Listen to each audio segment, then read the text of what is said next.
Each spirit has its own habitat. For example, stone spirits inhabit mountains, but the earth spirits are assigned a place of settlement on land where they dwell.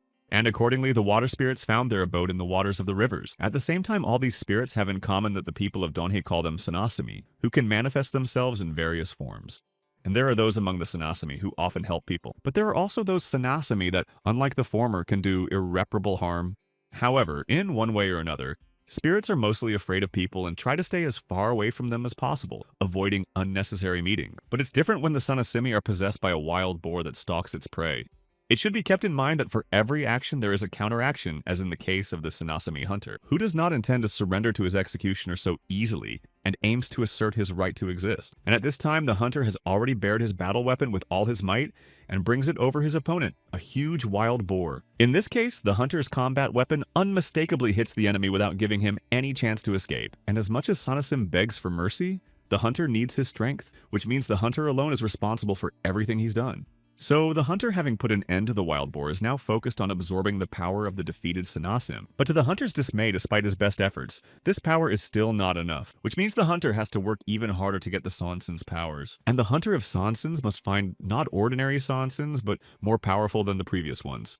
And with these thoughts, the Sanshin hunter sits beside the fire he has built and sinks into himself. Suddenly, the foot of an uninvited guest appears on the smell of the fire. It seems that the hunter sitting with his back to the monster does not notice it at all, not even aware of its presence. However, the monster continues to watch him stealthily, peeking out from behind the leaves of the shrubbery. The monster, unable to hold back, asks the hunter to leave him some food because he hasn't eaten for months. After all, the monster is asking for the smallest little bits of food, and that's all it needs from the hunter. However, otherwise there will be an outcome for the hunter that he will not like at all in case he refuses to share the food, since in this case the hunter himself will become the prey of that very hungry monster. But it seems that the words spoken by the monster do not frighten the hunter, who begins to pull out his battle weapon from which comes the sign. And already the hunter's hand is grasping the face of the attacking monster coming in from behind. The monster itself is at a disadvantage to the hunter when it is thrown over the hunter. For at this very moment the hunter is preparing to bring his battle weapon over the monster. And now the blade is plunged into the body of the monster, confessing that because of hunger, he has to survive in this way. However, even these words do not allow the hunter to have mercy on the monster, as the hunter himself is familiar with the feeling. In doing so, the hunter, absorbing the monster's power, sees where his story begins, and that the monster himself falls into his own trap. And further, as on the rolled monster being still a man asks for help from those who may be near him. But this endless hunger torments him so much that he is ready to eat anything, be it animal or human.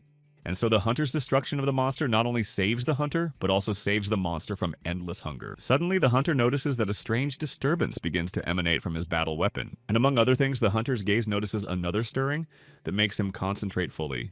But then the hunter's gaze stumbled upon a wandering man who was probably in search of the hunter himself, as the guest's sense of relief is mixed with a sense of joy that the fire has brought him to the hunter, who still has his hand on his battle weapon, quite surprised that the guest is already in place. However, the guest is stopped by a horrible smell that comes from the monster the hunter has just destroyed. It is only when the guest leaves the stinking place and dips his feet into the river that he tells the hunter that he has something to tell him. At the same time, the hunter himself sitting near his guest wants to listen to what the guest wants to tell him. And the guest begins to tell the hunter that he knows of 3 spirits that live in the mountains, but his narrative is cut short by the hunter. But the guest decides that the hunter has no desire to talk about them right now. However, the whole reason is that the mountain spirits are done and it's time to move on to the others. And the guest decides to tell the story of a monk who appears only at night, while he lost his life during the battle from hunger. But this story is not interesting to the hunter, who knows directly the true reason for the monk's passing, and it is a trap, not hunger. And the guest, deciding that the hunter is not interested in listening to his stories, makes another attempt and starts to tell about the ogre. However, in this quest, the hunter needs to join the escorts, and receiving a scroll from a guest, the hunter realizes he has another job. And the thing is, a royal convoy came through town recently. The mule was carrying something that is guarded by a large number of armed guards, and here the hunter needs to find out what the convoy is ferrying. But the royal convoy is coming through the mountains, and even though he has enough escorts, the hunter must join them. However, of all the above, there is no mention of an ogre, so the hunter wants to know what he has to do with it. And the guest goes on to say that recently, there has been an unfavorable trend for travelers who lose their lives in the mountains. And the ogre eats not only animals, but people too. That's why he gets that nickname. In addition, the priest Do-ryul has already sent hundreds of mercenaries to search for them, but still no one knows who is taking everyone's life. However, the guest notices that the hunter is leaving him answering the guest's question by saying that this information is perfectly sufficient for him. The guest wants to know why the hunter continues to destroy the Sansins, because he could be in big trouble. But the hunter does not dignify his guest with an answer to the question put to him.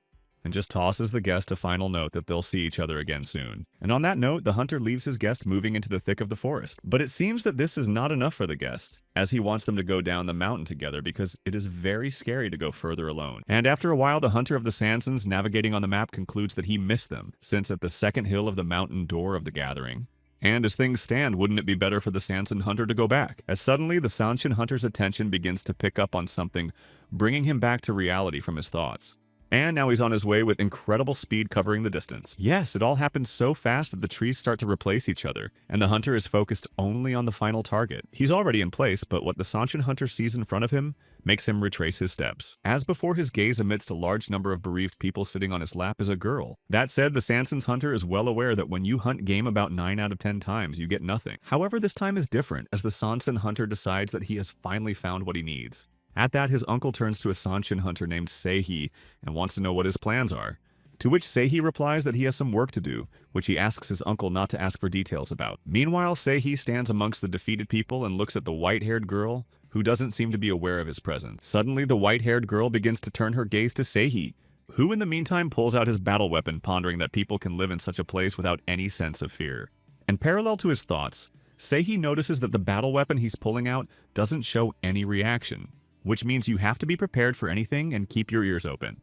And the first thing to do is to go to the white-haired child to find out how the girl got to these places. But instead of any answer to the question, the snow-white child points Sei to where the wounded man lies bleeding. And Seihu, seeing the condition the man is in, concludes that these wounds were caused by an animal attack. Besides, if you look closely at the current state of a person and the amount of blood he has lost, you can decide that he is already in heaven. But you can probably tell if you get close to the person, but is it really all the work of this snow-white girl? And approaching the wounded Sei, seeing that he's conscious, he wants to know how he's feeling. The wounded man, however, also wants to know who appeared before him, and immediately learns from Seihu that he was sent to these parts by his uncle. In addition, the wounded man wants to know if this is the man the old man sent to help them. And then Seihu begins to realize that, based on the wounded man's words, he is one of them, without taking too long to answer the question in the affirmative. At this, the white-haired girl to whom the conversation reaches learns that the wounded man is called the 52nd most captured Sanson. And Seihu, looking at the state of the 52nd, boldly remarks that he can't catch the 53rd, which makes 52 laugh, but the wounds he received cause him unbearable pain. And so Seihu decides to examine his wound. He asks the 52nd man to tell Sei what had happened at this place during the examination. And to the request of the 52nd, Seihu says no, because if he starts moving, he'll say goodbye to life faster while pulling out the needle. But still insisting on a story from which he learns that 52nd and his gang are to raid the convoy.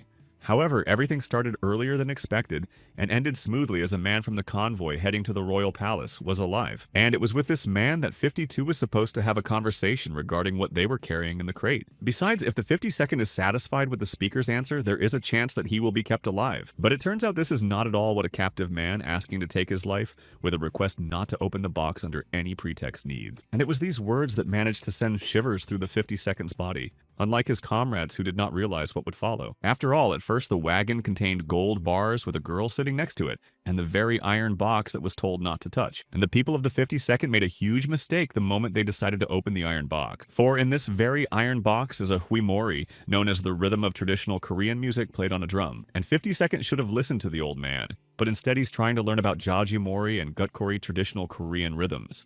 And if so, 52nd suggests that before sounding the alarm given what has happened, we should decide what to do with the iron box. To which immediately one of those present protests, since he knows about all of Donghei's special items. But he had never heard of a thing to be kept in an iron box unless it was a royal guard in front of them.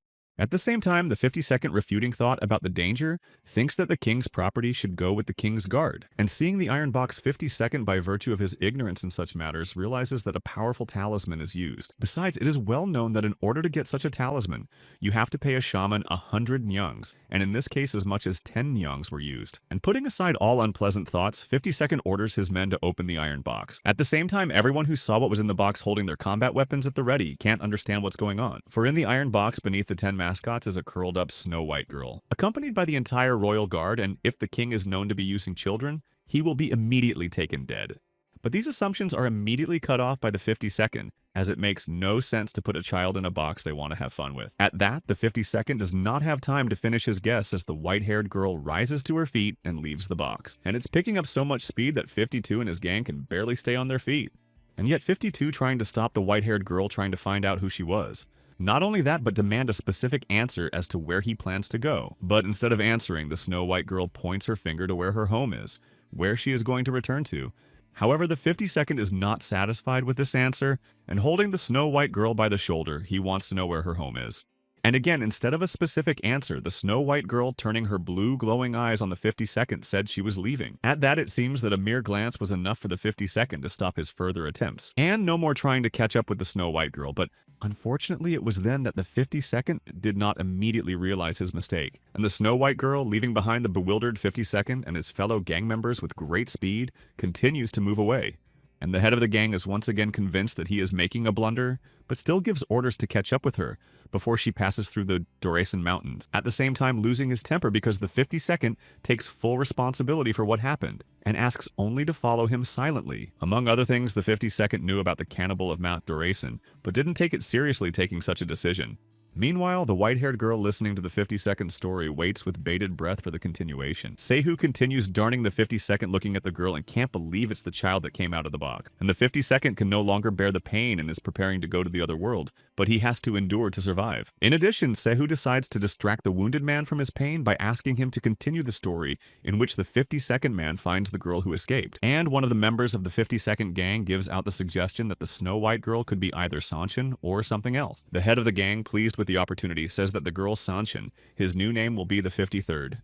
Besides, 52 has a battle weapon that's famous for destroying spirits. But the monologue of the head of the gang is interrupted by the cry of one of the repaired signaling that the girl has been found. The Snow White girl, standing with her back to her pursuers, does not give any sign that she is aware of their presence. And the 52nd, also seeing the Snow White girl, begins to call her and ordering her to stay put because 52 and his gang want to take her home. But if the white-haired girl makes another escape attempt, she will be severely punished by the gang of 52.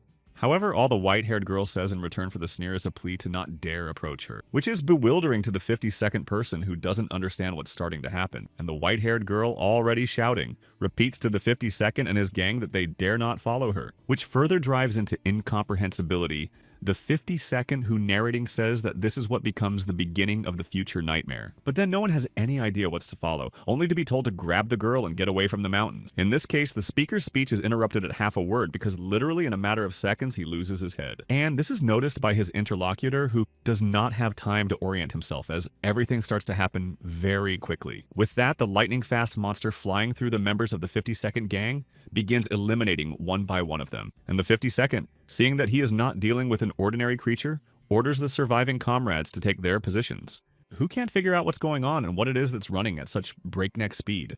At the same time, the 52nd, having exposed his weapon, continues to give orders that no one should dare to scatter, but only to dodge. But it doesn't help, and already one more person from his gang, having been attacked by the beast, goes into the minus. Yes, and the 52nd falls under the crush of the monster that appeared, but still survives.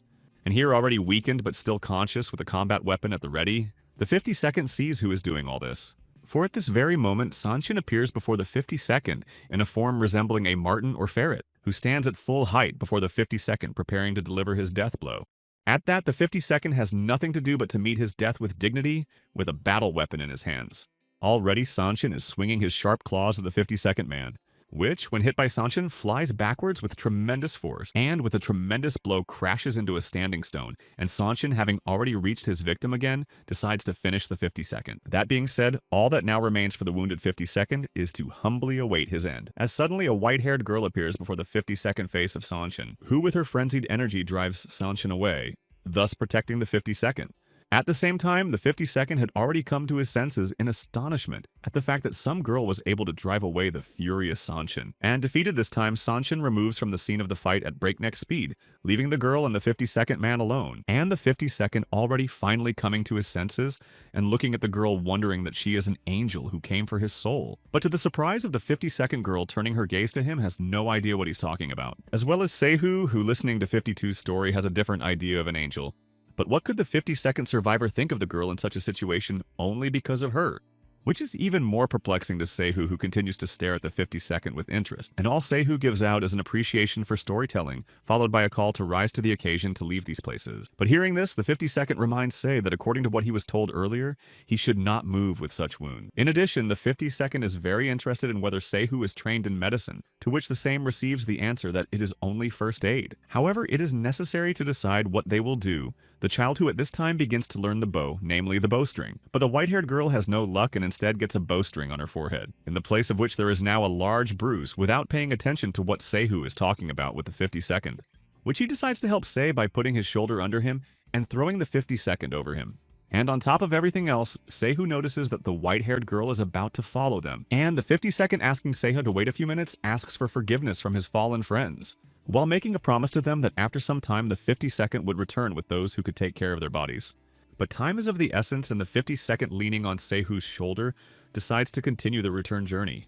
However, Seihu, who at this time sees the Snow-White girl, is not left with the words said by the 52nd regarding the angel. For even after the 52nd has seen with his own eyes, the power of this child continues to call it by that word. Besides, there's a chance that 52 is the cannibal everyone's talking about, and the white-haired girl who continues to follow Seihu and the 52nd is Sanshin. And if that was indeed the case, then without any regret on Seihu's part, they would both become his prey.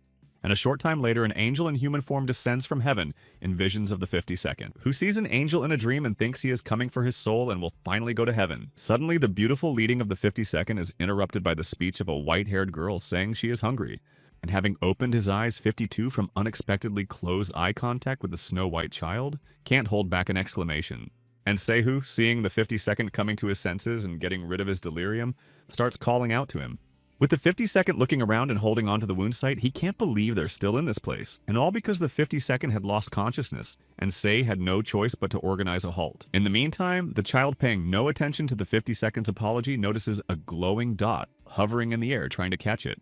Sei wonders if the elder said anything about the iron box, but the 52nd only knows that Khan Musa is due to arrive. And if so, then it is quite obvious that the child and the cannibal in the mountains of Durasan are in no way related to each other and cannot be otherwise. And that means that the 52nd didn't see the cannibal, not only because of the quickness of what happened, but because he never met him. However, 52 is 100% sure that Sanshin is behind all the trouble. Also, the 52nd shows Sei what's left of his battle weapon after his last encounter with Sanshin, and that's considering that this ghost-catching sword made of willow is the best in Donghye, and ordinary fiends can't do such a thing. However, Seihu's attention is diverted to another outgoing sound that comes from a peckish, white-haired girl, and Seihu decides to leave the 52nd and the child for a while to go for food himself, as he himself is hungry. But apparently this outcome doesn't quite suit the 52nd, as he expects to continue down the mountain. However, Seihu is of a different opinion, knowing that the mountain trail, especially at night, is very dangerous. Besides, the 52nd should realize that the next time he faints, it will be too hard on Sei. The 52nd again apologizes to Seihu, who jokingly asks him to stay by the fire and wait. And so Seihu, leaving the child with the 52nd, goes off to get some food, while the 52nd looks after Sei and thinks how the latter is not afraid to walk alone in the woods. But apparently the reason is that the second one became much weaker, and it was his fault that all his men lost their lives. Or maybe the 52nd to drop everything to go to the temple and continue to live there, begging God for forgiveness. And only the Snow-White child, not paying any attention to the 52nd, fascinated by the luminous dot, chases after it. But if the 52nd wanted to do so, would he be allowed to do so? Because he would never be able to just talk to the Grand Elder. However, if you think hard enough, Han seems to be very familiar with the Grand Elder, and none of the mercenaries as known to the 52nd had ever met the Grand Elder in person. Suddenly, the 52nd's musings are interrupted, and the latter thinks it is Seihu returning so quickly with his captured prey. But to the great surprise of the 52nd, instead of Seihu and the rabbit, the very same Sanshin who destroyed all his men appears before him. At that, Sanshin's eyes glitter furiously, and his bestial grin informs that he is preparing for an imminent attack. And at this very moment, the 52nd realizes that he is doomed and begins to accept the inevitability of it all. That being said, all 52 can do in this situation is to pick up and kick away what's left of his battle weapon. And now the 52nd, with his eyes squeezed shut and his hands crossed on his forehead, falls to his knees in front of Sanshin, for the sole purpose of bowing before him and learning what the Great Spirit needed from the 52nd. Meanwhile, the child who appeared looking at Sanshin's bowed 52nd doesn't understand what's going on, and only Sanshin, looking at the gesture of the 52nd, notes that such his greeting characterizes the 52nd as a polite man. However, it's all about the 52nd battle weapon that can harm the appearing Sanshin. At this, Sanshin decides to spare the 52nd and let him off the mountain if he does the right thing, and doesn't tell anyone anything. And still bowing his head to Sanshin, 52 decides it's a done deal. And if so, why does the Great Spirit choose to do this to the 52nd? However, the Great Spirit passes the 52nd moving in a completely different direction from him. Since the goal of the Great Spirit is not the 52nd, but the same Snow White child who appears before him unafraid, and the 52nd in this case is left only to watch from the sidelines. At the same time, the Great Spirit looks at the Snow White child and wants to know the child's name, who at this time is looking at the Great Spirit without fear, pondering his answer. After all the Snow White child can say is that she doesn't know her name. But in that case, the Great Spirit wants to know about the white-haired child's home, namely from which mountain she is from. However, this question also stumps the white-haired child who wants to clarify the mountain from which she comes means Sanshin. And since that's the case, the place the Snow White baby comes from has a huge number of trees. And besides, there is always a strong wind blowing in the places of the white child, and she starts to portray it. And it's snowing where she lives, which means the Great Spirit needs to visit her. Which obviously throws the Great Spirit into some confusion, since that's not what he wants to hear. However, the Great Spirit thinks that what he has heard is enough for him, since in one case or another it doesn't matter what mountain the child is from. After all the Great Spirit needs from a child at this point is her flesh and blood. And at this time, the 52nd, realizing that he is unable to do anything about the situation, and unable to bow any longer, returns to his seat. In this case, the Snow White child again does not understand anything, and what means her flesh and blood that the Great Spirit wants to get. It's more likely that Sanshin wants to eat the Snow White baby, and since that's the case, the girl is against it. But the Great Spirit doesn't care what the girl thinks about it, and all he can do is apologize for the consequences. However, the Great Spirit's intentions are not destined to come true as someone appears who distracts Sanshin from his plan. That said, the emerging Seihu believes that for the Sanshin who is defined by his battle weapons, it is not enough to just eat people need his kind. Sei also doesn't care about Sanshin's opinion as he only wants his body and soul. And that pisses Sanshin off because he doesn't understand what right Seihu has to say that to the master of Dorisen for 300 years. And who is this Seihu who dares to speak to the Great Spirit in such a tone? And Seihu at this time removing his headdress appears to be Sanshin appearing before the Great Spirit in human form. But even so, wouldn't the Great Spirit recognize Seihu as an old acquaintance? Seihu is ready to face his nemesis, the Great Spirit, which in turn, bristling and posturing for an attack any minute now, is ready to lunge at Seiha.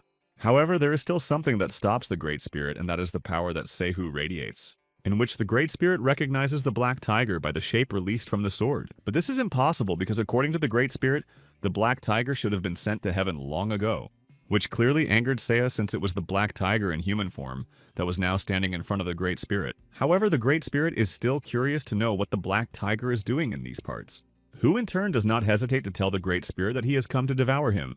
However, the Great Spirit does not want to give up so easily because he has lived on this land for 300 years not to fall at the hands of the Black Tiger.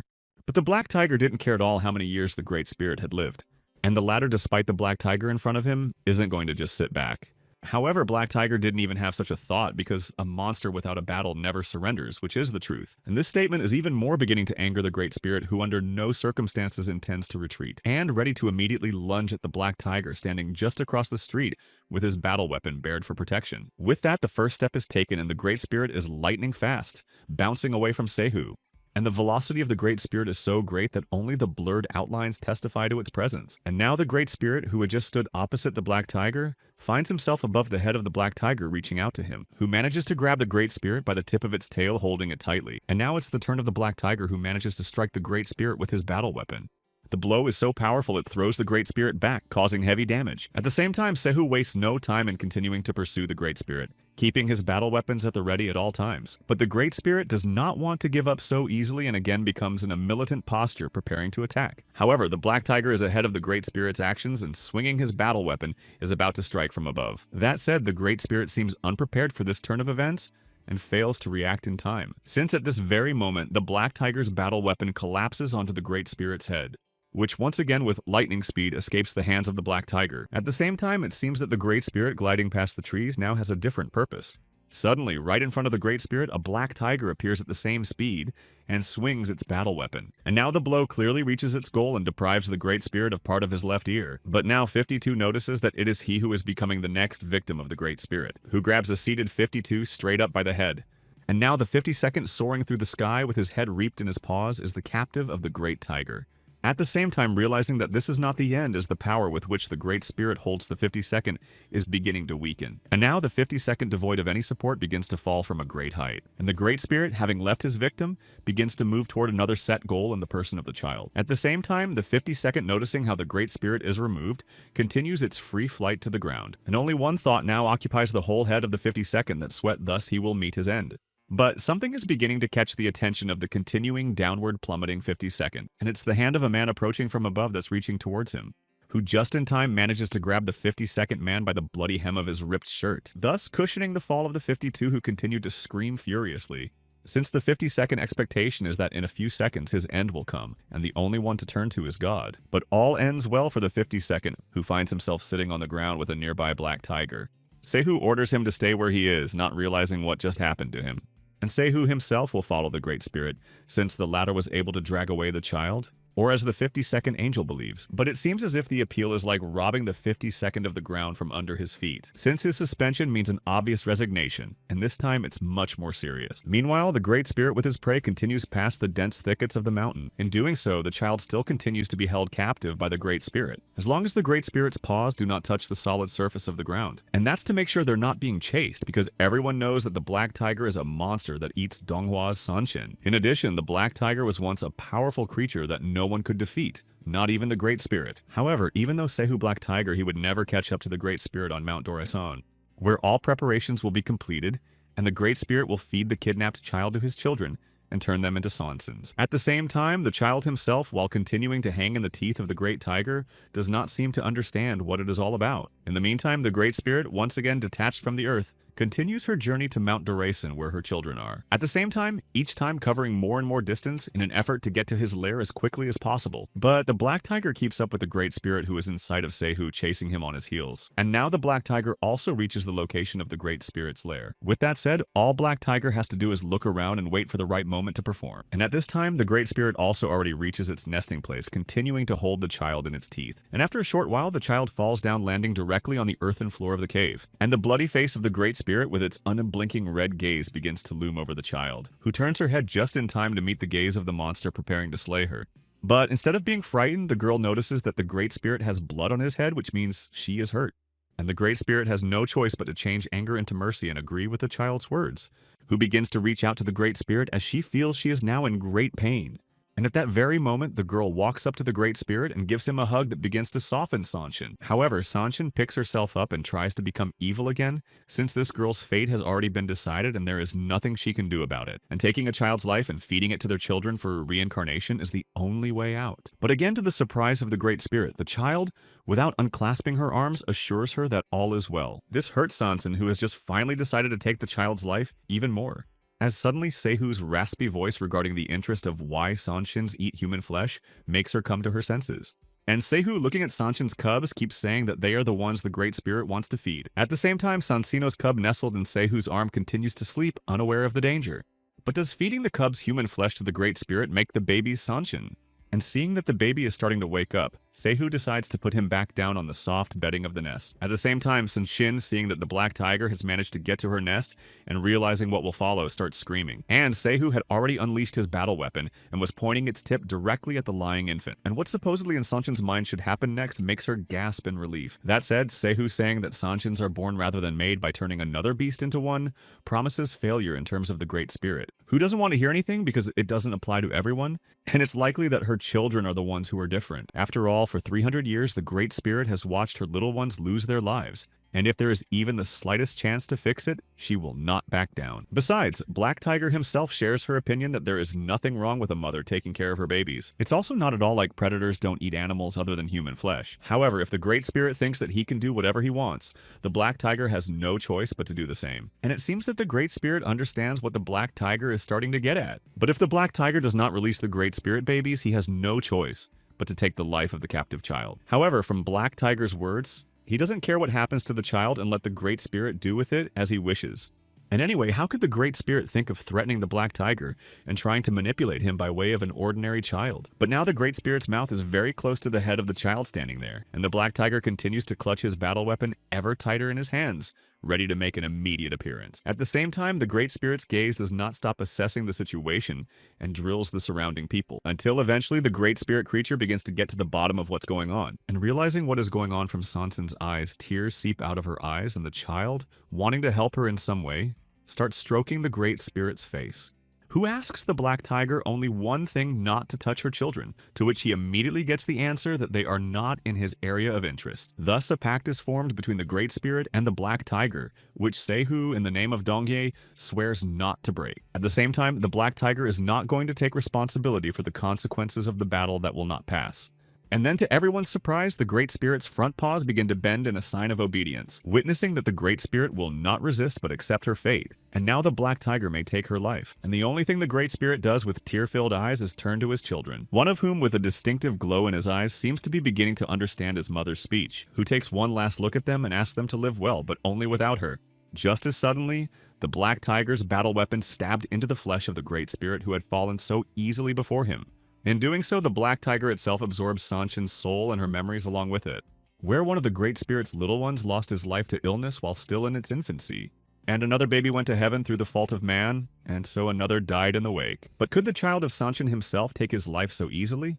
And if it works out that way, the Great Spirit will do his best to turn all its children into Sansins, even if it would cost her life returning Seiha to the beginning of the convoy's movement to the royal quarters. And now Seihu is sitting on the body of the Sanshin he destroyed, completely immersed in his thoughts from what he just saw. But no matter how much Seihu wants to, nothing can be undone, and all he can do is leave the scene of the final confrontation. As suddenly blocking the Black Tiger's path, a child appears in front of him, forcing Seiha to stop. There is only one question the child wants to know the answer to, and that is why Seihu did this to the Great Spirit. But Seihu does not intend to explain anything, and even less to report to the child, as he thinks that it is not her business. And bypassing the child, Seihu continues on his way, purposefully moving towards the exit of the Great Spirit's lair. And the child, left standing still, decides to turn around and take another look at where Sanshin is lying, whose breathless body begins to be surrounded by sleep-deprived babies calling for their mom. At this, the child turns away from Sanshin, yet decides to look where the Black Tiger is headed. And finally, realizing that he's not coming back for her, the child has no choice but to follow him. At that, the child reaches Seihu, already far from the entrance to Sanshin's lair down the mountain. But as soon as darkness falls, an unknown man with a torch in his hands views the battlefield between the hunters and the Great Spirit. Among the things worth their attention is an open iron box, but it too is of no interest. And the head of his gang decides that the meeting with the monster from the iron box can cost them their lives. First decides to capture the mercenaries, who, according to the head of the gang, are not far away, hiding somewhere nearby, and who must be captured immediately. Meanwhile, Seihu and the baby reach the spot where they left off, waiting for the 52nd. Seihu realizes that he's made the 52nd man wait too long and asks how his wound is, to which he replies in the affirmative.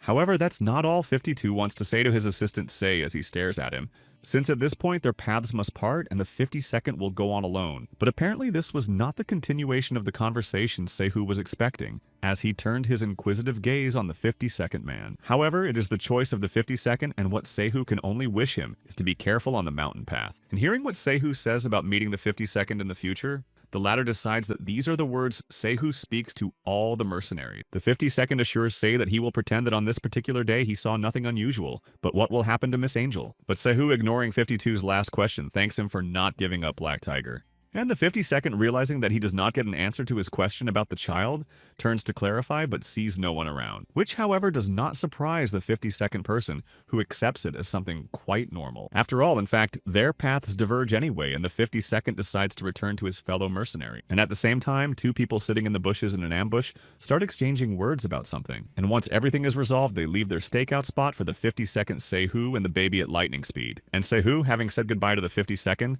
continues on his intended route. However, and the child following him foot in foot, does not want to lag behind the Black Tiger. With that, Seihu's mind whirls with the desire to know when the child will show her true strength. It is only when Seihu knows the child's name that he can not only take her powers, but eat her? But why is Black Tiger so interested in it? Is it because it's unknown to him? However, the Black Tiger of Seihu's martial arts weapon accurately points out that the latter is in no hurry, but only needs to show the child his brutality. And then just in the midst of Seihu's silent dialogue with the Black Tiger, a child appears in front of him asking why he took Sanshin's life. But since this time, as well as the previous times, the child does not get an answer from Seihu, the girl repeats her question again. And Sehu, looking at the girl again, gets urged by the black tiger to eat her for revenge, which will allow him to gain Sanchin's power and get revenge. After all, is Sehu as naive as the 52nd man who treats a child as an angel in human form? Besides, isn't Sehu hungry enough to be tempted to pounce on a child, who apparently reads Sehu's mind and says he's hungry, confirming his words with a rumbling in his stomach? And at that moment, Sehu realizes that it's time for them to eat, so they need to go to Riwool, where there will be something for that purpose. In the meantime, the 52nd is still continuing on to the place where he and his companions live. Seeing that there is a building in front of him that resembles the place of their deployment, he realizes that he is tired. And besides, the 52nd was late, which explains why he was the only one left alive of the gang. But in reply, except for the howling of the wind, the 52nd receives nothing to his disappointment, as suddenly there is a sound attracting the attention of the 52nd, turning his head at the noise, where he sees one of his comrades standing in the doorway, which means this is where they were.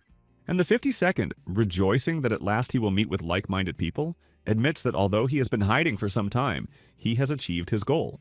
But then the conversation of the 52nd was interrupted by two armed men who appeared at the entrance to the wicket. At the same time, people dressed differently than the 52nd began to come out of the other doors of the building. With that, an already formed group of other mercenaries slowly begin to surround the 52nd, who clearly notes that although there are many mercenaries, they have not revealed themselves in any way.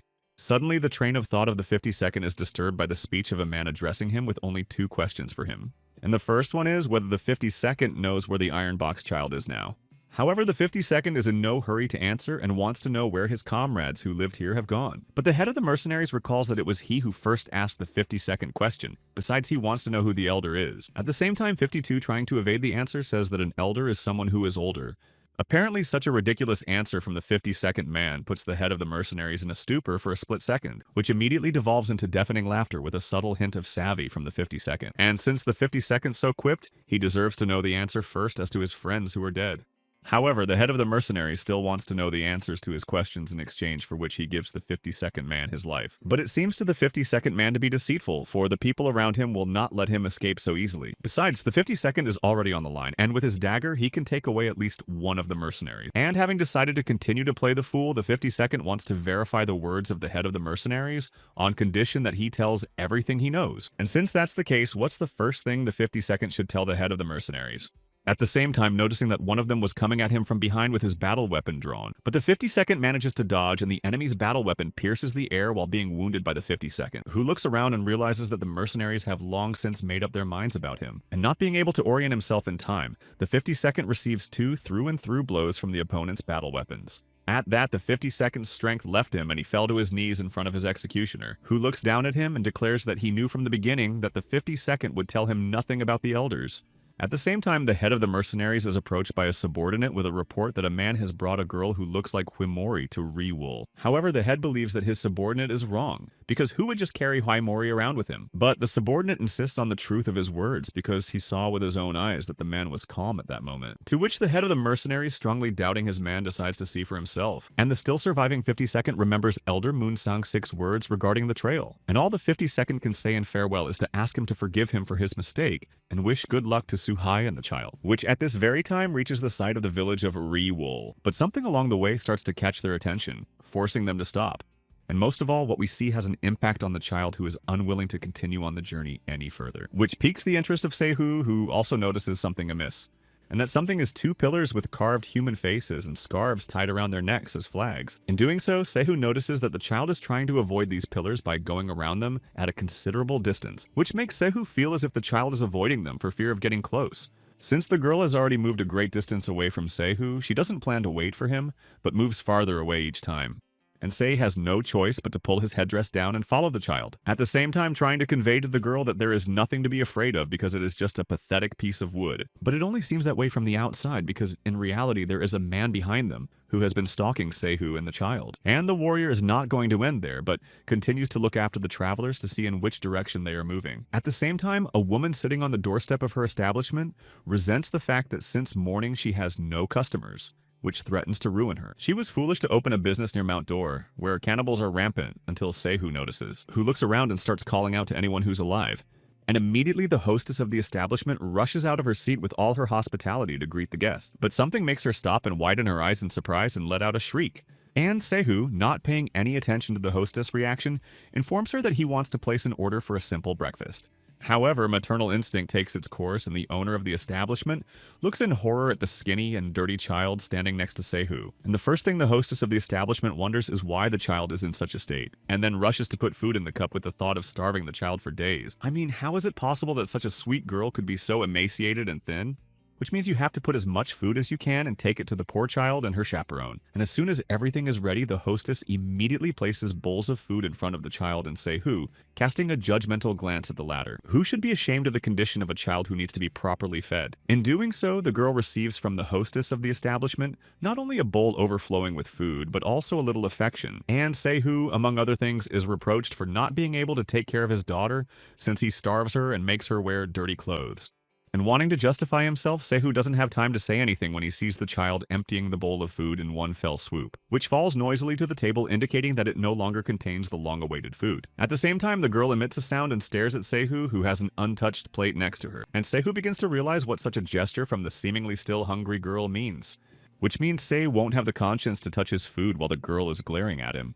And now Sehun is already starting to push away a full plate of food that he can't even taste. The next thing he does is to move his finger and send the plate of food straight to the child, who immediately grabs it, surprising Sehun, and empties the food bowl in one fell swoop. And all Seh has left to do is turn to the hostess, who approached them to ask for another portion. But then Sehun's gaze shifts to the child, who is staring at him with a judgmental look and an empty plate. And Sehun decides to order 2 portions, which is not surprising according to the hostess, since the child is starving. At that, Sehun, trying to switch from the outgoing rumbling in his stomach, wondered one thing, specifically how long whoever's hiding behind the building wall has been following Sehun and the child. At this, the mercenary warrior sitting outside the establishment begins to be plagued by thoughts creeping into his head. As for whether the child in the story is the same Huimori because the girl looks like a normal child, suddenly the mercenary warrior's thoughts are disturbed by a question from behind him, namely who he is. And this forces the mercenary warrior to quickly orient himself and turn to face the enemy, putting his hand behind his back in search of a weapon, which is Sehun thinking I was just passing through. However, the mercenary warrior doesn't even try to refute this, and without even asking who Sehun is, suggests that he just leave. But such a scenario does not suit Sehun, who is not going to leave even because he has not finished his soup, to which the mercenary warrior tells Sehun to leave, leaving both the soup and the baby behind since he doesn't even know what kind of baby it is. And it's hard to disagree with Sehun because he actually found her on a mountain trail where the child had followed him, which confirms the warrior's guess that this child is a Sanshin named Huimori, who wiped out dozens of villagers in the village of Bichuk. And since these warriors are hunters capable of handling such monsters, Sehun should leave the child to them and go away, which supposedly causes Sehun to be horrified by the horror story told to him. And seeing a kid with spoons in his hands dancing on the table, Sehun decides he'd better run right away. But what does the warrior mean by saying the word "we" doesn't mean that there are others around without seeing the mercenary swinging a weapon at him. However, Sehun manages to react to the mercenary warrior's lunge and dodge the blow in time. Not only that, as Sehun grabs the mercenary warrior by the shoulder, causing him to exclaim, as the mercenary warrior bypasses the wall of the building with all his might and flies in the opposite direction of Sehun, and smashes into the table, causing a deafening noise in the neighborhood. But as soon as the mercenary warrior comes to his senses, rubbing his bruised spot, he doesn't notice the child standing next to him, and as soon as he looks at her, he's not only surprised, but horrified. However, the child watching the mercenary warrior with interest seems to wonder a great deal. The mercenary warrior, trying to defuse the situation by calming the child, says that he was just passing by. But what follows is truly terrifying to the child, for before her gaze appears a man surrounded by mercenaries and a scroll in his hands. And addressing no longer to the girl but to the monster, the man orders it to sleep upon awakening, from which he will be awaiting a perfect sacrifice. But this is even more beginning to frighten the girl, whose eyes widen with terror. And what follows leads the mercenary warrior to believe that he has made a mistake somewhere. In addition, what she sees shocks the hostess of the establishment, who can't understand what's going on at all. Oh, and to top it off, Sehun also witnesses what happened while looking at the baby, which at this very moment, having changed and become 4-legged, is baring its teeth. At this, in addition to the beastly grin and the scream being emitted, everything around Huimori is covered in ice blocks. And Sehun, seeing the state the child is in now, is trying his best to bring her back to her former state. But it's too late, as Huimori pushes off with her 4 limbs and heads towards Sehun, until it lands right on the roof of the building next to the black tiger. And then the Huimori girl's gaze full of regret is directed towards Sehun, who also stares unwaveringly at the terrified child intent on running away. And already the child Huimori is off the ground, and with a strong push, she flies a considerable distance away from her pursuer, who at the same time walks up to Sehun from behind and says that he's the only reason Sehun is still alive. He hides his weapon behind his back and continues to tell Sehun to leave as quickly as possible, leaving him to take care of the monster. And not wanting to delay any longer, the mercenary warrior prepares to strike. thinking that this time Se won't be so lucky. But to the surprise of the mercenary warrior speaking stealthily, Sehu speaks only one word twice, which means Sehu doesn't want to waste his power on someone who only attacks from behind. But the mercenary warrior, clutching his battle weapon even tighter in his hands, doesn't understand what Sehu is even talking about right now, who at the very moment the mercenary warrior is about to swing at him, continues to stand with his back to his opponent. But this scene is witnessed by the hostess of the establishment, who can't find the right words to express her horror. As at this very moment, the mercenary warrior, who just had a winning position now with a dagger in his head, falls in front of Sehu. He did not understand how this could happen to him so quickly.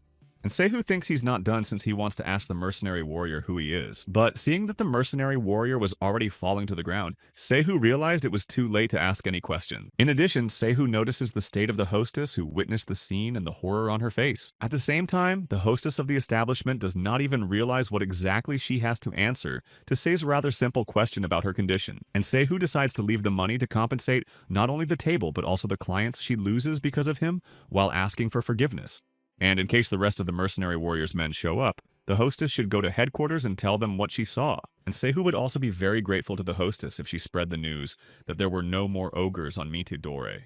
Thus, Sehu leaves the establishment, leaving the hostess alone with her thoughts, amongst which the hostess of the establishment flashes a glimpse of what Sehu was saying regarding cannibals and their current absence. And in general, the owner of the establishment needs to do what she was told to do as soon as possible, despite the fact that a man's life was taken in her establishment. Meanwhile, Sehu continues to move on the trail of Huimori's child in parallel with the Black Tiger's energy orientation, while noting that the closer Sanshin's power is, the stronger the Black Tiger energy that comes out of the battle weapon. And once the energy released by Sehu's martial weapon twisted his entire body, he would turn into a black tiger, which catches up with the child Huimori, who at this very moment is in his transformation hiding behind a tree. And everything around us, including the leaves of the trees, starts to be covered with ice enveloping all living things, which turned into ice creams falling straight down from the trees with pegs.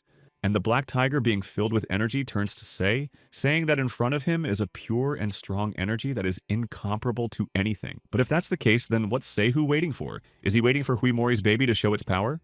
And Sehu, already at the mercy of the black tiger, unleashes his battle weapon, pointing it directly at the child Huimori, trying to eat him.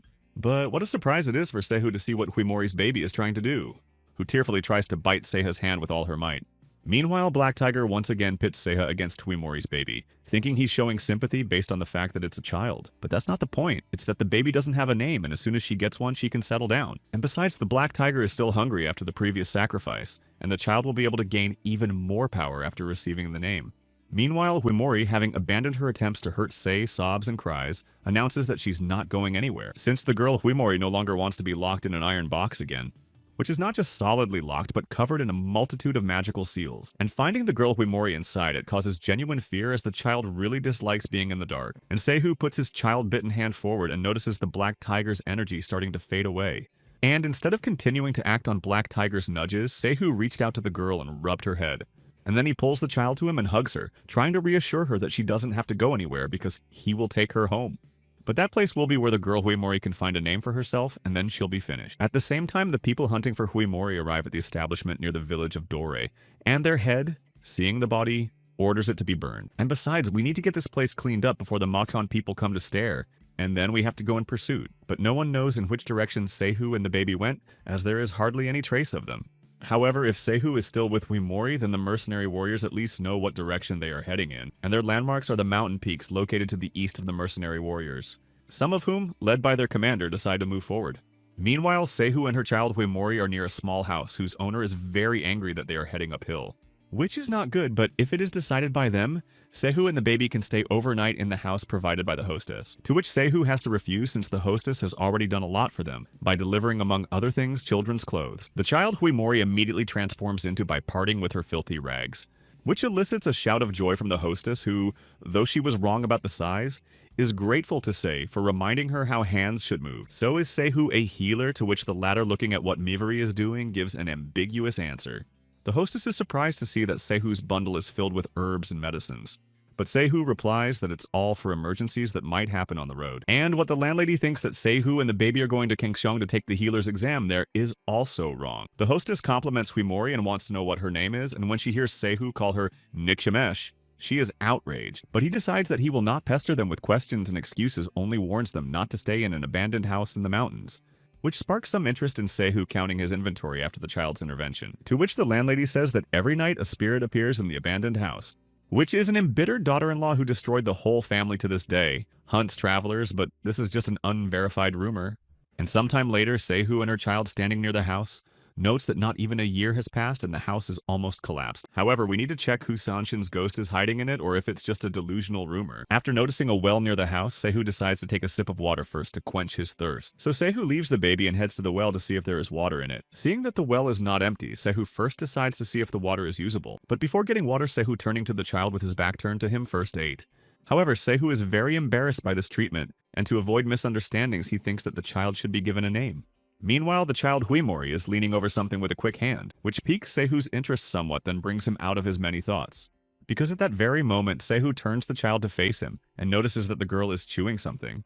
And then Seihu's gaze dropped to the leaves that served as plates where food had recently been set out for both of them. With that, all Sei is left to do is sadly contemplate the empty leaves, while the child heads for the well with all her legs. Once again, memories begin to take over Seiha regarding the child's home, where there's a lot of snow and the wind is constantly blowing.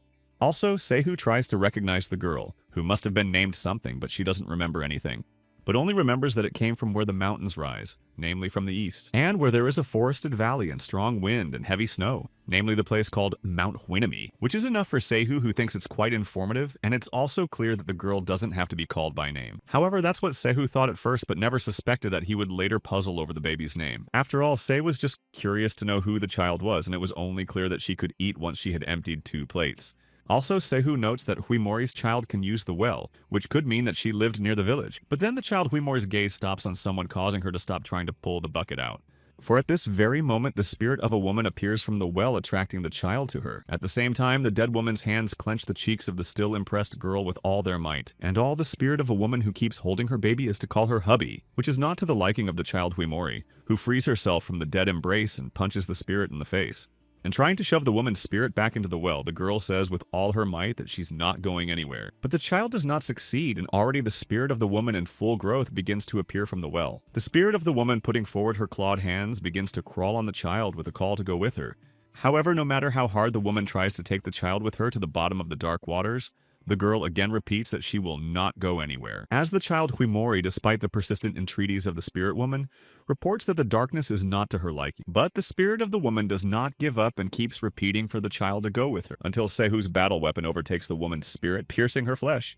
That said, Seihu realizes that he doesn't like to consume ghosts together with their memories and the bitter moments of their lives, since ghosts don't add strength like the Sansins, but their memories only cause pain. But ghost rumors are often directly related to the Sanshins, and it is for this reason that Seihu is quick to respond to them. However, Seihu is not interested in ghost hunting since all he cares about is the Sanshins. Meanwhile, the child Huimori flips over the side of the well and peers into the waters within, to which Seihu tells the child not to dare to drink it, but to go further and try to find the stream. And then Sei starts to come up with an idea that seems very good to him. And looking into the eyes of the girl staring at Seihu, Black Tiger utters the word sorry, which is of genuine interest to the child Huimori, who does not understand the meaning of the word. And Seihu explains that sorry, translated as frost, is very suitable for the girl as it reminds him of her strength. And it's quite possible that sorry isn't like the baby's real name, but for now you can call the girl that. She keeps repeating it all the way to the creek, and Seihu, thinking she doesn't like it, decides to call her name Han Sehi. But hearing from a child that she likes the name, Seihu wonders if Sori is hungry or not, to which he gets a negative response from the girl who repeats the name Seihi just told her. In front of Seihi and Sori stretches the 3rd largest river in Dongha, so fast and deep that it is easier to drown in it. And that's where Seihi thinks Sori pushed his bundle, but as it turns out Sori didn't push it, she threw it. At the same time, Seihi, hearing such a frank confession from the child, asks to point out the place where the knot flew away. To which Sori doesn't even turn his head or look at Seihi, pointing his finger at nothing, which doesn't go unnoticed by Seihi, who wonders why Sori is looking away when he points to a spot. At the same time, Seihi himself, remembering what was in the knot, estimates the loss of clothes, needles, threads, money, and food to date. In addition, a salve of healing herbs and a needle box complete the list of irreplaceable losses. And as it turns out, it wasn't the turtle that caused Sori to throw the bundle in the river, which Sori tried to catch, but the turtle managed to dodge her and swim away. That absolutely does not understand Seihi, and is eager for the story to continue about the loss of his knot and the turtle's guilt. However, there is no way to get the bundle, as they cannot cross the river, and they are not familiar with the area. And an hour earlier, standing next to the boat, a man offers it to Sei and Sori to cross the river, and the man waving his fan has a desire to explain Seihi and Sori, but it would take too long. But still, the person makes the attempt and asks the question of whether or not they want to hear the story. And caught off guard, Sei has no choice but to agree and ask the man to tell. In this case, the old man, for clarity, opens his fan and begins the story with the fact that everything happened 3 years ago, when for unknown reasons the fish in the river suddenly stopped pecking, and on the way back the boat got a hole through which the water flowed. The local shaman ordered a human sacrifice to appease Sanshin, but there was nothing the people could do about it. And it is at this misfortune that the old man's story is interrupted, leaving Sori in anticipation of waiting and not touching Seiha's feelings one bit. Who realizes that there's no way to cross the river on this boat without oars and with a hole in it? The old man tells them to move to the upper river where it narrows and where there are probably still some boats left. And now Sori, still regretting the lost knot, cites the turtle's guilt. However, Seihi is getting tired of this and asks him to stop talking about the turtle and draws Sori behind him. But Seihi still wonders for what purpose Sori, who assures him of the truth of her words, was going to catch the turtle. Sori doesn't hesitate to look into Seiya's eyes and replies that she wanted to ride a turtle. But if that's the case, was the turtle really big enough to carry Sori? However, Sori says that the turtle was small, and since that's the case, the idea of riding on it will not come true. And hearing from Sori that this turtle would have stood her up, Seihi wonders where she found such a big turtle, to which Sori, pointing her finger in the opposite direction from them, is informed of her last location. And Seihi, following Sori's finger pointing in the direction, hears her let out a cheer, because up to now, a man with a head like a turtle hides behind the stone and sees that he is noticed. But not a minute later, the turtle disappears and Sori, turning to Seihi, exclaims that it was a turtle. At that, Seiha's gaze also catches something that resembles a turtle, so is it really a Sanshin? And since that's the case, Seihu takes up his battle weapon and decides to check it out for himself. However, before he can take a full step, Seihi stops as his feet get stuck in something unpleasant. And this something is either mud or swamp slurry in which the feet almost drown up to the ankles. With Seihi trying to shake off the mud, he realizes there's no running around these parts. And besides, Sanshin can easily hide in the reeds, so there's a good chance Seihi won't catch him. Suddenly, Sori, who thinks Seihi wants to ride her too, offers her help in catching the turtle. But how can you trust Sori if she drowned Seihi's bundle last time, but that was in the water, and now we're talking about dry land? And this tempting offer coming from Sori makes Seihi think twice. But since Seihi has no other options for catching Sanshin, he agrees to let Sori take matters into her own hands. And now Sori, having switched to running on all fours, is easily overcoming the seemingly difficult road. And that's because Sori got permission from Seiha to catch her target. At the same time, Seihi, seeing the speed at which Sori is running on four legs, notes the speed that exceeds that of a marten. And Sori keeps going on, covering the distance, gaining considerable speed. Until eventually it switches to jumping exactly where the turtle is hiding from prying eyes. Seihi can't believe his ears when he hears that Sori manages to catch the fugitive turtle. At this, Seihi hears Sori ordering the turtle to stop spinning, to which the turtle pleads for help. And deciding that Sori is taking the life of a turtle that won't stop screaming, he also heads to the scene of their confrontation. However, the matter is complicated by the fact that there is mud all over the neighborhood, and Seihi has to choose a place where it will be cleaner. But hearing the turtle screaming exhaustedly, Seihi drops everything and moves towards the place, hoping that Sori didn't destroy Sanshin before it consumed him. However, what Seiha sees as the turtle screams for help as she thinks she's being robbed of her life makes Seiha stop, and then to regret that he might have thought something like Sori was capable of destroying her own kind. In fact, Seihi should explain to Sori that she shouldn't take everyone's life. However, the Sanshin before Seihi surprises him with his appearance and the shape of his upper and lower limbs. Sori, meanwhile, had already put her foot on Sanshin's turtle's head and was crushing it into the dirt. He ignores the turtle's pitiful cry and orders it to lie still and not to move. Seihi can't understand where such weaklings come from. Even a well ghost would be stronger. However, it should not be underestimated, because even from such, at least some benefit will be. But something changes in Seiha's plans and he hides his battle weapon back in its sheath, and turning to Sori suggests that she listen to Sanshin's turtle first, since Seihi will always have time to devour him. In fact, those Sanshin that dwell in high mountains and powerful rivers are stronger, but there are exceptions among them. And apparently the river where the turtle-like Sanshin is found is becoming the exception, since even Sori, who is sitting on top of Sanshin without any strength, handles him and orders him to go swimming. While this same Sanshin tirelessly continues to shout for help, as he believes that he is about to be robbed of his life. And seeing that no help will be given to him, the turtle has no choice but to surrender to fate, which is very interesting to Seihi since this behavior is not typical of the Sanshin he's met.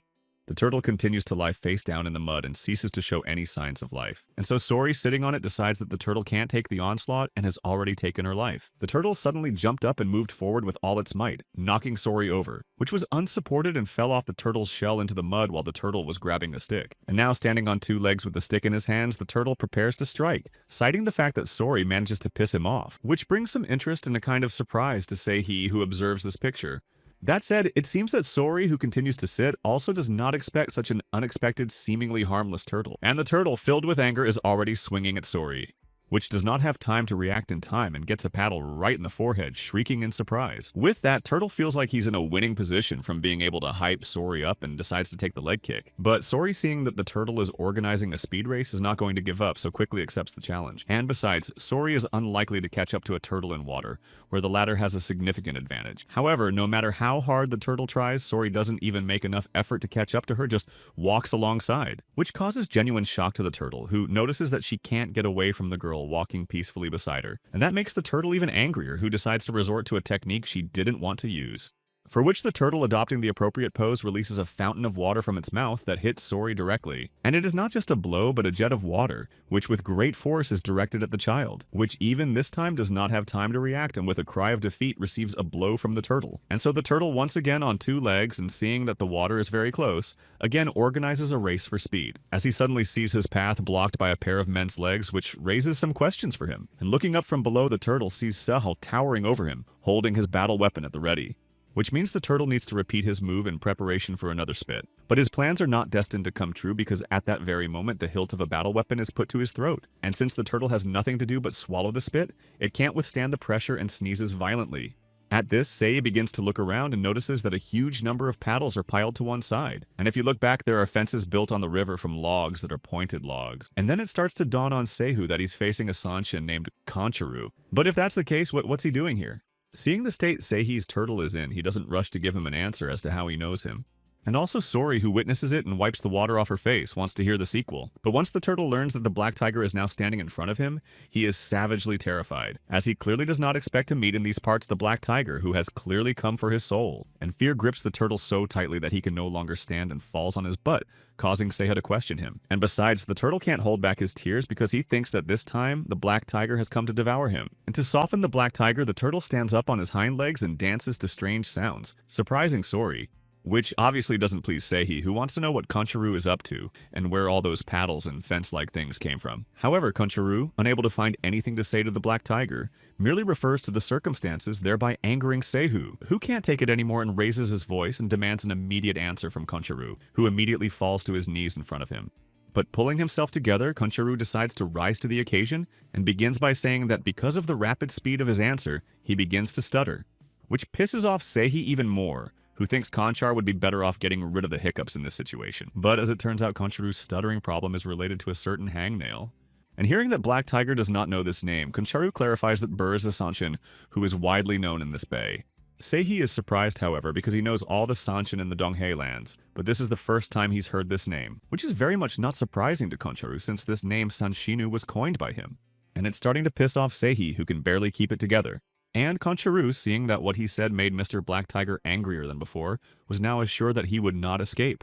However, for now, the Black Tiger has no plans to eat Concharu, and besides, his story has helped Seihi a lot, which gives some chance of salvation to Conchar, who can't believe what he's just heard. But Seihi isn't going to stop there and still demands an answer as to who Burr is and what Concharu is doing here, to which Concharu tearfully asks to put the answer in a song as it will be faster from his point of view. And already preparing to begin his performance, Concharu wants to know which motif Seihu prefers, Chanjin Mori or Chunchun Mori. Or maybe Mr. Black Tiger wants to hear why Mori then completely messes with Seihi's head, who decides to get rid of Concharu as soon as possible and opts for the Uemori genre, which is immediately intercepted by Conchar, who picks up on a certain attitude and decides to start with what a badass BTE looks like, which has a black skin, sharp teeth, and a long mouth, and also spurs on the tail is exterminating all living things and is already hunting people. And this tune is picked up by Sori, who surprises Seihi with her shout, not expecting a vile foul to be heard from a child. At this, Concharu, seeing the excited state Sori is in and her glowing eyes, suggests her to join in to hum.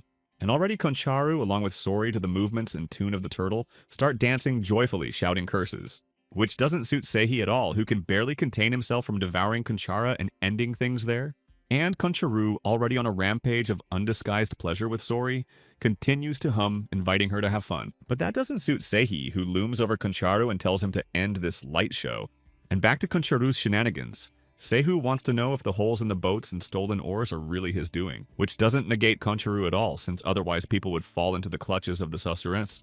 Seihu wants to know when it all started, to which Koncharu replies that it's been 3 years since then, and he was just a simple beast then. However, Seihu thinks it's hard to judge from one story and needs to find this mystical burr himself. Koncharu replies that this way Seihi will bring trouble on himself, since the burr is not even afraid of the black tiger himself. But Seihi is even better, and Koncharu, realizing that it's useless to dissuade him, says that Sosuna is somewhere in the river. Suddenly, Koncharu notices him, and with all his might notifies Seihi and Sori standing not far away from him. However, it seems that the burr is not making the proper impression on Seihi, expecting more from him, since he only sees the head of the burr, which is a crocodile peeking out from under the water. And it seems that the burr also notices the people watching him, as he also stares at them. Seihi concludes that the burr is a small log, which Koncharu disagrees with since his body is much larger underwater. And since that's the case, Seihi decides that he needs to get as close to the burr as possible and begins to strip off his clothes. And seeing this, all Koncharu can say in response is to wish Seihi to be extremely careful. But that's not all, as Seihu wants Koncharu to be the one to drop him off at the Sosur just by simply swimming up to him, which causes unconcealed fear in Koncharu, who can't believe his ears that he has to do anything about it. And all Koncharu has to do is hopelessly face down in the mud, which makes Sori interested.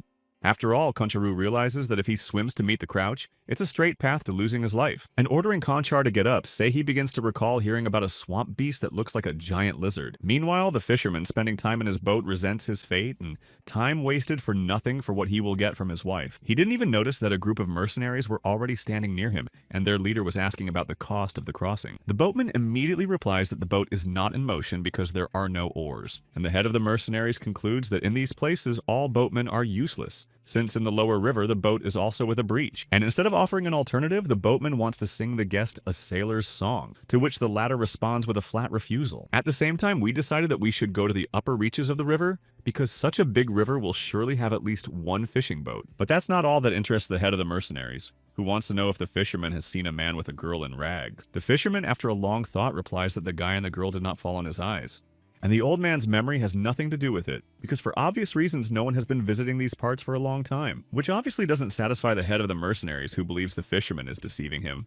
And having decided that he will get nothing more out of the fisherman, the head with his gang is about to leave except for one staring intently at the old man. And the old man, realizing that there will be no more conversation with them, only looks pityingly at those who are leaving. At the same time starting to cry out in a loud voice that because of the lack of catch, his poor wife and poor children will have nothing to eat. Suddenly, one of the mercenaries approached the fisherman from behind and grabbed the old man by the neck with all his might, because he thinks that the old man has deceived them, and repeats his question whether the boy and the girl have passed here or not. And the old man, feeling the knife blade against him, not wanting to lose his life, immediately replies that he saw Seiha and Sori. But this is not enough for the mercenary, as he wonders when it was, and again the old man admits that it was half an hour ago.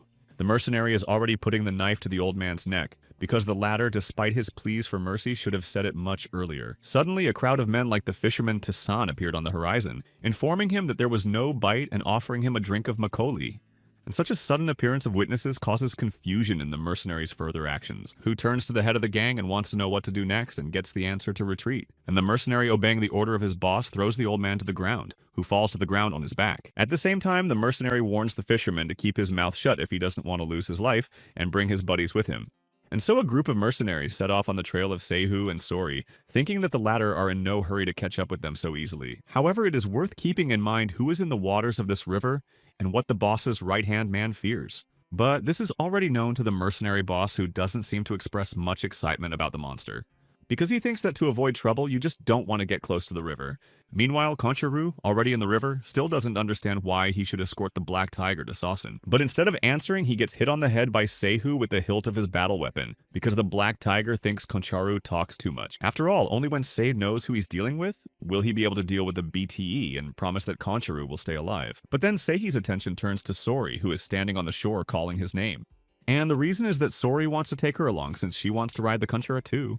However, in Seiha's opinion, it wouldn't be safe for Sori, and all she has to do is wait for them on the shore and keep an eye on the sheath, which clearly does not please Sori, who pushes away the scabbard entrusted to her in anger and indignation. And then the words of the deeds of the vile bastard begin to reach the ears of Seiha, sitting on Koncharu. And the spicy rice balls that the infuriated Sori keeps shouting at what Koncharu concludes are swear words. At the same time, Seihi can barely contain himself and concludes that this is what Sori Koncharu taught him, but there's nothing he can do about it, and he can't undo what he's done. However, Konchar wonders if the black tiger will really spare him if the turtle gives him help, to which Seihi confidently informs him that he'd rather consume one burr than 100 like Koncharu, thus reassuring him. And as he continues to hear Sori cursing, Concharu is finally convinced that Seiha's words are right, since the last black tiger didn't eat him either, which can't go unnoticed by Seihi riding Concharu. And hearing about Seihi's past black tiger makes one want to know if the Concharu has met the past black tiger. Concharu happily prepares to give an answer, but since the story is short, he will perform it in Chunmori style. However, because the burr is very close, Seihi decides to postpone the story for another time.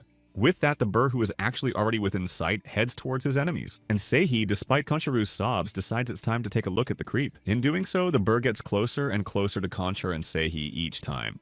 Who, as well as his opponent Burr, does not even think of retreating and is already preparing to strike by taking the appropriate posture. And so the assessing gaze of the Sausurans sinks into Conchara, and Seihi seems to be thinking through the next steps. And Seihi, seeing that Sausuran stops, decides to ask him who Sausuran is and what such a beast is doing in the waters of Donghei. Concharu, who has also made attempts to talk to Sanshin, doubts that Sanshin is in front of them, since he has never received a response. And the most likely reason is that Sasen just doesn't understand their speech. But that doesn't mean he's not sentient. Also, if the energy emanating from Seiha's battle weapon is to be believed, then the burr is also notable for its outstanding strength. And besides, as Seihi thinks to himself, his name is not even close, unlike Sori. But it's the eyes of Burr that speak for everything. They don't just stare, they start to calculate something. And in order to understand Sasen's reaction, Seihi asks Concharu to swim even closer to the beast, which brings fear and tears to the eyes of Concharu, who realizes that if it is not the black tiger that takes his life, it will be the hangnail. All Conchar has to do is trust in fate and follow the black tiger's orders. At the same time, Seihi sees the bird take a fighting stance and concludes that the beast is more honest than it looks, as it makes it clear that it is going to attack. Still, the bird, seeing that Seihi doesn't try to hesitate, decides to take action. In doing so, the first thing the bird does is disappear into the waters of the Dona River. And Concharu, seeing this, decides that the burr is thus escaping, which is not surprising since the black tiger himself is in front of him. But this opinion turns out to be wrong because the burr has only just gone underwater and therefore needs to stop moving. Concharu, hearing what Seihi is saying, decides to scout the situation with his own eyes and dives his head into the water. And what he has to see is the jaws of a crocodile moving at great speed towards Seihi and Concharu, who, sensing danger and trying to dodge the attack, begins to maneuver, forgetting the black tiger's instructions. And the black tiger, realizing that at this point he is starting to slip off the turtle shell, resents that Concharu disregarded his words.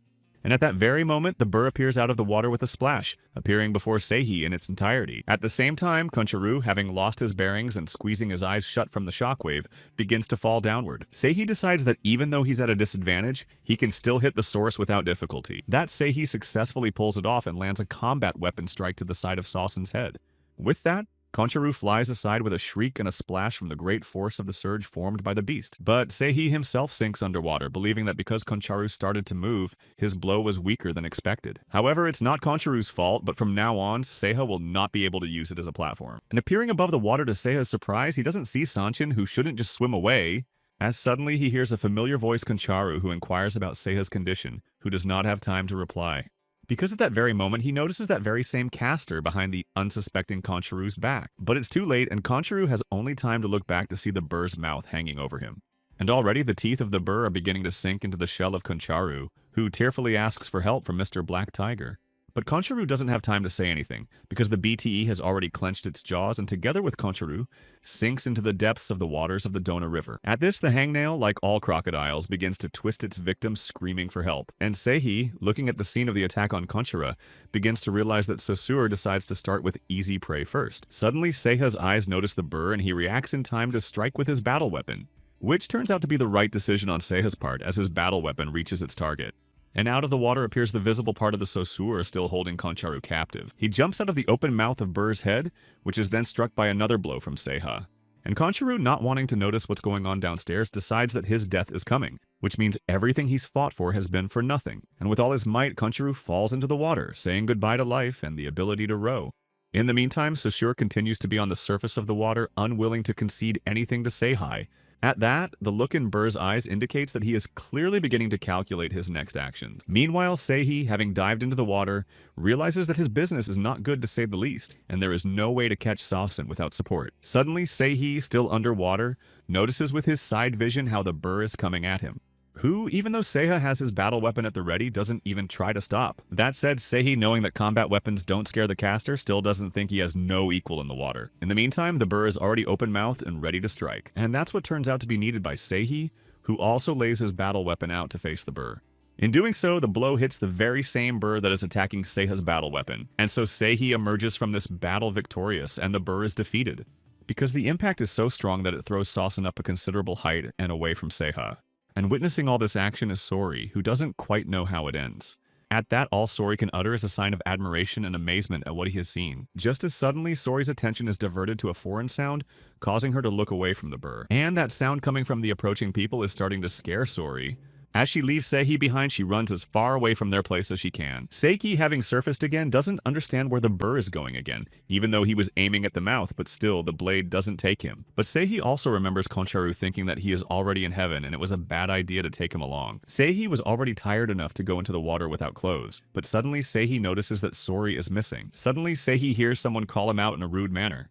And then Seihi sees that the one who calls him is the boss of the mercenaries who have arrived at the riverbank, and this boss orders him to come out. And the way the mercenary boss says it is that he has a conversation with Seihi. And so from the word of the mercenary boss, Seiha needs to go out to them to answer a couple of questions they're interested in. But Seihi realizes that these men are in league with the one at the inn, which means they are following Seihi and Sori on their heels. That being said, it's also clear to Seihi that he can't stay in the water without knowing where the monster is, and can't leave without Sori and thus can enter the battle. However, this may be reckless as Seihi doesn't know what these men are capable of and decides to scout the situation out. Meanwhile, the mercenary boss watches Seihi make his way to dry land and turns to his assistant Chilson, which is to do as soon as Seihi shows up, rendering him unconscious while keeping him alive. Seihi comes ashore determined to find out what the mercenary boss wants to talk to him about. At this, the mercenary boss jokingly notes that Seihi looks funny in the water with his sword and clothes on, wondering what he's doing there.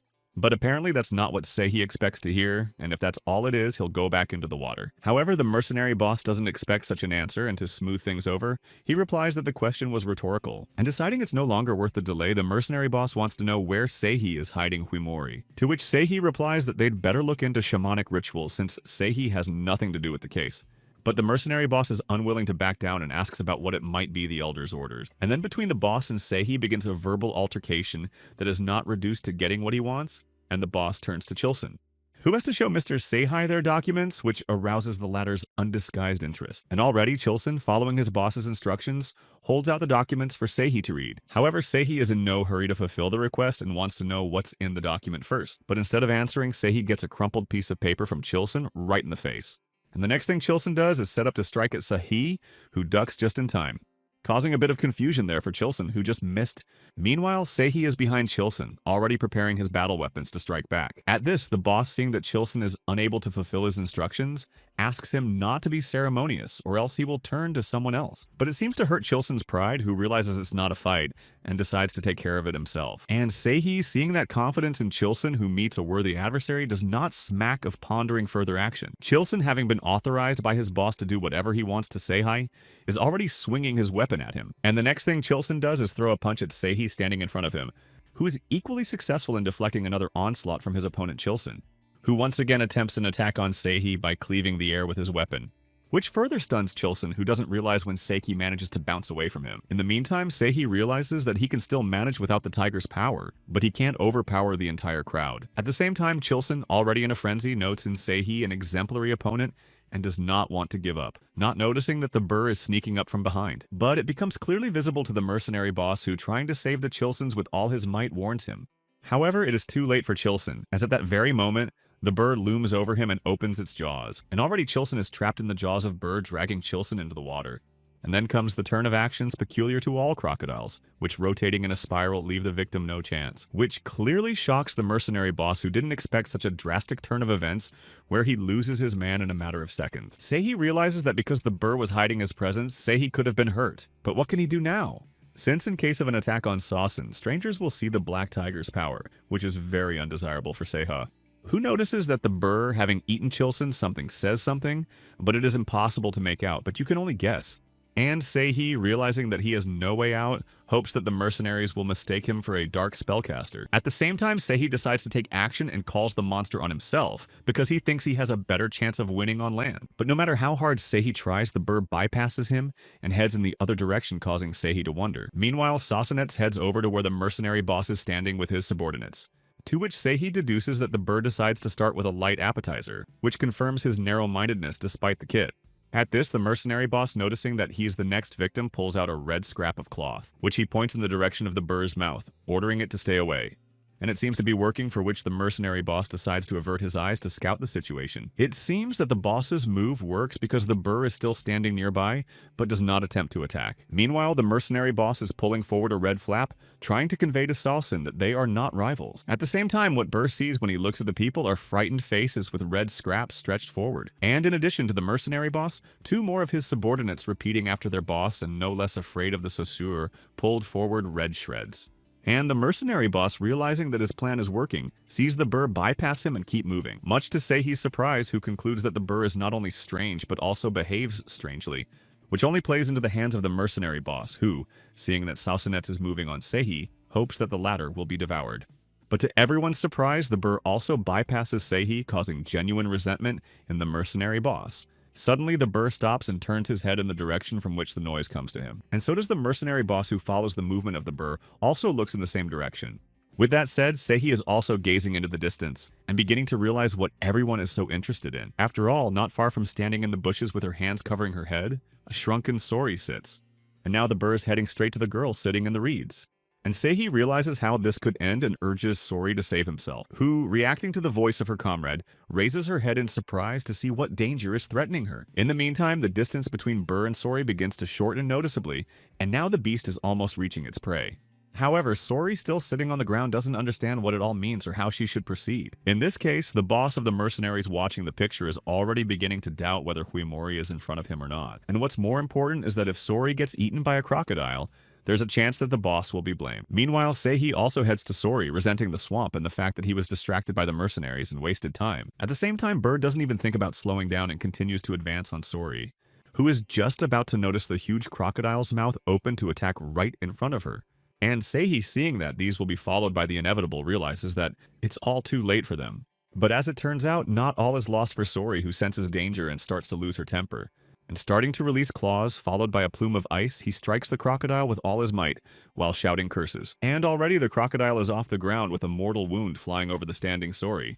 The crocodile, feeling that this battle will be lost for him, falls with his back on the ground, and Sori, continuing to express himself without realizing what he was doing, prepares to strike another blow at Sori. And that blow comes on the very body from Sori, flying accompanied by ice at him. At that, the crocodile is once again understood in the air by a single kick of Sori's leg. And so ends the age of the crocodile Burr, who falls to the surface defeated. Meanwhile, Seihi walks over to Sasen and leans over his scarred body. Sori, still in a furious state, stares silently at the crocodile's wounded torso. And Seihi, realizing that he's ending it all, wants to know how Sori will look at it. Before proceeding further, however, Seihi decides to take care of business first. And already Seiha's battle weapon is slamming into the beast body, and the memories of the caster are beginning to overwhelm Seiha, who sees a man standing behind bars and who has come a long way that will bode well for his reward. And maybe we should give the foreign Sanshin a couple of two simple hints, where one of them becomes stabbing a knife through space, which should make it clearer what is wanted from him. Namely, that not much will be required of Sanshin, and the river will become his haven, where he must destroy everything but humans. And from that, Seihi begins to come to his senses, not realizing what kind of memories from just being able to see. So someone released Sanshin into the river on purpose, but even if they did, what's their purpose? And in general, it may be that this is due to the boss and his group of mercenaries, who are beginning to actively regroup. The mercenary boss still hasn't come to his senses and doesn't realize what he's just seen with his own eyes. However, it's time to get a grip and stop relaxing, for which the mercenary boss orders the summoning of all the guys. And one of the mercenaries should call for the messenger and the others should take up their bows and be ready. And Seihi, watching the whole thing, just thinks the mercenary boss is making too much noise. But even though Seiha has a strong interest in finding out what kind of people they are, you have to be careful and stay out of the way. Besides, Seihi is worried about the condition of Sori, who is once again sitting with her hands covering her head. And when Seiha asks what she's doing, Sori looks around excitedly, wondering if the mercenaries are gone or not, to which Seihi immediately gives the truthful answer that the mercenaries are still here.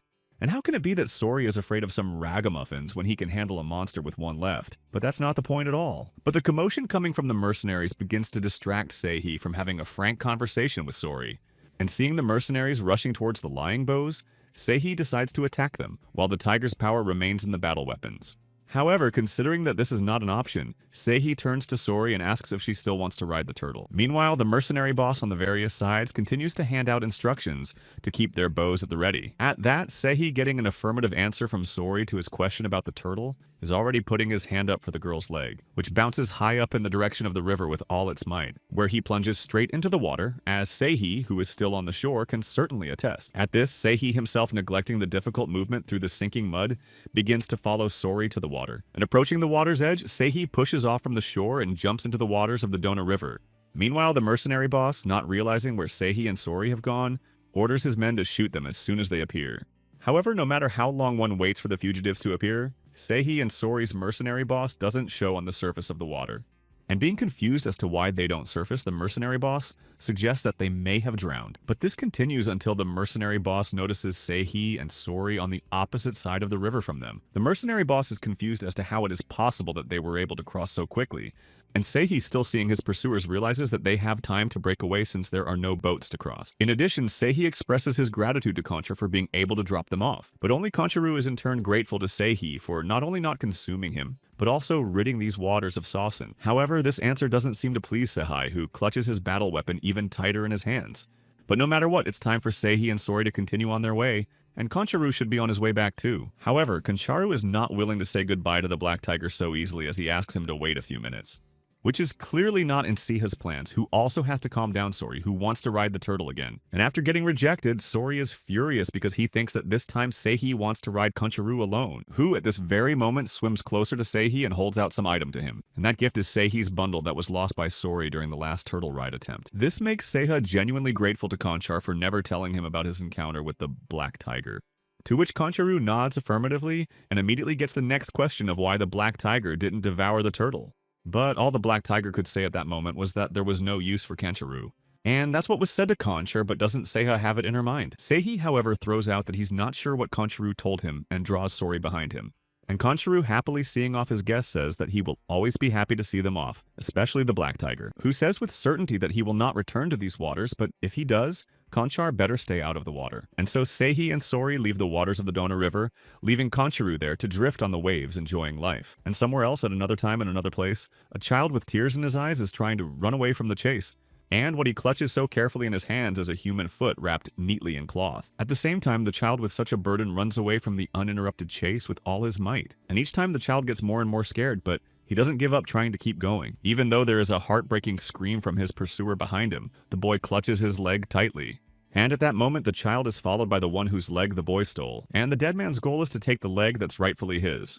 That said, it seems like Stalker is unwilling to give up the chase attempt until he gets the limb back, and already the child is in range of the dead man, who catches up with the boy each time, who, even though he senses the approaching danger, continues to run away with his burden unceasingly. Suddenly, something happens that is not expected by a child, who screams in surprise, all because a boy not paying attention to the road slips and starts sliding down the slope. The child is already rolling down the mountain, trying to protect his head and not paying attention to the leg that flies in the other direction. And the boy himself, having lost his footing, flies down with his eyes closed and arms spread out in fear.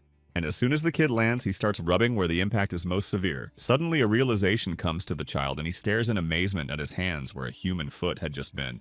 And since there is no human leg in his hands, the boy starts looking around for the missing one, until eventually he discovers a foot lying not far from him. And picking himself up under the continued wailing of the dead man, the boy gets to his treasure. At the same time, holding the leg against himself and under the endless sobbing of the child on his feet, continues to run. And this continues until the boy, having found shelter behind a rock, decides to take a break. And the dead man keeps following him around, and the boy feels it. And all that remains is to ask God for help to save not only him, but also his mother, in exchange for the fact that he will live honestly. And tears continue to flow from the closed eyes of a child who does not want to think about what will happen, until his attention begins to shift, forcing the child to open his eyes and scout the situation. And as soon as the boy opens his eyes, he stumbles upon Sori's face looking at him in surprise. And since this encounter occurs suddenly, the boy loses his temper and jumps up in fear. But realizing that the extra sound would attract the dead man, the child clamps his mouth shut to keep from screaming. And then the boy decides that he should introduce himself, calling himself Dihan and wondering what Sori is doing in these parts. A picture of a mercenary boss with a naked weapon stalking her, and Seihi immediately comes to mind. But all Sori can say in response without going into detail is that she's being followed. And the boy doesn't know what he means, but he decides that she's being chased by these dead people. And seeing that Sori, in order to find out who is hiding under the word, these peeks out from under the rock trying to hold her back, where Sori's escort Seihi successfully kills the dead man who was chasing Dihan, who stole his leg. But Dahan, of course not seeing this picture trying to pull Sori down, asks her to keep her head down and hide with him. Daehan wonders where Sori's house is, and seeing the direction the girl is pointing, Daehan decides that it's near his house in Tudonri. But if that's the case, what's Sori doing in the woods at this hour all alone? And Daehan finds out that Sori got lost when Seihi left an order not to go anywhere and went to get food for them. At the same time, Daehan, seeing that even in such a situation Sori doesn't cry, concludes that she is very brave. And Daehan decides that he too should pull himself together because, unlike Sori, he's not lost. Which means Daehan has to help Sori by suggesting she follow him to take her home. But Sori, who's seeing Seihi dispose of the dead man, disregards Daehan's request to get down and don't dare turn around. Seihi watched as Sori's head peeked out from under a rock, not even realizing what she was doing. Meanwhile, Sori sees Seihi paying attention to her and starts waving at him, which is not at all clear to Seihi, who doesn't understand what Sori is trying to say. Which, leaving Daehan's hiding place, decides to head after the boy continuing to clutch the stolen leg. And Daehan, not hearing any more pursuit, decides that they managed to break away, asks Sori to go up thinking that this way they will get there faster. But then Sori's attention turns to the human leg, which Daehan explains is the cure. After all, Dakin's mom is very sick, and yesterday in a dream the boy appeared to a mountain spirit who was able to show him where to get the medicine. Dakin not only had to dig up the dead man, but also take off his leg and then boil it, and feed it to his mother, which would make the disease go away. And apparently this story makes a huge impression on Sori because she loses even the power of speech. And when the speech comes back to her, the first thing Sori asks is whether or not Daehan eats people, to which she gets a negative answer. But does it really matter because Daehan's mom will never know about it, and the boy is ready to be punished by Yamaraji? After Daehan's father went to heaven, his mom invested a lot of effort to raise a boy who is willing to go to any lengths for her. But Sori unfortunately can't understand Daehan's feelings since she doesn't have a mom, for which the boy apologizes to her. However, behind all this talk, Dakin, seeing the forest ahead, realizes that something is amiss here, namely that there should be a wooden bridge at this spot, which means that Daehan is turned the wrong way. Dachin also sees glowing eyes behind the trees that scare him a lot, but there's a chance he's just imagining it. But no matter what, Daehan shouldn't tell Sori about it because it might scare her, but he shouldn't deceive her either. And as soon as Dane decides to tell Sori about it, he notices that the girl is not with him. And if that's the case, then where's Sori going? Has the ghost been haunting the kids all this time? And besides, are there really jackals behind the trees? Because Mom told Dahoni that jackals attack people in the mountains. And since that's the case, Daehan has to do something, and before he runs away, he has to help Sori, who is probably in trouble. Daehan's gaze suddenly stumbles upon an unsuspecting Sori, walking peacefully out from behind the bushes. And it kicks the crap out of a scared Daehan seeing the whole thing. While still continuing to clutch his leg, the boy wants to know why Sori is coming out of there in the first place. To which he gets a completely casual answer that Sori was only leaving to go to the bathroom, which just doesn't sit right with the still anxious boy trying to repeat Sori's words. But anyway, Dakin decides to go back, because besides the fact that they are lost in these places, it is dangerous because of jackals. However, this doesn't scare Sori, who is happy to report that she loves doggies. Daehan and Sori continue their journey to the house, during which the boy learns that Sori has not only no parents, but also no home. Suddenly, Daehan, not wanting to contain his joy, announces that they are finally finding their way. And the evidence of that is the log bridge, which you only have to pass over, and there it is not far to the dam. But you have to be very careful as the rain has increased the current below, and even an adult can be endangered. Daehan is not the first time he has walked across this bridge, so he decides to go first, but when he looks around, he doesn't find Sori, which at this point, having overtaken Dakin, is already flying down the log, disregarding the raging torrents of water. However, such absurdity is very frightening to Dakin, who tries to warn Sori without noticing as he releases the extracted human leg. But when the realization reaches Dakin, it's too late as her foot flies straight into the water. And as soon as a human foot touches the surface, it immediately disappears into the abyss of water with a splash. Without even leaving a trace of its presence, so quickly the water swallows up Dakin's prey, who realizes that this time he's losing a human leg, hard won and risking his life forever. And without even paying any attention to the waters of the river, Dakin follows Sori with a drooping head and tears in his eyes. Who can't believe that Daehan threw away a human leg that he treasured so much? And Sori's partly right. After all, the mountain spirit who came to Dakin in a dream suggested how he could save his mom, and now almost reaching home, the boy loses the chance. But it seems that such an admission and the realization that this is the only chance for salvation is very surprising to Sori, who reiterates that it's a human foot, which pisses off an already frustrated Daehan. I mean, Sori's right, and Daehan must be crazy to believe such nonsense. And it greatly offends the sensibilities of a mountain spirit who is out of his mind that Daehan dares to call him a thing, since most likely the spirit or Sanshin is just an illusion that is formed from Daehan's desires, who bitterly realizing this can't hold back the tears that come to his eyes.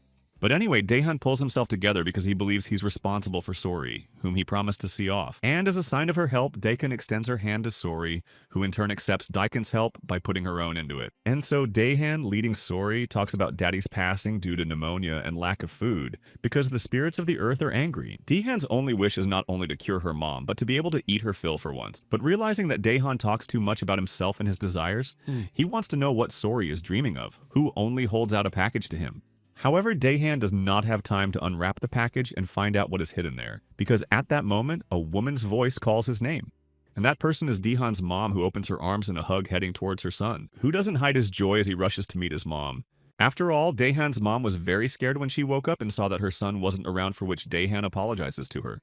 But suddenly the boy freezes in incomprehension as he has only one question in his mind for his mom.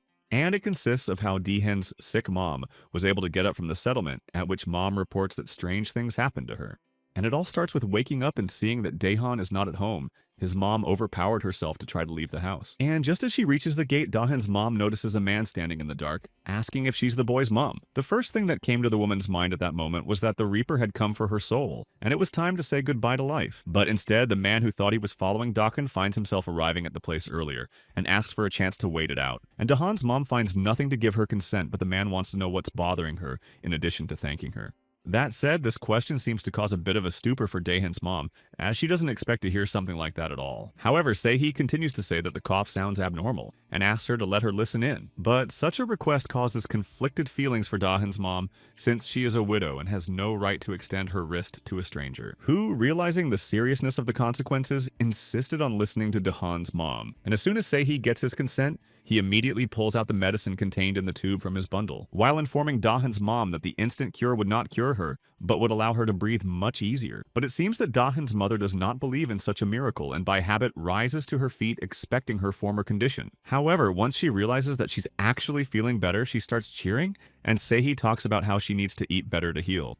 And for this, Sehee leaves a handful of coins on the doorstep, but since the man must not stay in the widow's house, he must leave it. And with that, Sahi leaves Daehan's house without waiting for his traveler, with his mom trying to stop Sahi to say thank you.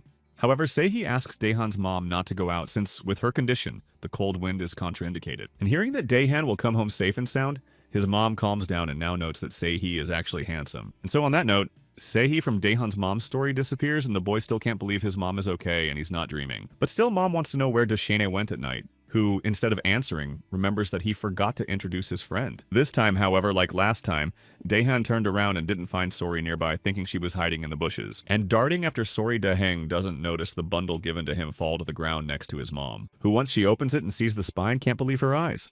And that's because this package contains not just any bell, but real wild ginseng.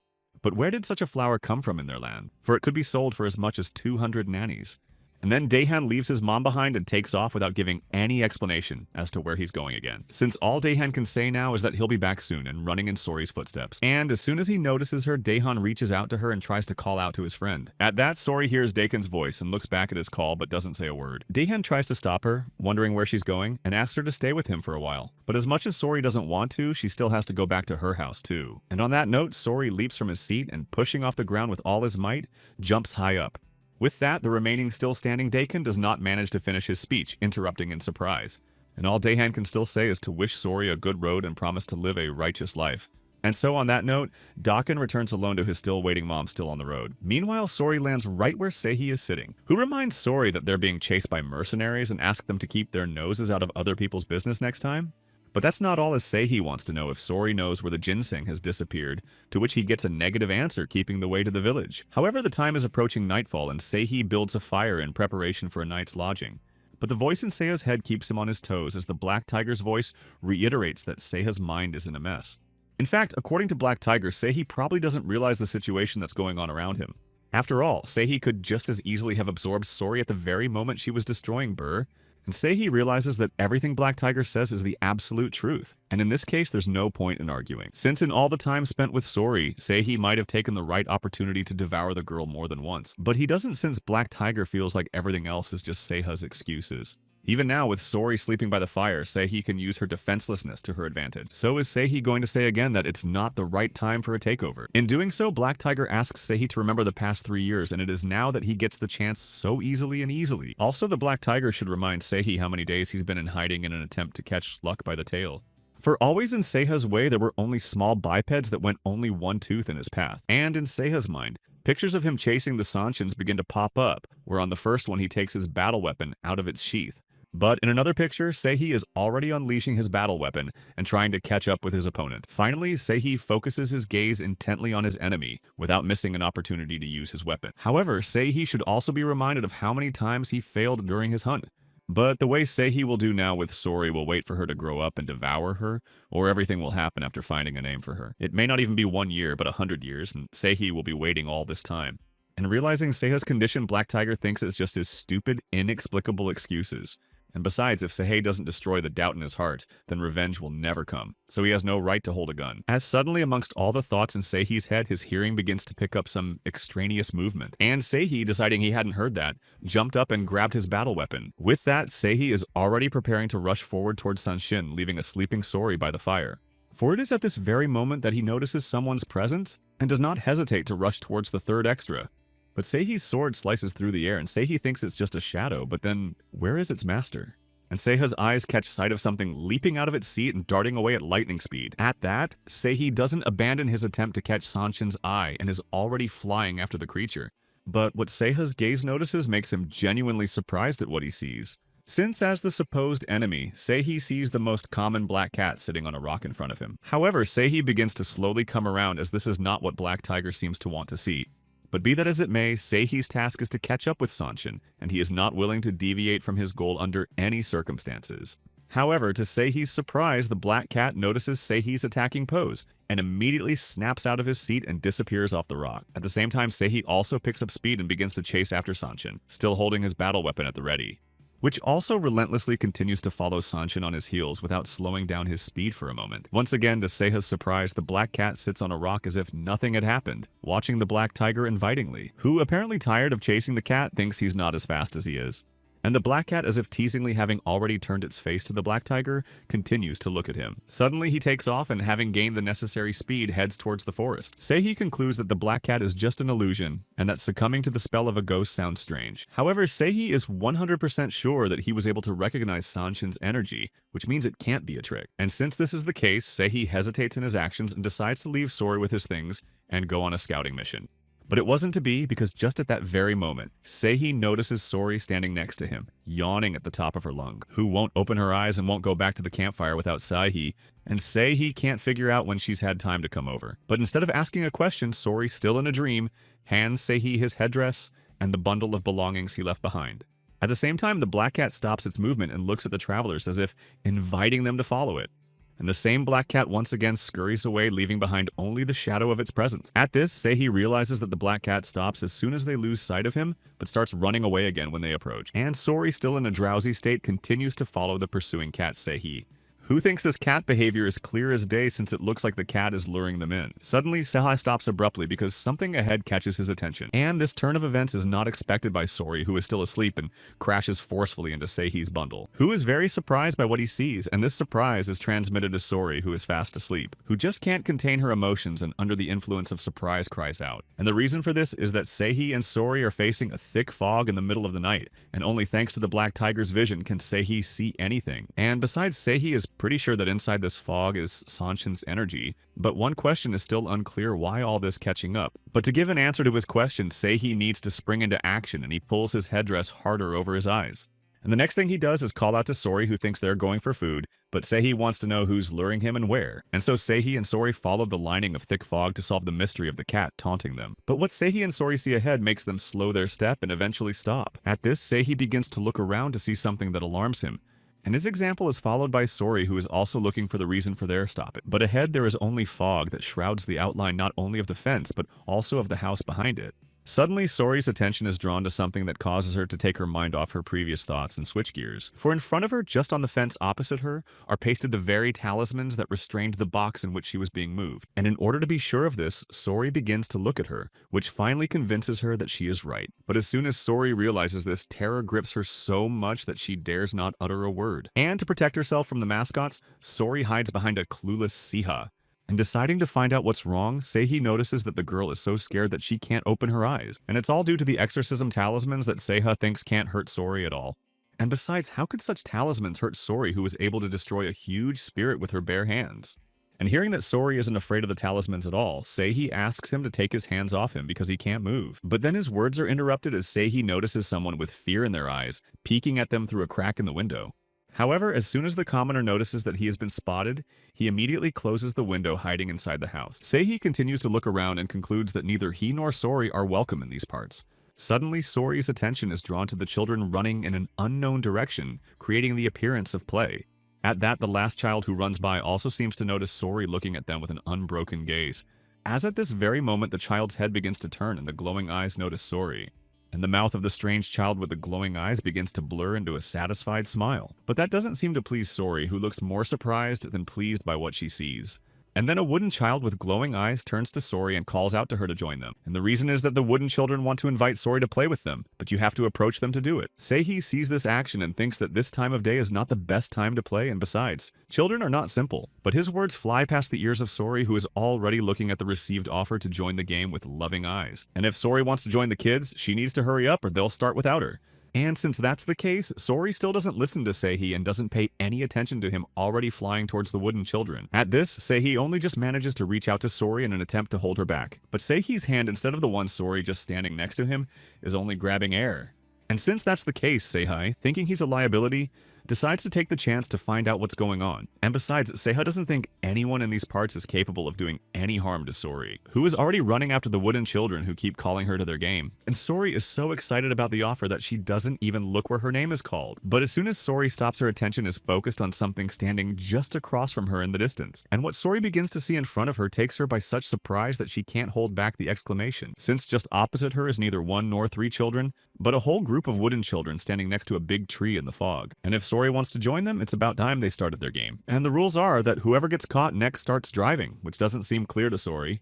But the game has already begun and the one who drives starts counting with his back turned to the scattered wooden children. And now the count is up to 6 and everyone is scattering, and Sori, who is looking at them, doesn't understand how she should act. At the same time, the girl running past Sori once again tells her that she should run away or she will be the one caught. And the scary face of the fleeing wood begins to blur into a smile, and the count meanwhile comes to 8. However, Sori doesn't understand what they want from her, as she stands there as before without daring to move from her seat. And so at 10, the water finishes counting and talks about going looking, in the hope that everyone has hidden. But as soon as the wooden child turns his head, he notices that Sori hasn't run away, still continuing to stand still. And since that's the case, it's Sori who's first in line to drive next, since the wooden baby is already headed her way. And it is Sori who will be the next child in line to be caught by the looming wooden boy reaching out to her. However, Sori doesn't like such rules of the game as well as the game itself at all, and doesn't want to play such a game. But such demands of Sori are not at all in line with the one who is driving, and at this very moment approaching the girl. And as soon as the wooden child catches up to Sori, he bites her with all his might on her forward exposed arm, which is even more disliked by Sori, yes, and to whom it causes her unbearable pain. And all Sori can do to respond to the villain's antics is throw a punch that throws the wooden boy back. And Sori looks at his injured arm and notices that there is a strong bite in the very spot where the wooden boy had clung. At the same time, the wooden boy who flew away informs that Sori was caught, and since that is the case, the one who will be caught will be eaten. And echoing his words, others attracted to the game begin to pull up to Sori, saying that whoever is caught will be eaten. And as if by magic from nowhere, wooden children begin to surround Sori, repeating the words of their water. And Sori continues to stand there, not daring to take a step, holding onto his wounded arm. At the same time, the voices of the wooden children appearing in the fog come closer and closer, repeating the mere words "eat," which doesn't please Sori, who is caught off guard and looking in the direction the kids are coming from. With the wooden girl on the row, with everyone getting closer to Sori each time she talks about letting herself be eaten, that more than before begins to piss off Sori, from which ice shards begin to fly in different directions. And the wooden children come closer and closer to Sori, starting to surround her from all sides, keeping repeating the same thing. And now each of the wooden children open their huge mouths to bite and then eat Sori, who finds herself in too close proximity to the crazy wooden children stepping on her.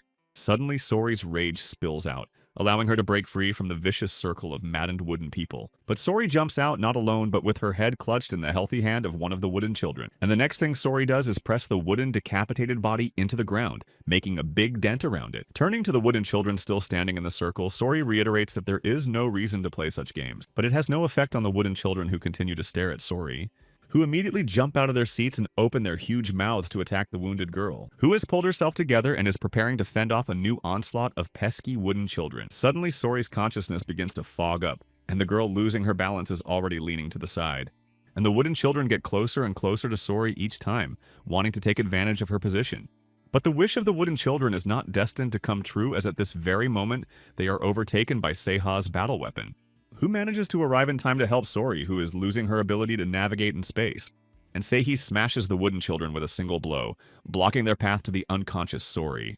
And those wooden kids who weren't hit by Seihi are starting to switch to him, leaving Sori alone. And now the desired object of the wooden children is Seihi, who notices the stares directed at him, which makes him concentrate on helping Sori, who's trapped. And already Seiha's battle weapon was catching up to the wooden child gaping at him. But instead of one child, the rest of the Black Tiger begins to come at Seihi in the same way. And now, one by one, the battle weapon touches Seihi, who thinks that this way he is finished with his enemies. Suddenly, Seiha's slanted gaze notices someone standing quite a distance from the Black Tiger. And that enemy is a wooden girl who apparently senses the emanating danger from the Black Tiger. Because at that very moment, the wooden girl turns around and starts running in the opposite direction of Seiha. But her fate is sealed, as she is already in the sights of not only the Black Tiger, but also his battle weapons. And Seiha's battle weapon catches up with the wooden child, who has already managed to run away from him for a considerable distance. And Seihi, seeing the result of his actions, picks himself up to continue rejecting the enemies that overtake him. As at this very moment, a new wave of wooden men are heading towards Seihi with renewed vigor. Meanwhile, the wounded Sori is still unable to move from her position without orienting herself. And just then, Seihi comes to her rescue, where Sori tries to see a familiar face.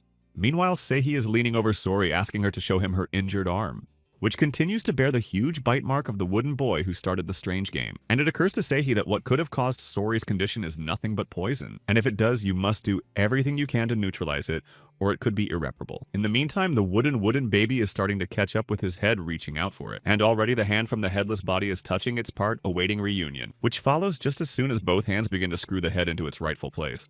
And although it happens backwards, the head is already sitting on the neck of his body, and his eyes begin to search for his victim. At the same time, this phenomenon is not clear to Seiha, who looks around and begins to assess the situation, in which each of the wooden parts of wooden bodies begin to find each other to assemble into a whole. And Seihi, thinking that what's happening seems too suspicious, decides to retreat. And hearing Sori Seihi's lamentations, Seihi tries to calm her down and tells her that as soon as they return, they will immediately start treating her. While still conscious, Sori tells Seihi that she doesn't like wooden children at all, and Seihi agrees. Also, Sori talks about how she's really hot and wants to get naked, which doesn't please Seihi at all. And what Seihi dislikes even more is that they go back to the same tree. And that's even more displeasing to Seihi, who once again makes sure there's something wrong with this place. And when asked by Sori if they have already come, Seihi is forced to tell the truth and answer no. At that, the wooden children's joyous voices about Sori being back are starting to echo throughout the neighborhood. And Seihi, thus accepting the challenge, decides to determine who will emerge victorious in this battle. But his thoughts are disturbed by Sori's moan, telling him that something inexplicably strange is happening to her, since she can't see anything anymore. And Seihi is left with no choice but to abandon his desire and once again seek help from an exhausted Sori. But it doesn't turn out to be that simple, and to check the situation, Seihi looks back, where they are followed on their heels by wooden children with faces just as distraught with the desire to eat them.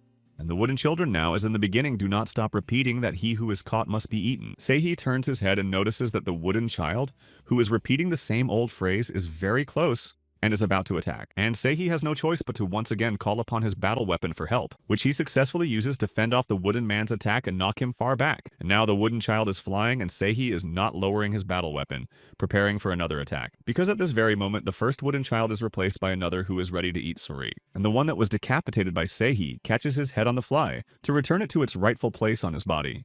And Seihi, seeing this resurgence, realizes that he can't handle them at this rate. And to make matters worse, Seihi once again notices the same tree in front of him, surrounded by thick fog. And it didn't seem to Seihi at all, because even going the other way, they return to the original place, which can't be a mistake. And Sori temporarily regains consciousness again, telling Seihi that everything around her is spinning, indicating severe intoxication. Seihi tries to calm Sori down and tells her to be patient, because when they get out of this place, she can rest.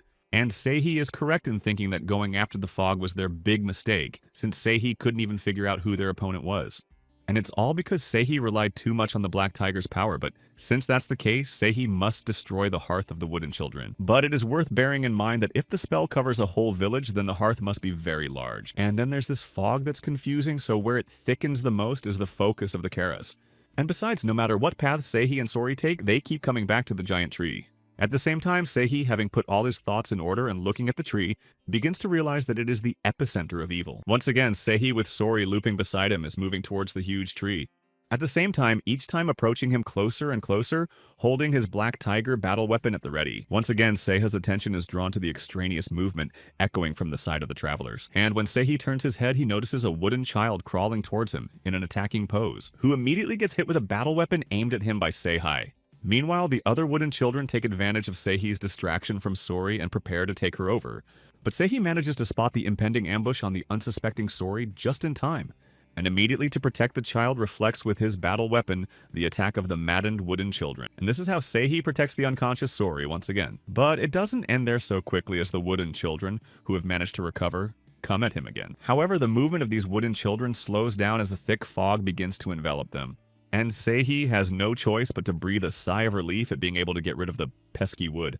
But Seiha's state of relief doesn't last long, as he is again forced to concentrate to catch the extraneous noise, all the while still continuing to move away from the damn tree with Seiha beside him, barely weaving behind him. And just like all the previous times, Seihi begins to realize that he is losing his bearings again. Oh, and besides, the sensation of the presence of an intruder makes him keep his battle weapon at the ready. But what was Seiha's surprise to see an animal-like creature instead of a wooden child, which on closer inspection begins to take on the shape of a very ordinary cat. And this cat, calmly perched on top of the fence, continues to watch Sori and Seihi.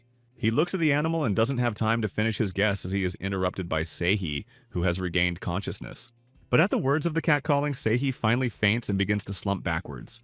However, Seihi manages to catch the girl in time to prevent her from falling to the ground. And tasting Sori Seihi's forehead, Seihi notices that she is all burning, and this condition can be very dangerous even for Sanshin. In addition, this time Seihi finally makes sure that Sori was poisoned with poison through the bite. But even knowing now the cause, Seihi will have a hard time finding a cure unless he knows what the poison was. And while Seihi was dealing with Sori, the cat watching them didn't even try to leave his seat. With that, the next thing the cat starts to do is make a loud noise in cat language. And then the cat changes its position and rises to its feet and begins to pull itself up with its front legs, which is followed by stretching the back of the legs, preparing the cat to resume movement. And now the cat stands up on all four paws and starts its movement on the top of the straw fence. But that's not all, as at that moment the cat turns her head and turns to Seihi as if to say follow her. And her call is instantly picked up by Seihi, who, looking at the approaching wooden men, finds the offer very tempting. But be that as it may, Seihi can't help but think that this way they might fall into a new trap. However, looking at the distant cat and sensing the approach of the wooden children, Seihi realizes that they have no other choice. Meanwhile, the cat is already nearing the end of the straw fence, trying not to speed up her step in anticipation of Sori and Seiha.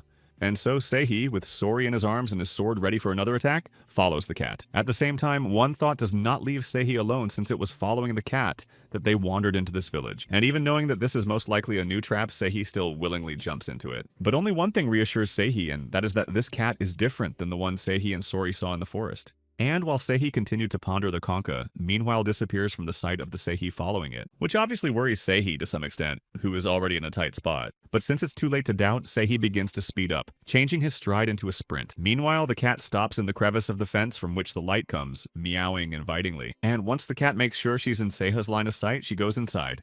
The next thing the cat does is walk towards a house with lights on in the windows. And Seihi, watching this picture, can't understand how such a low fence can protect the house from ghosts walking around.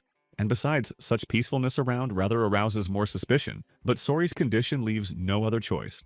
And that's how Seihi, with Sori in her arms, walks through the low fence and into the courtyard. But before following into the house, Seihi decides to look around. And the first thing he sees are the neatly arranged jugs in one corner. And in the other direction, on neatly tied in stacks of firewood, cats sleep peacefully without paying attention to people. At the same time, behind the ajar shutters of the window, Seihi hears someone talking to the cat that they have visitors. And this obviously makes Seihi, who witnesses the conversation, even more suspicious. Suddenly, a woman's voice from the ajar window, addressing Seihi, invites them to go inside the house. But before they do, the same female voice asks Seihi, with Sori in her arms, to lock the wicket as tightly as possible. And Seihi, about to fulfill the request, turns to the ajar door of the wicket behind which the ghosts still hover. But as soon as Seihi closes the wicket door, all the extraneous sounds behind it begin to fade, taking the woodies with them. And just outside the fence, as if there was no thick fog, the sun rises. The woman notices Seihi's surprise and realizes that he is confused, so she asks him to come inside to explain. But the fact that the woman addresses him as Mr. Black Tiger throws Seihai off balance, and the woman in turn introduces herself to him as Tan Yen, who is excited to meet the Black Tiger. And on that note, Black Tiger and his wounded companion go inside the house as their journey was really not easy.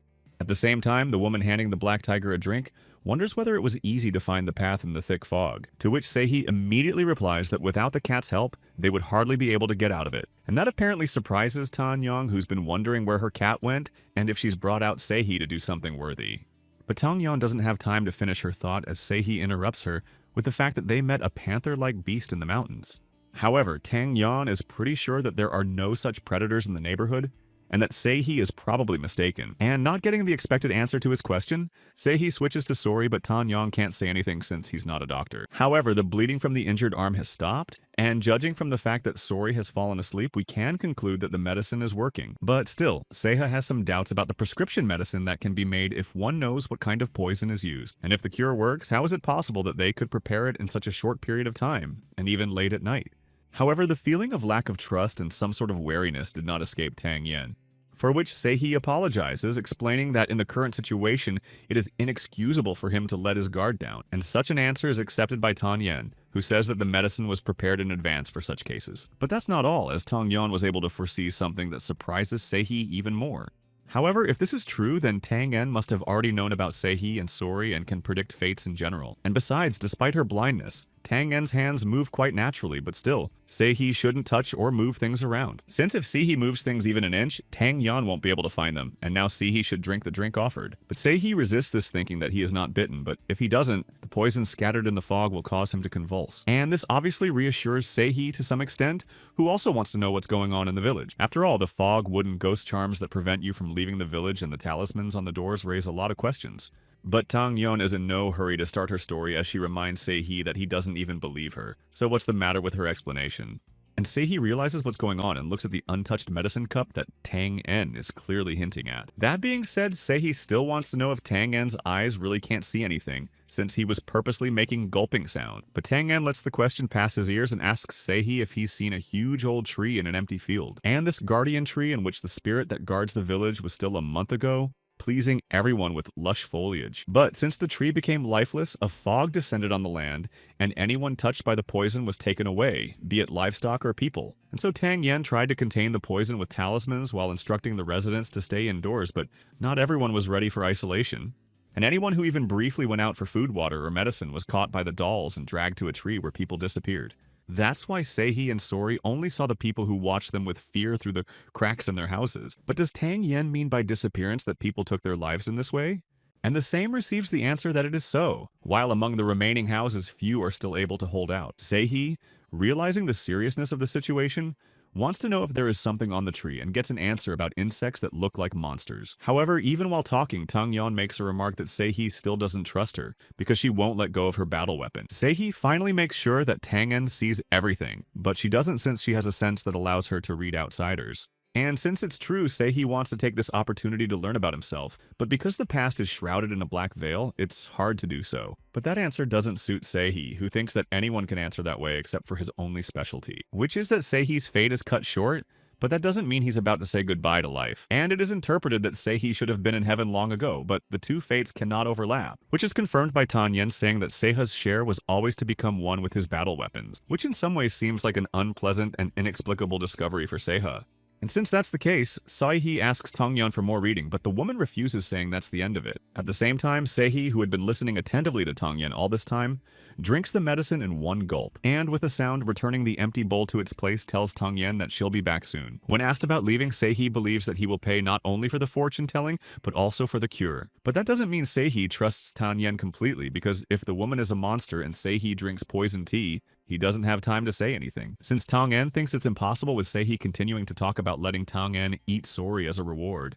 Tang Yen can't believe it, since despite Seihi's cruelty, he's no joke and gives him a jade bead, which will help Seihi choose a path to leave the village as the poisonous fog is able to deprive the landmark. Seihi himself looks at the bead and realizes that he doesn't know what he can and can't trust, but he can see the effect. And now standing in front of a huge lifeless tree, Seihi wants to know what kind of insect is playing with people's lives. But as it is, an ordinary tree was able to change so much in such a short period of time.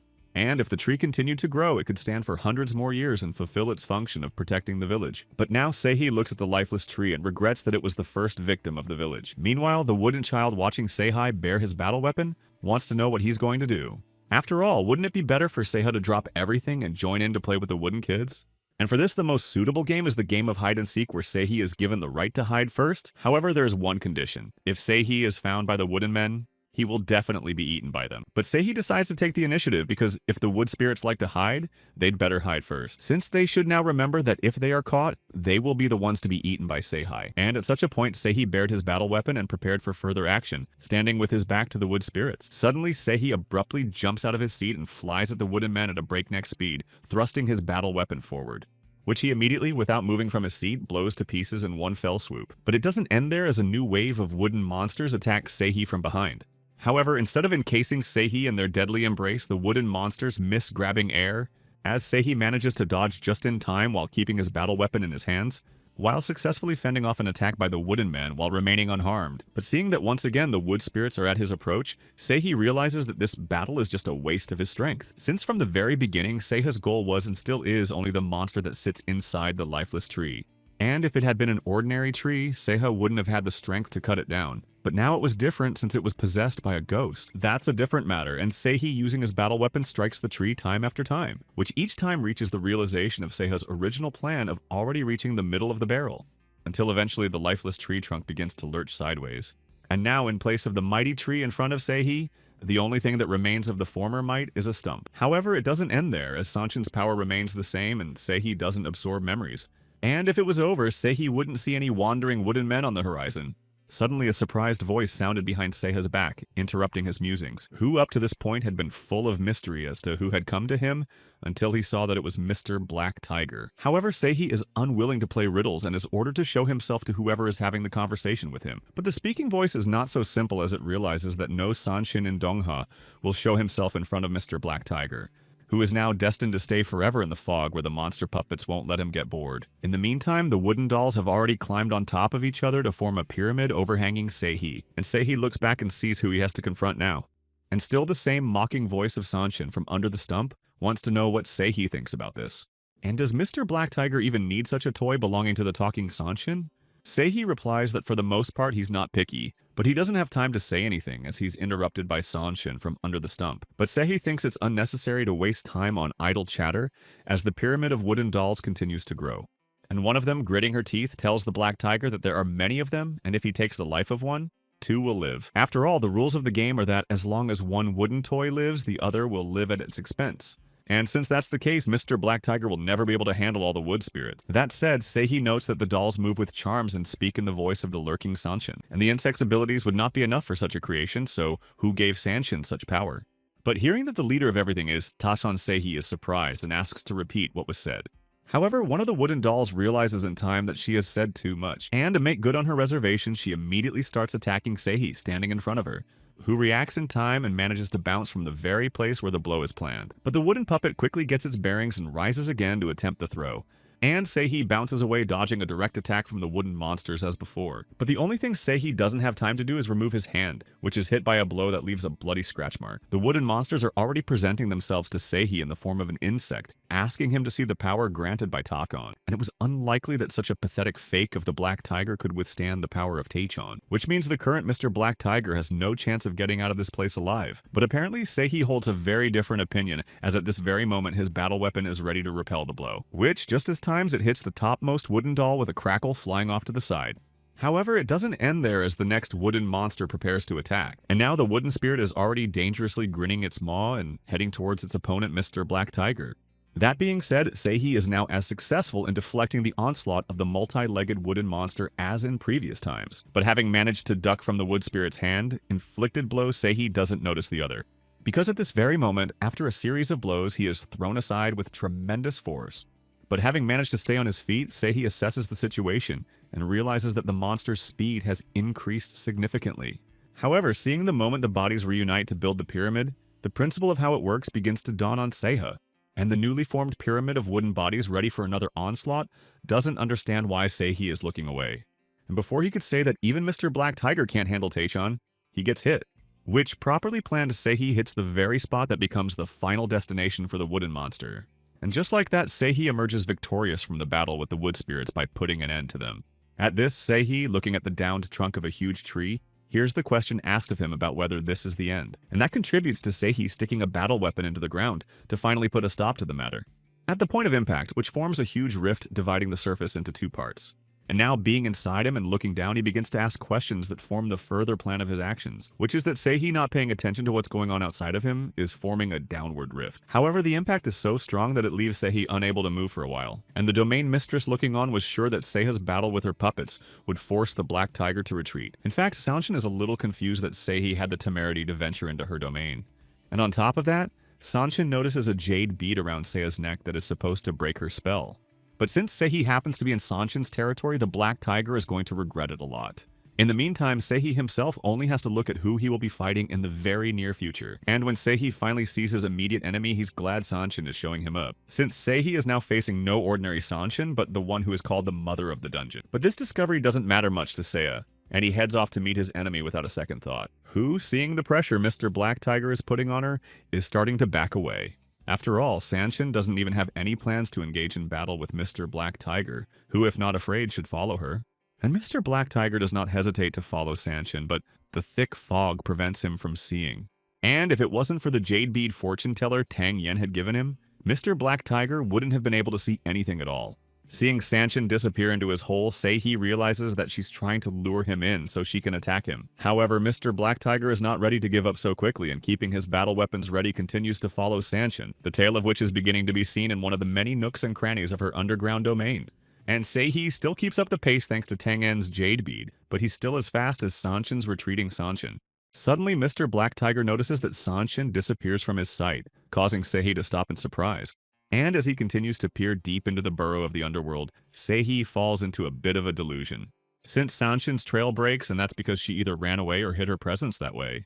Yeah, and anyway, Seihi doesn't understand why he's so out of breath even considering that Black Tiger-san is in the cave. And then Mr. Black Tiger's gaze begins to pick up some extraneous movement from outside, which is triggered by the fact that the newfound wooden monsters are taking up their old ways in the form of an attack on Seihi, who, holding his battle weapon at the ready, doesn't quite understand how the wooden monster managed to get to this place. And Mr. Black Tiger has no choice but to strike again with his battle weapon at the wooden monster, which this time, as in previous times, does not have time to dodge and falls under the hot hand of Mr. Black Tiger. But it doesn't end there, as Mr. Black Tiger himself, although he makes a strike, is also captured. During which Mr. Black Tiger not only strikes again, but also tries to grab the monster to finish him off. And actually, the Black Tiger-san is starting to get the hang of it as Seihi clutches his battle weapon even tighter and strips the monster, which, breaking apart into its component parts, begins to retreat from Mr. Black Tiger, taking the darkness with it.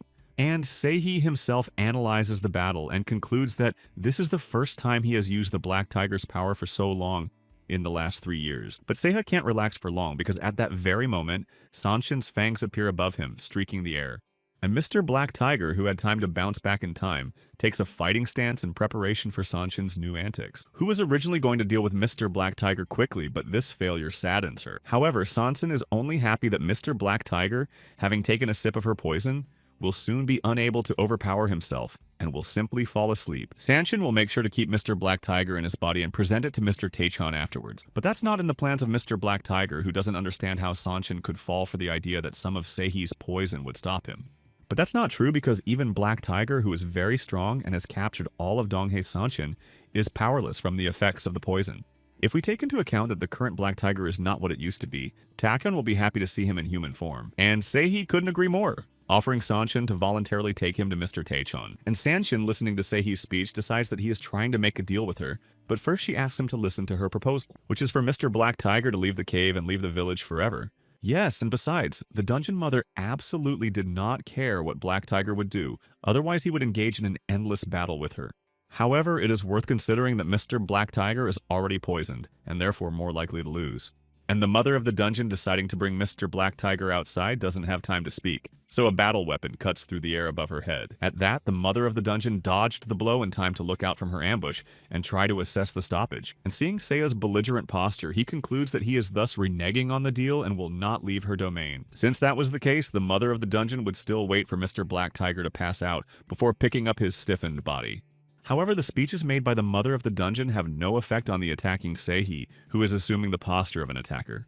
As Mr. Black Tiger looks into the face of the mother of the dungeon and tells her that he will not let her go. But Sanshin is already out of sight of the Black Tiger Master standing there, starting to call out for him once again. And seeing that Seihi doesn't move, the dungeon mother thinks he knows that sudden movements make the poison spread faster through the body.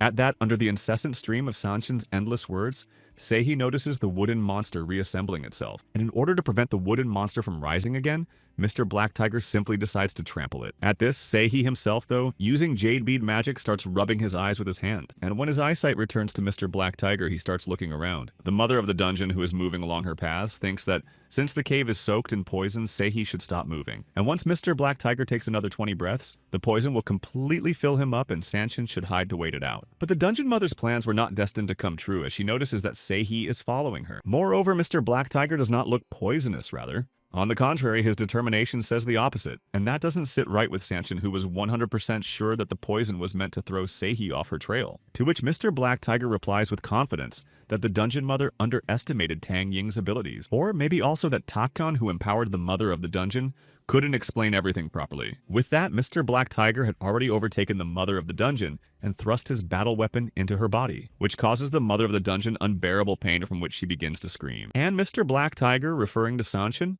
wants to know if it's true that she was able to stand up to Siha after receiving power from Tachan. But even so, Mr. Black Tiger catches up with Sanshin again, and ignoring her pleas thinks that Tachan is a coward. At the same time, the mother of the dungeon, realizing that she is doomed and grasping at the slightest chance, wants to tell where Takkan is hiding. But it no longer makes any difference at all to Mr. Black Tiger, who finally catches up with the mother of the dungeon, since having absorbed the mother dungeon, all the memories in her head would still become available to the Black Tiger Master.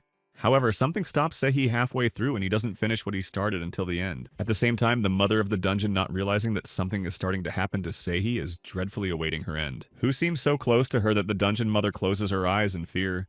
But to the surprise of the dungeon mother, nothing happens, and to scout the situation, she decides to peek. And once she realizes that the danger has passed, the mother of the dungeon is happy to realize that her poison is beginning to take effect. And it all happens because the mother of the dungeon stabs Seiha's body with her sharp spades, forcing him to stop. Still, that doesn't stop him, and Seiha manages to reach the dungeon mother's head, clutching it tightly. However, the mother of the dungeon also manages to escape the consequences this time as she pushes off Seiha, who notices that at this very moment one of the dungeon mother's offshoots is clutching his hand, which contains a battle weapon. Oh, and to top it off, the dungeon mother's many legs are beginning to encircle Seiha's entire body. At that, the mother of the dungeon, on whose head Mr. Black Tiger is still leaning, tries to throw him over. And this is successfully obtained by the mother of the dungeon, who is freed from the clutches of Mr. Black Tiger flying over her, who is piloting upside down, trying not to lose sight of the jade bead preparing to fall. And this does not go unnoticed by the emerging victor from this battle of the mother dungeon. But luckily for Mr. Black Tiger, he manages to land on his feet without losing his bearings. And the mother of the dungeon, adopting an attacking posture, aims all her possible weapons at Seihi, who accepts the challenge and is already rushing at his attacking enemy Sanshin, who, realizing that she might lose in this fight to Mr. Black Tiger, decides to put a fog on him, which completely envelops Mr. Black Tiger, throwing him off his chosen path. But once the fog clears a bit and visibility begins to return to Seihi, he notices two fangs pointed at him, which he chops apart with one swipe of his battle weapon, depriving Sanshin of the chance to strike. Suddenly, Mr. Black Tiger's side vision notices a third extra appearing in this game. And that third extra is none other than the wooden monster who grabs exactly the hand where Siha's battle weapon is. And the mother of the dungeon, realizing that an unfavorable outcome might follow for the Black Tiger Master, is happily watching. At this, the wooden monster that had encroached on the Black Tiger Master's martial weapon flew back with force. But the mother of the dungeon herself, who receives a strong blow from Mr. Black Tiger, is not left out, which also throws the mother of the dungeon back with force, erasing the smile of pleasure from her face. And Mr. Black Tiger, although he is devoid of battle weapons, is still infused with the power of the Black Tiger, with which Seihi skillfully wields his fist to continue striking at Sanshin. As suddenly something stops Seihi, causing him to take his mind off the battle and turn his attention elsewhere. Because at that very moment, Seihi notices that his battle weapon is right where the wooden monster is located. Moreover, the monster's wooden clawed hand is just where the hilt of Mr. Black Tiger's battle weapon is, who, assessing the situation though, managed to pull the sword out of his body, but still doesn't know how long the power will last. Which means you have to switch and rush to get your hands on a battle weapon, but so does the wooden monster. And now Mr. Black Tiger, holding his fist at the ready, is rushing to not only seize the sword, but also to throw away the wooden puppet, which, when it fails to reach its target, flies backwards with a crackling and furious force. Meanwhile, Seihi is already a millimeter away from grabbing the hilt of a battle weapon, with which Seihi just has to chop up the mother of the dungeon to stop all the dolls that are starting to pounce on him. Seihi sees each of the wooden dolls trying to bite him, and realizes that all the others are following one of them in pursuit.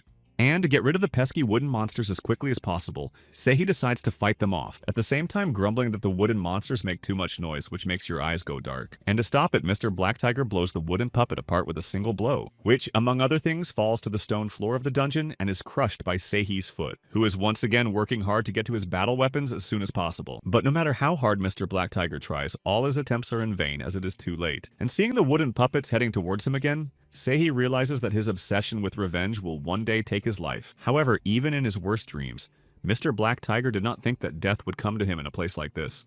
And the mother of the dungeon gleefully looks at Seihi and thinks he's just a loser destined to perish in her domain. And besides, it's too late to fix anything for someone who should have been stiffed a long time ago.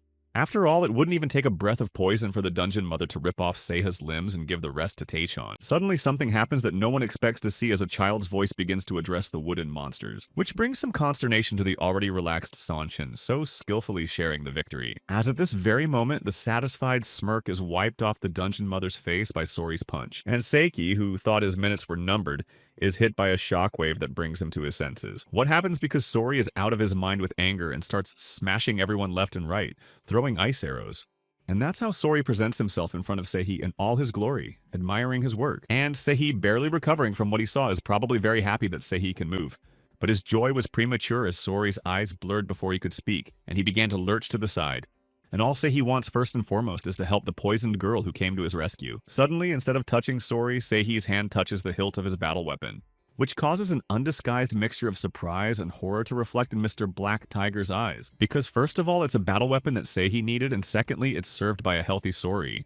But apparently that's not the concern of Seihi, who praises Sori and asks her to gently remove her hands from the blade of the battle weapon, which is immediately done by Sori, whose hand does not take damage from the martial weapon that emanates the Black Tiger's energy.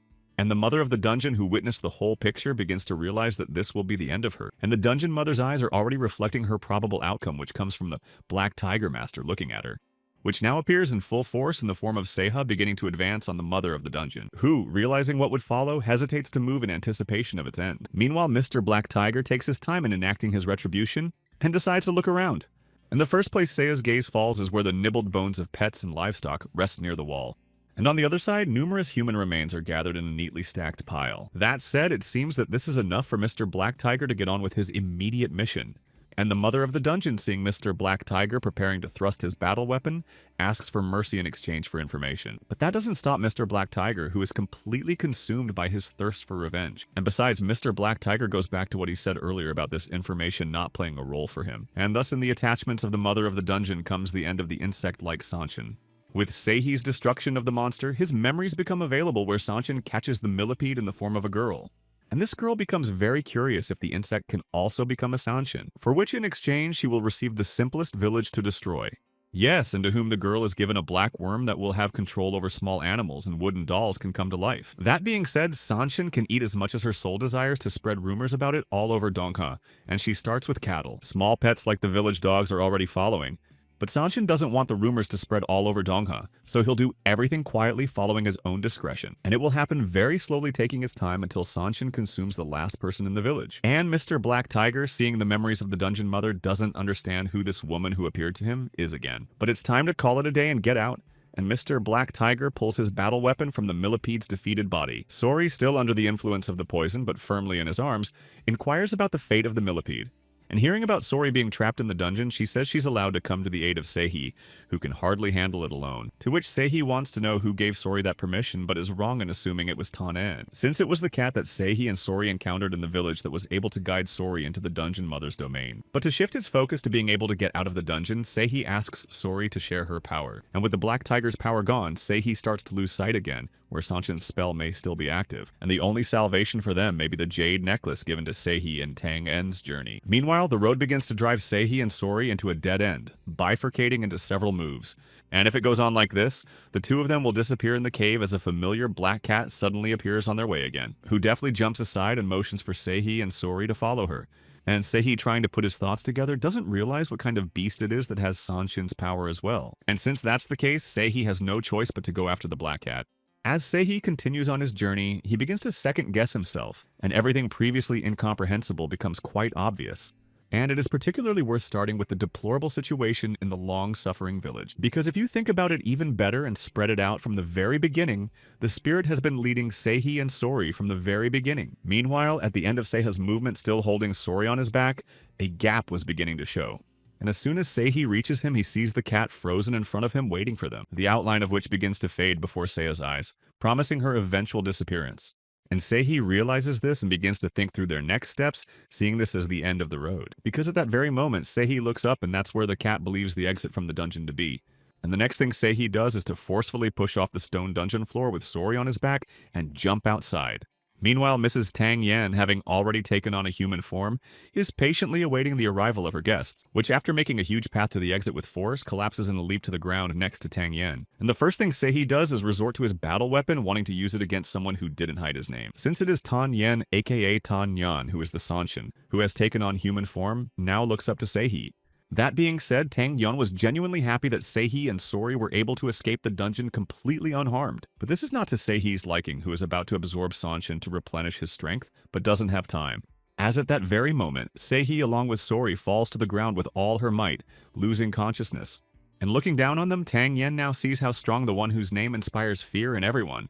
But to Sanshin's surprise, he's just an ordinary boy whose heart is filled to the brim with longing. A short time later, Seihi begins to regain consciousness, but now he is lying in bed. And this bed is not somewhere, but in a real house belonging probably to a man. But that's not what worries the recovering Seihi, it's where his battle weapon is now. And as soon as Black Tiger Master's hand touches the hilt of the martial weapon, the excitement gradually lets go. At this time, Tang Yan appears in the window opening, seeing that Mr. Seihi has woken up with a tray in his hands, who, with a benevolent expression on her face, offers Seihi what she has. But Seihi, seeing Sanshin in front of him, is unwilling to engage in dialogue with him, only adopting a belligerent posture. However, this does not scare Mrs. Tang Yan at all as she walks inside the room without a drop of doubt. And believing that there is still poison in Mr. Seihai's body causing dry throat, he offers him water before eating. And Seihi, instead of accepting the offer, asks Tan Yang not to pretend since she sees everything perfectly. But Tang Yan, catching on with her answer, says that she knows that even with her strength, she can't escape from Mr. Black Tiger. However, this isn't an argument for Seiha, who doesn't care at all what Mrs. Tang En will do in this case. After all, Seihi is more interested in why Mrs. Tang En saved him, knowing that he would devour her anyway. After all, Tang Yan could essentially take Seihi's life at any time while he was unconscious. However, Ms. Tang Yan does not pursue the goal of destroying people under the guise of threatening lives. And Tang Yan keeps her eyes open not because she's trying to hide her identity, but because she sees too much when they're open. Still, returning to the original topic of their conversation, Mrs. Tang En reminds her about the food for Seiha, which he doesn't have time to answer because from somewhere above, Sori happily announces that she can eat everything. At that, Mrs. Tang En immediately informs looking at Sori that she has just recently eaten, but that doesn't convince Sori in any way to give up her desire to eat the food again, if Seihi doesn't want it. And to avoid this, however Mrs. Tang En wants, she asks Sori to wait a bit, and the food will be ready. As soon as Sori realizes that she has achieved what she wants, she immediately descends from the roof, landing at the entrance to the houses. And not wanting to waste time, Seihi, with hope in his voice that Seihi will refuse the food, asks permission to eat it. However, to Sori's surprise, after some deliberation, Seihi answers her with an emphatic refusal. A short time later, Seihi is sitting next to Tan Yan and thinks she has a special story to tell, but Tan Yan is just a simple cat who lived with a fortune teller. At the same time, for a long time, Tan Yan absorbed the power of a fortune teller as a result of being able to predict the future. There is also the possibility that Tan Yan was Sanshin from the beginning, but lived like a normal cat without worrying about anything. However, none of the fortune tellers in her generation cared about her appearance, from the daughter of her first cohabitant to the first daughter of her second. Seihi wonders why Tan Yong doesn't call them mistresses but calls them roommates, but asks them not to think about it in time. And that's how Tan Yen, living with fortune tellers for generations, becomes a fortune teller herself. But that's not all Seihi wants to know, as the next question becomes what became of Tan Yun's roommates. Tang Yen replies that decades ago the last of the fortune tellers passed away without giving birth to a descendant, and Tan Yong, following the will of her roommates, began to take care of the house where she now lives. And so ends the story of Mrs. Tan Yen, who decides it is appropriate to address Seihi by his direct name. But Seihi doesn't care how he is treated by Tan Yun, who decides to ask him a question about what will happen to her next. At the same time, Sori, who had recently been sitting at Tan Yen's feet, shifted her attention to a cat passing by. And jumping to her feet, Sori throws herself at the cat, making promises that she will cuddle her very gently. And as the cat from surprise begins to freeze on the spot, Sori, deciding that luck favors her, throws at the cat with a victory cry.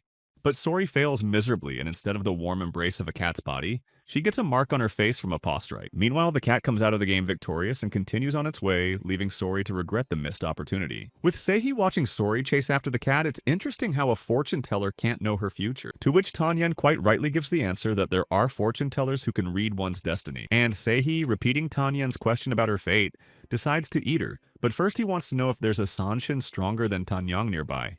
And if this question is answered by Tang Yen, she will be rewarded with saving her life from Seiha, who she thinks is asking the wrong question. Because really at this point, Seiha's goal isn't to find a Sanshin who's stronger, since Seihi is now looking for a Sanshin who can answer all the questions that plague his soul. After all, following Tang Yen's predictions, a child named Seihi will never do evil for the sake of getting his own exit. That said, now Seihi is spilling the blood of innocent Sanshins to get answers to all his questions. And Tang Yon continues to talk about Seihi's essence before she can finish, as she is interrupted by Seihi pushing Tang Yon against the wall. And ordering Tang Yen to stop talking nonsense again puts her in a choice to either say goodbye to her life or designate another Sanshin's place. Seihi thinks that Tang Yen will make the right choice, but ends up hearing that cats by nature choose what they like. And besides, how can Tang Yen trade the lives of those Sanshin she likes for her own, thereby asking her to take her life painlessly? And now Seihi is faced with the choice of sending Tang Yen to the other world by absorbing her or keeping her alive. Meanwhile, Seihi's battle weapon filled with black tiger energy was getting closer and closer to Tang Yen's face. At the same time, the cats that were previously lying serenely on the bowls now have their tails tipped and are watching what is going on. And Sori herself, who has gotten her way and grabbed the cat in her arms, is watching Seihi and Tang Yen in bewilderment, on whose neck Mr. Black Tiger's grip unclenches and she slumps unharmed to the veranda floor. And Seihi, turned away from Tang Yen, no longer daring to look her in the eye with the certainty of having lost, headed for the exit. And picking up his headdress and not from the ground, Seihi retreats at this, but he hears the suggestion to stay longer, since Tang Yen believes that neither Seihi nor his traveling companion Sori are fully healed yet. But hearing that Seihi has had enough rest, Tan Yang decides to propose to him, which is so that Tang Yen can tell us about that Sanshin that Mr. Black Tiger wants so badly. And after Seihi meets this Sanshin, he has to show him all his doubts to find a solution. And it seems that this answer suits Seihi, who is interested in the location of this Sanshin after learning about Mount Bonwan. With that, after getting answers to all of Seihi's questions so far, calling after him, Sori heads for the exit. And Tan Yang, now acting as the Black Tiger, says that this time he'll let her go, but she shouldn't let him see her. But then there's Han Seihi, who bows his head to Dewa Tanyon to express his sincere gratitude. At the same time, Tang Yen herself addresses Mr. Black Tiger and Han Seihi, saying that the doors of her house are always open to them. And on that note, Han Seihi, along with his wayfarer Sori, leaves Tan Yen's house and the village itself. And Tan Yen sees the guests off and asks them to be careful while expressing her resentment to her cat, who looks at her roommate and has no idea what she's talking about. That said, Tan Yang says that how could her cat take a swing at such a creepy Sanshin who is still a kid? And hearing that the cat is beginning to join Tang Yen on the prairie, her roommate suggests they go home already, because when the villagers learn that the fear and terror of the fog has dissipated, they will be overcome with longing for their dead relatives, which will add to Tan Yen's work. Meanwhile, Seihi continues to follow the path he's on, remembering Tan Yang's words that he knows everything without prophecies. At the same time, Seihi should keep in mind that their pursuers are already heading towards that place, which means they need to be careful. And sometime later, somewhere far away in the snowy mountains in a place surrounded by trees, a silhouette is visible, which on closer inspection looms into the figure of a woman sitting on a rock. In this case, a woman in complete peace, surrounded by nature, seems to be waiting for something by adopting a confirming pose. Suddenly, the state of mind of the woman is interrupted by the appearance of a man addressing her by the name of the shaman Chi-ul, who doesn't realize who dared to disobey her order not to interfere, but stops in time to see who is in front of her, namely a stalker of Seiha and Sori named Hong Shik, who doesn't understand what Shaman Chi-ul is doing outside in this cold, who immediately responds that she hunts and the warriors only get in her way, so she sends them away. But that's not the main thing, because is it true what is written in the letter? Namely that Huimori is on the loose, and now they are moving towards Ji-ul. And this surprises Ji-ul, who doesn't understand how, after all, Sori decides to return to Ji-ul's house, who now gets a new chance to catch her.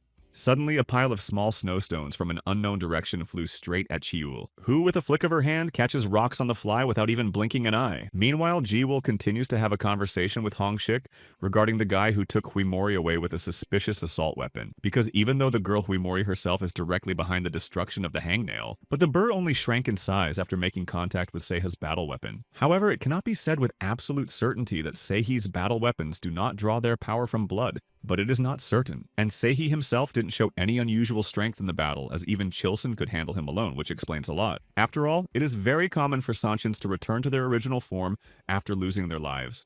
And since Jiwol's prediction doesn't indicate any particular threat from Seiha, Hongshik doesn't have to worry about it. And besides, according to the predictions of Jiul Sahi and his traveling companion Sori, they're bound to split up someday.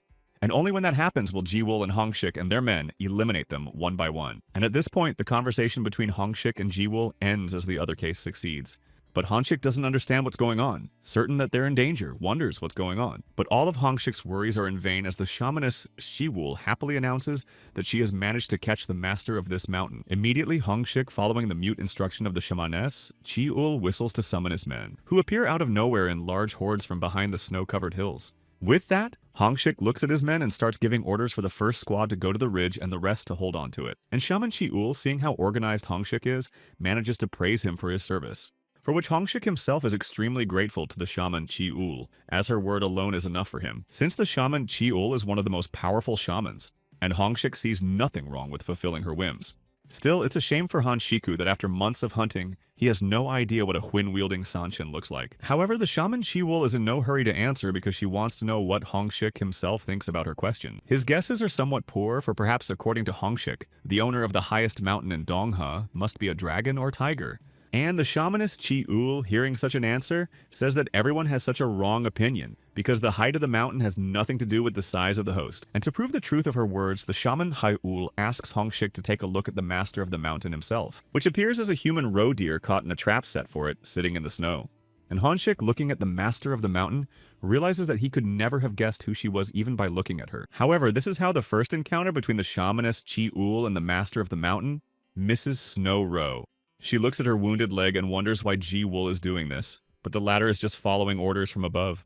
But the shaman's words do not inspire confidence in Snowro, who knows that Chiul is a shaman from the community, acting on her own accord. However, Chiul must let Ms. Snowro go, because if she doesn't leave the mountain, a huge disaster will befall this place. And Hongshik, looking at the Snowro, thinks that he is under a spell because she has not even said a couple of words, and he already wants to let her go.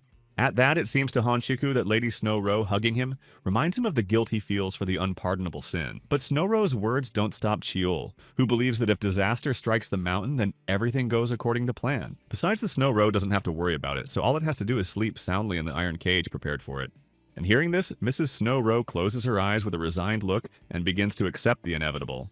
And the shamanist Jiwol realizes that they can't avoid a clash and asks Hongshik to prepare for battle. But Hongshik is still reeling from the effects of the Snowro lady's atomizing charms, but he doesn't have time to react immediately. And as soon as he starts to realize what's going on, he quickly turns his gaze to the warrior squad. At that, Hongshik, seeing that there is someone else besides them that has the strength, orders everyone to disperse. But not everyone manages to fulfill the instructions in time, because at that time a huge bear starts to scatter them. At the same time, a new wave of warriors from Honshika's squad took an attacking stance and pointed their battle weapons at the bear. And the other part of the trained warriors, on the contrary, adopting a defensive stance to protect Shaman Chiwul. In the meantime, Sanshin, in the form of a huge bear, having disposed of some of the warriors, is already advancing on his opponents. Mrs. Snowro, realizing how the matter will end, asks Dodal to stay away from them. But Dodal, full of the desire to protect his named sister, no longer hears the words that they cannot be fought. And already completely enraged, scattering Honshik's men around, Dodal strives for his goal, which is the shamanist Chiul calmly awaiting the approach of Sanshin Dodal. After all, according to Chiul, Dodal is not stupid at all if he knows who to attack in this situation. Meanwhile, Dodal stands before Chiul and raises his clawed paw to strike. But Dodal misses, and instead of his desired target, he receives a talisman glued to his forehead from the shamanist Chiul, who calms Dodal, and Jiwol looks at him and notes that he's well built and could be the master of the mountain. And Mrs. Snowro, seeing Dodalshan suffering, tries to divert Chiwul's attention to herself by asking her to let the bear go. But Ji-Wool doesn't think it's right, as the gallbladder of the bear endowed with Sanshin's power will add a lot of strength to her own. However, Ji-Wool doesn't know what to do with the bear and orders Hongshik to deal with it on the spot. And so Hongshik, following his mistress's instructions, and his warriors attacked from behind and plunged their battle weapons into Dodal's back. And Mrs. Snow Rose, seeing that Dodalchan is on the verge of death and life because of her, still tries to help him. At the same time, the shamaness Chi-Wool, looking at Snow Rose's efforts instead of helping her, asks her what to do with Dodalchan. And learning that Hongshik's subordinates should be at the bamboo grove, he orders the bear to be dismembered and the roe deer to be carried as it is. But then something happens that no one expected, as Dodalchan rips off his talisman and tosses Ji-Wool and Hongshik aside. Meanwhile, Dodalchan himself is once again beginning to straighten out his enemies from Hongshik's unit. At the same time, the shamaness Chi-Wool, believing that Dodal is being ignorant by doing so, orders him to stop, and the most important thing Hongshik's men have to do is keep Dodal from getting close to Snow Roe, who, seeing that Dodal is trying to help her, asks her to leave to avoid capture and not to touch the chain on which the enchantment is attached. But it's too late, as soon as Dodal tries to chew the chain, the enchantment on it hurts him badly. However, Dodal, though very exhausted, still achieves his goal and chews the chain that chained the Snow Roe to the ground. Already grabbing Snow Roe in his arms and realizing that the two of them are not destined to survive, Dodog decides to act. And the first thing Dodal does while holding Snow Roe on her shoulder is ask her to be careful about landing. At the same time, Mrs. Snow Roe, before she has time to speak, finds herself high in the sky as Dodal tosses her up. And once Mrs. Snow Roe is at a safe distance, she takes one last look at Dodal, who asks Mrs. Snow Roe to leave as soon as possible, as he himself decides to detain Ji-Wool and Hongshik with the squad. In doing so, Mrs. Snow Roe must promise Dodal, who was already being approached from behind by Hongshik's men, to take care of himself. And Dodog, realizing that he will never get off the mountain alive again, thanks the Snow Roe for everything she has done for him. And thus, in a clearing among Hoshika's troop, Sanshin finds his final resting place in the form of a bear named Dodal. And approaching Hoshiku, the shamaness Chi-Wool now surely wants to make sure Dodal is deprived of life. To which Hoshik and his warriors reply that Dodal is really dead this time. However, this doesn't convince the shamaness, since last time Hoshik also said the same thing with 100% certainty, which clearly hurt Hoshika's feelings, who didn't know Dodal could move after his heart had been stabbed 3 times. But since this time the case in destroying Dodal still succeeds, the shaman Chi-Wool resorts to a talisman, which causes Dodalchan's body to become engulfed in fire, completely consuming him. And the shamaness Chi-Wool, having thus put an end to Sanshin, orders Hoshik and his men to follow her. And Hoshik, immediately picking up the instruction, orders his men to divide into 3 groups, from which the wounded must descend to the grove. And another group goes down under the mountain and blocks the passage, and the last group following Hoshik must capture Snow Roe. Meanwhile, Seihi and her traveling companion Sori reach a place in the forest where the ice mountains are visible. And the picture presented to Sori's eyes makes her stop and stare in surprise. Seihi, confident that they have almost reached Mount Huinami, wants to know if Sori remembers anything, who responds with a look that says she has no idea what Seihi is asking her. And instead of an intelligible answer, Sori points Seihi to where the village is located. That said, a while later, there is already a table completely filled with bowls of food in front of Seihi and Sori, which the always hungry Sori takes great pleasure in devouring. And Seihi keeps trying to ask Sori about the memories he's likely to have, but in the end, he doesn't get anywhere. However, it seems suspicious to Seihi because there's no way Sori doesn't know anything. At the same time, Sori herself continues to pretend that she does not understand the question addressed to her. But if that were the case, Seihi wouldn't have addressed what suspicious things had happened to them last night. When Seihi had already gone to bed after making a fire, Sori went to sleep without saying anything to him. That couldn't go unnoticed by the always on the lookout for Seihai, who wanted to follow Sori. And to test his hunch, Seihi decides to follow Sori on her heels. Seihi finds Sori standing on a cliff, looking in the direction of the snowy Huinami Mountains. And tears appear in Sori's eyes at this moment, flowing down her cheeks in an unrestrained stream. To which Seihi, standing all this time behind Sori wiping tears from her eyes, wants to know the reason for it. But instead of giving any sort of coherent explanation, Sori rushes to Seihi looking for help, and as soon as she touches him, she hugs Seihi tightly, who is already lifting her hand to comfort the girl. But there's something in the look on Seihi's face as he struggles with his feelings. And instead of taking pity on Sori, Seihi, he pulls the girl away from him with a flick of his finger. That being said, all Seihi Sori can say is get her to sleep, since the next day promises to be a busy one. Without saying another word to Sori, Seihi decides to return to the place of their broken lodging. And Sori continues to stand there with a strange feeling as she stares after the departing Seihai. And the next day, Seihi, sitting across from Sori, can't believe that the lost memories still haven't returned to the girl. And Seihi didn't expect that with Huinami coming to the mountains, things would be resolved for Sori in no time. And if necessary, Seihi is willing to go to every corner of the highest grief in Dongha to do so. In the meantime, Sori, having finished eating, tells Seihi that she wants to go to the restroom, and Seihi has no choice but to start looking for a secluded place for Sori to cope. But Seihi doesn't even have time to move as Sori is already running towards the exit. Seihi is startled by the speed with which Sori disappears from his sight. And all Seihi can think about now as he looks after Sori is that Tang En's braids are already unraveled. A short while later, Sori comes out from behind the bushes with a satisfied look. But then something extraneous makes the girl not only stop, but become wary. For at that very moment, the two wolves staring at Sori are staring at her. And now Sori is in the center of the surrounding pack of wolves, slowly getting closer to the girl. And Sori, while showing no concern, rests her gaze on the closest animal to her. And what Sori does next is fearlessly extend his hand towards the wild beast. The wild beast, instead of attacking the defenseless girl, submissively bows its head before her. And the next thing the wolf does is start running in the opposite direction of Sori, causing her to shriek. At this, all the wolves surrounding Sori begin to follow their fleeing leader. And Sori, left alone in the clearing, doesn't understand where the wolves are running away from her. But then Sori's attention turns to the place in the village where she left her traveling companion Sori for food. With that, some creepy memories in his head begin to cloud Sori's mind. And then Sori comes out of her stupor and starts moving in a direction she doesn't know, namely where the wolves have fled to. In doing so, it seems that the decision Sori makes becomes the best and right decision for her. As Sori moves in unison with the wild animals, she takes undisguised pleasure in it, and the wild wolves have become tame and follow Sori with equal pleasure, which at the end of their journey stumbles upon a cave-like place at the foot of Mount Huinami. And the next thing Sori does is decide to look inside the cave to satisfy his curiosity, but all she sees is a huge pile of something soft that resembles a cot, on which Sori, with undisguised delight, flies at full speed and eventually falls. And now Sori, lying in a place that seems painfully familiar to her heart, finally realizes she's back. Meanwhile, Seihi keeps waiting for Sori, who went out to take a leak. The food provided has long since been eaten, and Sori is still not coming back. However, Seihi doesn't think the wild animals can do Sori any harm, but still decides to check. But then Seihi starts to notice some extraneous movement that changes his plans. As at this very moment, a crowd of warriors dressed as Seiha's acquaintances move through the village, escorting a mule dragging a cage. And this cage is not only tightly covered with cloth, but also completely surrounded by armed men, which can't help but draw the attention of the village gawkers who have appeared, including Seihi himself, who wishes to remain unnoticed. But then the movement of the armed men escorting the cargo stops, but no one dares to move. And the crowd of villagers that has appeared begins to encircle the new arrivals while still whispering. And one of the guests can't hide his excitement and can't believe that the villagers have appeared in the village because Huimori has reappeared. Seihi witnesses this and pretends he doesn't know what he's talking about because he's not from around here and wants to know what Huimori is. And the villager, having expressed surprise at the question he received, now understands why Seihi is asking about it. And in order to give an explanation, he begins the story by saying that one of the rich men of Hakshion once found a little girl on Mount Huinami, which the rich man took pity on and took home to raise her later.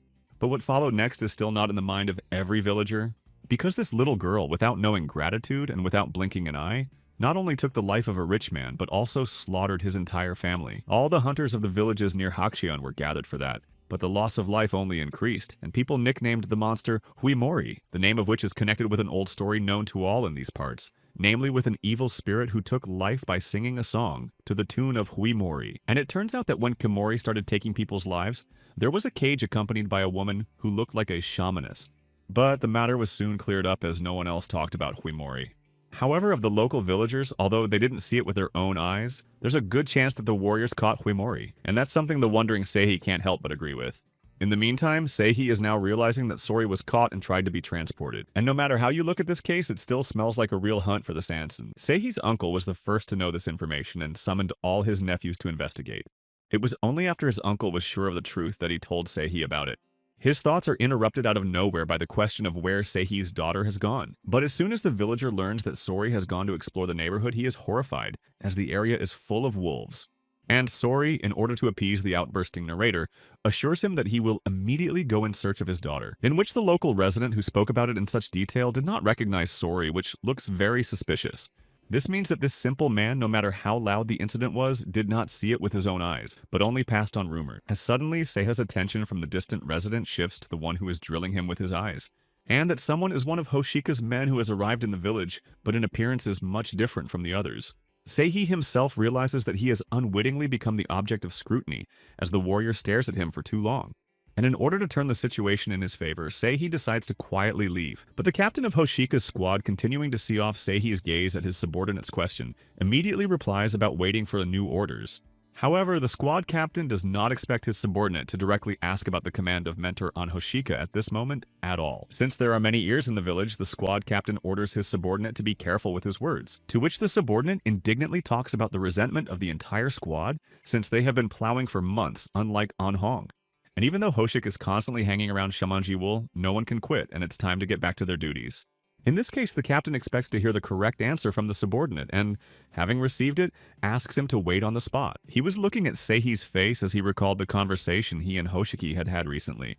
Who will be escorting Shamanji-wool and the captain is left to deal with the cage as Huimori has been brought back in. However, this arrangement is not clear to Gensok, for it was Hanshik who saw the face of the one who brought Himori back. And if that's the case, then it's up to Hanshik to go hunting this guy and Gensok to take care of the shaman. But Gensok doesn't have time to say anything as he is pulled back by Hanshik, reminding him that in the event of a dispute, whose order will come first? And Gensok can't argue with this conviction as he realizes that An Hongshik holds the trump card. But this does not suit Yensik, who for a long time fawned before the shamaness and got in the end the role of a messenger. And so if Gensik doesn't do anything to stop Seihi now, Hanshik will take everything away from him in the future. And to prevent that from happening, Gensik has to do something about Seiha. Meanwhile, the wounded Mrs. Snow-Ro continues on her way, thus escaping the chase, which, led by An Hoshik and his squad, is getting closer to Snow-Ro with each step. And Missy Snow-Ro realizes that her powers are running out, which means her end is too near. Especially since above Hoshik is the shamaness Ji-Wool herself, who is trailing Hongshik's squad on a mission. And Hanshik's men continue to run down the tracks left by the injured Lady Snow-Ro, who also hears that her pursuers are after her and she doesn't speed up, she's about to be overtaken. And overcoming the pain, Mrs. Snow-Ro starts to flee, but her maimed leg does not allow her to do so, and she falls. That said, all that now remains for the exhausted Mrs. Snow-Ro lying in the snow is to hope for a miracle. In the meantime, Sori, blissfully lying on the place that is dear to her heart, suddenly opens her eyes at what she sees. Because in the vision that appeared in front of Sori's eyes, the girl sees her mom in trouble. And now Sori, forgetting all rest, jumps up from her seat to decide what she should do. That said, the answer is found very quickly and is that Sori is heading for the cave exit. And already flying from all feet, Sori, with only one thought in his head, rushes to help his mom. Just as suddenly, Sori stops abruptly and begins to think of Seihi, who is still waiting for her in the village. And then Sori's gaze finds the village at the foot of the mountain, where she last saw Seihi. That said, the bifurcation of feelings between the mom in distress and the waiting Seihi make Sori hesitate. But Seihi pulls herself together and makes the choice to go with her mom, mentally promising Seihi to come back in a flash. And now Sori is headed to where her vision says her mom should be. Meanwhile, Seihi, as if sensing Sori's presence, turns back around in hope. But nothing but the deserted road leading to the Huimori Mountains catches Seiha's eye. Still, the presence of someone else makes Seihi wary and turn around again. As at that very moment, Ensik grows in front of Seihi holding his battle weapon at the ready. And Gensik really wants to know how some ragamuffin could have anything to do with Huimori, who at the same time, surrounded by her loyal wolves, continues on her way to her intended goal. Seihi notices that the path she follows leads to an unfamiliar cave, and so as not to endanger the wolf, Sori orders him to wait for her here without following. Meanwhile, she is already alone and heading for the entrance to the cave at the foot of the mountain. And to see who's hiding in the cave, Sori carefully peeks inside, where Mrs. Snow-Ro hides in a lump, pulling up her wounded leg. And the first thing Sori does is touch the frightened creature hiding in the cave, to which Mrs. Snow-Ro immediately reacts as she realizes eyes full of tears in response. And now Sori looks at the woman and recognizes her mother for the first time in ages, indicating that her memories have returned to her. At the same time, Mrs. Snow-Ro, continuing to look at Sori, can't believe that her daughter is standing in front of her. After all, this is where Mrs. Snow-Ro is next to Mrs. Snow-Ro, her real-life daughter. Sori, not hiding her tears of joy, replies that she was able not only to survive but also to return to her native land. And then finally, after such a long separation, Sori and her mother, Mrs. Snow-Ro, are reunited. Meanwhile, Yensik, having confronted Seihi, continues to desperately swing his battle weapon, which is the only thing that doesn't concern Seihi himself, who has already sensed the seriousness of Ensik's intentions by the mark on his neck. When you think about it, Seihi didn't even have time to say a word to Gensik's attacks, who, hearing Seihi's outrage, is already starting to wonder if he's mistaken. But then why did Seihi ask about Huimori? To which Seihi, still with the same innocent look of surprise, considers that mere curiosity now equates to a crime. However, Yunsun keeps saying that he knows of some ragamuffin who not only took Huimori, but is leading her to Huinami. And this ragamuffin is dressed the same as Seihi in black robes, and is about the same height. Plus, this ragamuffin has a blunt sword, and that's enough for Yunsun. Seihi thinks that since Yongsun attacked him without warning, he's unlikely to believe that he's mistaken. To which Yongsun replies that if it is true, he will apologize for his mistake. If he's right, he'll get a promotion for taking Seiya's life, and if he's wrong, he'll just hide the body. And now Seihi realizes after listening to Ensung that he's been waiting for the moment to eliminate him without witnesses. But since the outcome for Seiha is clear either way, why didn't Youngsun bring his subordinates with him? Yenzung thinks it's unnecessary work for his subordinates since he can handle Seihi himself, who sees Youngsun regain his fighting posture and begins to guess that he just likes sword fighting. Seihi and Youngsun cross their battle weapons once again and begin to fight a life-and-death battle. Meanwhile in the cave, Mrs. Snow Rowe, while continuing to hug Sori, informs her that a series of disturbances have begun since her disappearance. To which Sori says that she missed you too, but because she couldn't remember anything for a long time, she didn't come. And now finally, Sori is by her mom's side. She came back to see her parent. However, Sori should not be allowed to stay near Madame Snow Rowe under any pretext, because soon there will be scary people coming for Mrs. Snow Rowe, which Sori may suffer from. To which Sori confidently replies that she can drive them away because she is strong and will stand up to them. But first, Sori, seeing Snow Rowe's injured leg, promises her that before they leave, she will free it. Not paying any attention to the Snow Rowe's words that he can't cope with the trap by force, Sori decides to try. And finally, it seems that the snare has loosened its sharp prongs, and Mama Sori's foot will soon be free. However, what happens next surprises Sori as a red glow begins to emanate from the snare, which throws an unsuspecting Sori far back from where she was standing. And the snare with new force closes on the leg of Mrs. Snow Rowe, who holds back a cry of pain so as not to give herself away. At this, Sori, who has returned to Snow Rowe, apologizes to her mother for not listening to her and causing her new pain. But then Mrs. Snow Rowe begins to hear extraneous cries directing people to her hiding place, which means that Sori has to leave this place immediately because the Snow Rowe herself can't do it because of the trap. However, there's no way Sori wants to be separated from her mom again by offering to carry her snare.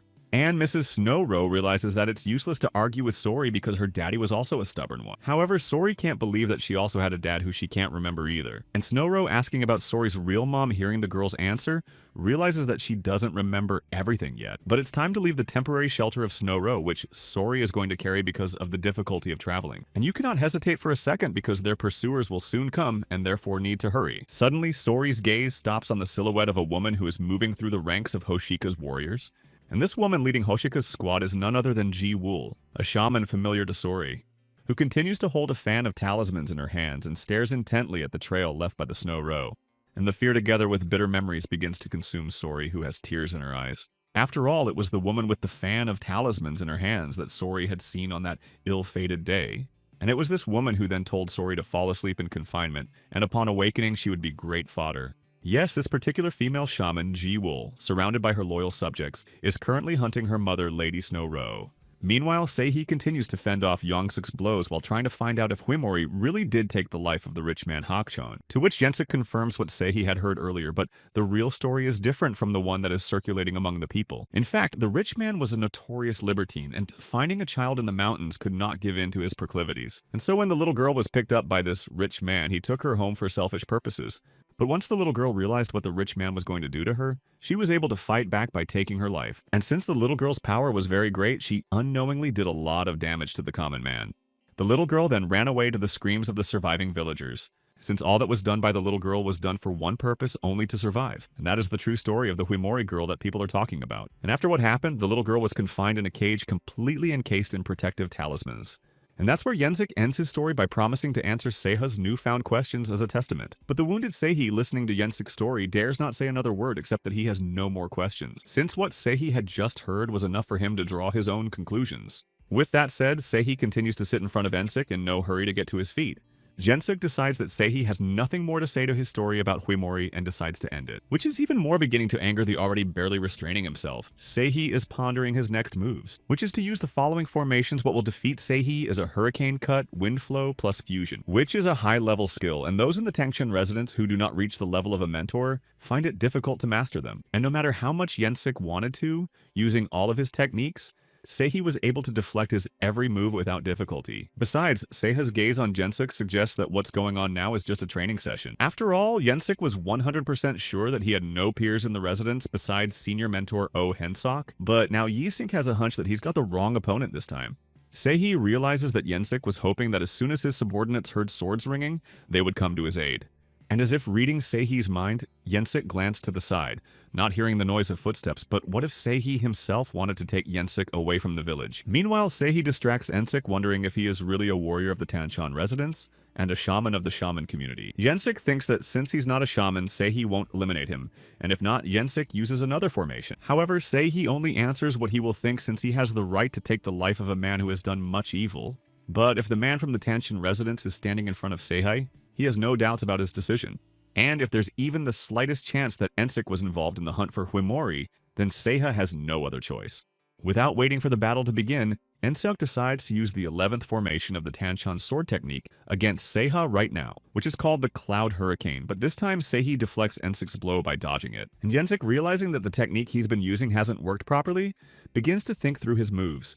And Seiki in turn believes that Yensik did not coach the 11th formation at all, as it looked inept against the rest, which severely hurts Yensik's pride, who threatens to take Seihi's life with his own hands. That said, Seihi admits that he wasn't confident since he rarely confronted people in the past 3 years. Yes, and besides, considering he is facing a talented warrior, and without using the Black Tiger's power, it seems impossible. But there is one big downside to Yensik, and that is his fixation on the form of technique and his desire to win. And Seihi himself, looking at it, realizes he has a lot of omissions, and all he's been able to learn is movement and rhythm. But that's not the most important thing to Seiha, who sees Yensik's battle weapon bearing down on him. Immediately, the heat of passion of Yensik fades away with his unfortunate blow, promising a quick loss for the latter.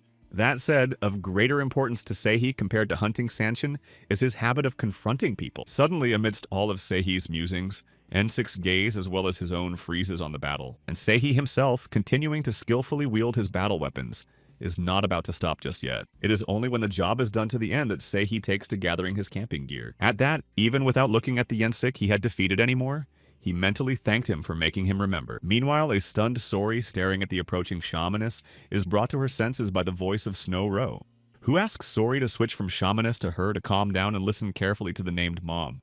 To which Sori, switching to Ms. Snow Ro, tries to pull herself together. At this, Mrs. Snow Ro, at the sound of approaching enemies, reminds Sori of her offer to carry her mother in her arms. And if that offer is still on the table, Sori should keep an eye out for when Mrs. Snow Ro signals.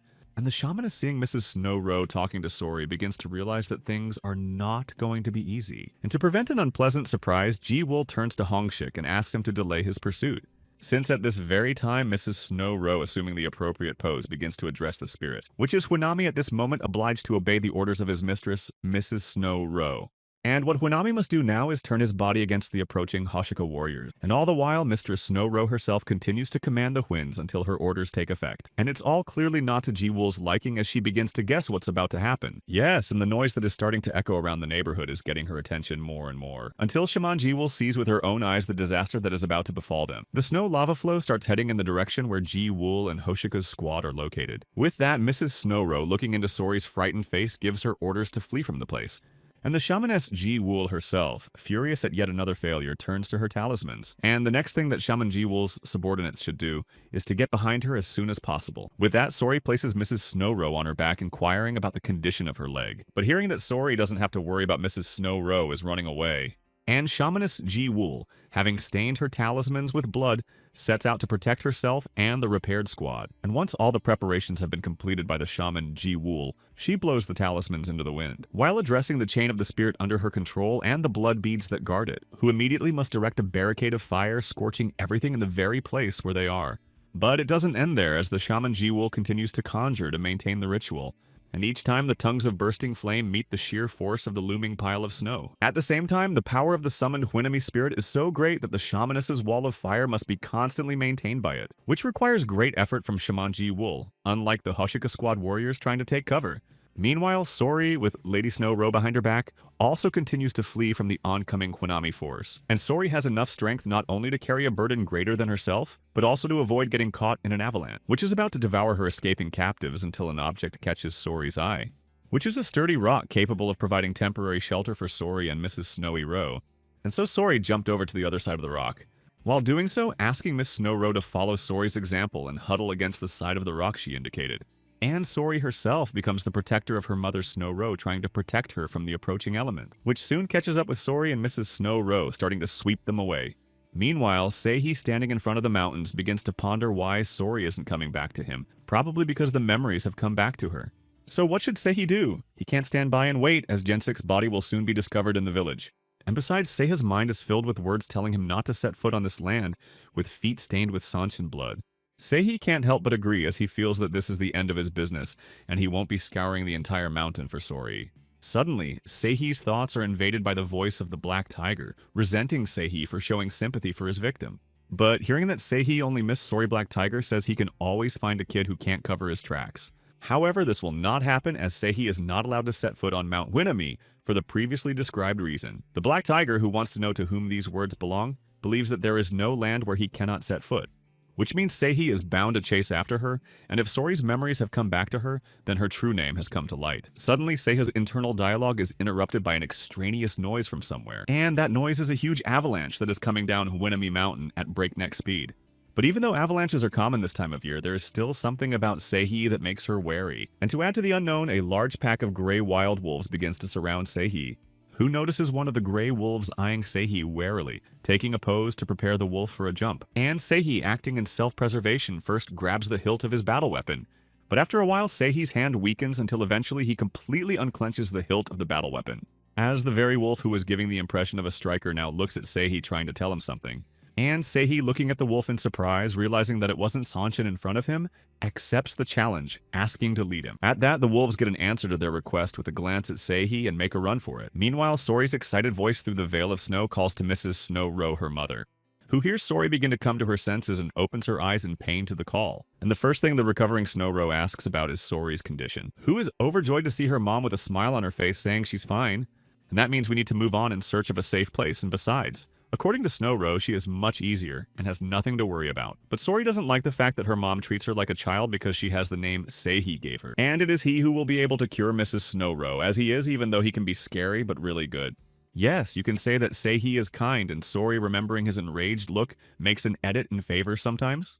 But as it is, Sori will deliver Mrs. Snow-Ro to Seihi and protect her if need be. Mrs. Snow-Ro, still on Sori's back, decides that her words can be believed and therefore trusted. But something is starting to bother Mrs. Snow-Ro, who asks Sori to take a break to take shelter from the wind. And who does Mrs. Snow-Ro feel is getting worse want to tell Sori something? Who, thinking that the conversation can be had on the fly, still gives up as she realizes that Snow-Ro is still in pain. And having found the right place to hide, Sori invites his mother to ask if the bad people are alive after the storm. But Mrs. Snow-Ro is not able to answer her question because if it were not for Sori, this power would have consumed her as well. And refusing Sori's help in breaking the trap, Mrs. Snow-Ro asks her to sit down next to her and listen carefully, since in reality Mrs. Snow-Ro is actually very sad that she didn't get to spend more time with Sori. After all, Sori was too young at that point, and Snow-Ro had a lot going on, and it was time to tell all. And Sori hears her mom talking about how she's about to go into the next world, and doesn't want to believe it because they just found each other. But Mrs. Snow-Ro asks Sori not to interrupt her, and starts the story by saying that Sori's father's name was Arigashi, who was Sansen and had protected the queen for 200 years, and everyone paid him homage, whether it was Cupid Paleface or a dragon. But one day Arigashi picked up a human child who had been thrown to his death, mistaking him for an unclean creature because of the wool all over his body. At first, Arigashi only wanted to raise the child, but after a while he became attached to him and kept the child for himself. But as the child grew up, feelings arose between him and Arigashi, resulting in Sori. However, 20 years ago, when the cloud of death descended on Hunami, Sori's mom was in trouble, which was that Sori's mom passed away, leaving her knowing nothing. And on the same day, Arigashi asked the Lady of Snow-Ro to take care of his daughter, to which Mrs. Snow-Ro, trying to dissuade Arigashi, reminded her that her body is not capable of raising a child in love and care. But that didn't stop Arigashi, since his child has had Sanshin's power since birth, and will be able to fend for herself. And Arigashi himself, answering the Snow-Ro lady's question, must leave them to do his duty. Mrs. Snow-Ro informs him that Arigashi can't handle the monster alone, and it's better to wait for Paleface. But Arigashi realizes that if he delays even a quarter of a day, all life on Hunami will perish, and only he can prevent it. As suddenly the voice of the child Arigashi calling for his daddy causes him to interrupt and freeze for a while. And Arigashi, so sure of the rightness of his actions, now can't answer his daughter's simple question about where he's going. At that, unable to hold back her tears any longer, Arigashi turns to face her child. And all he can say when he looks at his child for the last time is that she should live well, and for Sori to be happy no matter what, because that's what Arigashi sacrifices himself for. But Sori doesn't understand a word of what her father told her and wants to hug him even more. But instead of a hug, she only hears that she can't. However, Sori still manages to free herself from the embrace of Mrs. Snow-Ro and opens her arms to wait for them from her father. But that doesn't happen as Arigashi finally leaves Sori in the care of Mrs. Snow-Ro for good. And an uncomprehending Sori stares at the back of the departing Aragashi for the last time she can see him. After all, Aragashi goes to the place where there is a monster that brings death to the land of Huinami, and that monster is a multi-headed serpent, and each dragon head has glowing eyes, fangs, and a huge maw from which fire bursts out. At the same time, each of the mountain monster's heads is ready to tear to pieces anyone who dares to invade its domain. Aragashi is the brave man who comes to face the monster, who using all his Sanshin power is ready to confront the monster to rid the land of Huinami of misfortune. Which means Sori must never forget the last moments of her father, the brave Aragashi, whose name is now the mistress of Mount Huinami. And with these words, Mrs. Snowrow ends not only her story, but also passes into the next world. At the same time, Sori, looking at the breathless body of his mom, can't believe that she is no longer around, continuing to call out to Snowrow. And at this time, in the middle of the huge thickness of snow, the female shaman, Ji-Wool's female hand appears outside. And following the hand, the shamaness Ji-Wool herself appears with an effort, climbing out of the snowy captivity. At that, Shaman Ji-Wool is beyond furious that Lady Snowrow and Sori managed to escape again, which means they must be caught at all costs, and the warriors have no reason to act helpless. Meanwhile, Seihi keeps running down the trail the wild wolves are pointing out to him. And Seihi, though he runs after the animals, doesn't understand where the gray wolves are leading him. And besides, the farther up the mountain Seihi climbs, the harder it becomes for him to breathe. But then something starts to alarm Seihi, who senses that something fishy is going on. Because at that very moment, the life force of the mountain changed, and even though Seihi can't tell what happened, he has a bad feeling about it. And turning to the wolves accompanying him, Seihi hopes to find Sanshin among them, whose strength he could use to harness the black tiger. At the same time, seeing the surprised look of the wolves directed at Seihi, he realizes that such reasoning is futile. And having thrown off the excess weight, namely the headdress and hiking bundle, Seihi again rushes after the wolves, leading him forward. Meanwhile, Sori changed the position of her untimely departed mom to lying down. And leaning over her mom, Sori apologizes to her for keeping her promise to protect her. And it was at this very moment that Sori finally remembered her dad and mom and Mrs. Snowrow herself. And also what Snowrow told Sori about not wishing the child a sad fate like her or Aragashi's. And that's why it would be better for Sori to become a wandering Sanshin than to take on the burden of defending the mountain and become the mistress of Huinami. But for now, Sori must live freely, and if someday the child, having found a name, wants to stay on Huinami, the burden of responsibility will be hers to bear. However, Sori still doesn't understand what it means to find a name because she only knows the name Seihi gave her. And all Sori wants is to just live together with Mrs. Snowrow, and suddenly the rope starts to tightly wrap around Sori's leg. At the same time, someone on the other side of the cave starts pulling Sori, who has not recovered from her grief, since Sori can't do anything to free himself while the one who pulls is already close to his prey. And the hands of the one trying to pull Sori outside belong to the woman continuing her efforts, which soon succeeds, and Sori hits his head on the ground and flies out of the cave. And the shamaness Ji-Wool, who meets Sori, forcefully grabs Sori by the throat and presses the child into the ground. While looking at Sori, the shaman Ji-Wool finally realizes that this time little Huimori is in her hands. As Sori tries to free herself from Ji-Wool's grip, she says that she can't get away with what happened. After all, it was because of the shaman Ji-Wool Hoshik and his troop that her mother, Mrs. Snowrow, lost her life. And besides, Sori will never forget that it was Shaman Ji-Wool who imprisoned her in an iron box covered in talismans. But then Shaman Ji-Wool's grip around Sori's neck tightens without letting her say another word. At that, Shaman Ji-Wool, seeing that Sori is not even putting up a pathetic resistance, is extremely upset about it. And the next thing Shaman Ji-Wool does is to tie ropes around the unresisting Sori's arms. But not only are Sori's arms now immobilized, but both legs are now firmly gripped with rope. And Shaman Ji-Wool herself is tightening the knot of the rope as hard as she can. At the same time, Sori, who now can't move her arm or leg, has her face resting on the ground. But Shaman Ji-Wool is more interested in whether Sori's statement about Snowrow Madam is true or not. Yi Hong-shik answering the shamaness, Ji-Wool's question confirms that Lady Snowrow is indeed dead, which completely messes up the plans of Shaman Ji-Wool, who thinks she used too much magic to trap Lady Snowrow. But there was no other way to do it, and if Hong-shik's men had taken Snowrow right away, she wouldn't be ballast now. However, it is now too late to talk about it, and since proof may be demanded from above, it is necessary to back it up. And Sori hears the order given and shouts curses at the shaman, asking her not to touch her mom. However, instead of answering, Sori gets kicked in the head by Shaman Ji-Wool's foot, which seals her into the ground. The shamaness Ji-Wool can't understand how Huinami's child could have picked up such words. Apparently she liked it in the iron box. And since that's the case, the shaman Ji-Wool announces that this time, the ban in Sori's iron box is for a whole year. And besides, Sori will be locked up in an iron box with no way to say goodbye to life. And already completely losing her temper, the shaman Ji-Wool is pushing Sori's face into the ground harder, asking her to repeat what she said. But instead of an answer to her question, Shaman Ji-Wool hears only one word spoken by Sori, and that word is Seihi.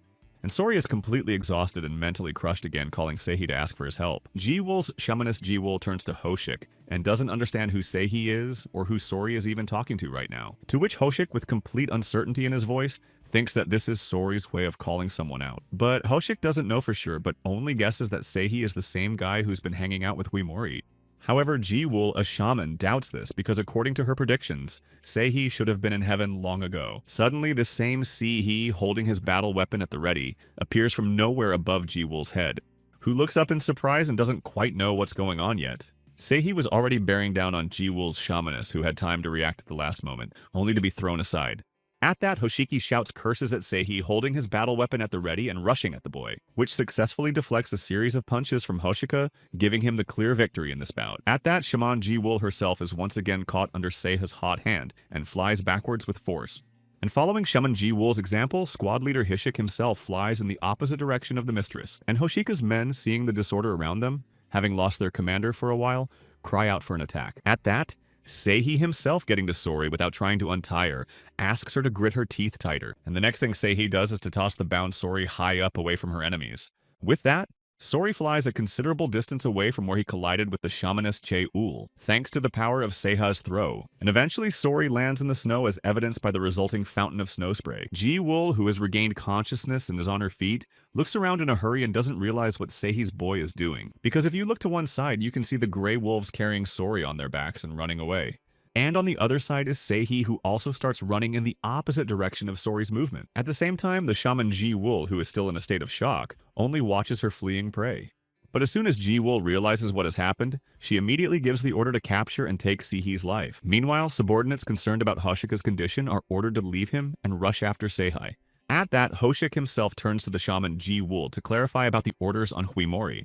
But the shaman Ji-Wool thinks that Huimori will take over the case and Hishik and his squad should catch Seihi. And so Hoshiki and his squad, having been instructed by the shaman Huimori, rush after the fleeing Seihi. And shaman Ji-Wool, looking at the trail of wild wolves carrying off Sori, thinks everyone around her is miserable. But no matter how it is, no one will be able to resist and escape from Shaman Ji-Wool herself. And the next thing Ji-Wool does to catch up with Sori is to use earth compression. Meanwhile, Seihi continues to run away from Hoshika's pursuers without slowing down for a second, who at this time, following on the heels of Seihi running away in the snow, spot him in their field of vision. With that, Seihi begins to hear commands as a unit from Hoshika's squad should run to the left. And Seihi realizes that Hoshika's men will catch up with him any minute now, and he's convinced himself that he's been foolish. After all, when Seihi arrived at the place the wolves had indicated to him, Sori had already been captured by the shaman Ji-Wool, and that's when the plan that formed in Seiha's head was incredibly simple and was to attack. And Dal Seihi wanted to use Sori to summon the power of the Black Tiger to his aid and put an end to everything. But in reality, things happened differently since Seihi didn't want to wait for Sori to act on instructions.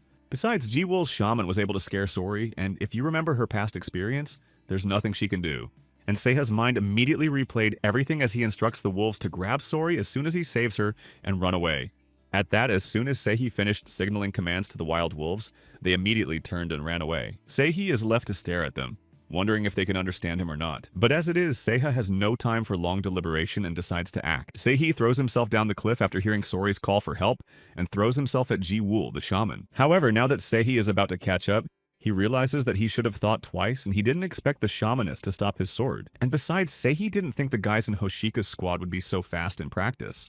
Suddenly, a blow to Seihi's face from nowhere slashes his still uninjured cheek, and that man turns out to be one of Hoshika's warriors, who thus catches up with Seihi. A warrior from Hoshika's squad, however, noting Seihi's dexterity at being able to get by with little bloodshed. But Seihi should not hope to escape, as warriors from Hoshika's squad have been chasing Snowro for months across the snowy mountains to catch her.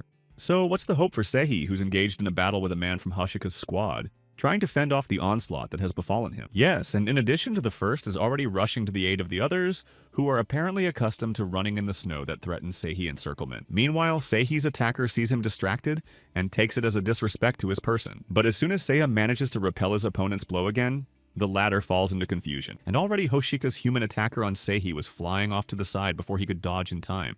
At the same time, the oncoming backup, seeing that their comrade Ushik is wounded, must still move to catch Seihi, who, having fought off the first attacker, not wanting to be surrounded again, goes on the run. And now Seiha's path goes sharply down the snow-covered mountain, which gives him extra speed. But no matter how hard Seihi tries to evade the chase, two of Hoshika's squad waving their battle weapons threaten to turn on him. And now Seihi, forced to stop, must confront not one but two serious-minded guys.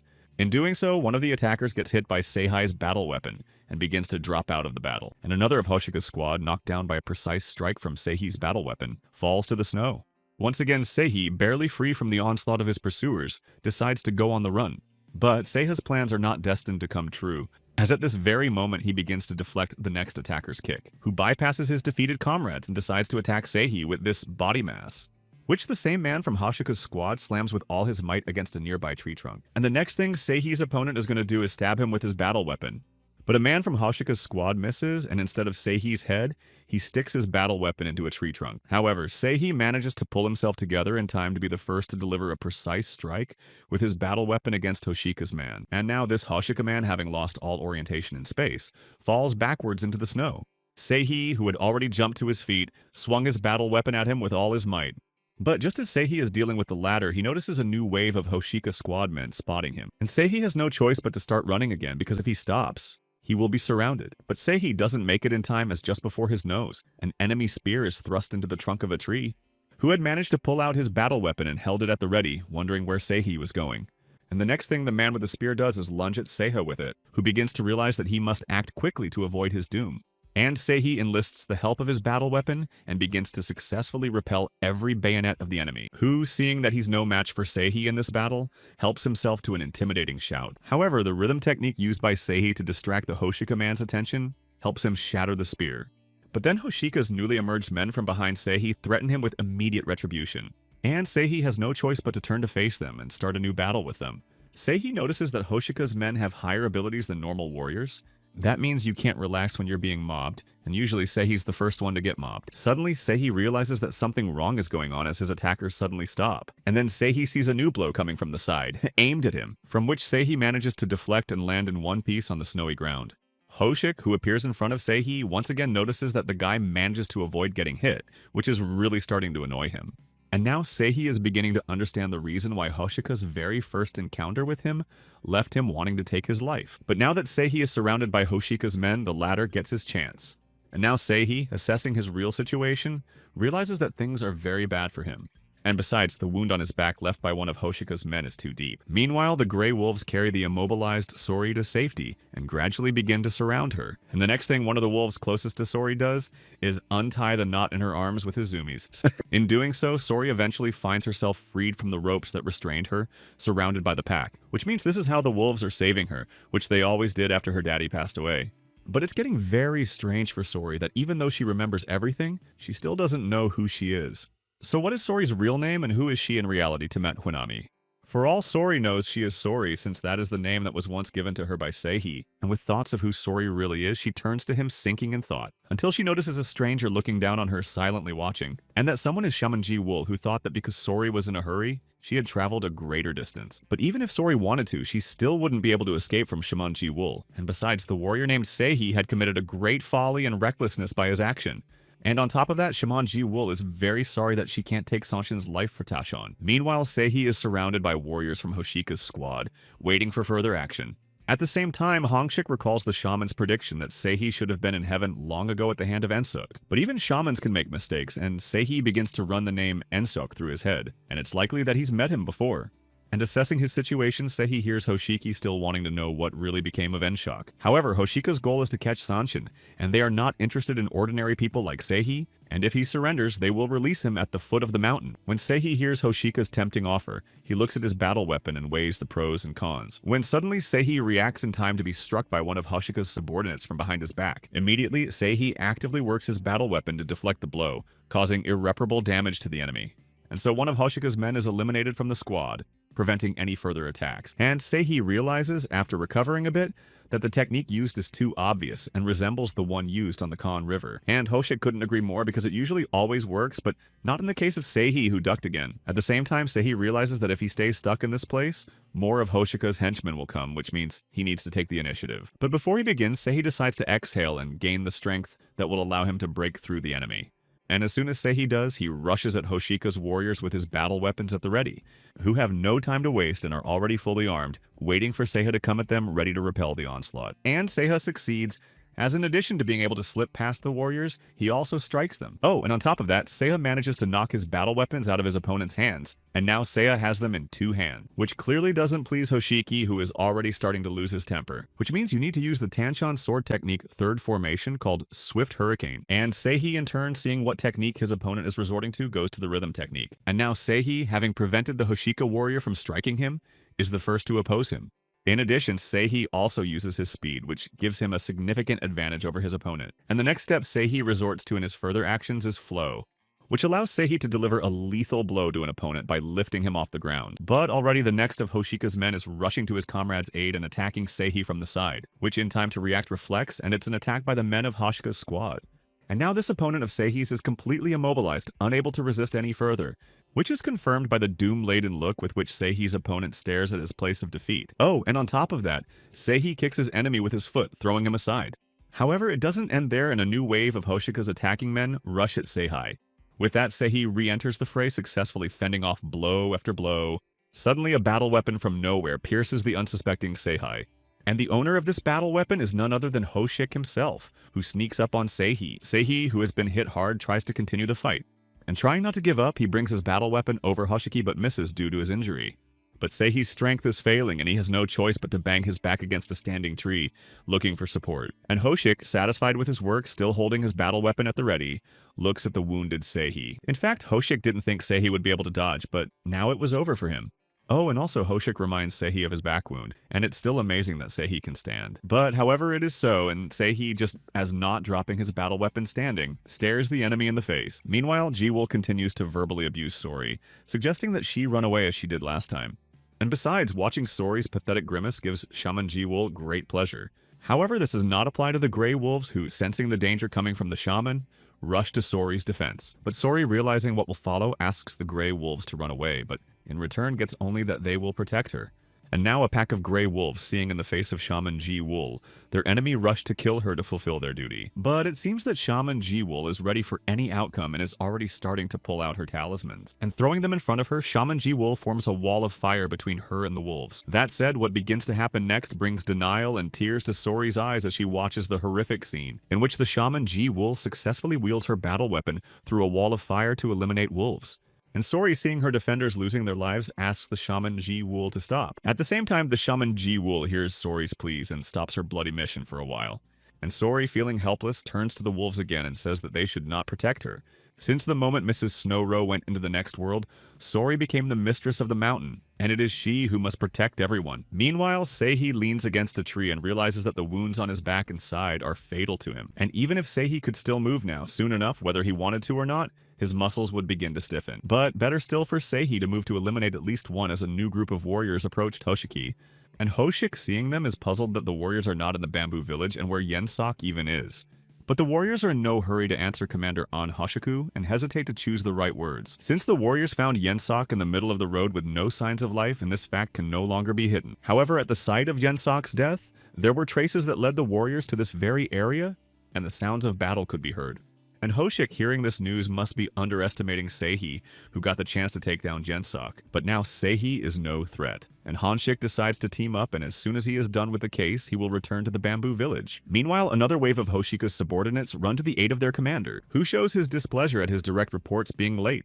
Hoshik decides that as soon as he's done with Seihi, he'll train the basics with the warriors. Seeing that Seihi is still holding his battle weapon at the ready despite his injuries, Hoshik decides that he is not willing to surrender. After all, it would have been a better outcome and more painless for Seiha if he had humbly bled out and bid farewell to life at the end. Seihi gathers his remaining strength into a fist and rushes at Hoshiki with his battle weapon, who manages to react in time to counter the onslaught of the resisting Seihi.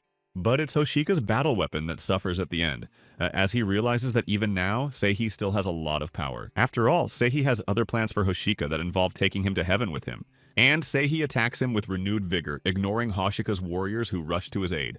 At the same time, Hoshik, seeing that Seihi's finally deciding to fight back, wants to finish him off. Since at this very moment, the technique called Tanshan's Sword 11th Formation Cloud Hurricane was coming to help. And with renewed vigor, Hoshik lunges at Seihi, trying to deflect blows from his opponent. At the same time, Seihi sees Hoshiki's moves and realizes that he's using a familiar technique. And just like last time with the Anshoka case, Seihi comes crashing down with a blow to the unsuspecting Hoshiki's head. He falls dead, and Seihi, who thought the power would leave his hands, rejoices that it didn't, and that the blow was powerful. But as Seihi falls to his knee, he realizes that he can't take it anymore, and it's a good thing that the warrior will die by the sword and not by the poison of the mother of the dungeon. Seihi's only regret is that he didn't succeed in stretching time and preventing the remaining warriors from uniting with the shamaness. At the same time, Shaman Ji-Woo stopped the massacre for a while and didn't quite understand the meaning of Sori's words. There's no way Sori misspoke, and Shaman Ji-Woo wants to make sure what she heard. At the same time, Sori, still in a rage, orders Shaman Ji-Woo to let the wolf go. And, as if pretending to obey the new mistress of the mountain, good-naturedly releases the wounded beast. However, it was an ostensible moment of weakness, and Shaman Ji-Woo responds to Sori's words with a new wave of rage. Seeing the brutality of Shaman Ji-Woo still grinning, she could barely stay on her feet. Meanwhile, Shaman Ji-Woo is already preparing to strike again at Sori with her battle weapons at the ready. And the next thing Shaman Ji-Woo does is boomerang her battle weapon at Sori, which flies straight into the neck area of Sori, in time to see its point and proximity. However, Sori manages to dodge in time, and the battle weapon only fleetingly touches the girl's cheek, who also realizes that a battle weapon that has not reached its target will now return to its mistress, which at this time gives certain signs of guiding and directing her battle weapons. But Sori dodges Shamaness Ji-Woo's battle weapon with equal success this time too. And it's back in the hands of its owner, who is forced to recognize how much Sori has grown up, since the current picture is quite different from the one that pops up in the shaman's mind in the form of a ducking Sori, who couldn't even resist the first time she was captured by Shaman Ji-Woo.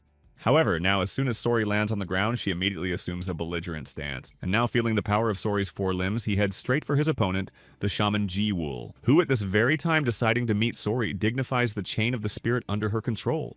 And by pulling out certain talismans, the Shaman Ji-Woo, using the power of fire, hopes to protect him. This happens just as Sori releases her claws and lunges at the Shaman Ji-Woo. And now the wall of fire shielding its mistress from Sori is forcibly throwing the latter back. And the Shaman Ji-Woo, watching Sori throw herself at the talisman without any hesitation, once again convinced that the girl has grown up. But that doesn't stop Shaman Ji-Woo from using the following technique. And now Sori, seeing that he's becoming more and more out of reach of Ji-Woo's shaman, doesn't understand what's wrong. In addition, that airstrike from Ji-Woo's shamaness throws Sori back again with renewed vigor. And this fire wave is so strong that it consumes everything around it, including the surviving pack of wolves, and scorching the ground around it. And Sori is left to defend herself with her hands covering her face from the all-consuming fire. But no matter how hard Sori tries, she is not destined to know the depth of the charms of the Shaman Ji-Woo, who is going to show her what real fear is.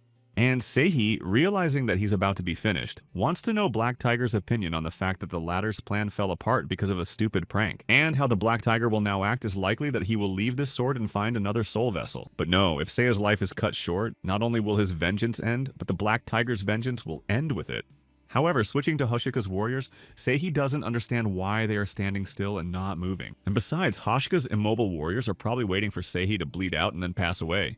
The warriors do not look stunned that now their commander is not alive, as suddenly the last one begins to speak. Seihi can't believe what he's heard, and even more, he can't understand how Hoshik survived because he was sure he was dead.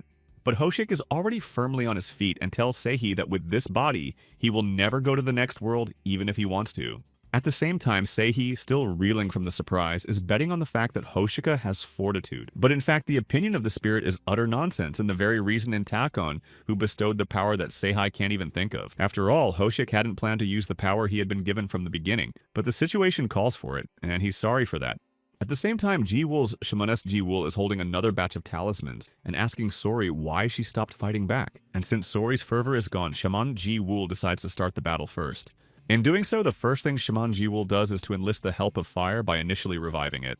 And already the first wave of fire is heading towards the frightened Sori waiting to strike, which the advancing fire forcefully throws backwards away from the advancing Shaman Ji-Woo. And so Sori, trying to protect the face of the scorching fire with no way to support herself, continues to fall. That being said, Sori doesn't realize what kind of technique Shaman Ji-Woo is using that makes her very hot, hurt, and scary.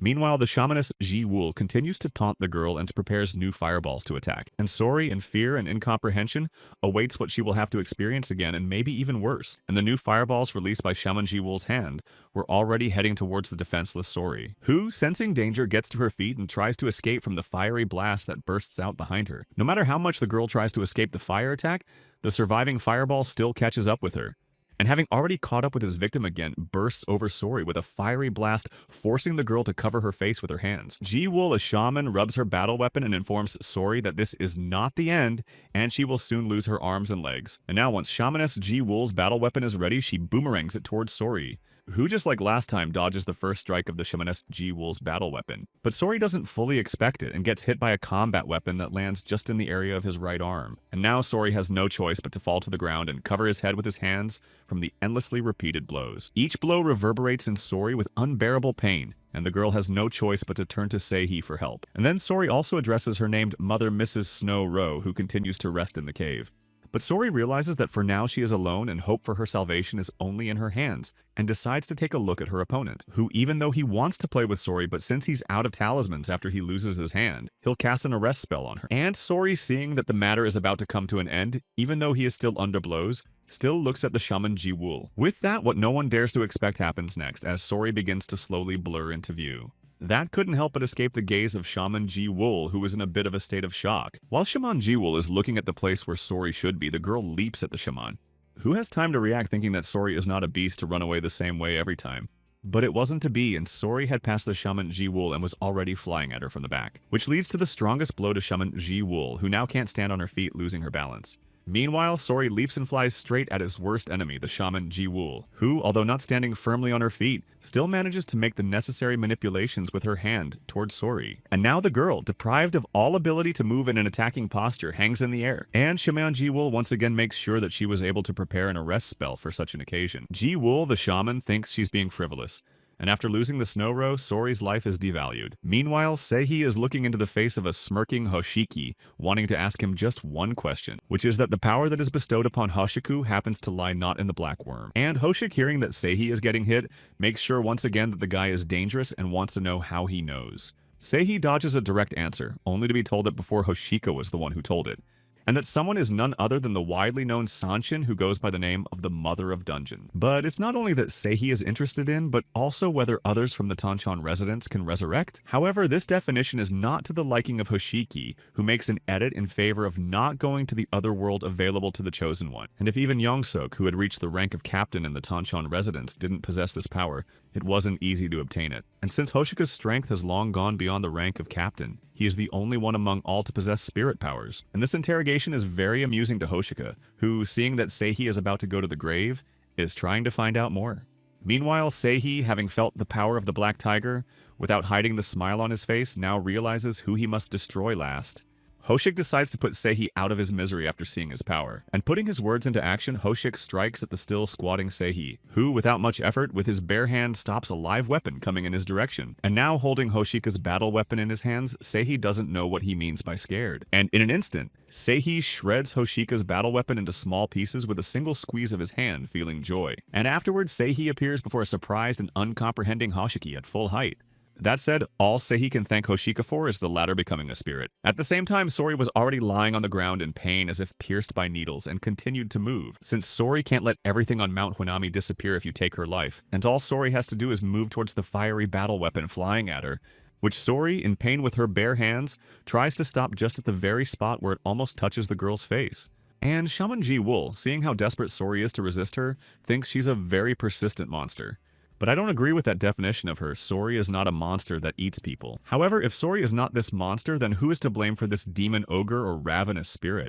And Sori to inform the shaman Ji Wul at the top of her voice that she is neither Huimori nor a demon, but the mistress of this mountain. Which makes Ji Wul, the shaman, very happy, who thinks that once she's done with Sori, Mount Huinami will fall. Sori continued to cover her head with her hands from the blows attacking her, and decided that she would stay alive. And what's more, Sori will not only stay alive, but he won't let anyone die on Mount Huinami. And then Sori's memories are interrupted by the words of her father, who, looking at the mountains, tells his daughter that she will have to defend this land. But then little Sori doesn't understand what her father is trying to tell her about someday. And it could be the day that Sori herself can find her real name. Seeing that Sori doesn't understand what her father wants to tell her, the latter thinks that everything will become clear when the time comes. And now Sori, looking into the face of her enemy, knows exactly how she should act and what she should do. And the first thing Sori does is to face her fear and catch the Shaman Ji Wool's battle weapon that is causing her such pain. After all, Sori must never forget her mother's words about being the noble guardian of Hunami, and the daughter of her father's brave Arakashi, which gives Sori strength and allows her to resurrect with new powers.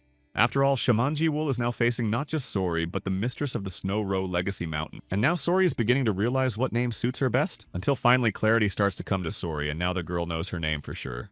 It's called the Wind Eaves, which is a perfect fit for Sori, who's ready to reclaim what's hers.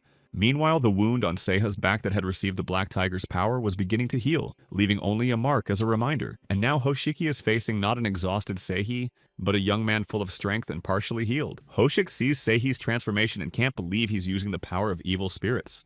But how ridiculous that sounds, because Hoshiki is not just an evil spirit, but the strongest of the Sanshin. At the same time, Seihi, already fully armed, begins to radiate the Black Tiger's power from him. And as soon as Hoshiki approached Seihi, he was immediately thrown back to the warriors by a shockwave, where Hoshik musters up the courage to tell Seihi that if he is Sanshin, they as hunters will catch him. But that doesn't stop Seihi at all, and the young man begins to advance on Hoshiki without fear, who senses the approaching danger and orders his warriors to destroy Seihi as soon as possible. And as soon as the order was given, the Hoshika warriors, with their battle weapons at the ready, rushed at Seihi, who is ready for any outcome and immediately rushes to his battle weapon as a defense. In doing so, Seihi only has to make a small effort to separate himself from the attacking wave of Hoshika's subordinates, and turn the oncoming wave of the enemy into one solid mess. But as soon as Seihi is done with some of them, he immediately moves on to the other Hoshika warriors with a look of bewilderment. And already these Hoshika's subordinates are being sent to the other side as soon as Seihi uses his battle weapon. However, what happens to Hoshika's army cannot help but go unnoticed by Hoshika himself, who is beginning to realize what to expect from Seiha in the near future and what will happen to himself. In the meantime, Seihi is vaunting the fact that there is only one Sanshin hunter in Dongha, and it's himself. In doing so, Seihi doesn't seem to notice one of Hoshika's subordinates attacking him from behind.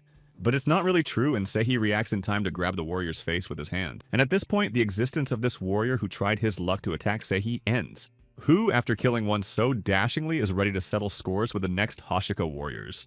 When Seihi swings his battle weapon, Hoshika's men drop dead. And so it comes to Hoshik himself, who loses all hope for his salvation. For it is now that Seihi himself appears before him in the form of the Black Tiger, ready to fight him. But as it is, Hoshik still doesn't understand who Seihi really is. And this introduces some confusion to Seihi, who is surprised that Hoshik doesn't recognize even seeing his appearance. But immediately, Seihi picks himself up and decides to make some correction to his words. And in order to make his identity more important, Seihi takes a swing at Hoshiki, thinking he's not worthy of knowing his name. And Hoshik, seeing that he's coming to his end, makes a last-ditch effort and begs for mercy. But that doesn't stop Seihi, who is already beginning to devour the frantic Hoshiki. And thus comes the end of another follower of Tachan in the form of Hoshika. And Seihi, having emerged victorious from this battle, concludes that the energy he absorbed is the most powerful energy in existence. At the same time, Shaman Ji-Wool was looking at Sori and at first mistakenly assumed that the girl was just a simple, unclean spirit, incomparable even to Dodal. And now Shaman Ji-Wool feels unable to stand up to such a Sanshin and turns to Madame Sangmi's warning, to which Shaman Ji-Wool came after running an errand and also to listen to Sangmi's concerns. And Mrs. Sangmi in turn asks Mrs. Ji-Wool not to get angry and to listen to her carefully. After all, even though Shamaness Ji-Wool's battle sorcery art has reached or even surpassed Sangmi, there is a danger for her. And even though there seems to be no threat to Ji-Wool's shaman in the Donghae lands, they don't know everything about the Sanshins. Which means that Shamaness Jadai-ul needs to forget her pride and go back to the community to bring all the shamans, including Sangmi. And as soon as Shaman Ji-Wool comes to this conclusion, she immediately turns to the chain of the spirit under her control, with only one goal in mind, and that is for the spirit to protect her mortal body. And the first talisman should create a barrier. The second will be able to restrain 3 bears, the third will repel 3 tigers, the fourth will burn 2 oxen. With that, the fifth will amplify everything else twice, and the heavenly chains should light up in flames. And as soon as all the manipulations were completed, the shamaness Ji-Wool starts to launch talismans towards Sori, who is standing in anticipation and preparing for what will happen next, seeing the mascots flying at her. And at one time, the shaman Ji-Wool thought that she could confuse Sori in this way and could sneak away or even hit her. And so as soon as Ji-Wool's shamaness plan reaches its goal, she freezes in anticipation. But what happens next is something that is not part of Ji-Wool's plans at all, as she sees Sori flying at her with a grin. However, no matter how much Sori wants to, she is still stopped by the fire curtain between her and the shaman Ji-Wool. And Sori only manages to strip in front of shaman Ji-Wool's face without reaching her. Ji-Wool realizes that her plan isn't working, but she's still trying to protect herself. With that, Sori landed just next to Shaman Ji-Wool in an expectant pose, waiting for the right moment. The moment finally arrives and Sori, having done all the necessary manipulations, strips Ji-Wool's shamanism. At that, as soon as everything ends, Sori finds himself just behind the back of Shaman Ji-Wool, frozen with a look of surprise on his face. Meanwhile, Sori is still unmoving, waiting to reap the rewards of his long suffering. And when the end finally comes, Ji-Wool Sori tearfully apologizes to her mom for being so late. At that, Sori has nothing further to do but to join the remaining wolves in honoring their fallen comrades by howling. Meanwhile, Seihi, still surrounded by the Black Tiger's energy, begins to move towards Sori. Meanwhile, Seihi already knows that Sori has finally found her name, which is Yinawin. And the Black Tiger is happy that Sori has a name, because they have a prey that can compete with Yechuk. But Seihi is silent for some reason, and it's starting to alarm the Black Tiger, waiting for some sort of reaction. Meanwhile, Sori no longer looks like a normal girl, but appears as Sanshin, with ears on her head and claws on her hands and feet. And so Seihi, being under the power of the Black Tiger heading to Sori, once again makes sure that she has found her name, Aini Wind. However, if one were to look back in Seiha's past, it had been 3 whole years since the power of the Black Tiger had been infused into his sword obtained from the Blue Waters. And so from that point on, Seihi devoured many Sansins, including the Marten, which was not common. Yes, and it wasn't enough to replenish the Black Tiger's power, so Seihi needed Yuju. And Yuiju's possession was as valuable as if Seihi had absorbed the strongest Sanshin dragon. But suddenly a prey appeared on Seiha's path in the person of Sori, who exceeds the life energy of the dragon that consumed Yeju. That being said, even the energy of the Black Tiger itself is able to completely heal Seiha's wounded body. And that's why Seihi is once again forced to resort to his battle weapon to use against Sori. However, now there's another question that is troubling Seihi, and that is whether he will be able to suppress a force equal to that of a dragon in this state. And to test it, Seihi has to turn her against Sori, and the Black Tiger keeps pushing him to do so. After all, it was Seihi who had once said he would wait for Sori to find his real name, and now that moment had come.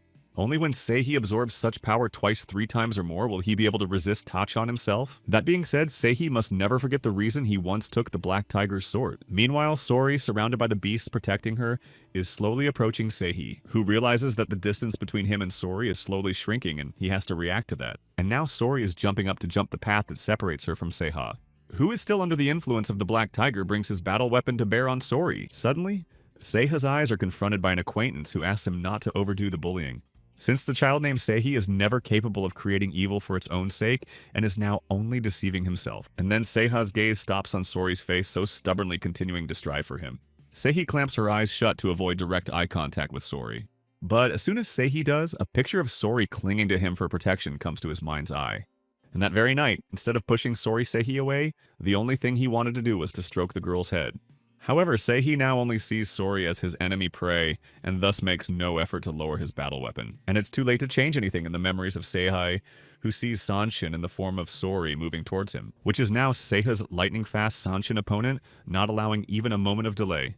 However, what happens to Seihi beyond clasping his eyes like that is just a sense of calm. And to check what makes such feelings arise, Seihi opens his eyes without lowering his battle weapon and wonders. For instead of fighting Sori, finally seeing her savior cling to his body, and a stream of bitter tears floods the girl's face from the fact that her mom is gone because she protected her.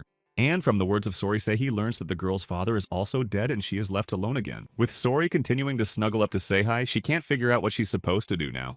Seihi is dumbfounded by this news and doesn't know what to do, even though the Black Tiger orders him to kill Sori. But Seihi, still looking at Sori, thinks he can't do that because it's wrong. However, this answer absolutely displeases the Black Tiger, who thinks it's foolishness and once again asks what Seihi picked up the sword for. However, Seihi tries to get rid of the idea and thinks that there must be another way, because there are many other Sanshins. But even this offer does not suit the Black Tiger, as it has spent 3 years searching for a suitable prey. Yes, and Seihi shouldn't give in to senseless feelings. After all, he has absorbed so many Sanshin and one can't. And the reason being, it's a child. But Seihi thinks that what the Black Tiger says is completely irrelevant. Just as suddenly, Seihi hears him being called a wimp and reminded to take revenge even if he has to drain all of Donghei's Sanshin to the bone. And now looking at Seihi, his spirit being under the Black Tiger's power is starting to hit a sore spot. At the same time, Seihi feels the memories starting to come back to him and tries to justify his feelings for Sori. And to make those memories more sensitive, Black Tiger transports Seihi back in time. And it's at the point where the Seihi boy's gaze shifts from a field full of destroyed people to the woman approaching him, who is running away from something scary, asks Seihi to get away. as he must not stay in this place any longer. And Seihi can't contain himself any longer and rushes towards the woman named Chinin running towards him. Yet only a few steps separate Seihi from his Chinin, who is so eager to be with him. Suddenly there's an explosion that throws Seihi backwards, enveloping him in a blaze of fire. And the Seihi boy, losing his balance and trying to protect his face from the fire, flew a long distance and landed on the ground. Seihi is confronted by a huge multi-headed dragon with flames spewing from its mouth. And now that the chance for revenge is so close, Seihi must overpower himself or lose the power of the Black Tiger. And with that, Seihi will go back to the desperate times when he was completely weak and helpless. But Sori, not feeling any danger and trusting Seihi, completely continues to snuggle up to him. Suddenly, some sixth sense makes the girl pull away and try to figure out what's going on. Meanwhile, Seihi once again raises his battle weapon over Sori, pointing it directly at the girl's head.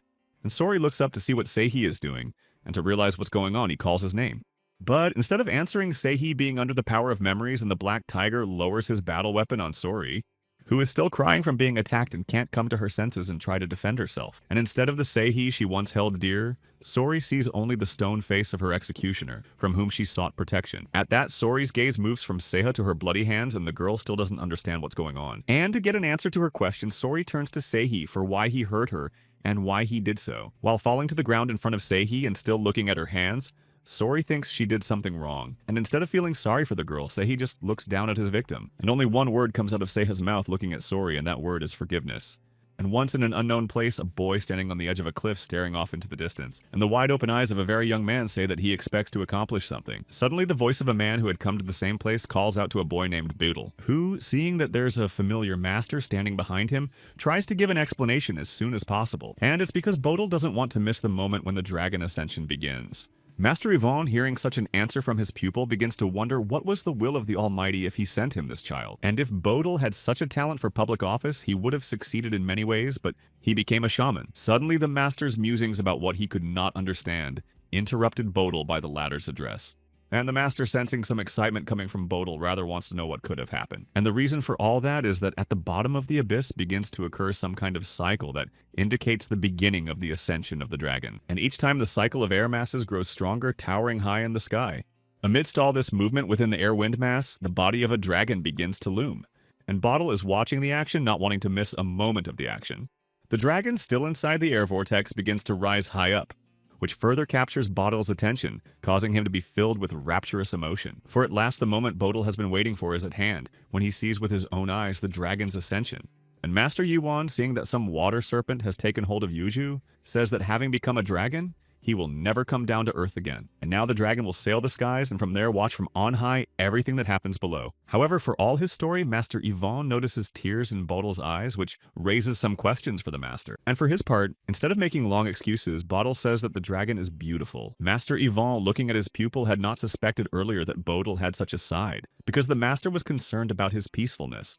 But then Bodil's attention is drawn to someone who causes the boy to be distracted by the dragon's ascension. And this is not just because at this very moment the Black Tiger appears in front of Bodil, who moves confidently toward his prey, beginning to bare his teeth in anticipation of the coming battle. But as soon as Bodil sees an outsider and tells the master about it, the latter can't believe that the Black Tiger is here too. And the first thing the Black Tiger does is sink its teeth into the body of the newly revived dragon, which, sensing danger from the tiger, begins to wriggle in an attempt to throw the enemy off. With Master Yvonne struggling to stay on his feet from the force of the attack, he is shocked that the Black Tiger has taken advantage of the dragon's power. This means that Master Yvonne and his apprentice Bodil need to leave the scene of the battle immediately to avoid trouble. But it seems that Bodil has a different point of view and doesn't want to hear Master Yvonne's warning. Meanwhile, the Black Tiger continues its attack on the dragon, injuring it. And no matter how the revived dragon tries to resist the attack, it fails as the Black Tiger is already digging into its neck. Master Yvonne and Bodil, realizing the outcome of the case, cannot leave their place. And the defeated dragon with the Black Tiger on its head is already rushing down from a great height. And Master Yvonne, seeing that the newly revived Dacron is coming to an end, can't think how this is possible. In order to get confirmation of his words, Master Yvonne turns to his apprentice Bodil, who is already rushing to the crash site. But no matter how Master Yvonne tries to stop Bodil with all sorts of warnings, the latter does not want to listen to him, as Bodil flies to the very spot where the dragon defeated by the Black Tiger has fallen from the heights. And now Bodil is hurrying through the trees to the place where the dragon rests on the blood-soaked ground. In order to decide on a location, Bodil looks around, paying attention to the terrain. And following behind Bodil, Master Yvonne rushes in, still trying to stop his apprentice. In fact, once Master Yvonne catches up with Bodil, he wants to know where his courtesy went. However, the mute look full of questions in Bodil's eyes makes Master Yvonne silent for half a word. Master Yvonne himself glances behind Bodil's back, causing the latter to turn around as well. And it is not without reason, as the black tiger moves towards them in the same leisurely march, who looks at Master Yvonne and his apprentice Bodil as a warning and bares his teeth. And Bodil, seeing that from the fight between the dragon and the black tiger, it is the latter who comes out victorious, looks at the black tiger in anticipation. And while waiting for further action, not only Bodil freezes, but his master Yvonne doesn't dare to move. And the black tiger, full of determination, still continues to loom over the people in front of him. But then something happens that no one seems to expect to see as the black tiger turns his head to the side at the last moment. And starting to turn around, he heads to where his gaze has just been directed. At the same time, the silhouette of the black tiger becomes blurrier and blurrier each time, indicating that it is finally leaving. And Bodil sprawls on the bloody ground with a sense of relief and survived fear. Master Yvonne sees the condition of his apprentice Bodil and tries to find out his condition. However, no matter how hard Bodil tries looking at his hands, he realizes that he was powerless in what happened. But Master Yvonne, still worried about Bodil, does not understand what his apprentice means by his words. And Bodil feels guilty that even though the black tiger shattered his expectations, he didn't get anything done. But Bodil, now determined, promises that things will be different when he meets the black tiger again. And when that day comes, Bodil will surely show himself and take revenge on the black tiger. In the meantime, those memories continue to linger in the soul of Bodil, who is not about to back down. After all, it had been many years since the black tiger had disturbed Bodil's sanity, who now stands next to the gate disregarding warnings and decides to start as soon as possible. And the monk, realizing that something bad is going on inside, thinks it's time to wait.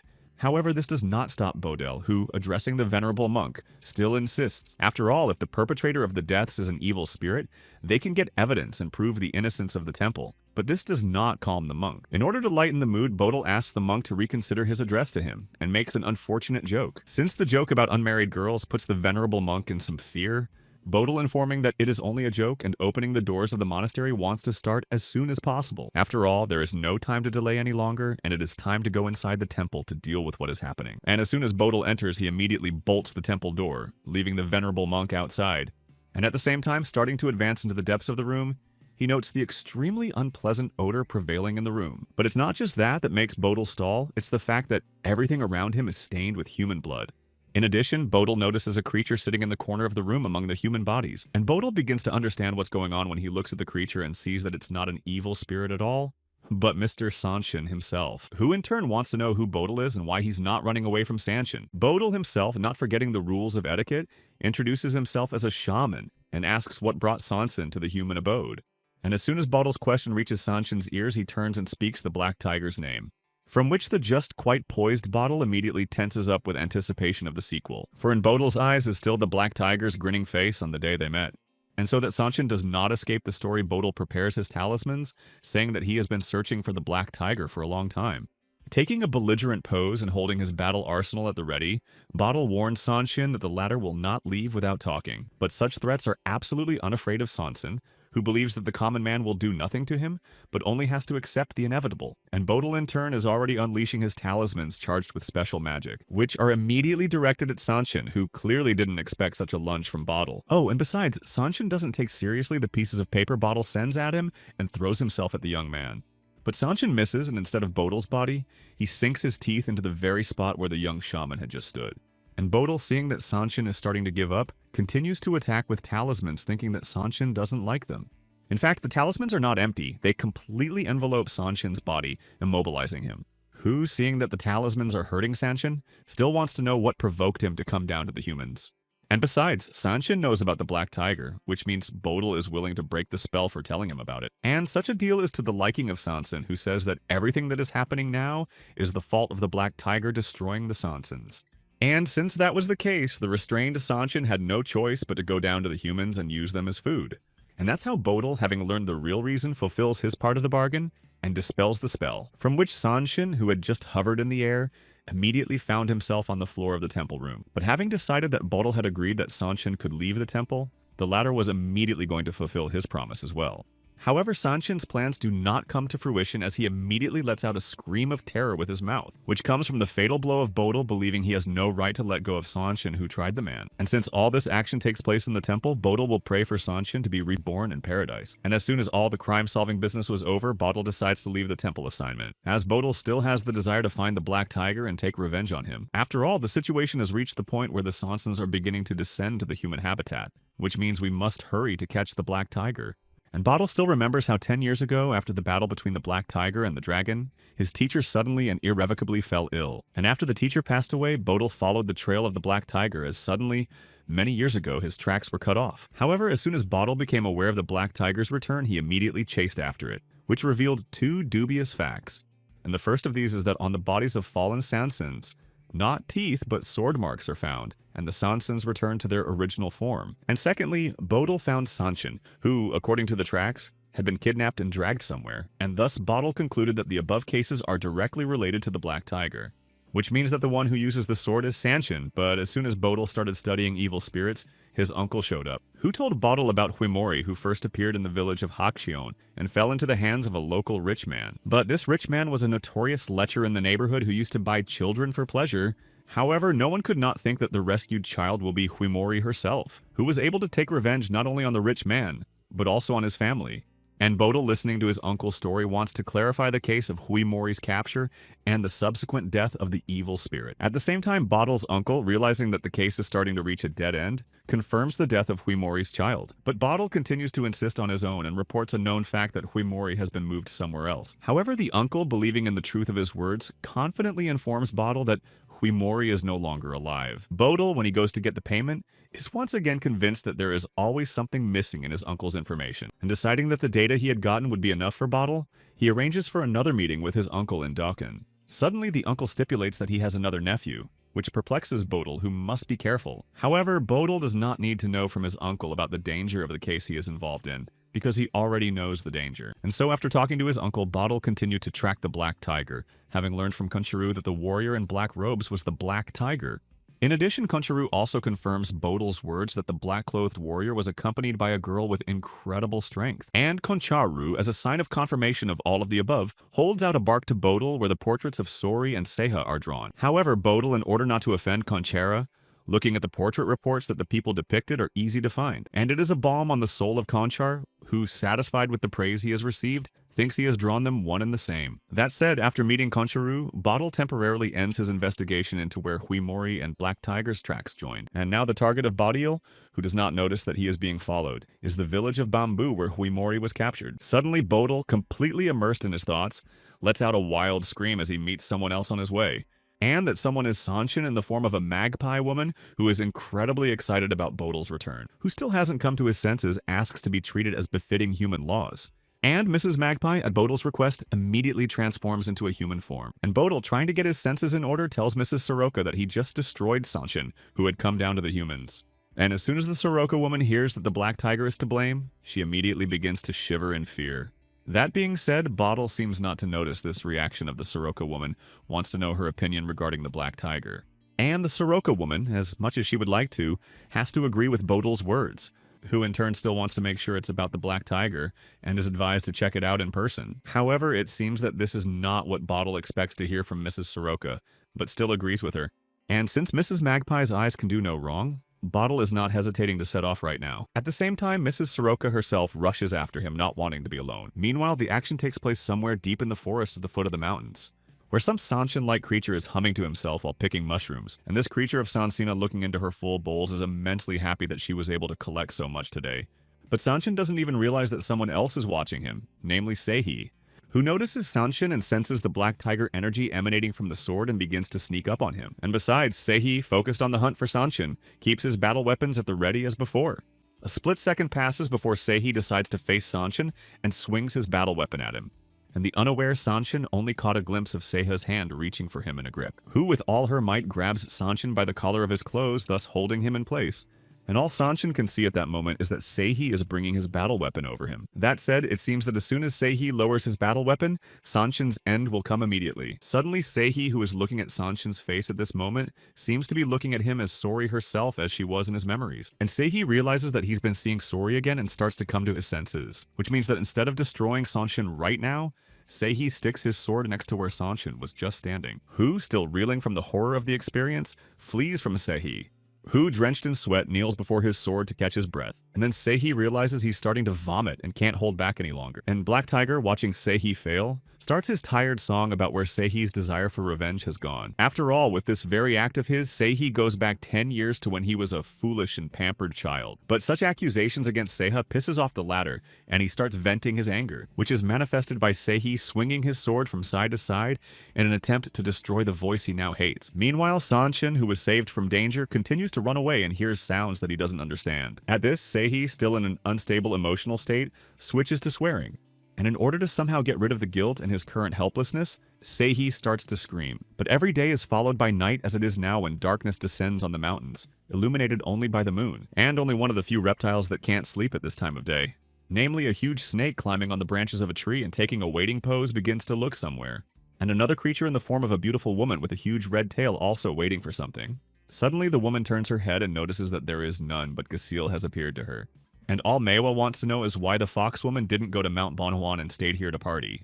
However, the female fox, pointing at the man she is holding with her foot, says that she is not in the mood for fun as she is currently teaching a lesson. But the fox woman's words do not inspire confidence in the serpent who descends from the tree and begins the transformation into a man. And now the female fox is facing the human sister Manhwa, who believes that the fox herself has seduced the human. However, such words seem to offend the female fox who was bathing at the time the man jumped her. And Sister Manhwa realizes that she's being bullied and reminds him that Mr. Makyanil might get angry and doesn't want to get involved. However, such a tone is totally unacceptable for a female fox who asks in a threatening way not to bare her teeth in front of her. And Sister Manhwa, realizing that the situation could escalate into a conflict, decides to back off and turn a blind eye. And the female fox looks at her victim begging for mercy and thinks about whether to take the man's life or not. But the man's fate has long since been decided by the female fox, and she dispenses with him in a flash. At the same time, the foxwoman thinks that the shamaness Ji Wool can catch a bird, and she is not interested in hunting Sanshin. And Sister Manhwa, asking the foxwoman to move for lack of time, only hears that the latter will catch Sanshin herself. And then the foxwoman, thinking she doesn't like all this,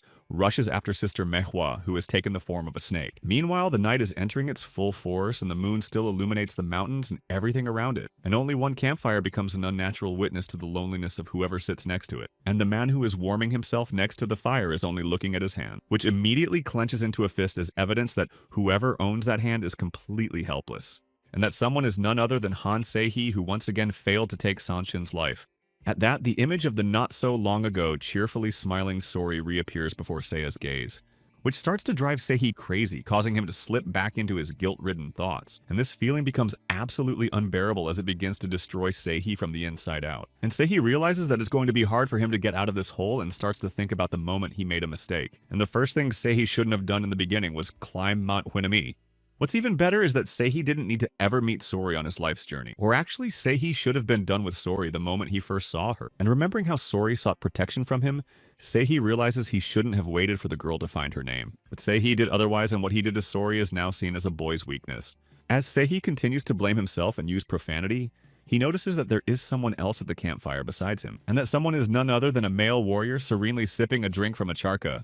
And Seihi's still hesitant to move, and looking at the stranger begins to ask a series of questions. And the first thing is how long at the campfire across from Seihi sits the Tokebi, who also hesitates to speak. Suddenly the Tokebi looks up from the fire and notices Seihi scrutinizing him. And all Seihi can offer him for now is to drink with him the cup that the Tokebi brought with him. And Seihi takes his time accepting the offer, realizing that if he accepts, things will come to a head inside again. Still, Seihi decides to accept the offer and takes the cup from the Tokebi's outstretched hand. And Seihi, realizing that he had nothing more to lose, drank the contents of the cup in one gulp. And Tokebi, observing Seihi's behavior, decides to ask what the latter is worried about. However, Seihi, still feeling distrustful of the uninvited guest, declares that it's none of his business.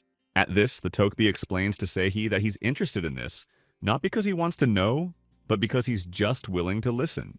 But such a statement begins to piss off the already unstable and now tipsy Seihi, who rudely asks Takabe not to get cocky just because they've been drinking together. And as a sign of his anger in an orderly tone to leave Takebi Seihi throwing the cup on the ground, breaks it. However, it seems that such a response is not to the liking of the Takabe, who is restraining himself from snapping. And instead of walking away from Seihi, the Tokabe offers to fight him in a duel. But Seihi thinks that if a Tokabe just wants to swing his fists, he should go to the village in search of a lame drunk. However, instead of taking Seihi's advice, Takabe throws a stick at him, hitting him in the chest area. And Takebi does it because he wants to help Seihi, because while the swordsman is breathing, 9 out of 10 problems are hidden in the sword. But Seihi, who had always thought his problem had nothing to do with the sword, now cut his objection short. And the first thing Seihi does is look at his sword, which is hanging from his belt like nothing happened. With each passing minute, doubts creep up on Seihi, who is beginning to believe that the sword is the problem. However, if the Tokabe is right, then why does he choose a stick as a weapon? And a too light one at that. To which Tokabe gives the explanation that he once managed to send a man to the other world with a wooden sword. And Seihi, hearing this, accepts such a weapon of battle, presenting the stick like a real battle weapon. However, this grabbing of Seihi's stick causes the Tokibes some confusion and a number of questions. And to make things clearer, the Tokibi decides to ask if this is how Seihi always holds his sword. But Seihi, who is still holding a fighting stance, doesn't understand what Takebi means by that. However, Seihi thinks that the arrogant Tokibi is only laughing at him. But Seihi doesn't care if the sword in front of him is wooden or real. And Takabe, in turn throwing back his stick, thinks he was wrong about Seihi being an outstanding swordsman. And to see Seihi's reaction, Takebi apologizes to him for the inconvenience, considering the battle will be boring. But such words seem to hurt Seihi, who in an orderly tone tells Takebi to turn around and don't you dare leave. And as soon as Seihi hears the Tokabe start to doubt that he can beat him like this, he clenches the stick harder. And just as the situation begins to peak, Seihi lunges with a stick at the Takebi standing with his back to him. At that, it seems that the Tokabe doesn't notice that an enraged Seihi is flying at him from behind. However, this opinion is a misconception, and the all-understanding Tokabe is beginning to open his eyes. And just where Seihi's sticks are applied is empty from the presence of a Tokabe who maneuvers perfectly. And Seihi turns back to see that his opponent has managed to avoid the blow and is at his back. But worse, just in front of Seiha's nose appears the tip of the battle sword of the Tokabe assigned to him. And now the very same Tokabe who had just stood with his back to Seihi was staring the latter right in the face. And Seihi, who doesn't understand how this could happen to him, only stares at the sword itself in surprise. That said, all Seihi can say for himself is that he lost to the Tokabe this time. However, the Tokabe, instead of any words, simply hands Seihi the sword he just had drawn to him. And Seihi, taking his battle weapon from his opponent's hands, learns that the Tokabe standing in front of him is named Saribi. Seihi in turn introduces himself to Saribi with his name Wang Seihi offers to match forces once more, to which Saribi glares intently at Seihi and seems to be in a bit of a dilemma with the answer. And it seems that this time Seihi is determined for the upcoming battle, letting it pass his ears that it could be dangerous. And Seihi takes the wooden sword. As a matter of fact, he believes that if he falls from the wooden weapon, Tokibi, it is his fate. However, no matter how hard he tried to get used to Seihi's wooden sword, he had forgotten how to handle it. And Saribi, seeing that Seihi is ready, wants to make sure that all the preparations are really finished. That being said, Seihi, looking at his current wooden battle weapon, is starting to amaze him more and more each time. That's because it's just a wooden sword and weighs more than his real one. However, nothing can be done about it, and Seihi needs to focus on confronting Saribi and asks to attack him first. At that, the Saribi doesn't take too long to get to it and thrusts himself at the peacefully standing Seihi with all his might. And so the wooden battle weapons of the two opposing sides begin to cross in a blow. With that said, Seihi decides to attack Saribi from above after the first clash, and is already swinging his wooden sword at him. But Saribi manages to fend off the blows of the wooden sword under Seiha's control, time after time, who has no intention of backing down and pounces on the advancing Saribi with renewed vigor. However, what happens next is that the two wooden swords still in tandem fly off to the side, and Seihi side-eyes the wooden battle weapon falling just behind his back. In this case, one of the wooden battle weapons belongs to Seihi, which is also noticed by the latter. And not to be outdone by Saribi, Seihi immediately rushes at them, grabbing the battle weapon he spotted. But once Seihi with the wooden weapon in his hands rises up, he can barely resist the strong wind. And it can't help but escape Seiha, who starts swearing profanities. After all, looking at the stick in Seihi's hand notices how it vibrates, and what kind of power this Saribi has in general. Who, still in a serene state of mind, claims to Seihi that he knocked his gun away from him twice. And such a remark infuriates the already destabilized Seihi even more, who regains his strength and lashes out at Saribi, thinking it's too early to settle the score. Seihi had already reached Saribi and was now leaping over him, swinging his wooden sword at him. However, Saribi manages to fend off an oncoming punch from Wang Seihi. Suddenly, Saribi's gaze drifted downward to the exact spot where Seihi's hand had just been, who for some reason tries to grab Saribi's belt with it but gets spotted. And Saribi, not stopping to mostly reflect Seihi's offensive free strikes, asks him to be careful. However, Wang Seihi is not going to stop and tries his best to harm the unshakable Saribi. who, seeing Sehi's effort and maneuverability, immediately notes that the latter is a skill. Seiki continues to pummel the motionless Sarabi without slowing down.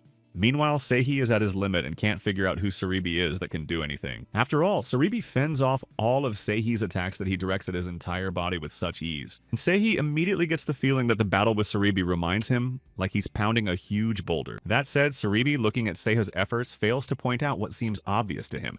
Meanwhile, Sehi continues his attempts to overpower Saribi, standing in front of him like nothing happened, who looks at Sehi and declares with certainty that Sehi has an emptiness in his soul that can't be hidden. And at that very moment, in the midst of the battle, the splinters of someone's wooden sword soared high into the sky. And at the same time, there is some movement in a place resembling a cleft in the rock, and there's someone using his battle weapon to free the leg of Mrs. Snow Rowe from the trap. And that someone is Wang Sahi, who arrives at the resting place of Mrs. Snow Rowe trying to pull her leg out. With some effort, Wang Sahi manages to break the shackles of the trap, and Mrs. Snow Rowe herself is still in the position we left her in. At the same time, Wang Sahi believes that it is his duty to carry Miss Snow Rowe away from its hiding place. However, not only does Wang Sahi do that, but he also apologizes to her for being late. And now Wang Sahi decides to escort Mrs. Snow Rowe to where her soul will find peace. And that place becomes the green abode atop the icy snow-covered Mount Huinami. And inside this mountain in the middle is a clear blue lake surrounded by trees. And now Wang Sahi, looking at the serene, breathless body of Lady Snow Rowe, realizes how long he has wandered in search of an answer. That said, the image that stands in front of Mrs. Snow Rowe is entirely Wang Seiha's choice. However, it was more likely that Madame Snow Rowe was disappointed with Wang Sahi, but he couldn't do otherwise. And now Wang Sahi stands beside the body of the Snow Rowe lady and looks at Mount Huinami. At the same time, Wang Sahi is sure that he will come back here for an unknown amount of time. In the meantime, Wang Sahi lies on the grass and the memories that have arisen in his mind raise some questions. And once Wang Sahi picks himself up and starts to get up, he can't tell if it's a dream or not. However, if this is a dream, then why is Wang Sahi now lying on the grass at the very spot where his nighttime confrontation was? Yes, and in addition, where the Takabi once sat, there are now 2 pieces of food and a flask with some contents left behind. But that's not all. Next to Wang Sahi's real battle weapon is a broken wooden stick used as a sword. And the last thing Wang Sahi remembers is the image of the Tokabi and the words that his soul is still empty.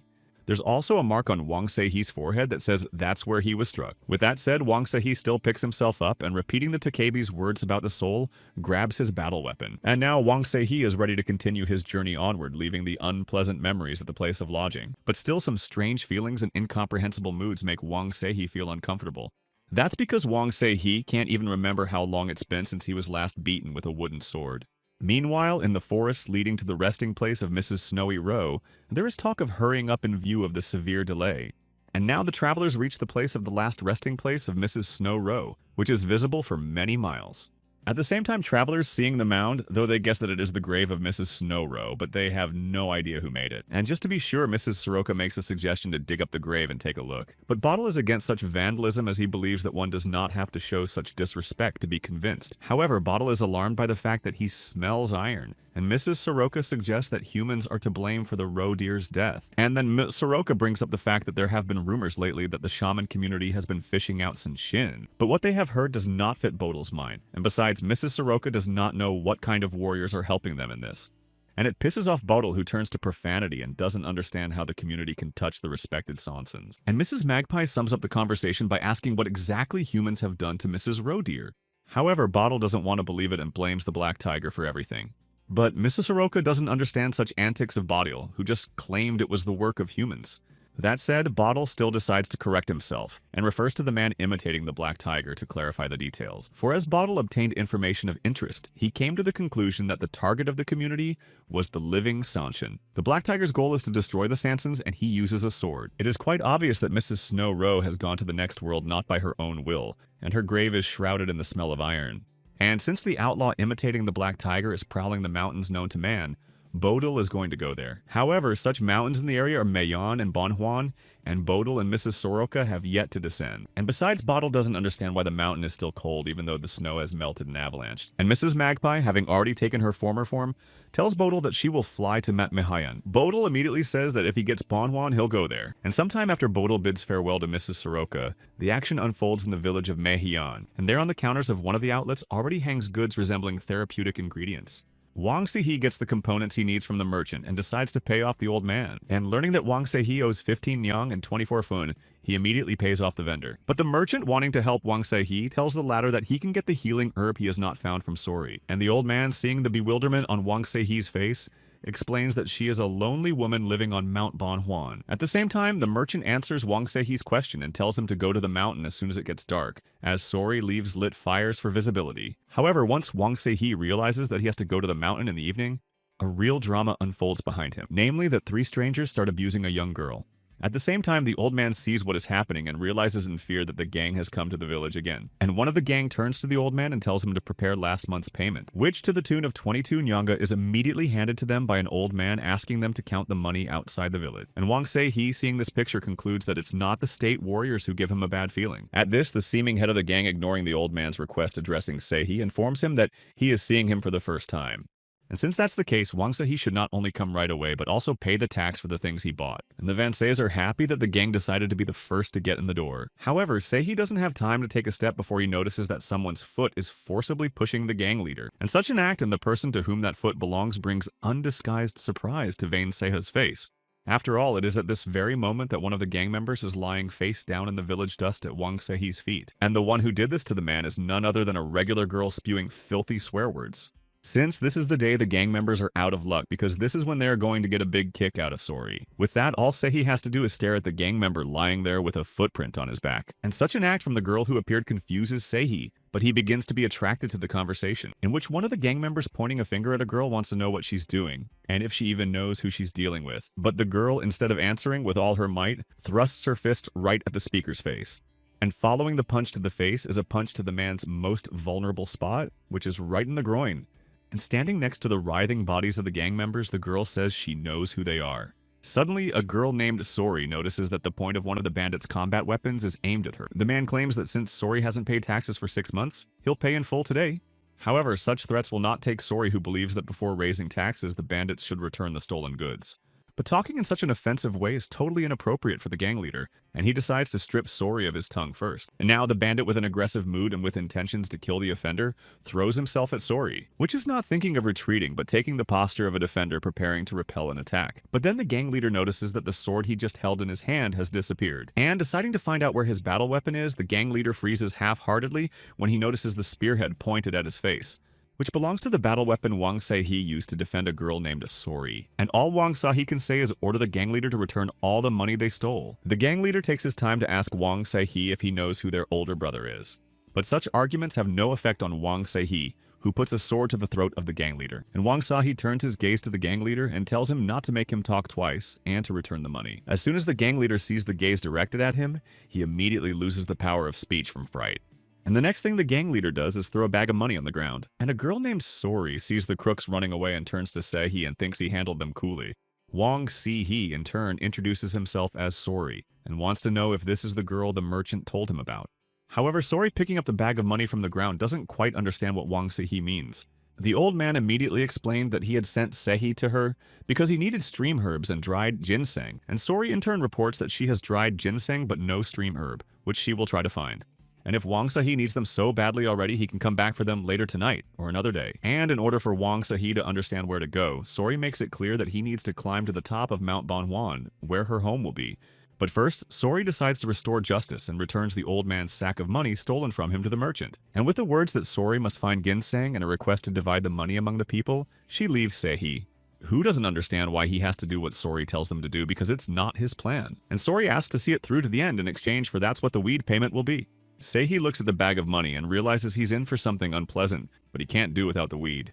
But soon night falls and it's time to head to the top of Mount Banhuan in search of the thatched roof cottage belonging to Sori.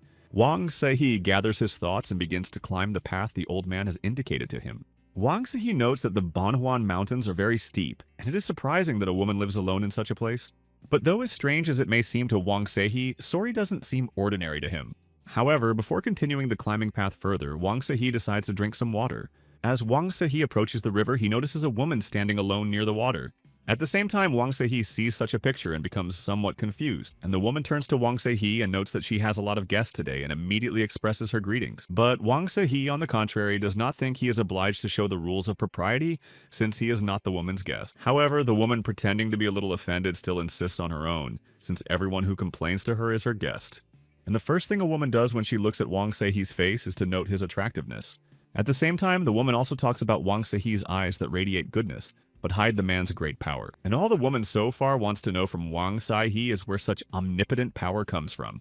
But instead of answering, Wang Seihe grabs his sword hanging on his belt, immediately pulling it out of its sheath. Wang Seihe swung it at the place where the woman had just been standing and managed to jump back. The woman not only manages to dodge, but also lands with her toe on the caiman, laughing. And now presented to Wang Seihe in the form of a nine-tailed fox, the woman cannot believe that there are those who do not succumb to her charms. And Wang Seihe, looking at the nine-tailed fox, really doubts she can pull it off. That said, the fact that Wang Seihe further pronounces her name Gasil is no less surprising to the nine-tailed vixen, as she wonders how a person could know her name, maybe because of her growing popularity. But then something happens that begins to make the nine-tailed vixen think of seeing Wang Seihe himself transform. Namely, that she recalls rumors of a black tiger that hunts Sanzans like them, and the black tiger himself in front of her. However, Wang Seihe does not understand what nine-tailed fox means by we in hunting, and so there are others. Meanwhile, the nine-tailed vixen, believing she has discovered the secret, continues to laugh at Seihe, pointing at the dispossessed people. And the nine-tailed vixen does not hide his deed, saying that he was hungry, but before he massacred the men, he showed them paradise. Meanwhile, Seihe, who is under the black tiger's power, concludes that the nine-tailed fox is hunting humans. And even if the black tiger takes her life, the nine-tailed fox won't say anything. But instead of being scared, the nine-tailed fox thinks about what kind of liver the black tiger has. However, Wang Seihe, with a martial weapon filled with black tiger energy, jumped upwards and was already flying towards the nine-tailed fox, which also bared its sharp claws and prepared to not only break loose, but to strike back. And as you might expect, Wang Seihe misses and only slides into the spot where Gasil had just been sitting, who in turn manages to jump back and avoid the deadly blow of Seiha's battle weapon, which swung again only to strip the air beneath the feet of the nine-tailed vixen hovering in the air. At this, the nine-tailed vixen Gasil, still taunting Wang Seihe, informs her that it's too much and he doesn't give her a break. In addition, the nine-tailed fox Gasil leaps backwards to avoid the black tiger's sword again. And not only does it land on the ground, but it picks up speed as it continues to maneuver in front of Seihe. That being said, the next thing the nine-tailed fox Gasil tries to do is launch his attack on the black tiger, who notes that the nine-tailed fox Gasil is just around the corner preparing to repel her invasion. Suddenly, the image of Sori wounded by him appears in front of Seihe, asking why he did it. At the same time, Wang Seihe can't believe that Sori's image is once again preventing him from concentrating on catching Gasil now. And instead of fending off Veen Seihe's blow, he misses it and gets sprawled out by Gasil's claws. With that, Wang Seihe not only flies backwards, but also begins to feel blood on his body. But to Wang Seihe's luck, the nine-tailed vixen Gasil's punch turns out to be quite shallow. Once again, WPN Seihe takes up his battle weapon, but just like last time, he misses. And the nine-tailed fox Gasil is just like the last time he stripped Wang Seihe's body, who notices that even in this he is still inferior to the nine-tailed fox Gasil, only receiving injuries from her. And while Wang Seihe is trying to concentrate in any way, the nine-tailed fox Gasil finds himself behind him. That said, although Wang Seihe sees it coming and looks like he might try to counter with a punch but misses, and the nine-tailed fox Gasil finds herself next to Wang Seihe and notes that Mr. Black Tiger is very slow. Once again, as in previous times, Wang Seihe is struck by the claws of the nine-tailed fox Gasil. At the same time, although Wang Seihe is in a lot of pain, he is still trying to hold back and focus. Wang Seihe swings his battle weapon again, but the nine-tailed vixen reacts in time and bounces back from the blow. And the nine-tailed fox not only recoils, but also does an acrobatic backward somersault, thereby securing himself. At that, landing on the rock with her toe again, the nine-tailed fox Gasil cannot believe that the black tiger is so weak. And it's likely that this is so as the wounded Wang Seihe is forced to crouch down and lay down his battle weapons for the time being. And the nine-tailed fox Gasil, feeling victorious, mistakenly thought that the battle would exhaust all her strength. However, Wang Seihe has no intention of surrendering to the nine-tailed fox so quickly, and only clutched his battle weapon tighter.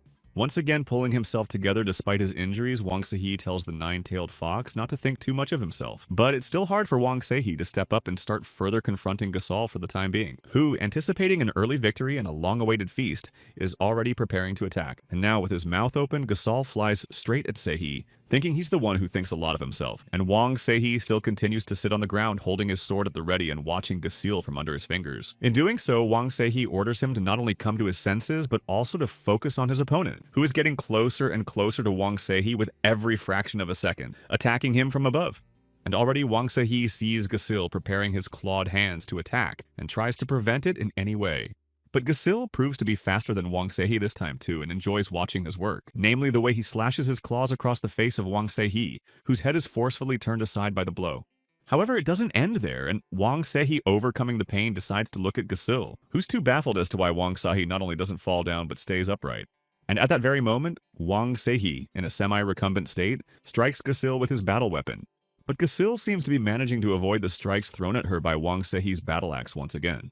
However, Gasil does not expect that one blow will be immediately followed by the next and does not have time to react in time. And as soon as Gasil collapses down to the ground with force, Wang Sehi immediately rises to his feet. And the next thing Wang Sehi does is swing his sword in a leap, about to rain down a blow on Gasil, who is still reeling after failing miserably after her last encounter with the Black Tiger. And now Wayun Sehi is flying at Gasol, anticipating that he's about to take her down. But further begins to happen that does not expect in Wang Sehi himself, as he feels a strong pain from the snake bite, which slams into Wang Sehi's shoulder as he tries, and the Sanshin is thrown off by the impact of his battle weapon. Still, Vanseki is forced to stop his attack on Gasol and come down to earth. Meanwhile, the huge snake Sanshin is already waiting for Wang Sehi below, peering down at its prey. At this, Wang Sehi, realizing that his hunt has been thwarted, sees that there is another Sanshin besides Gasil, who at this very time is beginning his transformation and acquiring outerwear. And not much time passes as a woman emerges from the snake, just standing in front of Wang Sehi. But the snake woman is not going to attack Wang Sehi, but looks back at the weakened, nine-tailed fox Gasil. At the same time, Wang Sehi himself is under the influence of the bite, in anticipation of watching the further actions of the snake woman, who comes up to Gasil and starts lecturing her that you should immediately take the life of the one you catch. And as a sign of help, the snake woman extends her hand to the nine-tailed fox Gasil, but gets turned away. And all because the nine-tailed fox Gasol is going to kill Wang Sehi herself, and then have a nice meal with him. But at this very time, Wang Sehi begins to gain his power by feeding off the Black Tiger's energy. And the next thing Wang Sehi does under the influence of the Black Tiger is shout Manhwa's name in a raised tone of voice. At the same time, what seemed to be a scream already turns into a deafening roar, demolishing everything in its path. The wind is so strong that Gasil and Manhwa can barely stay on their feet. However, Manhwa still tries to see his opponent through the rising wind and dust, and Wang Sehi, still being out of his mind, continues to emit the strongest energy of not letting anyone near him. And when everything calms down, Manhwa looks at Wang Sehi and can't understand how such a creature can even walk the earth. And Gasil, hearing Manhwa's speech regarding their opponent, wonders how she knows him. However, no one, even Manhwa, could think that the Black Tiger was just some boy swordsman. And now Gasil and Manhwa stand waiting for further action to come from the Black Tiger, who turned to Manhwa never thought he'd cross paths with her again in a place like this. But then something strange starts to happen, and the picture in front of Seha's eyes becomes distorted and floats. And Sehi, seeing this, begins to realize what can cause such a vision and clouding of consciousness. To be sure, Sehi turned his attention to the shoulder where Manhwa had sunk her teeth into. And now Wang Sehi begins to realize that it's because of the very real poison he's been poisoned with. And Manhwa and Gasil, who is already adopting an attacking posture, are still waiting for the action to continue. However, Wang Sehi, who is separated from Manhwa and Gasil by the river, can now do nothing more. After all, he is as poisoned by the poison as his teacher was on that ill-fated day, and it is quite obvious. Which means Wang Sehi must destroy Gasil and Manhwa before the poison can spread through their bodies. However, Manhwa, turning to Gasil, suggests that she leave the scene of the confrontation and walk away. But that's not in the plans of Gasil, who wants to finish off Wang Sehi now and taste his liver. And in turn, Manhwa informs him that Wang Sehi will have a heart attack in an hour or two, and then he won't resist. However, Gasil still wants to stay and finish what he started, as he thinks that hunting is much more fun than waiting. But that's not convincing to Manhwa, who thinks it's too late to leave. And Wang Sehi, walking as Manhwa and Gasil start to leave, doesn't understand what's up and why they aren't attacking. In fact, he was determined to finish off Gasil and Manhwa. That being said, Wang Sehi still and realizes that the Black Tiger's strength doesn't help him recover from the bite. Or maybe it was true that Manhwa and Gasil had retreated to wait for the poison to spread through Wang Sehi's body. And then Wang Sehi notices the path leading to Sori's house on Mount Bonhwan begin to light up with lights. Seha's mind flashes back to the old merchant's words that it's better to climb Bongwan in the evening when Sori is lighting the fire. And if that's the case, then surely Sori has an antidote to Manhwa's poison, though it will be very difficult to get it out. And with these thoughts in mind, Sehi begins his search for Sori while he still has some strength left. And so Sehi moves along the path that is illuminated by the lighted fire left for Sori's people. They turn out to be little lanterns that hang from the branches of the trees leading to Sori's house, and Wang Sehi is hurtling down the road, bypassing the flashlights signaling the correct path. At the same time, Wang Sehi is getting worse each time from the poison spreading through his body, and he begins to lose his bearing. And as Vain Sehi grows weaker, he doesn't notice a tree root protruding from the ground, clinging to his leg. And Wang Sehi starts flying downwards with no way to hold on to anything. This continues until Wang Sehi is face down on the ground. And to check where he is, Wang Sehi struggles to lift his head and looks around. Seeing the number of lights getting smaller, Wang Sehi realizes he's almost there. Suddenly, an extraneous noise causes Wang Se-hee to come to his senses and take hold of his sword, and in addition, his sword begins to emit energy. That means Wang Se-hee needs to step up and keep moving forward, even though it's hard for him to do so. After all, Gasil and Manhwa are already somewhere near Wang Se-hee, waiting for the snake venom to take his life. And in fact, Wang Se-hee's instincts do not fail because at this very moment, Gasil is looking closely. At this, Gasil cheerfully informs Manhwa that Wang Se-hee is already running out of breath and starting to stop. And that brings joy to Manhwa, who realizes that the poison is starting to take effect, and it will bring pleasure to Mr. Makunal. However, Gasioi herself is just as excited, because she's just dreaming of examining what the Black Tiger's liver looks like. Meanwhile, Se-hee, drenched in sweat, continues upward towards Sori's dwelling. But as much as Wang Se-hee would like to, he can no longer do without help, and can barely move around leaning against a tree. In addition, Wang Se-hee begins to realize that his body is gradually failing him and stops obeying him. And now, having completely lost control of his body, Wang Se-hee falls to the ground, exhausted. Suddenly, a stranger appears next to Wang Se-hee's immobilized body, as evidenced by the leg he sees. And that someone surrounded by two foxes is none other than Sori herself, who has come to Se-hai's rescue, who, at the very last moment before his powers are completely gone, notices Wang Se-hee. But sometime later, Wang Se-hee is still with his eyes closed, which he's starting to open gradually, indicating that he's already regaining consciousness. And the first thing that Vani Se-hee sees in front of him is hanging bags and bars with medicinal gatherings and herbs. However, as soon as Wang Se-hee realizes where he is right now, he immediately jumps up from the bed. Still, the small room in which Wang Se-hee was placed does not give an accurate idea of his whereabouts. At this, a sound outside his room causes Wang Se-hee to stumble back a bit. Yet, despite the fact that Wang Se-hee gradually begins to realize in whose house he is located, he decides to make sure, however, and stares at the bars of the window where the sounds of chanting can be heard. That said, after a while, Wang Se-hee returns to his resting place and continues to listen. And when interest overtakes Wang Se-hee, he goes to the window again, deciding to peek through the slit. And what the first thing Wang Se-hee sees in front of him is the not insignificant fox face that surprised him. And it's not just one fox, but a whole pack of them surrounding a young woman who is humming while hanging things. And then Wang Se-hee can't stand it and is surprised to see his savior Sori in front of him, who doesn't seem to be expecting to see him, thinking that Wang Se-hee is still asleep after suffering an injury. But Wang Se-hee not only doesn't continue to stay in bed, but also comes out to make sure that it was Sori who saved him. And Sori immediately confirms this by saying that the foxes running around Wang Se-hee made noise, and these worried Sori. While accepting this, Wang Se-hee realizes that he is not allowed to be in the house of an unmarried girl, who upon hearing Wang Se-hee's speech immediately rushes up and hides in the room, asking Wang Se-hee to stop. And Wang Se-hee decides to obey her and freezes in anticipation of what will follow. Just as suddenly, a dish of appetizingly cooked chicken carcass appears in front of Wang Se-hee's eyes. And Sori, inviting Wang Se-hee to the table and pointing to the dish, asks him to keep her company and eat. But no matter how much Wang Se-hee, who accepted the invitation, resists Sori's assertiveness, he still agrees to eat. And once a piece of chicken leg enters Wang Se-hee's mouth, he can't help but notice that the food is really delicious. And to achieve this flavor, Sori added only 34 medicinal plants to the food, and there is no such thing even on the king's table. But despite the bragging, Sori can't give an answer as to why exactly she cooked the chicken in this way for Se-ha. And to change the subject, Sori switches to Wang Se-hee's healed shoulder, talking about the cost of the medicine that went into it. However, Se-hee, completely confused by Sori's chatter, doesn't understand what exactly Sori is getting at by pointing at his shoulder. But since it's about payback, Wang Se-hee wants to know how much money he owes Sori for the care he gave him.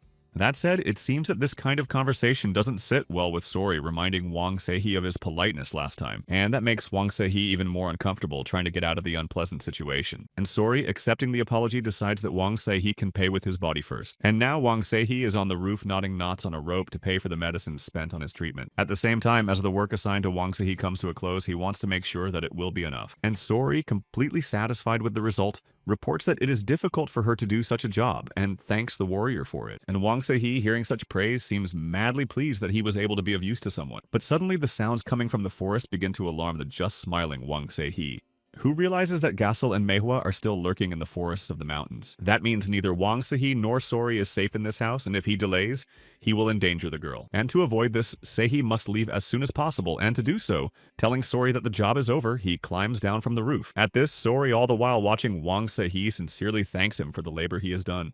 However, Wang Se-hee immediately apologizes to Sori for the surprise and informs him that he has to leave. But this statement is not what Sori expects to hear, who believes that it takes at least 2 weeks for a wound to heal. That said, Wang Se-hee, insisting on his decision with confidence, reports that everything is indeed fine. And Sori, realizing that her words have no effect on Wang Seihe, decides to go on the offensive, and refers to the fact that she guessed that Wang Seihe wanted to avoid doing the rest of the work. However, Wang Seihe is caught off guard trying to change Sori's mind, informs him that he didn't mean it at all. But Sori has no intention of backing down and reminds Wang Seihe that he has to work off the expensive medicine. Wang Seihe realizes that his presence at Sori's house puts her in danger, but he still tries to insist. And Sori, seeing that Wang Seihe is in a hurry, citing that he is from Donghae, where people work fast, decides to speed up his work. While dragging a stubborn Wang Seihe behind him, Sori leads him to a pantry of medicinal plants, and pointing to the medicinal plants, Sori asks her to help her organize them by species, thinking that the two of us will be faster.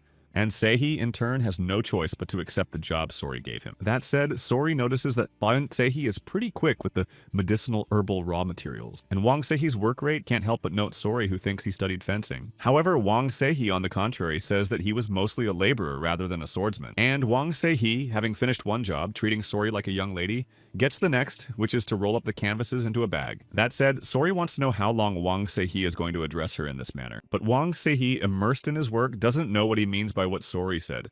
Who asks Wang Seihe to never call her a word like Miss Sori again? And Wang Seihe, hearing such a request, wants to know how he should address Sori now. Sori realizes that Wang Seihe doesn't understand what she would like him to call her, and calls her name. But it's not that Wang Seihe doesn't like this kind of treatment, he just doesn't want to call the girl by her name. And Sori, seeing that Wang Seihe won't give in to her, suggests that she will be Soren and Wang Seihe. At the same time, Seihe, hearing that it sounds cuter with the letter En on the end, still wants Sori to call him by that name. And Sori, who seems to have expected Seiha to hear a different answer, annoyingly reports that he is very boring. However, such a statement does not offend Wang Seihe in the slightest, who has heard such things said to him before. But as soon as Sori finds out, she starts rolling with laughter, saying she knew it. And wiping the tears from her eyes with a smile on her face, Sori compliments Seihe, saying he's cute even though he's a warrior. However, Wang Seihe doesn't understand such a joke and thinks that Sori is starting to bully him. And although Sori tells Wang Seihe that it's a compliment, the latter doesn't think the man will like it. And not wanting to do anything about it, he still insists on saying that Wang Seihe is really cute. And now Wang Seihe, scrutinizing Sori's glowing face, doesn't know how he should behave in this case. However, it's worth noting that it's getting too late, and if Seihe is hungry, Sori is ready to set the table. At that, Seihe tries his best not to annoy Sori in a hurry and informs him that it's unnecessary. But if you think about it, Wang Seihe is really hungry, so he'll eat and leave right away. After a while, Sori appears in front of Seihe with a tray full of food, asking for his opinion. At the same time, Wang Seihe looks at the tray of food and immediately says that everything looks delicious. But that's not at all what Sori had in mind when she asked Wang Seihe's opinion upon entering the room. And that's what Sori wanted to see, how she looked in her new dinner outfit. And Wang Seihe, trying to smooth over the conflict by looking at Sori, says that it suits her very well. That said, it seems that such praise is to the liking of Sori, who reports that she wouldn't have fed Seihe otherwise. Wang Seihe has been listening attentively to Sori all this time, and as soon as he hears that it's time to start eating, he can only wish her a pleasant appetite. And so sometime later, a tray previously filled with food is now littered with empty plates. And Wang Seihe, sitting across from Sori, dares to ask her a question for which he asks her permission. At that, Sori, hearing Seihe call her a young lady again, reminds her of what they had agreed on earlier. But Seihe, saying that there was no such agreement between them, in turn wants to know if Sori knows the Sanshins on Mount Banhuan. However, Sori is not in a hurry to give an answer and tries to avoid it, but only utters incoherent words. Meanwhile, Wang Seihe continues his questioning and wants to know why Sori lives so far away in the mountains with the foxes. And Sori immediately gives the answer that she had her own reasons, and besides, there was a house in the mountains, and she got used to foxes quickly. Still, it doesn't sound convincing to Wang Seihe, and Sori thinks he's confused her with a nine-tailed fox. And even if she does, Sori doesn't care what people call her, because she doesn't hurt anyone and people don't want her to get hurt. At this, Wang Seihe tries to joke around and asks Sori how he will realize who she really is if she doesn't show her tails. However, Sori doesn't get the joke and thinks that Wang Seihe is hinting to show her what's hidden under her skirt, and thereby driving Wang Seihe into the red, which is not what he meant to say and never meant such a thing. But then something sudden happens for Seiha and Sori starts getting too close to him. And the reason is that Sori, pointing at Wang Seihe's scar, wants to know its origin because the scar is old. At this, Wang Seihe tries to get his face away from Sori's hand, waving away the fact that the tiger left him that scar. But Sori thinks this scratch reminds her of a regular fingernail mark, and Wang Seihe says he has his reasons. And by doing so, Wang Seihe intrigues Sori, who smirks, convinced that these reasons are interesting. Suddenly, Wang Seihe turns his gaze to Sori and starts to look at the girl differently, who notices it and responds with a stare back, not daring to say another word.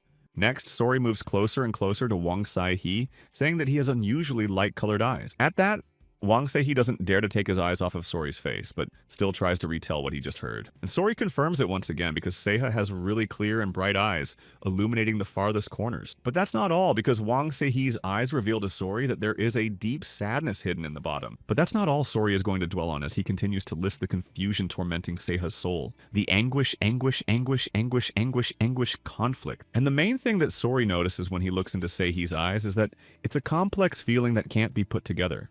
And there's a swirl of feelings inside Seiha that can't be described in one word. So what a life he's lived. That said, even though Sori doesn't know the reasons that were the root cause, she asks Sehee not to try to take it all on herself. And you have to try to counteract that load no matter how hard it is for Sehee to do it. And sometimes you need to let yourself rest and then you can move forward, leaving the past behind you.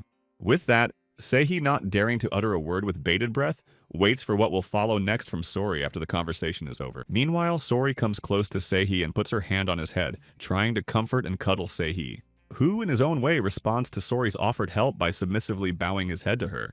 And all Sehee can say in response is to thank Sori for being able to comfort his soul. That being said, Sori is equally dutiful in accepting such gratitude from Seiha, continuing to enjoy his company. But what happens next is something that is not part of Sori's plan at all. And all because Sehee can't help but think that no matter how good he is with Sori, it's really time for him to leave. And Sori immediately reacted by letting go of Sehee's hands, thinking he didn't like her at all. But it's not really true, and Sehee admits that young lady Sori is wrong, as she's actually very nice. Sori doesn't seem to be expecting to hear such a response, however, and looks at Sehee standing next to her in surprise. Sori doesn't share Sehee's opinion that since the latter is going to leave, he should collect the laundry and take the medicinal ginseng. But among other things, Wang Sehee must be willing to pay off Sori, to which he immediately agrees. Meanwhile, it's pitch black outside, indicating that nighttime is in full bloom. With that, Wang Sehee follows Sori's instructions and removes the laundry he washed from the clothesline. But Sehee is not at peace and continues to stare into the darkness where the Sanshins hunting him await. There's another issue Wang Sehee is worried about, and that is how much he has to pay. His wallet is not rubber. But then Wang Sehee has another thought that brings him out of his insecurity. Sehee decides that if he remains indebted to Sori, it will serve as a gadfly for him to return. Just as suddenly, a crashing noise causes Wang Sehee to tense up and stare in horror at what had become his original source. And then a huge snake tossing aside Wang Sehee appears in the yard belonging to Sori. At this, the huge snake preparing to attack Wang Sehee opens its huge mouth, showing venomous clicks. Wang Sehee, who was able to react in time this time, habitually throws himself to the belt where his battle weapon usually hangs. But unfortunately for Wang Sehee, his battle weapons are not in place, which puts the latter in a difficult position. And on top of that, just as Wang Sehee is about to rush into the house to his battle weapon, someone's hand from the side reaches out to him. And on top of everything else, a hand belonging to a nine-tailed fox grabs Wang Sehee by the throat, lifting him off the ground. That said, the attacker admits that the smell of foxes confused her, and so she spent a lot of time trying to find the black tiger.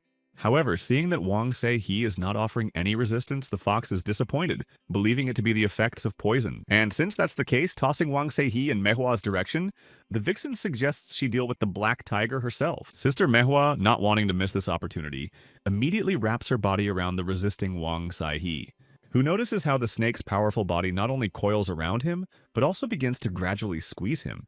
This causes unbearable pain to Wang Sehee, who does not try to hold back his screams, thus pleasing Manhwa. At the same time, Wang Sehee is still trying to resist the deadly embrace of a viper named Manhwa, who temporarily shifts her gaze to whatever catches her attention. And the reason for all of this is Sori, who is horrified to see Wang Sehee being captured. However, Sori doesn't manage to make a sound because at that moment, a sharp fox claw starts scratching her cheek. At that, Sanshin capturing Sori warns her that if she doesn't want a hole in her cheek, she should sit quietly at her place. And Wang Sehee, still being in the grip of Manhwa and seeing Sori being bullied, asks for only his life to be taken. And that only makes the nine-tailed vixen even more amused that Wang Sehee thinks Wang Sehee is funny for having managed to fall in love with Sori.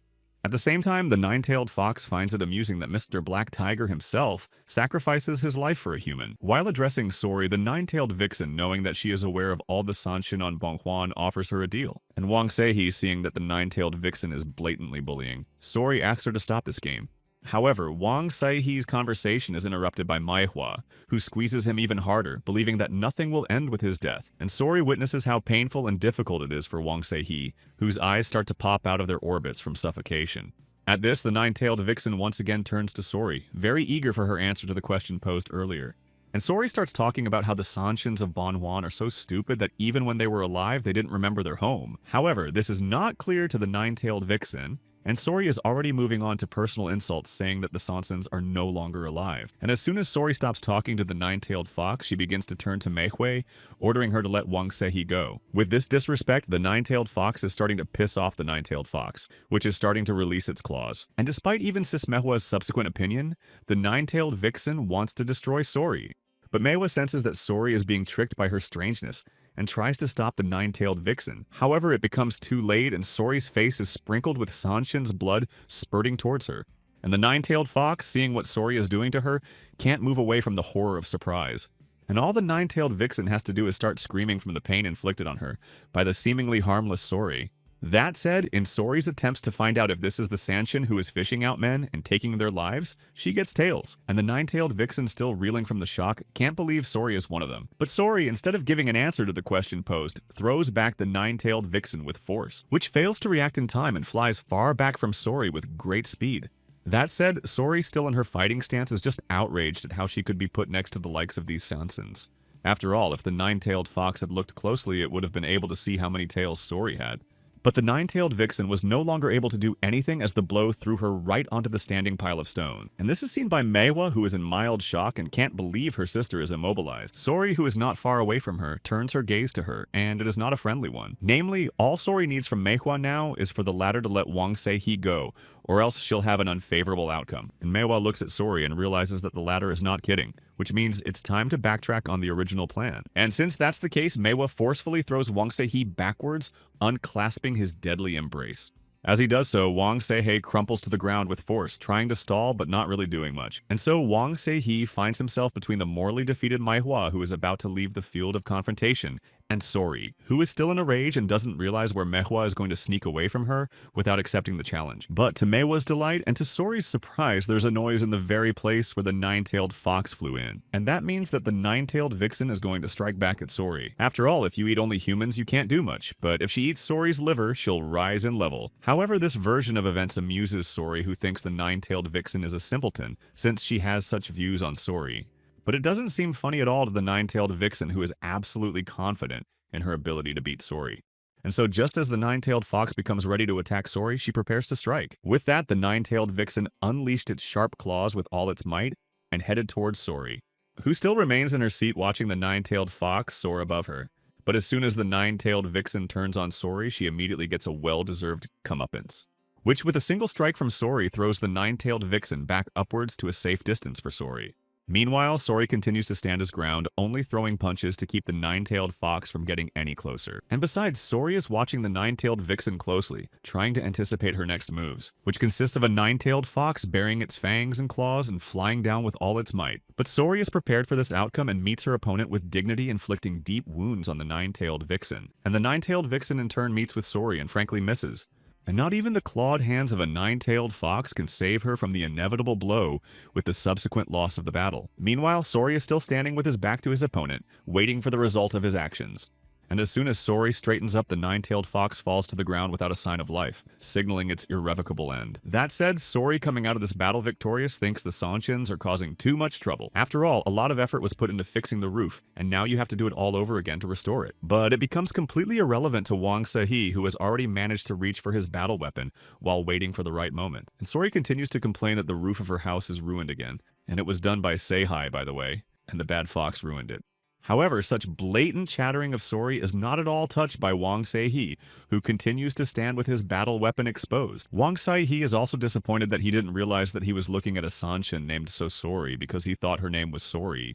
And his words are confirmed as if nothing happened by Sori, who knows that her name is often confused with the true pronunciation. But Wang Se-He is starting to get sick of Sori's idle chatter, and so he rudely orders her not to say another word. And as soon as Wang Se-He points his battle weapon at Sori, Mr. Black Tiger himself starts looking at her with his maw grinning. However, this does not scare Sori at all, but rather confirms her hunch that Mr. Black Tiger is in Wang Se-He's body, who's getting more and more agitated and threatening Sori with taking her life.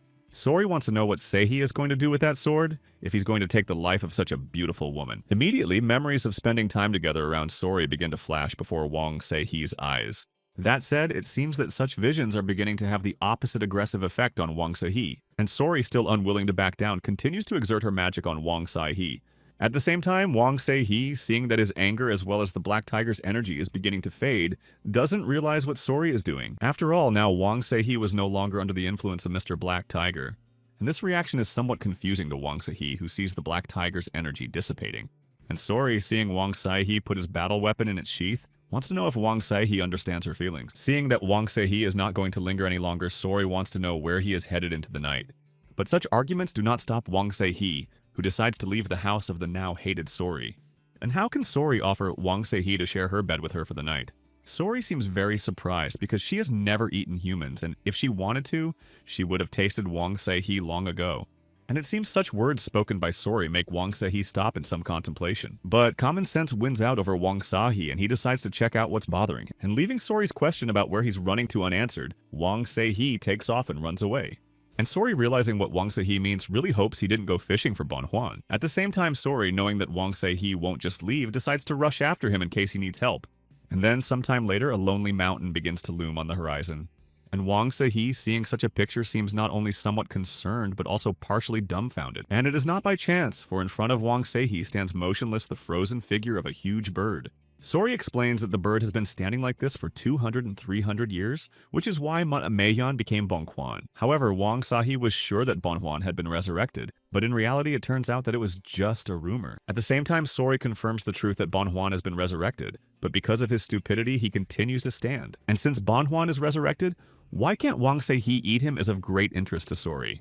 And Wang Se-hee, looking at his battle weapon that doesn't emit energy, admits that he's happy to do it, but his soul is unpalatable. However, deciding to go back to the original conversation, VPN Se-hee is very interested in why Sori is following him. Sori immediately finds something to say to Wang Se-hee and informs him that not only did he not take his things, but he also forgot his medicine. But Sori, behind all his chatter, notices Wang Se-hee starting to grab his battle weapon.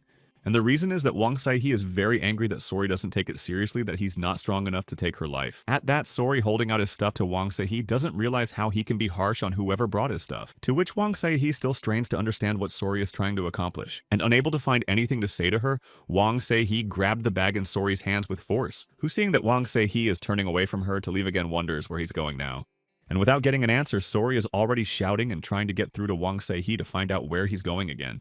At the same time, Wang Se-hee, thinking that he doesn't have to answer to Sori, continues to walk away without any reaction to her shouting. And then before Wang Se-hee's eyes comes his conversation with Tan Young regarding who can give him the answers to his questions. And since the conversation was about the nine-tailed fox, Wang Se-hee doesn't get what he wants and makes sure that Tan Young's predictions aren't true. At the same time, Sori looks at the departing Wang Se-hee and once again makes sure that Black Tiger and Wang Se-hee are both pathetic and need help. And since they can make trouble on their own, Sori thinks it's right to step in and prevent it. And seeing the foxes scrutinizing Sori's face, she realizes that this is their way of expressing their agreement with her. And on top of all that, Sori feels that this trip will turn out to be a lot of fun for her, which means that Sori has to follow Wang Se-hee, which she immediately puts into action.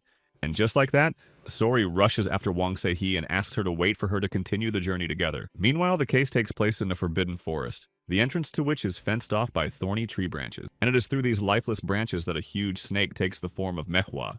However, Manhwa doesn't just arrive at this place where she seems to have an appointment, and so she is wary of it. And once the snake realizes that there is no threat to it, it begins its transformation into a human. But Manhwa doesn't even realize that someone from the outside is secretly watching her. And this someone in the guise of a huge tiger rushes at his victim, who resents the spikes that she has to overcome every time. But as soon as Manhwa sees the huge striped beast flying at her, she only has time to shriek. And it is at that very moment that a beast with glowing eyes rolls the terrified Manhwa to the ground, who, in an attempt to protect herself, urges Mr. Shadow to recognize the guest as Manhwa. However, this does nothing to lessen the anger of Mr. Shadow, who reminds Manhwa that it is forbidden to walk on the road she has chosen. Once again, Manhwa has to apologize to Mr. Shadow for being an uninvited guest, but an urgent matter forced her to do so. That being said, it seems that such an argument by Manhwa is a little comforting to Mr. Shadow, who really hopes that it is indeed true. And Manhwa, having recovered a little, already assuming a sitting position, begins to reaffirm the seriousness of his appearance. And the first thing Manhwa does is tell Mr. Shadow that the Black Tiger has risen. It seems that such news not only does not surprise Mr. Shadow, but partly frightens him. And Manhwa goes on to say that the Blue Water Swordsman's apprentice most likely has the power of the Black Tiger. Of all that had been said, however, it was the doubt in Manhwa's voice that was beginning to irritate Mr. Shadow the most. And Manhwa, sensing that he's in trouble in addition to the above, says that the Black Tiger met the nine-tailed fox Sori from Mount Bonhuan. And in addition to Manhwa and Gasil failing to confront them and stop pursuing Manhwa, adds that Gasil is no longer alive. But Mr. Shadow is not interested in information about Gasil. He wants to know more about Black Tiger and Sori, who are now together. And Manhwa responds by saying that Black Tiger and Sori have just recently reunited, but she knows nothing about further movement. At that, though Mr. Shadow was worried when he saw signs of Black Tiger's resurrection, the fact that he was in the form of a man was to his advantage. However, Master Shadow is more interested in what really became of Yuju, and Manhwa reports that Songmi and Master Deng Chunwan left together. At the same time, Mr. Shadow knows that Black Tiger will target Yeju, and also realizes that 2 won't be enough. But hearing that Manhwa doesn't know what he's talking about, Shadow-san becomes furious, saying that he and Manhwa won't be enough for the battle. Once again, Manhwa is forced to bow down to Shadow-san, admitting that she's been foolish this time too. To which Mr. Shadow orders Maui to find 2 more, but in case the situation worsens, to come to their place and report everything. Manhwa still dared not get up from her knees, and trembling with fear, she certified to Mr. Shadow that she understood his order. But the meeting between Mr. Shadow and Manhwa does not end there, for Mr. Shadow remembers one more thing. And suddenly Mr. Shadow begins to emit a deafening roar, which with its force demolishes everything in its path. And Manhwa, barely able to stay on her feet out of fear, doesn't understand what Shadow-sama is doing. But as soon as Manhwa sees that Shadow-san's growl is causing an air cycle to form, she begins to guess. However, is what Manhwa sees in front of her exactly what she is thinking at the moment. And at the same time, inside the air cycle, the outline of some creature named Neural Mira begins to emerge. And Manhwa's speculation is confirmed by the words of Mr. Shadow, who informs her that in order for Neural Miri to stand up to Sori, he needs order. Which means that the reborn Neural Miri must help Lord Shadow and Manhwa first take possession of Yuju. Meanwhile, somewhere else, a common gray mouse runs to the smell of blood, but more likely to the one to whom the blood belonged. And what the basement gray mouse sees in front of him is a human leg lying in a pool of blood. But suddenly that leg starts to move, and the person it belongs to makes heavy noises. And the man, beaten and ragged, begins to come to his senses and tries to rise from the floor of the room in which he is imprisoned. At the same time, the man does not remember at all the count of times since he has been locked up and why they are doing this to him. And the first thing that comes to the man's mind is that there is something wrong with the uncle's letter for his nephews, and he was seen receiving it. But the man has absolutely no idea what the letter says, and in fact, it turns out that he was caught for nothing. And most likely the man was mistaken for either a merchant for his clothing, or a spy for secretly exchanging letters with outsiders. But this is impossible, and the man wants to know at least the reason why he was beaten so brutally. And as luck would have it, the man had arranged to meet Wang Sahi on Thursday to deliver a letter from his uncle. And on Friday, the man made an appointment to meet Bottle's nephew. Well, on Wednesday, he is caught beaten and imprisoned. But then the man begins to hear extraneous sounds outside the door and sees a light approaching his dungeon. And the man begins to replay in his mind a scene in which he is beaten with clubs by several men, which means there's a chance these mercenaries will come back to him for further retribution.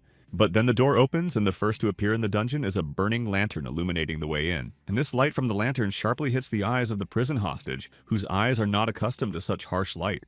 And following the lantern at the passage to the dungeon appear 3 men, and the one in the middle is the main one by appearance. And the prisoner of the dungeon begins to remember whether he sees these men for the first time or not, and also the familiar smell of perfume.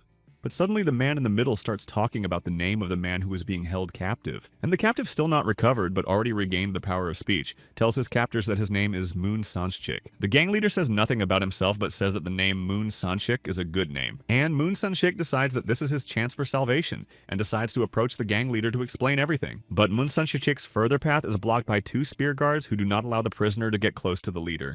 And all Moon Sanchik has to do is look at the gang leader being protected by his guards. However, Moon Sanchik does not give up hope through the spears to report that his captors were wrong, and he does not understand why he is being kept locked up. At the same time, the gang leader still continues to remain silent and asks Moon Sanchik to be quieter. And then the gang leader takes the floor and orders Moon Sanchik not only to listen to him but also to respond, or else their meeting will take place in 5 days. But Moon Sanchik doesn't understand why exactly the gentleman voiced such a time span as 5 days. However, the master did not give Moon Sanchik the right to ask questions, because he should only answer the questions asked. And if Moon Sanchik doesn't take this opportunity, then he won't have it because the doctors will show up in 5 days. Which, as the Lord knows, and as they say themselves, they just can't wait to see what's inside a person. And this information deprives Moon Sanchik of the power of speech, which leads him to temporary paralysis. and the gentleman holding out the opened letter to Moon Sanchik suggests that he read the contents first, and Moon Sanchik can't believe it's his uncle's orders for Wang Se-hee to pass on. Although the order contains few words, it clearly states that what Wang Se-hee is looking for is in the possession of Yang Juhong of Dokeng. And in order for Moon Sanchik to see with his own eyes the contents of the letter, the gentleman holds the paper up to his face. At the same time, the gentleman demands an explanation from Moon Sanchik as to why Yang Juhong's name appears in this letter. And Moon Sanchin now shifts his gaze to the gentleman and begins to guess that Yang Juhong is in front of him, who is not only a top Dokkan man, but is also known for his crimes of gambling and untold riches. And if Mr. Yang Juhong is really Yang Juhong, then Moon Sanchik is in trouble, and since the letter is sealed, the latter has no right to open it. But such an answer doesn't suit Yang Juhong, who reminds Moon Sanchik of the 5 ill-fated days. At the same time, Moon Sanchik once again tries to convey to Yang Juhong that he was only entrusted with the letter and it is pointless to deceive him. However, Yang Juhong thinks that Moon Sanchik is not taking their conversation seriously and signs to his man to bring the chest, which Yang Juhong picks up and brings up to the surprised face of Moon Sanchik, who makes no attempt to speak. And then Yang Juhong, enjoying Moon Sanchik's reaction, starts to slowly open the lid of the chest. With that, Moon Sanchik is out of breath in dread of what is to come. And as soon as Yang Juhong opens the chest, he shows Moon Sanchik the limbs of whoever brought the letter. And besides, the man who owns the hands really didn't know anything, and it's likely that Moon Sanchik now wants to take his place. However, Moon Sanchik doesn't understand at all how he should inform Yang Juhong that the contents in the letter from just exactly learned. Meanwhile, the action unfolds in the heart of the market stalls on the streets of Dokane, where Wang Se-hee is walking amongst the people who come to shop here and there. And what brought Wang Se-hee to Donghyun was that his uncle told him to meet at his good aunt's house, which meant he had news. Suddenly, Wang Se-hee's thoughts are interrupted by Sori's cries of joy that not only is everything beautiful, but also delicious. And Sori can't find his place because there are so many interesting things everywhere, and such tall buildings look amazing. In order to share her surprise with someone, Sori asks Wang Se-hee to look where her gaze is directed. And Sori herself realizes that she's acting like a hillbilly because she's turning her head, and it's very noticeable. But Wang Se-hee doesn't even have time to say anything back, and Sori continues to resent the fact that this behavior of hers is embarrassing. At the same time, Wang Se-hee looks at Sori and realizes that he was wrong to show weakness and take her with him. And the first thing Wang Se-hee is going to do after leaving Sori's house is to destroy the robbers from Mahon village, based in a stone house just across the street from Wang Se-hee's where he's come to reprisal. But before you start, you need to decide whether to pour water on the house at night, or to fight face to face, or to follow up, and then decide. However, Wang Se-hee is not destined to fulfill his plan because at that very moment he is called by a familiar voice, which belongs to a waiting Sori complaining about Wang Se-hee being late. And the fact that Wang Se-hee sees Sori in front of him is surprising to say the least. At that, Wang Se-hee doesn't even dignify Sori with a greeting, and immediately rushes inside the house to test his hunch. But once Wang Se-hee finds himself on the doorstep of the stone structure, he notices that there are village robbers scattered around. And Sori pretty much reports that she was able to deal with them herself before Wang Se-hee arrived, while scaring their boss to death. Immediately, Sori switches to Wang Se-hee, informing him that she has decided to follow him, which can't help but make him happy. However, all Wang Se-hee can say in response is that he is grateful for the favor he has received. But this answer does not please Sori, who expected a different reaction to the proposal from such a beautiful young lady. And besides, Wang Se-hee doesn't want to know the reason for this decision, saying only that he can't help but be grateful to have Sanchin around. However, if Sori just tries to show her strength, Wang Se-hee will immediately chop her up with his battle weapon. But such threats don't scare Sori at all, who will still go after Wang Se-hee no matter what. And since Sori and Se-hee agree on that, it's time to go, and Sori suggests that Se-hee follow along. But since Sori doesn't know where Wang Se-hee is going, she decides to ask him. And now being in Dokkan, Wang Se-hee finds it hard to get comfortable with Sori's impression of the city. However, Wang Se-hee decides to focus on finding his good aunt's house where he has an appointment with his uncle. But since Wang Se-hee doesn't know where this place is, he keeps trolling with his eyes looking for the shop. Suddenly, the sounds of Sori's voice distracted him from his search for a while, even though he had instructed himself to ignore it. Oh, and besides, Wang Se-hee notices how people around him are starting to whisper at Sori's behavior. And to see what the people of Dokkan are staring at, Wang Se-hee decides to check out what Sori is up to. With that, Wang Se-hee's gaze drifts to the crowd of Sori who is surprised by his behavior, who takes a jar of makeup and tries to put it on her face while looking at it in surprise. But Wang Se-hee doesn't understand why Sori took to applying makeup at a time like this. And to justify his behavior, Sori tells Wang Se-hee that he's trying to behave like a human being in Dokkan. But after all, Sori is human, so what is her intent and who does this kind of makeup? However, such a tone is not to the liking of Sori, who knows that all the ladies in Dokkan do this, which means Wang Se-hee doesn't have to keep up with what normal people do. And grabbing Se-hee by the head, Sori orders him to stand still. And as soon as Sori finishes her manipulation of Wang Se-hee's appearance, The latter waits with bated breath for a reaction, which doesn't take long because Sori in the presence of Wang Sai-hee had been stuffy up to that point. But after the transformation, everything changed. He promises her that he will walk around with a ribbon on his head, which can't help but please the girl. Since this like last time, Wang Sei-hee once again succumbs to Sori in her next scheme. But Wang Sei-hee decides to go back to looking for his aunt's house where he has an appointment. And Sori, satisfied with her small winnings, watches with a sneer at Wang Sei-hee trying to appear serious. Meanwhile, Yang Ju-hong, manipulating Moon Sun-shik's severed limbs, wants to know if he really doesn't know anything. But since Yang Ju-hong is not getting anything out of Moon Sun-shik, he orders his men to deprive him of one finger every hour. And Moon San-shik, still sitting in a dark room looking at his limbs, realizes he's doomed. However, Moon San-shik really doesn't know what the letter says but knows for sure who should receive it. And this information seems to interest Yang Ju-hong, who returns to find out the details. And Moon San-shik, in order not to screw up and lose track of time, finds out what day it is today because it was on Thursday that he made the appointment. Upon hearing that today is the appointed day, Moon San-shik informs that he is to have lunch with the recipient today at the dog hour. However, it's chicken hour and there are 2 hours left until the appointed hour, which means we need to find out the place where the meeting will take place. And Moon San-shik has nothing else to do in the name of saving his life to inform that the meeting will take place at the house of a kind aunt. It seems that this answer satisfies Yang Ju-hong since he allows him to give Moon San-shik wine and rice. However, Moon San-shik has to pray that the recipient arrives at the meeting on time and calls his name Wang Sei-hee. In the meantime, Sori continues to enjoy shopping at the market in Dokkan, picking up all sorts of things to please the vendor. Oh, and to top it off, Sori gets complimented on being beautiful and accepts a gift from the seller.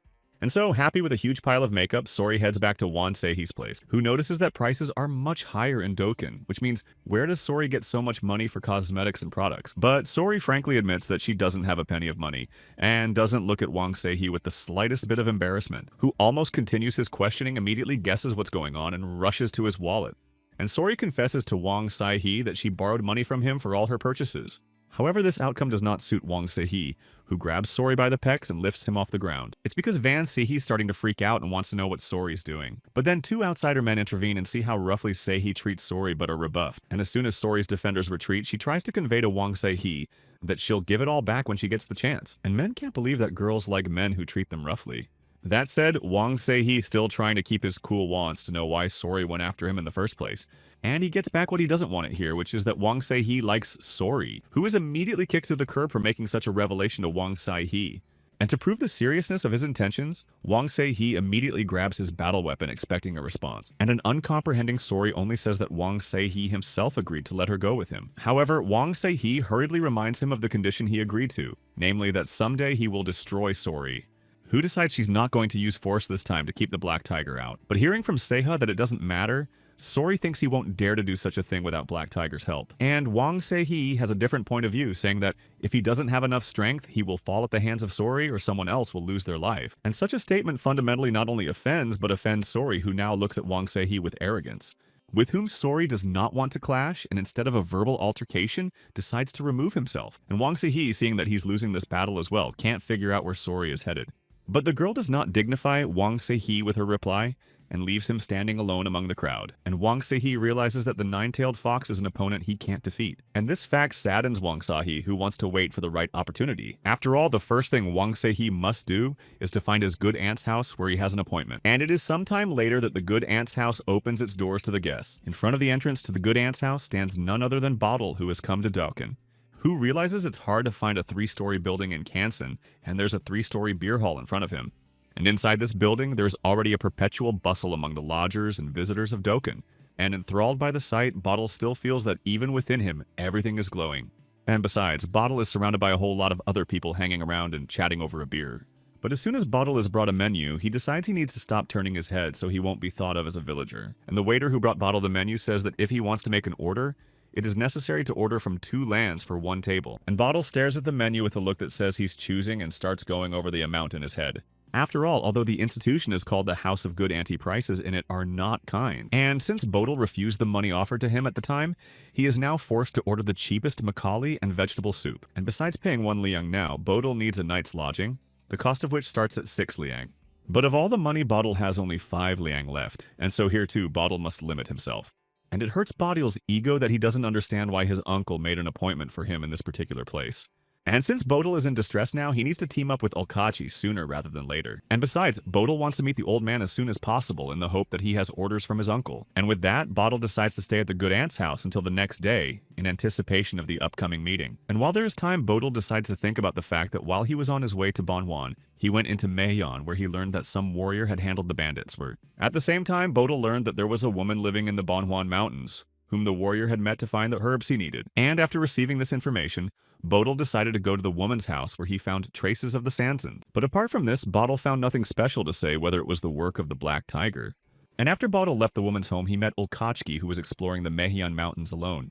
And as a result, Ulkachi informed Bodil that she hadn't found any information about the Sanson hunt, but one case she was very interested in, namely that the village of Tokibi was completely burned, but Bodil doesn't know what that means. To which Ulkachi informs that the attack on the villages of Tokabi, Red Lightning, and Havirak is the work of the group. That said, even though Ulkachi believes that Black Tiger does not eat Tokabi, Bodil holds a different opinion. After all, if this goes on, all the northern Sansons will be exterminated, which means they must make every effort to get ahead of them. And Ulkachi, hearing this, starts to analyze which next village after Virak and Red Lightning will be destroyed. At the same time, a hunch appears in both Bodil and Ulkachka, who are talking about the village of Motenkoge. And since Bodil was promised to meet the old man at Doken, he followed to that place and Ulkachi went to Motenkoge. And for all these reflections, Bodil does not notice how he eats everything that was brought to him. But then a waiter shows up with a Bodil's menu with a picture of a kind auntie on it. And this is all being done to get Bodil to contribute another liang, as previously voiced. And that pisses off Bodil, who is pounding his fist on the table he's sitting at. That said, Bodil's plight is beginning to stress him out, and he's already looking for additional ways to make money from the undead. And at this time, the door of the institution opens, and the waiter hurries to greet the guest, wondering about the number of arrivals. And it catches the eye of Bodil, who realizes he's meeting an old acquaintance when he looks at Wang Se-hee. With that, Wang Se-hee, standing in the doorway and looking around, gets an invitation from the waiter to follow him. And Bodil, while continuing to watch Wang Se-hee, recalls the name of someone whose face is very familiar to him. At the same time, Bodil realizes that he saw the man sitting across from him, definitely not the other day. After all, he's probably seen him long enough ago that he can't remember his name. But as soon as Bodil begins to look more closely at Wang Se-hee's face, a hunch comes of its own accord. And out of sheer joy, Bodil exclaims that the name of the warrior sitting across from him sounds like Wang Se-hee. But Bodil can't believe why Wang Se-hee has changed so much, specifically his facial expression. So Bodil decides to go unnoticed, pretending not to recognize Wang Se-hee. But then a bottle of Busan wine catches Bodil's eye, indicating that the man is rich enough to place such an order. And then, to Bodil's surprise, the waiter brings a bottle of expensive wine to the table where Wang Se-hee is sitting. However, this can no longer be tolerated by Bodil, who immediately jumps up from his seat, thus marking himself. At the same time, Wang Se-hee, who has not yet had time to try the drink brought to him, notices the guy, who grabbed a charka and a wine flute, already approaching the slightly dumbfounded Wang Se-hee, who recognizes in the guy who appears suddenly with him his old acquaintance named Bodil. And Bodil, not holding back his joy, immediately announces that it's him, and Se-hee himself has changed beyond recognition. It seems like 1,000 years have passed since they last met, and if Wang Se-hee is drinking Busong wine, he must be in the money. But as soon as Bodil notices the waiter, he immediately says that since there are two of them, there is no need to order for two lan. Wang Se-hee ignores Bodil's chatter and returns to the original conversation, saying that 3 years have passed. However, it doesn't seem so important anymore to Bodil, who extends a cup to Wang Se-hee, offering him a drink and socializing. And Wang Se-hee, without much persuasion, begins to drink the wine offered by Bodil, who, followed by Wang Se-hee, who is watching him closely, proceeds to empty his cup. And Wang Se-hee decides to take over the conversation and tells Bodil that he's changed since the last time they met, and immediately rushing to answer Bodil Wang Se-hee's question, reports that the latter looks distracted. However, even before that, Bodil didn't look anything like what he would have liked to hear, namely a sword blade aimed at Wang Se-hee. But that doesn't hurt Bodil one bit, who thinks he's been sharpened so much that he's finally stumbled. Bodil, switching to Wang Se-hee, wants to know what he's doing, because he looks like he's been through a lot. However, hearing that Wang Se-hee has already finished studying the sword art, Bodil notes that he has become not only more confident but also stronger. Wang Se-hee does not dignify this question with an answer, but only tips another cup of wine. And deciding to resume the conversation, Wang Se-hee, turning to Bodil, wants to know if he is still with his master. But as unfortunate as Bodil is from memory, he says that Master Bodil has gone to the other side of the world. And so on this sad note for Bodil, the conversation between the boy and Wang Se-hee is cut short by the silence of both. And after a pause, Bodil asks Von Seki if he has any mail left, but gets the answer that he doesn't communicate much with Seki's people. That said, Wang Se-hee is also unwilling to have a conversation about the blue waters from whom Bodil just spoke. Who isn't going to continue talking about this topic since it's getting unpleasant for Wang Se-hee? However, Wang Seihe in turn wanted to know with whom Badial had cut off contact in time to restrain himself, and Badial was left with the feeling that Wang Seihe had thus scolded him. But in fact, the guy had been busy after the master's death. At this, Badial tries to add wine to his cup, but only small drops drip into it, which enrages Badial, who can't believe there's so little wine in such a big bottle, and Wang Seihe starts to take a breath out of indignation, which catches the attention of Badial, who is watching him, who notes that even though he's changed, Wang Seihe is still himself for the most part. However, Wang Seihe notes that Badial at the beginning of their meeting talked about how he had changed, but as it turns out it wasn't about appearance. And Badial in turn notes that it is the preserved absent-mindedness and awkwardness that makes Wang Seihe stand out, who barely restrains himself from boiling over and puts the wine glass on the table.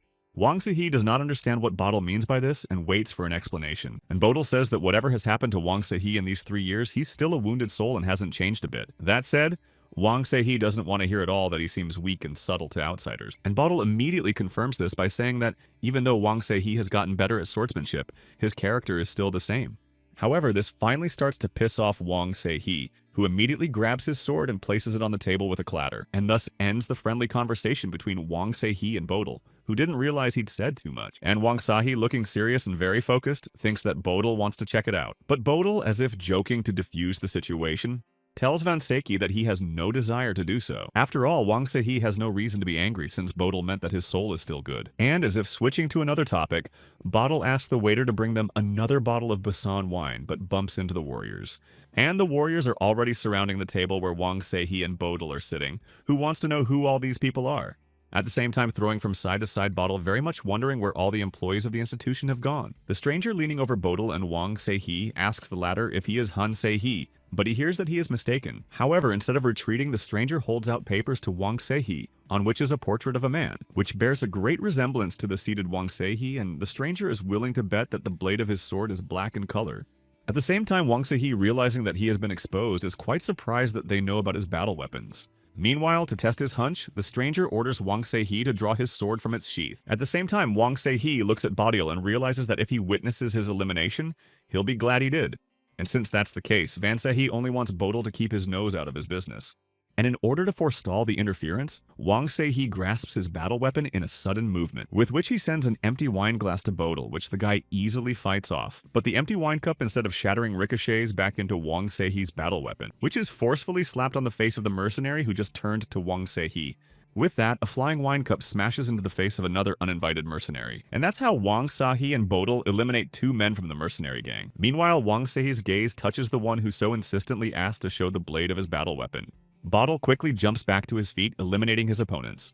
And just like that, Badial is ready to come to Wang Seihe's aid and strikes an appropriate pose. That said, Van Seihe, who is also ready for a confrontation, believes there is nothing more to talk about with Badial. Meanwhile, the mercenary commander can't understand why his subordinates are standing around doing nothing and gives the order to attack. However, this is what the already ready Wang Seihe expects in terms of further developments, who reacted in time to hit one of the mercenaries in the face with his combat weapon with all his might. And now Wang Seihe is ready to use his battle weapon strike on the next willing mercenary, who is also ready to meet Wang Seihe in hopes of successfully countering his onslaught. But to the surprise of the mercenary who lunges towards Wang Seihe, he misses as the latter manages to dodge, and instead of hitting Wang Seihe, the mercenary receives from the latter a blow with a combat weapon in the abdominal area. This blow is so powerful that it causes unimaginable pain to the warrior who is curled in half, and thus coming out of the scuffle unscathed, Wang Seihe stands above his enemies. And Badial, who only kills the first enemy, can only contemplate this picture in amazement. For as Badial remembers, Wang Seihe is now good at punching people, although he used to be afraid to do so, but the latter denies it. But it doesn't end so quickly because another man from the mercenary gang appears in front of Wang Seihe and Badial. Badial is of the opinion that the matter must be brought to an end, and if they let the man go, he will surely return. A man from the mercenary gang threatens Wang Seihe and Badial, trying to intimidate them into leaving Dokkan. And when Badial asks who the mercenaries were sent by, the man immediately says that it was the work of Mr. Yang Juhong. But the said name of a gentleman known in Dokkan does not mean anything to Wang Seihe or Badial himself. And this fact simply shocks the mercenary because, in his opinion, such a famous gentleman even knows every dog in Dokkan. However, this is not interesting to Wang Seihe, who in turn wants to know why Mr. Yang Juhong needs him. But the mercenary cannot give an answer to the question posed, since he and his comrades were acting under instructions. However, this answer does not satisfy Van Seihe, who turns to Badial for help, and the latter immediately pulls out his 2 working talismans that will surely lead to a result. However, the mercenary, without even realizing what was in front of him, already sensed that there would be something unpleasant for him. After all, the first amulet having a blue color pulls out memories, but there is an unpleasant side effect, and the red amulet in case of deception burns fire, and it is the best tool for interrogation, but after that no one survived.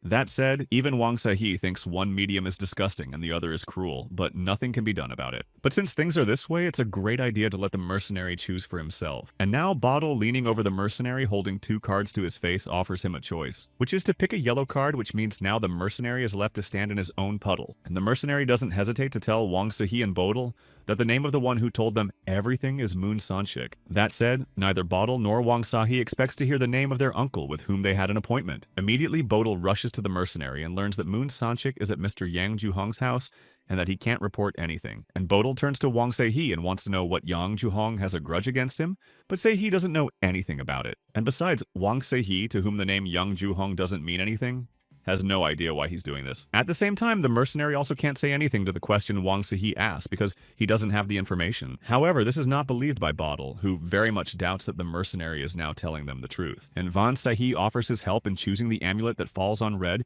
and this idea is supported by Bottle. But even despite his fear in using the red amulet, the mercenary repeats with all his might that he knows nothing. But it's too late for the mercenary as Bottle is already placing a red amulet on the warrior's head, which causes not only a sense of fear but also great pain to the defeated mercenary, who even while under the influence of the talisman and writhing in pain can't say another word. And Bodil, seeing this picture, can't believe he's wrong since the result shows that the mercenary didn't cheat. And Wang Sahi, who agrees with Bodil, wants to know if the amulets he's using are real. But there are no fakes among amulets, and there are different levels, each of which is darker in color.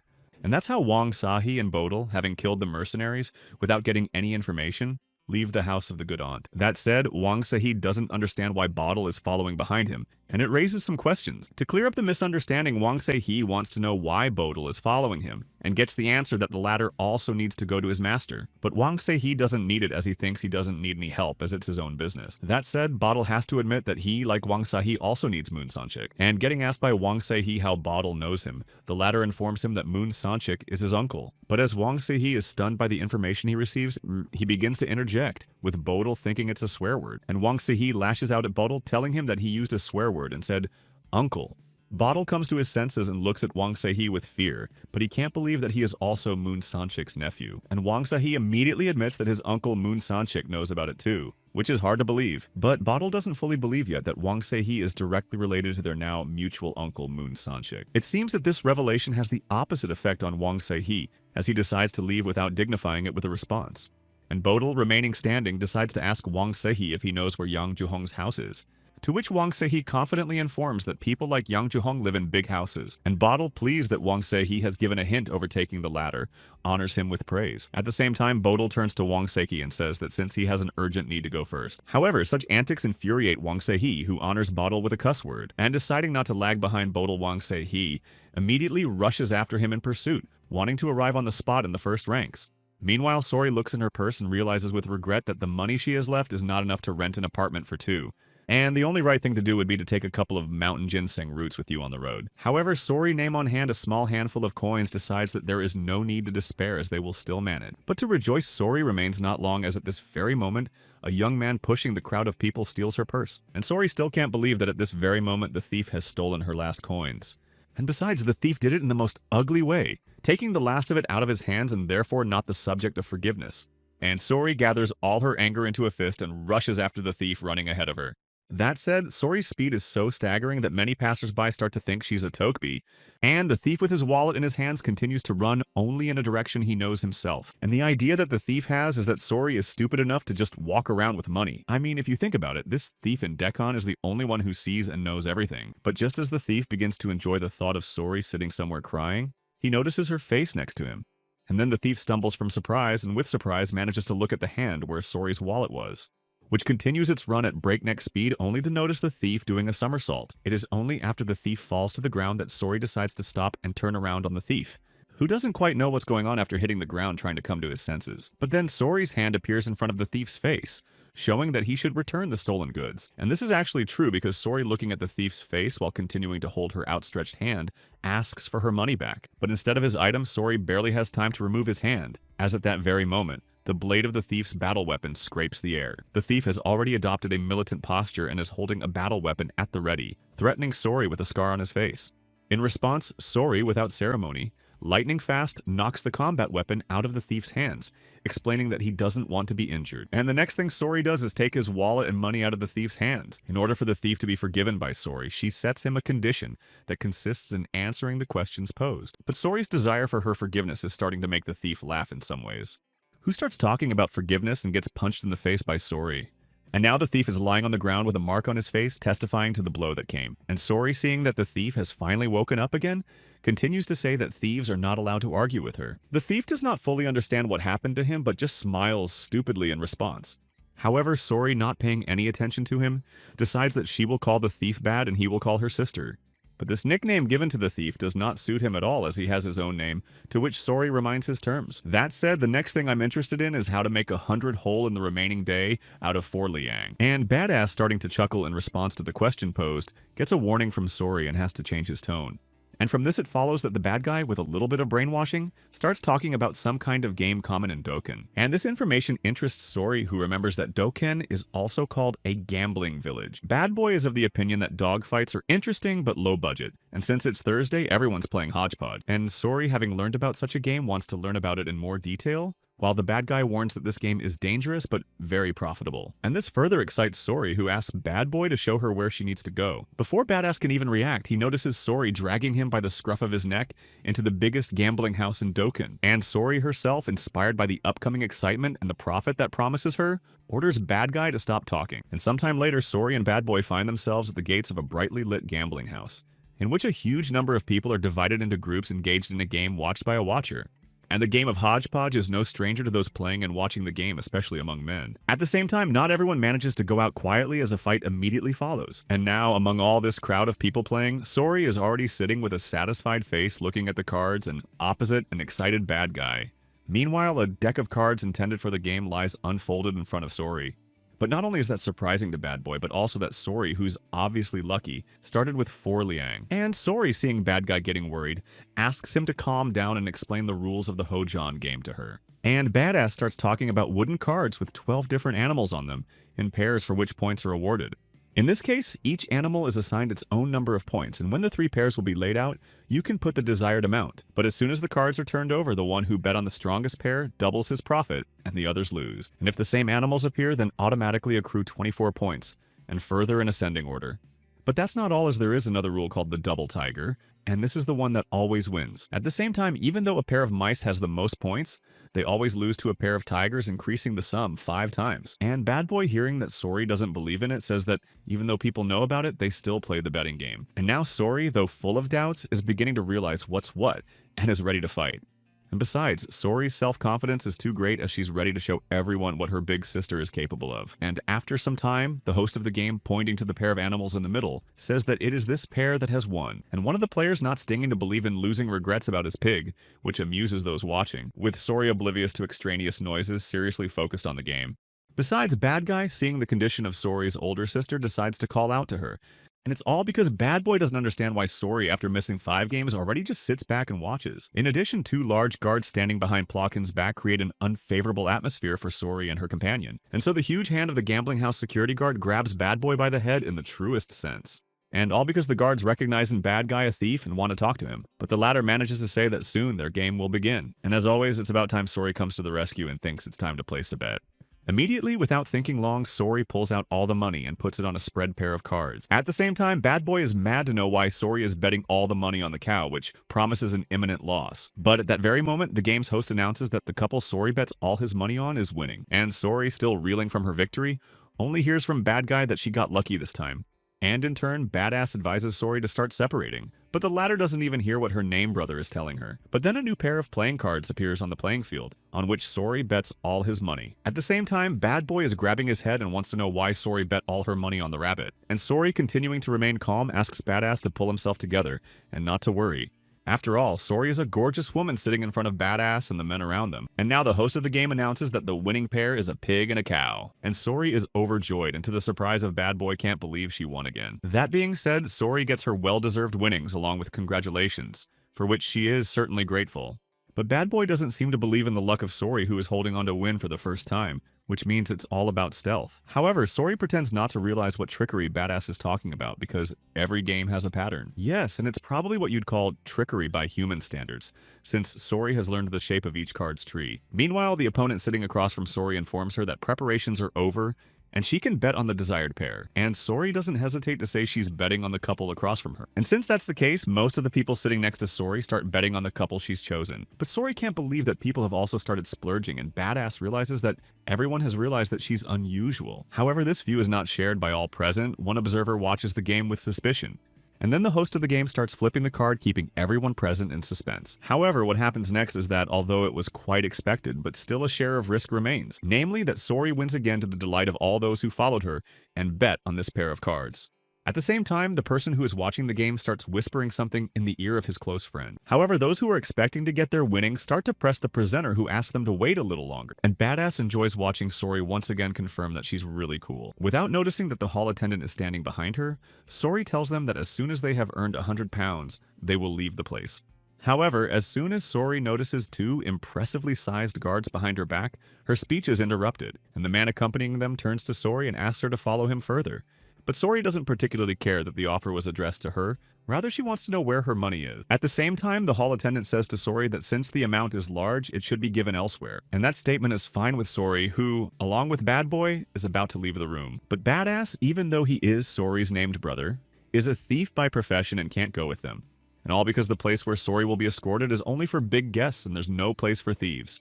And Sori begins to notice how the face of the just stoically looking Badass in front of him changes, to whom Sori takes a handful of coins and asks him to deduct that amount from her winnings. The bad guy doesn't even expect Sori to pay him back for the favor, and Sori thus suggests him to get rid of his shameful status and start living honestly and not stealing. But Bad Boy, who has already become attached to Sori, can only regretfully watch her leave him. At the same time, Sori warns Bad Boy that if she finds out that he continues to steal, he will be in trouble. And the next time they meet, if Bad Boy is an honest man, Sori will change his name. And Badass tearfully assures Sori that he will do anything not to disappoint her. And just like that, Sori leaves the gambling establishment and follows the man who invited her to pass on. And now before Sori stands a house whose entrance is lit by brightly lit bowls and guarded by armed mercenaries. But as soon as Sori, accompanied by the man who invited her, goes inside, he immediately informs her. And the manager of the house, who comes out to meet them, begins to show hospitality by inviting them inside. However, Sori still wants to know where her money is because even though she shared it with the thief, she is owed 200 land. At that, the manager, disappointing the girl, informs that according to the regulations, they give out every 100 liang in gold, which has now run out. But there is another option, which is to pay off the girl with golden toads if she wins 500 liang. And Sori, hearing this, realizes that it's a pretty obvious ploy and they won't let her go until Sori loses all the money. How dare they cheat a nine-tailed fox who agrees to try his luck again? Sori says that he can only play Hojun, but the manager sees nothing wrong with that and suggests choosing this game. And Sori agrees to these terms with the understanding that she'll be given her fair share of the money first. To which the manager asks Sori to join the players and they will prepare her money. But when Sori sits down in the seat indicated to her, she notices that the place has a different atmosphere, and the players around her and those watching look at the new arrival with interest, seeing her as a rival. But then the manager shows up and hands Sori her money, apologizing for the wait. At this, the manager informs Sori that he will pay her back with PHE, which is the currency in this place. And to give clarification, the manager says that white is 10 liang, red 50 liang, and black 100 liang. And Sori, picking up the cards, asks that she be given 3 games to familiarize herself and then proceed. After all, the only goal Sori has is to fulfill her promise to make money for her and Seihin. In the meantime, 2 armed mercenaries with torches in their hands are circling the area to warn of unwanted guests. The mercenaries don't even notice that at this very moment Bodil, standing around the corner, is following them. And once the threat of detection has passed, Bodil rushes with all his might to keep running. Upon reaching the wall of the building, Bodil dashingly swings over it with a single jump. And now Bodil sees the area where the alleged house belonging to Yang Juhong is located, which, judging by the impressive size of the house and grounds, says he's not so simple. But then surprisingly, Bodil lands next to him, and Wang Sehi is also doing surveillance on Yang Juhong. And the next thing Wang Sehi does is to get out of his seat and start running without waiting for Bodil, who, seeing the injustice of asking Wang Sehi to wait for him, rushes after him. And so now, toe-to-toe, Wang Sehi and Bodil are rushing toward the home of their common goal called Yang Juhong. Bodil is still on the move and wants to know where Wang Sehi is going, who thinks there's no time to search for his uncle. But Bodil is of a different opinion, namely that they don't know the area, it's better to catch someone and interrogate them. And with that offer comes Wang Sahi, who agrees that it's best for both of them. However, Bodil becomes very strange that on their entire journey has not met a single guard, which is very suspicious. But at that very moment, lighted torches in numerous numbers appear on one side of the wall. Immediately, the other wall opposite the first wall also begins to be colored in red light, indicating intruders. Bodil, seeing the large number of lit torches, doesn't understand what's going on, and Wang Sahi, who is beginning to get the hunch, tells Bodil that Yang Johan's men knew they were coming. That said, what's going on right now is literally an organized trap for Van Sahe and Bodil, and soon Wang Sahi notices that Yang Johang's armed men are appearing in a crowd from behind, covering his back passage. And Bodil, looking back, also sees another group of armed men blocking another path of retreat, and thus Van Sahi and Bodil are surrounded by the men of their enemy who have encircled them on all sides. Bodil still wants to ask Van Sahi what they usually do in such situations, to which he gets the answer that they surrender. Oh, and to top it off, the leader of Yang Johong's squad of men shows up and starts laughing at the surrounded Wang Sahi and Bodil, who are apparently very stupid to be so fearless and have no idea where they're going. But in any case, with any answer, Van Sahi and Bodil should be prepared to lose an arm and a leg each. And this statement makes Bodil a bit stunned, who only points out his opponent's prominent teeth while Sahi doesn't think anything of it. Bodil agrees with Wang Sahi and decides to use the only way out, which is to use the amulet. And to do so, Bodil asks Wang Sahi to cover for him while he casts a spell over his precious amulet. And Wang Sahi is determined to make this arrangement work, yet he still wants to know how long he should last. But instead of answering, Abupan Sahi notices a mercenary falling from the roof in place of the Bodil who had just been standing next to him. Meanwhile, Bodil apologizes to Wang Sahi and jumps up on the roof to leave, saying that he really has to go. And with words addressed to Wang Sahi that he is counting on him, Bodil leaves Sahi, leaving him alone to confront the mercenaries. And Van Sahi is furious. All he can do is swear at Bodil. Meanwhile, the head of the mercenary squad orders his warriors not to stand, but to grab the unexpected guests. And now left alone, Wang Sahi prepares to repel the oncoming mob of mercenaries from both sides. But at that very moment, a mercenary waking up from his fall, complaining of a headache, begins to come to his senses. And Wang Sahi takes advantage of the situation to jump on the mercenary's head, finding a foothold in it, and to use a mercenary to jump up on the roof of a fence and run away. The leader of the mercenaries is left to watch as Wang Sahi runs away along the roof. And besides, the leader of the mercenaries doesn't understand what his soldiers are looking at instead of catching the fugitives. And despite the fact that this time the agile guys have arrived, but they have no chance to get away from the mercenary leader alive. Meanwhile, the case continues at the house where Sori has been invited as a special guest. And it is here that the game host tells the assembled players that he wins with a pig and a cow. With that said, Sori is beyond excited to sincerely thank the game's host for such news. But Sori thinks it's time to stop because she's earned too much and Seihin is waiting for her. And the house manager addressing Sori suggests that she now make a choice on the desired one. However, Sori, lost in her own thoughts, doesn't quite understand what the manager means by what he said. And then on the table where the game of hodgepodge is being played, when the deck of cards and pairs is laid out, a tiger falls out. But it seems that this is not expected by the manager of the house where the game is played for special guests. And besides, the rest of the players at home are surprised to see Sori get such a chance. Sori herself, embarrassed by the attention, does not understand what she has done. And the man sitting across from Sori says that if she bets on a couple of tigers, which she's doing now, she'll stand up to him. And Sori, catching a note of excitement, wants to know what the rules will be if she decides to fight alone. In this case, the manager says that if she wins, that her winnings will be multiplied tenfold. If not, she will lose a third of the money. However, seeing that Sori doesn't quite understand, the manager offers to cancel the bet, but if he does, he can take 5 times as much. And Sori is already looking forward to the upcoming game. And since that's the case, Sori doesn't spare the money he won and throws it on the table where the game of hodgepodge is being played. At the same time, Sori declares that if he wins this game, he will take 5 golden toads. And Sori's opponent has no choice but to agree to her terms, even though it's not to his liking. And so the game begins, and the game's host announces in a loud voice that he's starting to flip the card. In this case, the first pair that comes into view is a pair of cows. And the next pair on the game table is a pair bearing the appearance of a pig and a dog. At that, the game host finally starts to inform Sori that the last one is her bet. And then comes the moment when the game's host eagerly drags out the waiting prepares to flip the pair. At this, not only Sori, but everyone around him freezes in mute anticipation of the picture that appears. Oh, and besides, the amazement on their faces indicates that the image speaks for itself, and the opponent himself in the game of Sori is in suspense, waiting for the image to appear on the card. Suddenly, the game announcer announces out of shock that the last pairing is a double tiger, and Sori is overjoyed to have won. All she hears is that she won. And since that's the case, Sori asks the house manager to bring her the golden toads she promised earlier. But the house manager agrees to fulfill Sori's request, but she has to follow him again. The manager informs that the winners of the double tiger not only become the pride of the gambling house, but also get a special treat. Despite this, however, Sori asks to still bring her the promised toads, since there is a man waiting for her. But the manager informs her that if she leaves, she'll regret missing out on an unforgettable experience she never dreamed of. And these words duly begin to work on Sori, who immediately becomes interested in the promised experience. At this, a picture of various tricksters and trick-or-treaters begins to pop up in Sori's mind. However, even though foxes are very curious, Se-hee must be looking for her and is only chilling because he has no money. And even if Se-ha doesn't have the money, he's still not desperate, which means we can wonder what the next thing is for Sori. And the house manager, satisfied with Sori's agreement, informs him that the stove has already been prepared outside, and we should follow him. At that, Sori follows the manager when asked where they are going, and learns that they are going to visit the owner of this house. But Sori has no idea who we're talking about and wants to know who owns the house and if it's a famous person. And the manager, not believing his ears, asks Sori if she doesn't know the greatest man in this settlement. Sori concludes from what he has heard that he is the richest man and wants to know his name. But instead of an answer, he receives silence and is already beginning to frown at the long wait for the master of the house. Even though Sori is sitting at a table full of a variety of dishes. And Sori is very angry that the owner of the house makes people sit here and makes them wait for him, and the wine has run out. Suddenly, a voice from outside addressing Sori recognizes if she alone drank the entire jug of wine. And the man who appears as the owner of the house makes a caustic remark to Sori that her appetite for wine is good. But immediately the owner of the house changes his mood and smilingly tells the guests that he is glad to meet them and introduces himself as John Ju-hong. And Sori, missing the greeting, notes the pale look that clearly indicates Yang Ju-hong's ill health, but still decides to introduce himself. At the same time, Yang Ju-hong, addressing his subjects that Sori's wine has run out, orders to bring some more bottles. And sitting down at the table next to Sori, Yang Ju-hong said that he heard that the girl had won 2,000 won, to which Sori happily points out that she is very lucky today. And since she did the damage, that's the reason they decided to meet with her.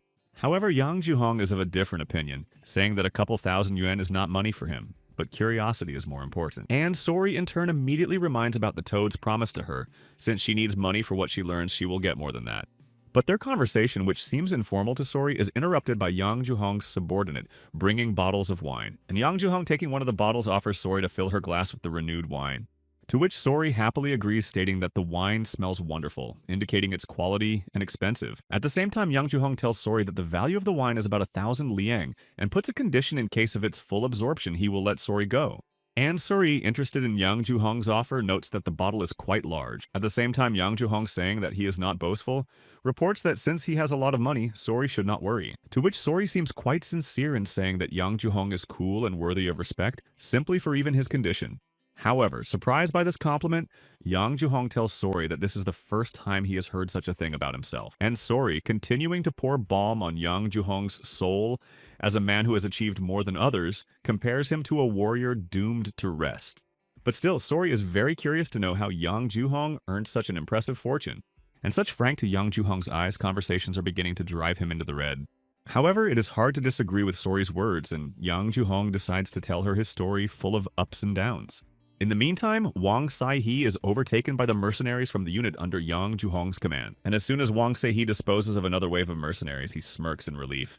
But Wang Se-hee is in no hurry to celebrate his victory as the head of the mercenary squad appears before him at that very moment, celebrating his skills. And that's because even on such a narrow street, a gang of bandits can't defeat one Wang Se-hee. But that doesn't concern the leader of the mercenary squad, who orders everyone to disperse as Se-ha's opponent will be him. At this, the leader of the mercenary squad introduces himself as Kim Taemin, with a satisfied smile that speaks of his impending victory. But this kind of play absolutely does not move or impress Wang Se-hee, who chooses to remain silent in response. However, this behavior does not please Kim Taemin, who orders Se-hee to give his name as real warriors do. And Wang Se-hee, thinking Kim Taemin is a nerd, suggests the latter pray to his ancestors that he can attack Se-hee.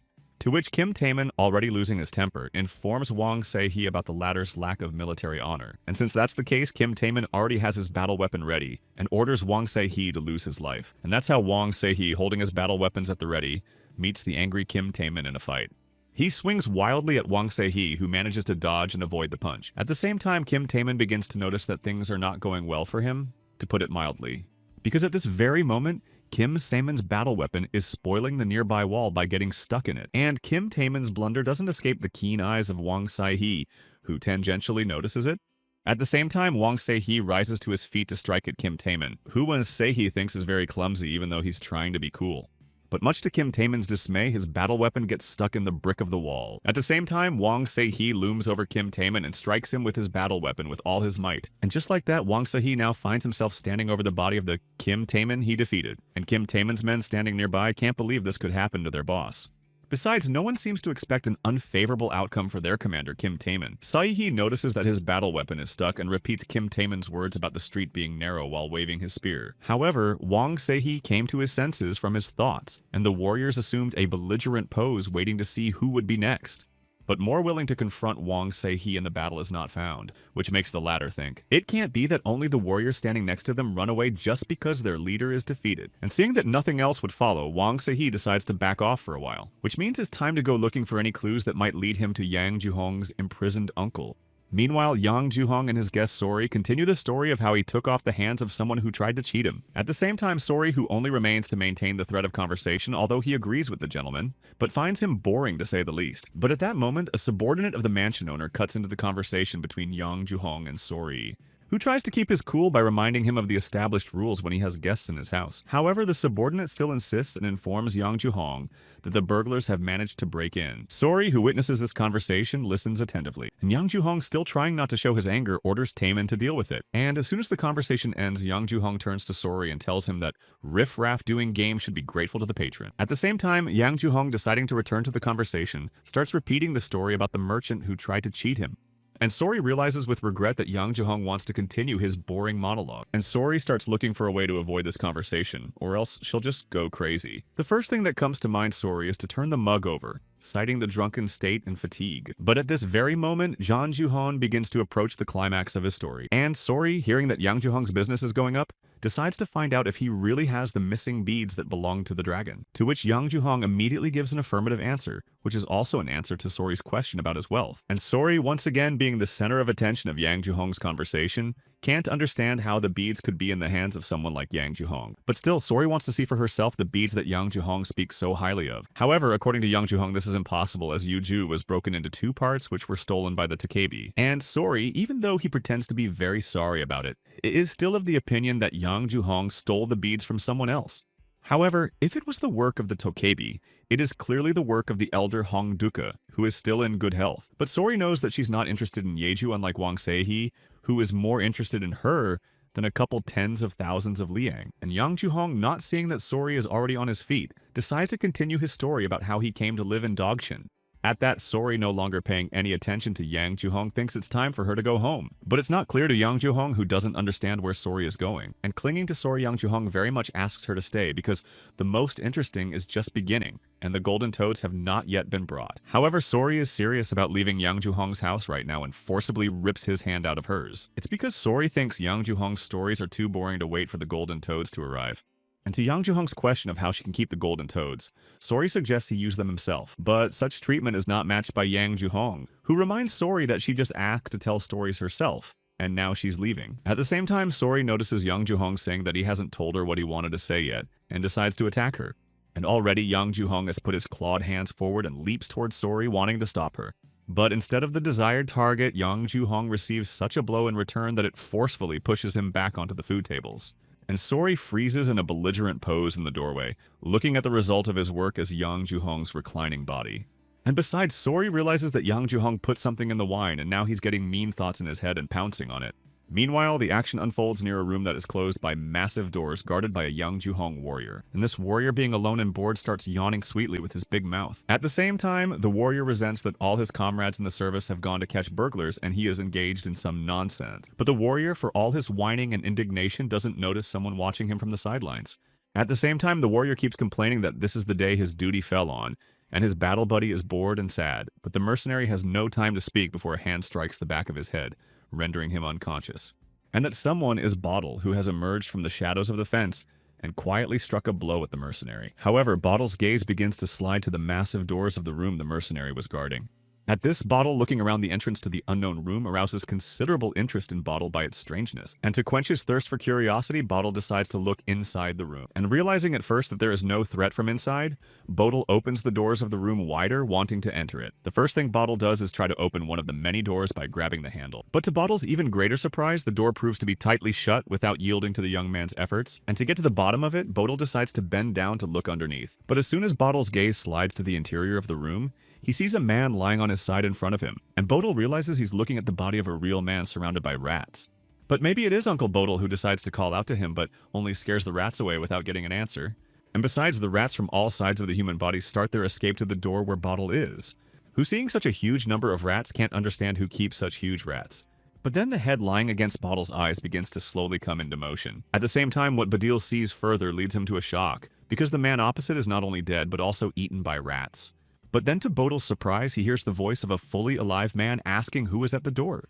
And then Bodil begins to realize that the voice belongs to his uncle, who, as a sign of confirmation, must say his name. At the same time, a voice on the other side of the door and a hand extended into the doorway says his name is Moon Sanshik. And Bodil is overjoyed at his discovery and immediately tells his uncle his name is Bodil. At the same time, the uncle, to personally check whether it is not a deception, also looks into the gap between the door and the floor and sincerely rejoices. However, Bodil decides that now is the time to let his uncle out of his confinement. But the whole problem is the door, which is very tight. And since that's the case, Bodil decides to find out who holds the keys to that thick door separating him from his uncle, which suggests that the person who runs the place must have the keys, and that's Kim Taemin. Bodil decides to immediately go in search of Kim Taemin and has to stop at the request of his uncle, which informs Bodil that Kim Taemin is a warrior who is feared even by the authorities and can fight dozens without damage to himself. And Bodil, listening to all this, realizes that he's talking about Kim Taemin as a swordsman he's heard about. But his uncle thinks otherwise, because you can't become so strong with just one sword art, because Kim Taemin is immortal even when surrounded by enemies. Oh, and besides, Kim Taemin can withstand any even massive defeat with the swords of his enemies. Bodil begins to guess what his uncle wants to warn him about and thinks it's the demon's power, which means that Bodil should heed his uncle's warning and advice and be careful. And so Bodil, having promised his uncle to be extremely careful with Kim Taemin, leaves his relative's place of confinement. However, it becomes very interesting to Bodil that there are people who use the power of demons. And since that's the case, Bodil is determined to defeat Kim Taemin. He opens the massive doors that he's previously been interested in. Meanwhile, the action unfolds near the door of the room where Sori was invited to have an audience with Yang Juhong. At this, Sori is very amazed that the servant's expression says that they expected tears, but Sori leaves on her own and everyone should know about it. Just as suddenly, behind her back, Sori hears Yang Juhong's voice booming out an insult at her. And to check the situation, Sori decides to turn around and see what's going on behind her. But instead of Yang Juhong, for now, Sori only sees the clawed hand of the Lord grabbing the door of the room with force. And then Yang Juhong himself appears, who, having lost his former appearance, starts shouting threats towards Sori. At the same time, Sori, disregarding such a narrative and believing that Yang Juhong is talking nonsense, asks where the exit is. But instead of answering, Sori sees the transformation of Yang Juhong, who calls himself the Golden Dragon, whom no one has ever insulted in this way before. At that, Sori, not believing his eyes and what he has just heard, decides to ask again. However, in the place of Yang Juhong, who is just standing there, a giant-sized rat appears with a huge maw. At that, Sori, instead of fleeing, only looks at the rat that has appeared in the doorway in disgust. But this reaction does not extend to Yang Juhong's attendants, who immediately scurry away with shouts. And Yang Juhong, enjoying it, only notes that the servants are always so noisy when they see him like this. Sori still can't believe her eyes that there is a real rat in front of her, which is a rat of the largest size that still has human clothes on. To which Yang Juhong proudly announces that this is his real image, and he is indeed very dangerous. But that's not what worries and scares Sori, it's that Yang Juhong is the ultimate gutter rat. And realizing this fact disgusts Sori, who looks disdainfully at Yang Juhong as a rat. And Yang Juhong in turn is extremely angry that he's getting such a reaction from some Sori, who has no right to call Yang Juhong's body disgusting and dirty. That said, Sori still can't come to grips with the fact that she just drank and ate with a filthy gutter rat. And Yang Juhong, hearing that Sori keeps calling him names, also turns to harshly insulting the girl, which Yang Juhong, with his huge rat mouth open and claws at the ready, is about to tear apart. In the meantime, Wang Se-hee, having killed a group of mercenaries, continues his surveillance, which should lead him to his uncle. And looking carefully around, Sori's gaze rests on the doors of a large mansion that no one is guarding. But since this is the case, Wang Se-hee decides to immediately descend from his hiding place and thus expose his presence. However, one question still bothers Wang Se-hee, namely why the neighborhood is full of rats but no humans. And then Wang Se-hee begins to notice one of the rats sitting fearlessly at his feet. But it doesn't end there, and Wang Se-hee's attention shifts to what makes him think. Namely that right now, Wang Se-hee was no longer beside her, but a huge mob of rats with glowing red eyes. And this sight brings feelings of disgust and squeamishness to Wang Se-hee, who tries to keep them away. However, at this very time when the night is in full swing, the moon emerges from behind the clouds covering the sky. In this case, once the moon becomes fully visible, it represents the truest full moon. And from this phenomenon, the rats that surround Wang Se-hee are beginning to develop clawed paws. And the rat's eyes begin to burn with a suspicious red glow that suggests that what is happening is not normal. But as soon as Wang Se-hee notices the transformation happening to the rats, he begins to guess what's going on. And further down the path of Wang Se-hee, surrounded on all sides by abnormal rats, appears alive and unharmed Kim Taemin, who, holding his battle weapons at the ready, begins to move towards Wang Se-hee accompanied by rats. And Kim Taemin's eyes are glowing with a frenzied light, indicating that he's insanely excited to meet Wang Se-hee, who in turn can't believe his eyes to see that he's facing the mercenary leader whom Wang Se-hee thought was dead. Kim Taemin reminds Wang Se-hee that if he surrendered, he would only lose his arm. And Wang Se-hee, not responding to threats, wants to know what Kim Taemin did to himself since even his wounds couldn't stop him. Kim Taemin, seeing that Wang Se-hee is surprised, says that he has faced many talented warriors who eventually fell by his hand. Kim Taemin starts maneuvering with his battle weapons. Without making the necessary motion, Kim Taemin directs his subject rats with it towards Wang Se-hee, leaving a furrow on the ground, which, creating a significant crevice, stops just at Wang Se-hee's feet, limiting his forward progress.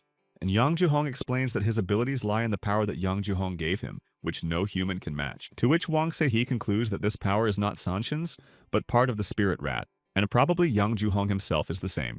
At the same time, Kim Taemin thinks that if Wang Se-hee knows anything, it's useless because Yang Ju-hong is 10 times stronger. And Wang Se-hee, hearing such a revelation, once again convinces that because of Yang Ju-hong's strength, he is more valuable in his capture. However, Kim Taemin thinks it's useless for Wang Se-hee, who will eventually fall by his hand. Kim Taemin decides that he's had enough of talking and launches a direct attack on Wang Se-hee, which is ready to be attacked and awaits the invasion of rats flocking to it from all sides. And Wang Se-hee sees that these rats are being controlled by Kim Taemin, who is standing on the sidelines giving them instructions. The first wave of rats attacking Wang Se-hee is successfully repelled by him. But as soon as Wang Se-hee tackles some possessed animals, he immediately switches to others. Meanwhile, the rats indiscriminately continue to advance on Wang Se-hee in a huge, endless wave, who, though he continues to fight them off, realizes that the number is so large that it can't be counted. Just as suddenly, Seha's attention shifts to something that begins to drive him into unkind amazement. Namely that a multi-meter wall rising high above Wang Se-hee is about to collapse on him. And with all these rats jumping up from the back holding their battle weapons at the ready, Kim Taemin flies at Wang Se-hee. But Wang Se-hee, though preparing for the influx of rats, still rallies and fends off the blow, and Kim Taemin himself. However, Wang Se-hee's plans are not destined to come true as a wave of maddened rats begins to completely consume Wang Se-hee, who, bound hand and foot, can no longer resist with his head in the thick of the rat crowd. And this whole process is being led by Kim Taemin, who's making sure the Wang Se-hee is out of sight. That said, Kim Taemin's emitted victory flick suggests that his victory over Wang Se-hee is imminent, which means it's time to rush into the rat infestation right where Wang Se-hee was just standing. But now all that remains of Wang Se-hee is a single knoll with rats swarming around it. However, what Kim Taemin didn't expect to happen is that the tip of his battle spear flies off, and then Wang Se-hee's gaze appeared with a blue glow emanating from him, indicating that Black Tiger had intervened. Kim Taemin himself notices this, but he doesn't expect to see Wang Se-hee, who, with a single swing of his battle weapon, kills Kim Taemin, throwing him high up in the air. Coming up, we have a light heavyweight bout between Kim Taemin and Wang Se-hee. But not only is Kim Taemin defeated, but the rats that just besieged Wang Se-hee are lying there with no signs of life. Wang Se-hee, confident that this time he has really defeated Kim Taemin, decides to go to catch Yang Ju-hong. Suddenly, the familiar voice of Yuadil, who witnessed the end of the battle, makes Wang Se-hee stop. And Wang Se-hee, still under the influence of the Black Tiger's energy, raises his gaze to the named nephew, who at this very time, addressing Wang Se-hee directly, wants an answer to his question of whether he is indeed the Black Tiger. And Bodil, seeing that Wang Se-hee was in no hurry to give an answer to the question, began to demand it in an orderly tone, grabbing the medallions. But losing patience, Bodil shouts his guess to Wang Se-hee with all his might, holding his medallions at the ready. And Wang Se-hee himself does not take his eyes off Bodil, and begins to realize that the latter had some business with the Black Tiger. And besides, Wang Se-hee remembers very well that Bodil has been a genius since he was a child who killed his older comrades with a single trunk of bamboo. Which means Wang Se-hee should be wary of Bodil, who is unknown to an unknown degree with a past grown up. At the same time, Wang Se-hee regrets facing Bodil in such an environment, because he would have liked to fight him without the Black Tiger's power. But at this time, Bodil, seeing that Wang Se-hee's battle weapon is enveloped by Sanshin's power, wants to know if it belongs to the Black Tiger or just similar. However, Wang Se-hee is unwilling to justify himself to Bodil, who in this situation must think as he pleases. And Bodil, already holding his medallions in readiness, decides to confront Wang Se-hee. Without waiting for an answer, Bodil throws the medallions at Wang Se-hee as he realizes that he is right about Wang Se-hee. And Wang Se-hee, seeing Bodil's amulets flying at him, decides that if he leaves this case unresolved, it will annoy him. And throwing himself towards the amulets, rushing straight towards him, Wang Se-hee considers immediately on the spot to deal with it. Meanwhile, Bodil, who manages to pull the gloves over his hands, accurately notes that Wang Se-hee's sword skills have improved significantly. Wang Se-hee is already flying at Bodil with his sword and doesn't realize when he has time to put on his gloves. But that doesn't stop him. And besides, Van Se-hee is sure that you can't give Bodil a break. But at this point, something happens that is beyond Se-hee's comprehension. After all, every step is now difficult for Wang Se-hee, and this is because his body has become heavier than ever. At the same time, Bodil, seeing Wang Se-hee's efforts, explains that the technique he uses is called limb paralysis. which is formed by Wang Sehai touching the amulet and consequently freezing. But then Bodil prepares something great for him. And to launch a further attack, Bodil claps his hands with all his might, encasing the amulets. But as soon as Bodil does so, his entire body is immediately covered in light from the resulting fiery glow. At this, Bodil, knowing that he is causing pain, still advises Wang Sehai not to move to minimize it. And Wang Sehai, still immobile against the pain, now realizes that he was wrong about thinking Bodil was a normal human being. But as much as it pains Wang Sehai, he simply has no right here and now to lose to his enemy Bodil. And as soon as Wang Sehai gives himself such an attitude, his battle weapons as well as himself begin to emit a strong black tiger energy. Meanwhile, Sori is still standing at the entrance to Mr. Yang Juhong's apartment, still resenting her interaction with the gutter rat, which at that very moment is thrown towards Sori, who recoils in time. At the same time, Yang Juhong, seeing that he is not reaching his goal, starts to turn his head from side to side looking for Sori with his eyes, who is sitting on a rock just opposite Yang Juhong, waving happily at him from there. And Yang Juhong, seeing that Sori manages to dodge his attacks, begins to doubt that she is an ordinary person. But then a hunch begins to reach Yang Juhong, who mistakenly believes that Sori is aiming for Yuju, and after learning that he doesn't have her, decides to leave. Sori decides that she doesn't have to answer to Yang Juhong, and firmly tells him that she intends to leave and bids him farewell. And all Sori can say goodbye to Yang Juhong is that he can cheat gamblers for another 1,000 years and not get sick. At the same time, Sori, who confidently believed that she was able to get rid of Yang Juhong in the end, lands on the roof, from which Sori has a view of the village. However, there is something that catches Sori's attention and makes her stop for a while. But at that very moment, Yang Juhong appears behind Sori and opens his huge mouth, preparing to attack the girl. And this appearance of the rat is so sudden and strong that Sori can barely stand on his feet with a lot of effort. And Yang Juhong continues to keep his mouth open and declares that he won't let Sori stay alive now. But Sori is not at all frightened by this threat, as she in turn warns Yang Juhong to stay away from her. And all because as soon as Sori's tail comes out from under her dress, things will end badly for Yang Juhong, but that doesn't stop him. And so Yang Juhong, now growing over Sori, continuing to show his power, trying to intimidate the girl. But at this very moment, Sori, who asked Yang Juhong to take advantage of the moment, while she's being kind, starts to have a tail. And now Sori has her armed finger ready to fight back against the annoying Yang Juhong, who doesn't understand anything and therefore deserves to be attacked with a laser beam coming from Sori's finger.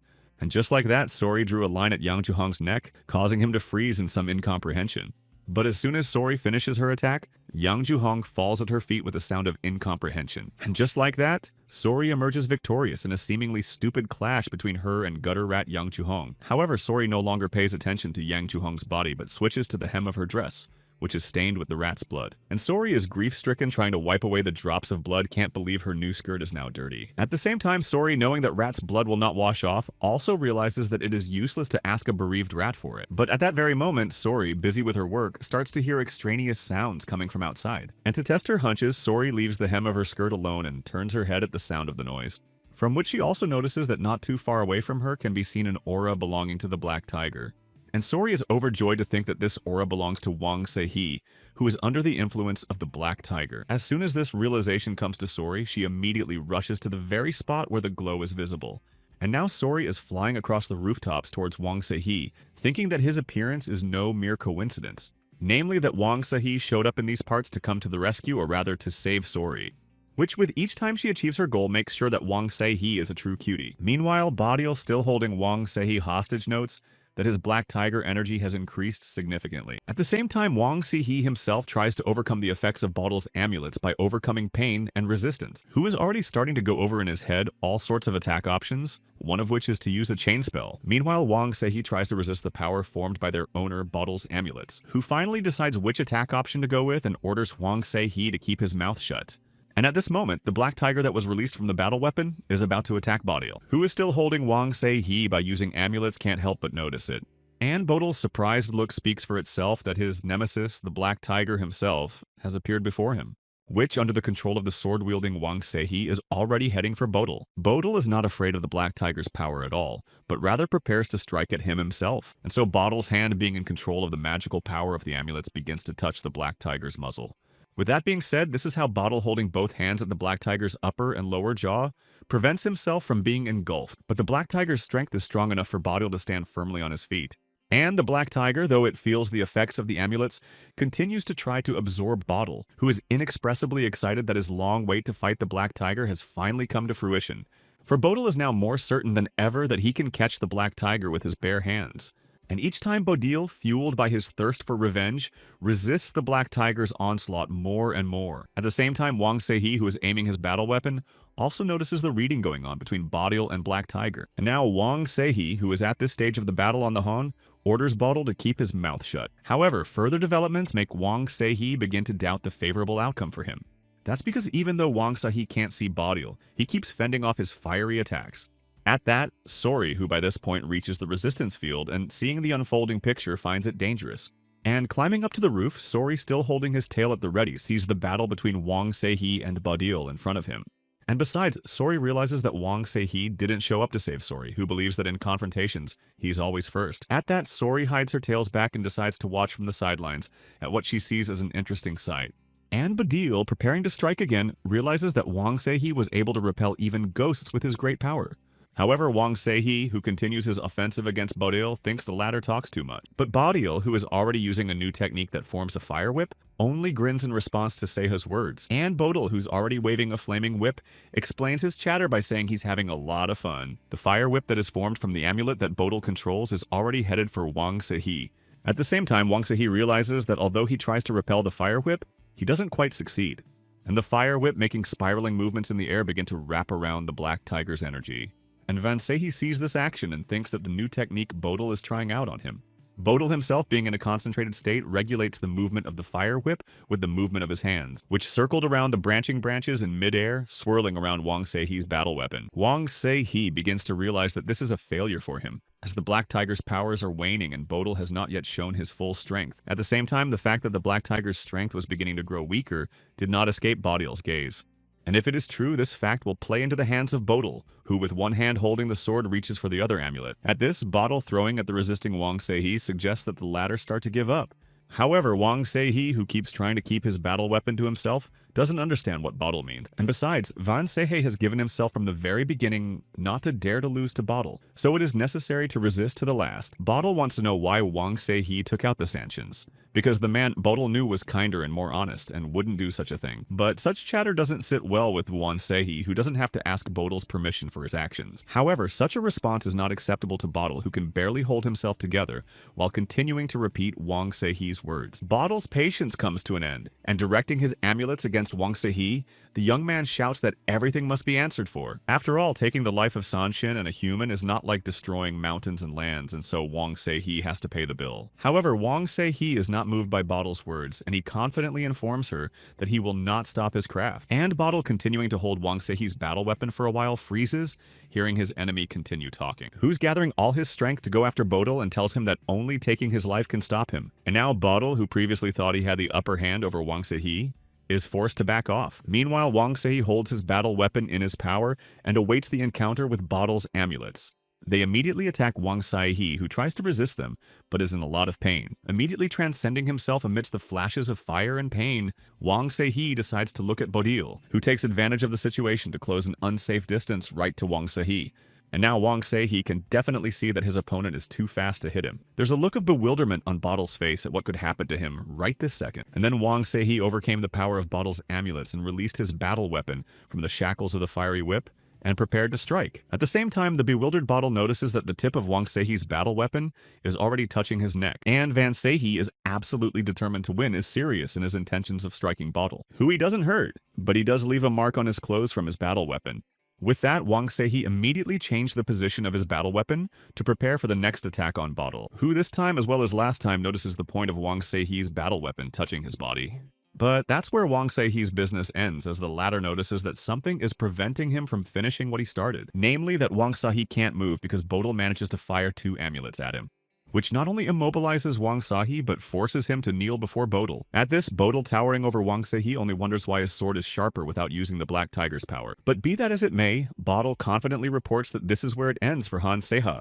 And with the next batch of amulets at the ready, Bodil decides it's time to take responsibility for his actions, which means it's time to resort to using the next Fire Whip amulet. At the same time, this very same Fire Whip starts heading towards Wang Seihe, who is immobilized under the influence of other amulets.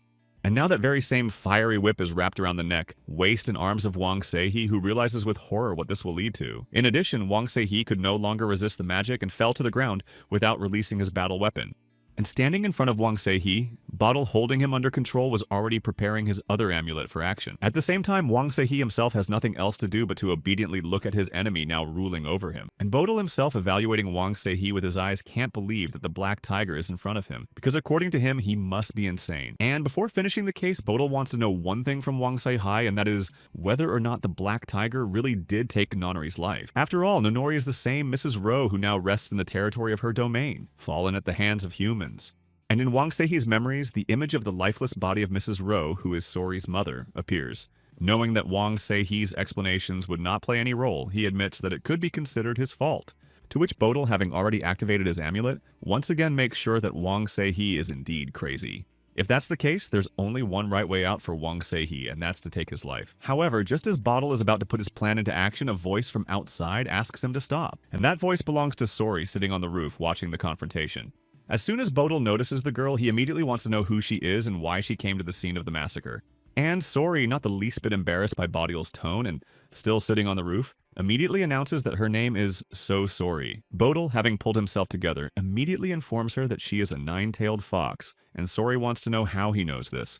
And Bottle now respectfully admits to Sori that the old man with the white face told him about her.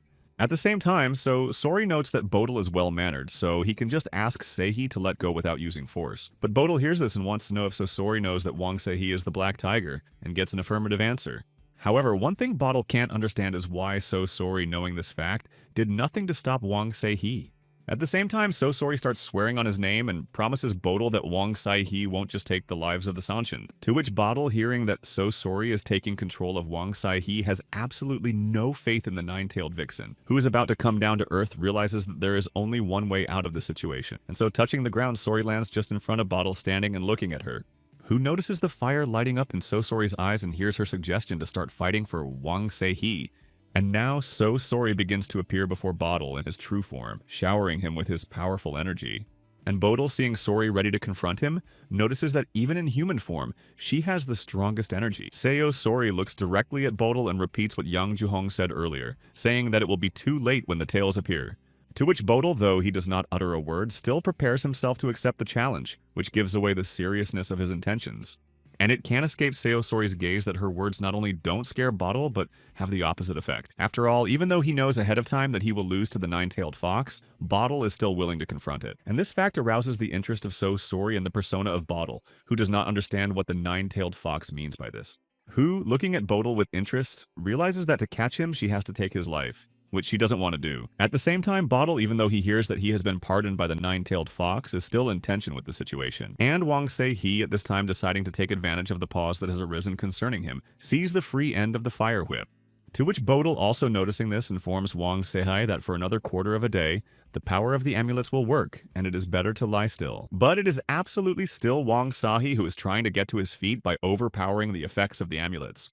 And the first thing Wang Ji does when he meets Bottle's eyes is to find out how things are with his uncle. He gets an answer from Bottle that the latter found him and saved him, and Wang Se-hee just needs to find a man named Kim Taemin, whom Wang Se-hee suggests to Bottle to find Kim Taemin among the mountain of rats deprived of life by the Black Tiger. And once Wang Se-hee realizes that this is the end of his conversation with Bottle, he tries to finally get back to his feet. That said, the first thing Wang Se-hee does as soon as he starts to feel more confident is to pick up his battle weapon. Bottle, seeing that Wang Se-hee is leaving, wants to know where he's going, because this time he's keeping him alive. And Sori, following Wang Se-hee, informs Bottle that Black Tiger is wandering and has no support in life like Bottle. Bottle, hearing Sori's words and continuing to look at the departing Wang Se-hee, thinks that the latter is very stubborn. However, this comparison of Wang Se-hee to Bottle doesn't suit the latter, who doesn't understand how Sori makes such a comparison, seeing him for the first time. So Sori tells Bottle that a man with strong faith would not stand up to a nine-tailed fox. And this admission is somewhat flattering to Bottle, who admits that he had no plans to confront the nine-tailed fox. However, Sori is still of the opinion that Bottle is very strong, unlike Wang Se-hee, and Sori should be with him. In doing so, Bottle tries to warn Sori that she is dealing with the Black Tiger and will end up regretting it. To which Sori informs her that ever since Wang Se-hee met her, he hasn't absorbed a single Sanshin, which should be evidentiary. And deciding to say goodbye at this point, Sori suggests that Bottle not be enemies next time. And just like that, Sori leaves Bottle at the site of their first meeting, and leaves by jumping over the roof of the fence. And Bottle, left alone, can now catch his breath and recover from his encounter with the nine-tailed fox.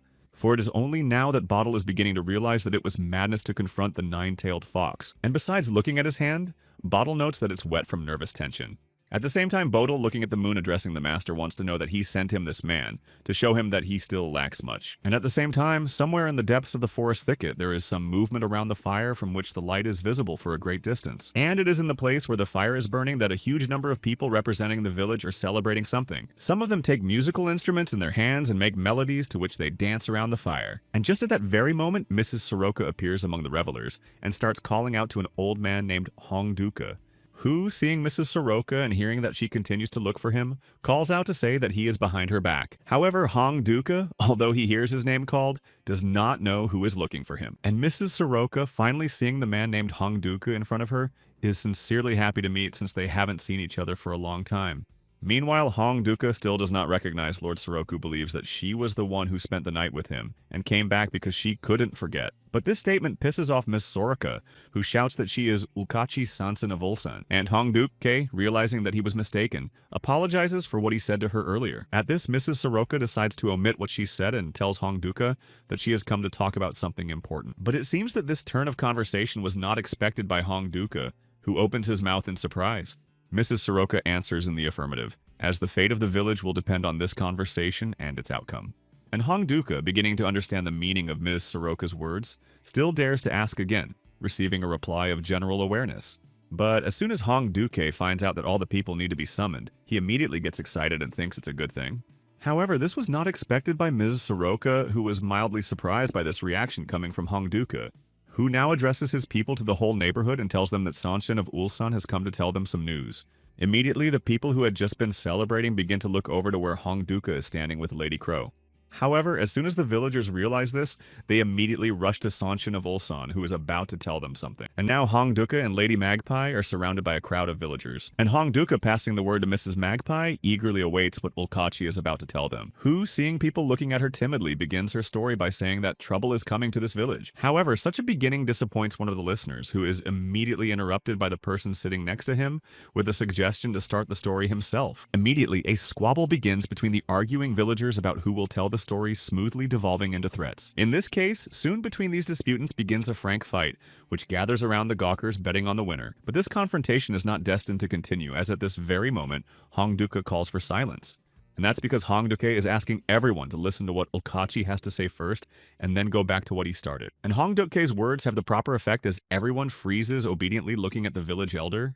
At this, Mrs. Soroka pulls herself together and starts a story about how the Scarlet Rose and Huimak should be known to everyone. And the village people immediately pick up the question, giving answers that someone either saw them or when visited them with different frequency. To which Mrs. Soroka says that, as she knows some time ago, Scarlet Rose and Huimak were destroyed by someone, and the Tokabi were deprived of life. And the next target of these unknowns will most likely be the village to which Mrs. Soroka has come with a warning. But then, as suddenly in the midst of her narrative, Mrs. Magpie notices a hand extended to her with a question, which comes from a boy who knows for a fact that Tokabi are immortal, which means they can't be destroyed.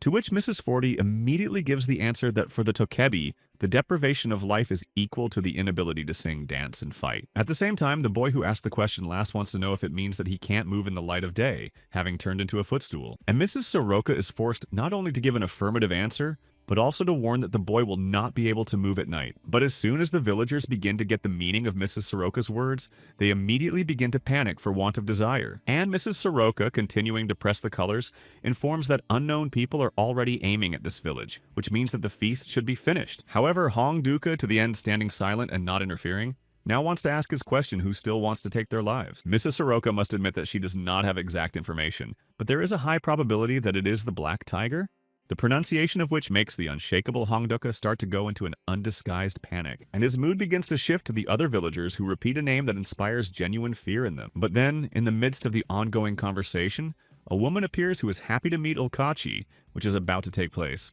And the woman who intervenes in Mrs. Soroka's story is introduced to the latter as Hanegoma, who apologizes for interfering and reports the widely known fact that the Black Tiger is not alive. However, Ms. Soroka must make some corrections, since the rumors of Black Tiger's death are inaccurate, since many Sanshin have disappeared. Meanwhile, Hanegoma insists she's sure the Black Tiger isn't interested in the Tokabi, because he looked at her like she was a rock and walked on by.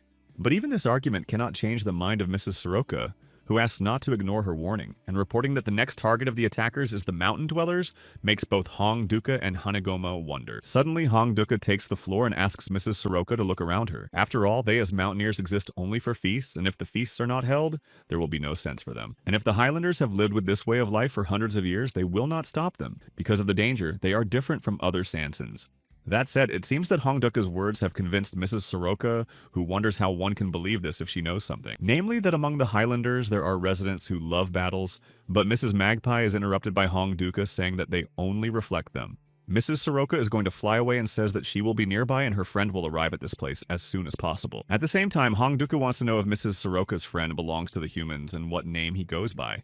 When Mrs. Soroka is already leaving, she throws the name Bottle after him, and Hong Duka promises to remember it. And Mrs. Magpie has already soared high into the sky, and holding a course in a direction known only to her, begins her complete transformation into a magpie, who, seeing a block of stone ahead of her, decides to head straight for what seems to be the right place.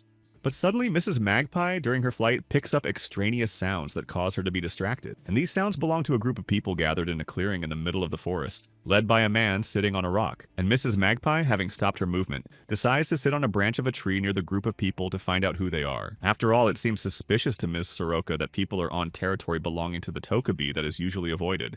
And besides, Mrs. Soroka clearly notes that the man who sits on the stone, even though he looks like a man, but with an unclean power.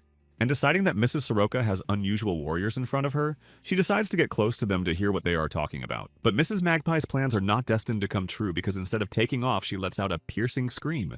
Immediately, Mrs. Magpie starts howling downward from the branch on which she had just been sitting. However, at the very last moment, Mrs. Magpie manages to prevent herself from falling by grabbing a branch with her hand. At the same time, Mrs. Magpie, swinging on the branch without the possibility to fly up, does not understand what has just happened to her. And all of a sudden, the girl on the branch from wherever she came from addresses Mrs. Magpie and wants to know why she's interested in what's going on with people. Moreover, the girl Sanshin appeared, addressing Mrs. Soroka, calls her name Mrs. Ulkachi, who at this very moment, having already gained wings, is surprised to be known while claiming that these people are dangerous. And having decided that first she must escape and then look around, Mrs. Ulkachi rushes straight upwards. And the girl watching her, realizing that Mrs. Soroka thinks the land belongs to them, however, not on this day. At this, Mrs. Ulkachi, as soon as she soars into the sky, looking ahead of her again, asks herself a question to which she does not yet have an answer. For right in front of her, opening its maw from which the flames are about to burst out, is a dragon. And Mrs. Ulkachi, flying closer and closer to the dragon, wants to know what Sanshin is doing in these parts. At the same time, Sanshin in the form of a dragon is already opening his huge maw in preparation to release flames outward, and Mrs. Ulkachi, who was at an unsafe distance, not only sees this but notices the clawed paw next to her. Meanwhile, the action takes place in a village at the foot of the mountains. It was here that Wang Sai-hee, sitting at the table waiting for his meal, first learns from Seo-rei about Yuiju in the hands of the Tokebi. However, because the village is full of people, Sori asks Wang Sai-hee not to say the word Yuiju out loud. After all, according to Seo Sori, you can't talk about Yuju so loudly because there's a risk that someone will hear it, and it's better to replace the word with beads. But Wang Sei-hee is not at all happy that So Sori is talking to him with his mouth full of food since he doesn't understand what Edu and Buddha are. And besides, Sei-hee thinks there's no need to talk about important things over a meal, and besides, his money has been stolen, which affects his position. Seo Sori realizes that she's the one who did it and apologizes to Seiha, saying that she earned a few thousand liang while she was playing. But Wang Sei-hee doesn't let Seo Sori talk, forcing her to admit that she ended up spending all her money gambling. However, Seo Sori continues to eat as if nothing is wrong and wants to change Wang Sei-hee's mind, saying that everything she says is true. At this, Wang Sei can't stand it any longer, and asks Seo Sori to tell him about the beads they use to encode the word Yoiju. And so Sori begins by saying that a rat named Yang Juhong once possessed several beads, but the beads were taken away from him by the Tokubis and immediately stipulates that the rat returned the beads to their original owners. At that, Wang Sei-hee is embarrassed that Yang Juhong returned the beads, to which So Sori says there's nothing a rat can do against a Tokubi. And to summarize his story, Sori ends it by saying that the mountain Tokubis have finally gotten their beads back. But Wang Sei-hee also knows that the beads should be on the dragon, and he doesn't understand at all why the Tokubi has them. However, the answer to this question does not know Sori, but it is obvious that somewhere there is a dragon wandering around without his beads. Wang Sei-hee sees Seo Sori devouring rice balls and decides that they need to take Yuju away from the Tokebi. But such a suggestion seems silly to Sori, who thinks that Wang Sei-hee is going to have a battle with the mountain Tokubi. However, if circumstances demand it, Wang Sei-hee is willing to confront the mountain Tokubis to get the beads. But this option seems too stupid to Sori, which makes Wang Sehee angry because it's likely that Sori doesn't believe that he will be able to do it. At this, Sori, noting that Wang Sehee is too sensitive, reports that before even the black tigers didn't dare cross the Takebi's path. And it seems that this answer suits Wang Sehee, who wants to know if mountain Takebis are really that strong. To which Sori informs Wang Sehee that he just doesn't know how scary Tokebi can be, and asks for more Injolmi and Sujonghwa supplements. But the woman who appears apologizing informs Sori and Wang Sehee that she's already closing and offers to pack up. However, Shri regretfully remarks that the sun has not even set yet and the shop is already closing. But this news doesn't become a significant excuse to close the shop, and Sori wants to know if it's bad luck. The shopkeeper said that on Barimnal Tokebi always organize their festivals with feasts and raffles. And it is this fact that all the villagers start coming home early, for there is an agreement that the Takebi of the 29th day is released for people who give the Takebi of the 15th. At the same time, Sori said that she also heard something interesting. Specifically, she witnessed some guys she didn't know fighting all night. But as soon as morning came, one of the struggling men turned into a tree, leaving his opponent standing in bewilderment. Plus, Sori said that some old man with a big lump on his neck sang very well. At the same time, in the end, a lot of Takebis gathered for the song, and the old man ended up getting rid of the lump and got a lot of gold. And the owner of the shop asks not to continue Sori, as she herself regretfully reports that at home, every Borimnal appeared Takebi. Plus, she has 5 kids coming to her house asking for 1 plate of rice cakes. At the same time, the Takebi children gave the shopkeeper 1 liang as payment, which turned into a leaf after they left. However, it's not a pity, as Sori thinks. Because it's not a pity on the Kusure, the main thing is not to bring trouble on yourself. And the woman is startled to realize that she has not noticed how dark it has gotten. And deciding to leave to wrap up the rice cakes, Suri and Wang Sehee, the shopkeeper notices a child in front of her, who, handing the shopkeeper 1 liang, asks for a plate of rice cakes. At this, the shopkeeper, trying to get away from the Takabi child, realizes that he has arrived. But Sori, having the opposite reaction of being mortified at how sweet the child is, invites him to the table. And the Tokebi child standing in the doorway of the shop, deciding whether to follow the invitation or remain standing where he was. And Sori, seeing the confusion the child is in, asks him not to be afraid of her, who promises not to eat him. Meanwhile, Wang Sehee takes the rice cakes from Sori and holds them out to the child to see if he wants to eat. To which the child still hesitates to take his hungry eyes off the rice cakes, so generously offered to him by Wang Sehee, who asks the Tokebi child to sit next to them in parallel, asking the shopkeeper to give another plate of cakes. And the Tokebi baby finally gives up, finally accepting the invitation, and starts gorging on rice cookies. And Wang Sehee, in turn, satisfied with his deed, begins to ask what the child's name is and where he came from. That being said, Sori, as soon as he hears the kid's name is Keijinibi, trying to mock him with his torn mouth, learns that it's properly broken. And Wang Sehee, continuing to chase his stick, keeps asking, "Keijinibi, will there be a Tokebi festival today?" A shopkeeper with a tray of rice cookies is surprised to hear that her customers are invited to the festival. And the Tokebi kid gets a tray of rice cookies from Wang Sehee without saying a word, which makes the kid drool. That said, the Tokebaby is about to pounce on a nearby tray of rice cookies right now, which immediately disappears from the sight of the Tokebaby with a deft move by Wang Sehee, who is about to set the stipulation. Namely that Wang Sehee, in exchange for rice cookies, asks a Tokebi child to take him to a festival where everyone is not allowed. To which the child Tokebi informs that they come to people's festivals, and therefore people can come to the festival to the Tokebi. And Wang Sehee, having received the answer to his question holding out a plate of rice cookies, asks the Tokebi child to escort them out, who, as soon as night falls, sells out for a plate of rice cookies, and starts escorting his benefactors to the festival. With that, Sori looks around and doesn't notice the stranger sitting on a tree branch, and wants to know how much further to go. And then in front of Wang Sehee, who was walking in front of him, the same Tokebi who was sitting on a branch with a huge mouth and 1 eye appeared upside down. However, no matter how hard Tokebi tries to scare Wang Sehee, the latter's face is rather perplexed by what he sees. And the next thing Wang Sehee does is walk past the upside-down hanging Tokebi to announce that they've arrived. And the Tokebi hanging upside down, staring at the departing Wang Sehee, wants to know why this man is so boring, and his pondering continues until Shri suddenly starts screaming right above his head. At the same time, the recently hanging upside-down Takabi immediately falls out of the tree and hits the ground out of fear and surprise. To which Sori, hearing that Tokebi wants to know who she is, only calls him an incredible wimp. And looking at Takabi with his shining eyes, wondering if he calls it bullying or not, Sori, seeing that his prank is making an impression, decides to teach him real pranks. And Tokebi, looking at Sori with incomprehensible eyes, can't understand what the person standing in front of him is talking about. Wang Sehee asks, "So, sorry not to teach the Tokebi strange things, but that doesn't stop the girl from thinking that not knowing how to prank is a failure?" Suddenly, Seosori's conversation with the still uncomprehending Tokibi is interrupted by the sound of stomping feet. And the resulting group of Tokibi kids now want to know who Sori and Wang Seihi are so they can teach the Tokibi kids how to prank. And since neither Sori nor Wang Seihi have the right to do so, they must be punished immediately. But Seosori is not frightened by this, but on the contrary, he is very pleased with Wang Seihi's words about the appearance of 5 babies during the full moon. At that, the little Toke babies switch to the 5th of them, whom they call Toothless, and want to know if he bought rice cakes. The child who came with Suri and Wang Seihi says that the purchase has not been made yet, but it will be made any minute now. However, this answer doesn't satisfy his comrades who want to know why Toothless hasn't done it yet and call him a coward. And now it's starting to get out in all ears this shameful word for a toothless man who is trying to give an explanation for it. And besides, the toothless one with a plate of rice cakes near his face wants to prove to his comrades that he is not a coward. And Wang Seihi, seeing that the Tokebi children are very eager to eat rice cakes, immediately offers them in exchange if they will guide them to the mountain pass. And Tokebi children, seeing a mountain of rice cakes in front of them, start drooling, mesmerized looking at the delicacy. And Van Seihi, talking about Toothless, would buy such promises to give the kids everything if they show them the mountain pass.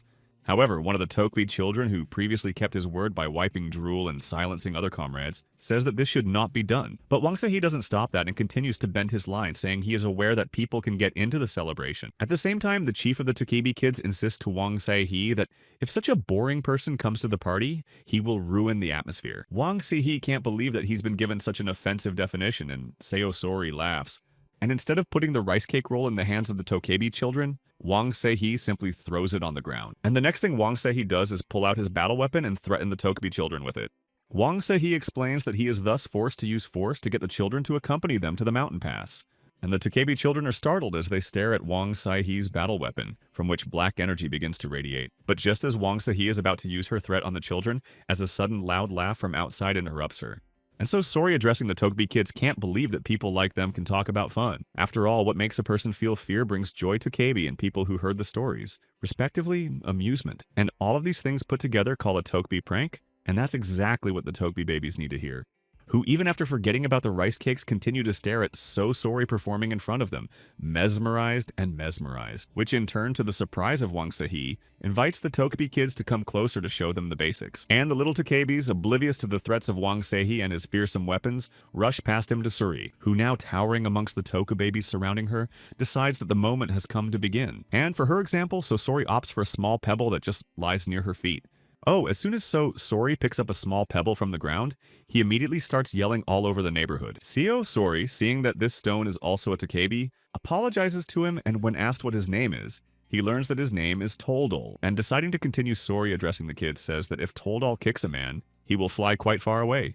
But there is another option. For example, if you don't notice Toldol and step on it wrong, even an 8-pound man will fall. And Wang Seihi, all the while standing not far from Sori and listening to her narration, doesn't understand what kind of nonsense she's talking about. But then when Seihi's gaze falls on the other Tokebis around him, who decide to watch the performance by Sori, who has already gathered an impressive crowd of Tokebis in front of her and continues to raspy before them, actively gesticulating with her hands. But at the same time, Wang Seihi, standing not far away from Sori, starts to pick up some foreign sounds. And these extraneous sounds cause Wang Seihi to look away from Sori's story and switch to their source, which is just behind Wang Seihi's back in the thick of the forest that is illuminated by blue flashes. And their feast becomes a feast in full swing, which is organized by Mountain Tokebi. And these mountain Tokebis take musical instruments to play music and dance to it around the fire. And Hongduka, sitting among the mountain Tokebi, is enjoying the festivities with his own kind. Suddenly, just as Hongduki is about to enjoy his drink, Wang Seihi appears in front of him, holding his battle weapon at the ready. Although Hongduka pretends not to notice the uninvited guest, he opens his eyes to meet the stranger. And Wang Seihi, in turn, not even hiding his infusion of Black Tiger energy, keeps his battle weapon at the ready. At that, Hongduka, looking straight into Wang Seihi's face, wants to know what the Black Tiger forgot at the Tokebi festival. And as soon as the name Black Tiger was uttered by Hongduka, it immediately begins to spread through the mouths of the other Tokebi. Wang Seihi tells Hongduka that he has come to the Tokebi festival to take Yuiju away. But if that's all it is, then Wang Seihi has no business being at a Tokebi party where Yuiju isn't present. However, this answer absolutely displeases VPN Seihi, who demands an answer as to where Yuiju is. To which Hongduka is brave enough to say that he will never tell where Yuiju is. And such a reckless prank on Wang Seihe's mind is really starting to piss him off. With that, the Black Tiger's energy begins to emerge from Wang Seihe's battle weapon with no-nonsense force. In front of him is now not one Hong Duka, but two muscle-bound Tokabi. At the same time, Hong Duka asks Wang Seihe not to take things lightly because even though he's a Black Tiger, he can't handle a Tokabi. However, Wang Seihe tells Hong Duka that he has no intention of confronting the Tokabi right now and needs to know where Yuju is. To which Hong Duka, looking straight into the eyes of the Black Tiger, wants to know how he will act if he doesn't get the information he is interested in. Wang Seihe tells Hong Duka with 100% certainty that otherwise there will be a battle between him and the Tokabi. But then a Lady Tokabi appears in Wang Seihe's path, interrupting his conversation with Hong Duka, displeased with Black Tiger's tone. And since that's the case, she'll be the one to teach Black Tiger manners by asking him to show his strength. But Wang Seihe, now addressing the Tokabi girl seriously to her, states that he is not showing his strength. It just does to all who stand in its way what eventually devours everything without a trace. And as soon as Wang Seihe utters her threat to the Tokabi, Paper Girl launches her attack tactics. Since the Paper Girl Tokabi, continuing to multiply, creating a roundelay, believes that Wang Seihe, in which the Black Tiger's energy is very self-confident. At the same time, Wang Seihe is on the alert, trying not to lose sight of the Paper Girl Tokabi spinning around him, which, forming a large number of clones, imprisons Wang Seihe in a circle without giving him the right to escape. However, Wang Seihe, though confused by the large number of Paper Girl Tokabi clones, still tries to keep the situation under control. And the Paper Girl Tokabi, in turn gaining already considerable speed around Wang Seihe, tries to confuse him, but Wang Seihe is not so simple and tries to keep his guard up in case the Paper Girl Tokabi attacks. And in order to stop these games, Wang Seihe starts waving his battle weapon around, driving away the Tokabi clones. But for all that, Wang Seihe only catches a glimpse of the true Tokabi that is just behind his back. And it's getting to the point where Wang Seihe continues to wait for the incoming strikes, which at this very moment hits the very spot where Wang Seihe was just now. But Wang Seihe manages to dodge it and is left to contemplate how where he just stood is now a large dent. In this case, the Paper Girl Tokabi, standing next to her comrades, gives her verdict that the Black Tiger is definitely in front of them. However, this time the Black Tiger will have to evade all the Tokabi attacks, and if he wants to keep his life, he must surrender. But Wang Seihe, instead of taking the advice of the Paper Girl Tokabi, points his battle weapon in their direction. At this moment, Wang Seihe, who thinks that the above should belong to him, asks about Yeoju once again. However, Paper Girl Tokabi, seeing that Black Tiger is not going to make concessions, realizes that a conversation between them will not work. Which means there's only one thing left, and that's the coming attack from Wang Seihe, which contains the energy of the Black Tiger. And in this way, Wang Seihe, holding his battle weapons at the ready, becomes the center of the militant Tokabi. And since things are as follows, Wang Seihe is also not going to give in, and is preparing to repel the attack of his opponents. But at that very moment, a voice belonging to Sori behind the Tokabi asks them to disperse to clear the way. And now Sori, standing next to Wang Seihe, wants to know why there's a confrontation wherever he appears. While switching to the identity of Hong Duka, Sori asks him to come out to her as soon as possible in an orderly tone. However, at this very moment, the Paper Girl Tokabi takes over, who turns to Sori and wants to know who she is. But the Paper Girl Tokabi, wanting an answer to her question, in no way expects this reaction from Sori, who stares at her absent-mindedly. It's because Sori recognizes the Paper Girl Tokabi as the last work of artist Choi Seong-chan, who took his own life. That said, if Choi Seong-chan were to see the behavior of his creation now, he would clearly be disappointed beyond a shadow of a doubt. And then, interrupting the conversation between Sori and the Paper Girl Tokabi, Hong Duka himself appeared, who recognizes in the arrived girl Sori, wants to know how and why she was in the land of Mountain Tokabi. Sori avoids a direct answer and asks Hong Duka to stop confronting Wang Seihe, who has other goals in mind. However, Sori's words don't change Hong Duka's mind, who believes that the Black Tiger himself is in front of him, devouring the Sanshin. At that, Sori asks Hong Duka not to worry about it anymore since he knows that Yuiju doesn't need the Tokabi, and asks him to just give them to Wang Seihe. To which Hong Duka reiterates his earlier words that the Mountain Tokabi don't have them, despite the fact that they were the ones who once took them. And the absence of Yuiju from the Mountain Tokabi is explained by the fact that once the Tokabi had already made a deal with the people and gave them Yuiju. At the same time, Sori doesn't believe his ears, but still wants to know for sure if Yoju's Tokabi was exchanged for something useless. But as soon as Sori hears Hong Duka's doubts about the answer, she immediately hurls insults at him. Hong Duka laughingly tells Sori that he was only joking, and that the lady herself might fall for such a trick. And Sori, seeing that she's becoming a laughingstock in the Mountain Tokabi circle, can't believe that she's being made fun of by such a silly trash from society. At the same time, Hong Duka believes that it is the person who is being made fun of who is stupid, and that is the main rule in jokes. However, Seo Sori can't accept the fact that Hong Duka dares to joke about the nine-tailed fox so stupidly. And Hong Duka, seeing that the situation is starting to heat up, tells Sori that he has traded Yuju for the Emperor's sword. To which Seo Sori is now coming to his senses from what he heard, looking at Hong Duka with surprise. After all, everyone knows that when Donghae was an empire before the division into two parts, there was a sword that only the emperor could wield. And to this day, there is a legend that the emperor's sword was possessed by the spirit of a woman in love with him, who was deprived of life by this sword. That said, so Sori continuing to hold Hong Duka by the beard thinks it's an appropriate deal, but why would Tokebi need a sword? Hong Duka says that among the Tokebi, there are those who want a good blade and they don't need Yuiju. And now it seems that this answer suits Seo Sori, who when asked who the new owner of Yoju is, finds out that it's Jo Gebben. Wang Seihi, who also witnesses the conversation, cannot believe that the official's name is familiar to him. After all, if this is the man Wang Seihi thinks he is, Cho Gebben has more power than the king himself. And this information plays into the hands of Seo Sori, who believes that because of his fame, Cho Gebben will be easy to find. But that's not all Hong Duka Sori has to say, because he feels it's his duty to warn the nine-tailed fox. It's because Hong Duke didn't know at the time of the deal that Cho Gebben already owns the other half of Yuju. And this revelation by Hong Duke shocks Seo Sori, who realizes that Jo Gebben is not a simple man. But this statement in no way intimidates Wang Seihi, who openly begins to scoff. At the same time, Hong Duke, seeing that his story has amused Wang Seihi, wants to know which of the things he said could have amused the Black Tiger. To which Wang Seihi, without losing his cheerful attitude in turn, asks that isn't everything working out well. After all, Wang Seihi will not need to look for a second half later on, since he will take the whole Yuju from Jo Gebben. And the statement from Wang Seihi is extremely puzzling to everyone present, including Sori and Hong Duke, who in turn addressing. So Sori claims that Wang Seihi looks overwhelmed with greed right now. Sori, who is about to follow Wang Seihi, thinks that she should warn Hong Duke because it's a difficult time for the Takebi.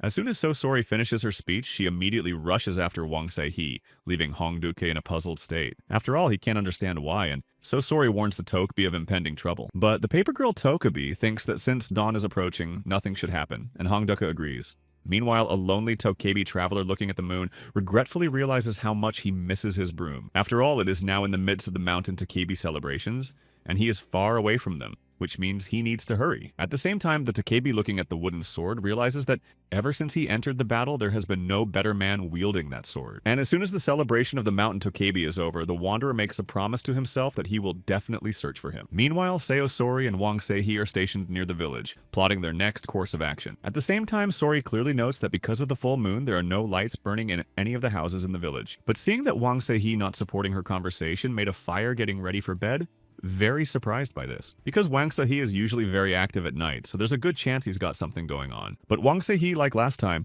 does not dignify Sori with any response, not wanting to keep the conversation going. And so Sori, taking the lead in the conversation, thinks that because of the long journey ahead, Wang Seihi wants to go down for a horse the next day.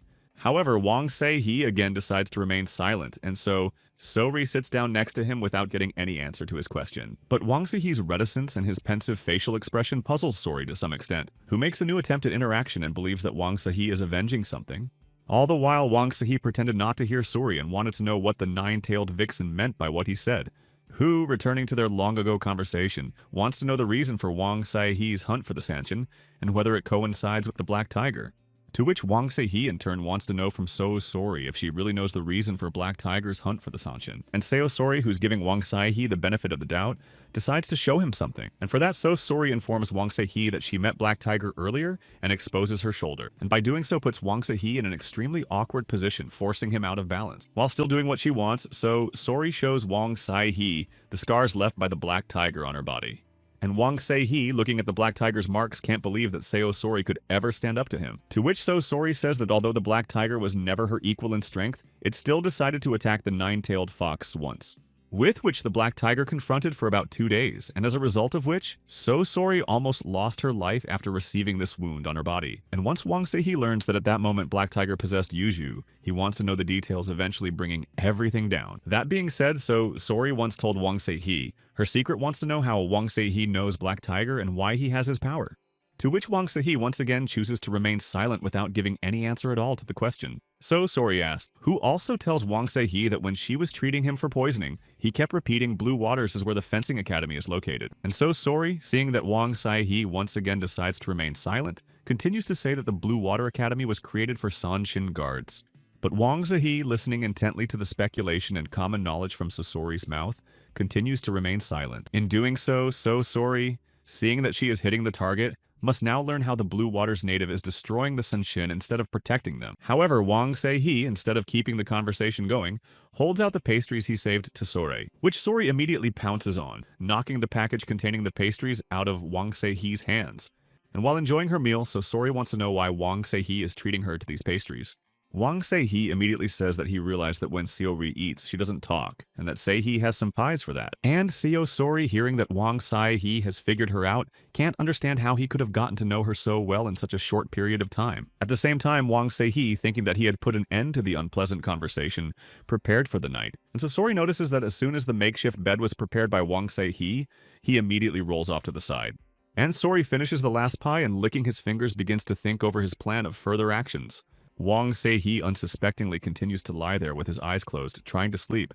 But then something causes Wang Se-hee to wake up to find out what's wrong, and what caused him to open his eyes. And the reason for that is because Sori decided to follow Wang Se-hee's example and lay down next to him. At the same time, Wang Se-hee has finally come to his senses and wants to know what Sori is doing, who offers Wang Se-hee a conversation. Who seems to decide to support the proposal, but in the event that Sori moves away from him. However, Sori is of a different opinion, because if they stay in this position, she will be able to better convey her message to Wang Se-hee. After all, even if Sori can't see what's going on in Wang Se-hee's heart right now, he's trying his best to do the impossible. And besides, Bodil also said last time they met that Wang Se-hee wasn't always like this and was trying to be someone he wasn't. And continuing his monologue, Sori finally reveals his hunch that something obviously bad happened to Wang Se-hee recently. In doing so, Sori doesn't even realize that he's getting to the heart of the problem, causing Wang Se-hee to be surprised, who, in an effort to keep the situation as non-threatening as possible, tells Sori that he most likely met her along the way. But hearing that Sori is trying to get the conversation back on track, Wang Se-hee wants to know why Sori thinks this way and no other way. Who lists all of Wang Se-hee's aggravating emotions and asks him not to worry too much and not to lose himself, or he won't get anywhere. Instead of agreeing with Sori, Wang Se-hee warns that if she doesn't move away, he will take her life. However, Sori, not taking the threat to her seriously shifting to laughter, wants to know if Se-hee didn't like lying down like that. But this inappropriate joke pisses off Wang Se-hee, who wasn't kidding when he talked about his threat to the nine-tailed fox, who miraculously dodges the blow of Wang Se-hee's battle sword as it slices through the night air. At this, Wang Se-hee is not on the fritz, really grabbing his battle weapon, ready to attack Sori, who lands on the opposite side of Wang Se-hee, can't believe he really wanted to destroy Sori. Wang Se-hee, still in an attacking stance, warns Sori again that if she uses her power, he will follow her. However, Sori, picking himself up, still mocked Wang Se-hee to report that he was extremely careless with her this time. And instantly switching to something else, Sori is already starting to think about his next actions. At this, Soy does not hesitate to jump off the ground and start jumping on the branches. And once Sori finds a safe place for her to rest, she recognizes that her current lodging is just as good.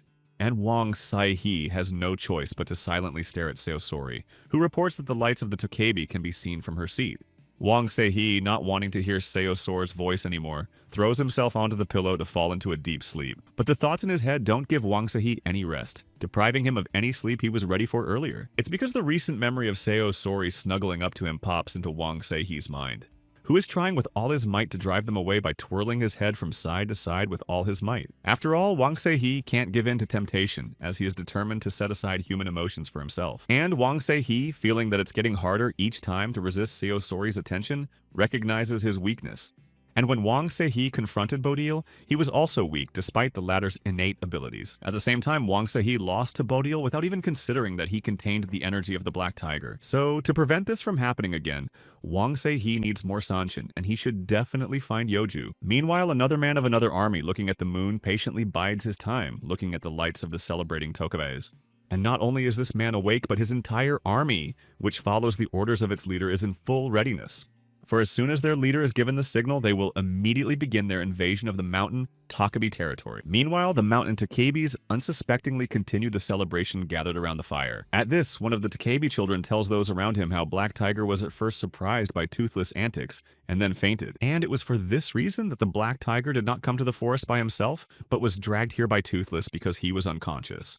But Toothless, being present at this deception, tries his best to prove that it is not true, as he only showed the way for rice cakes. And besides, Hongduka seems to believe that Toothless was so able to play a joke on the nine-tailed fox that it got scared and ran away to the distant mountains. However, in fact, this statement is also an outright lie, and Toothless doesn't understand why, and Hongduka believes it. And Hongduka, seeing Toothless very upset by this conversation, tries to calm him down and send him to bed since it's too late. So Toothless has no choice but to take Mr. Hongduka's advice, which he willingly agrees to. But suddenly Toothless's attention shifts to what he sees in the sky, and thus asks Mr. Hongduka a question. And in the night sky at this very moment, fiery flashes surrounded by an aura of light begin to appear. Even though Mr. Hongduka finds this phenomenon suspicious, the rest of the Takebe admire their beauty. And then Mr. Hongduka's memory begins to recall the warnings coming first from Lady Magpie and then from the nine-tailed fox. And as soon as Mr. Hongduka begins to realize the approaching danger, he immediately orders his people to flee as quickly as possible. But it's too late, and the night sky is already illuminated by flashes of fire sending their rays all around. And as soon as the rays begin to touch all the mountain Tokabe, who have not had time to take cover from the enemy, they begin to cause great pain. In addition, these rays paralyze the bodies of the mountain Takabe, preventing them from moving. Suddenly, explosions form in the very places where the mountain Tokebis had just been.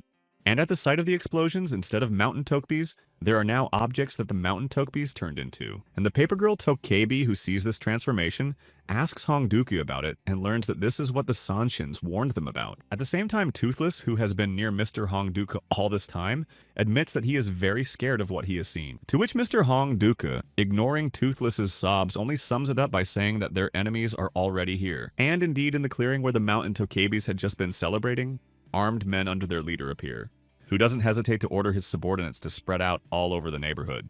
In this case, all the armed soldiers should do is follow the orders that will come from their elder. And Toothless, hiding in Mr. Hongduka's beard looking at the chief, doesn't understand why he doesn't look like a human or a ghost. And then the one that instills fear into the already terrified Toothless starts grabbing the hilt of his battle weapon.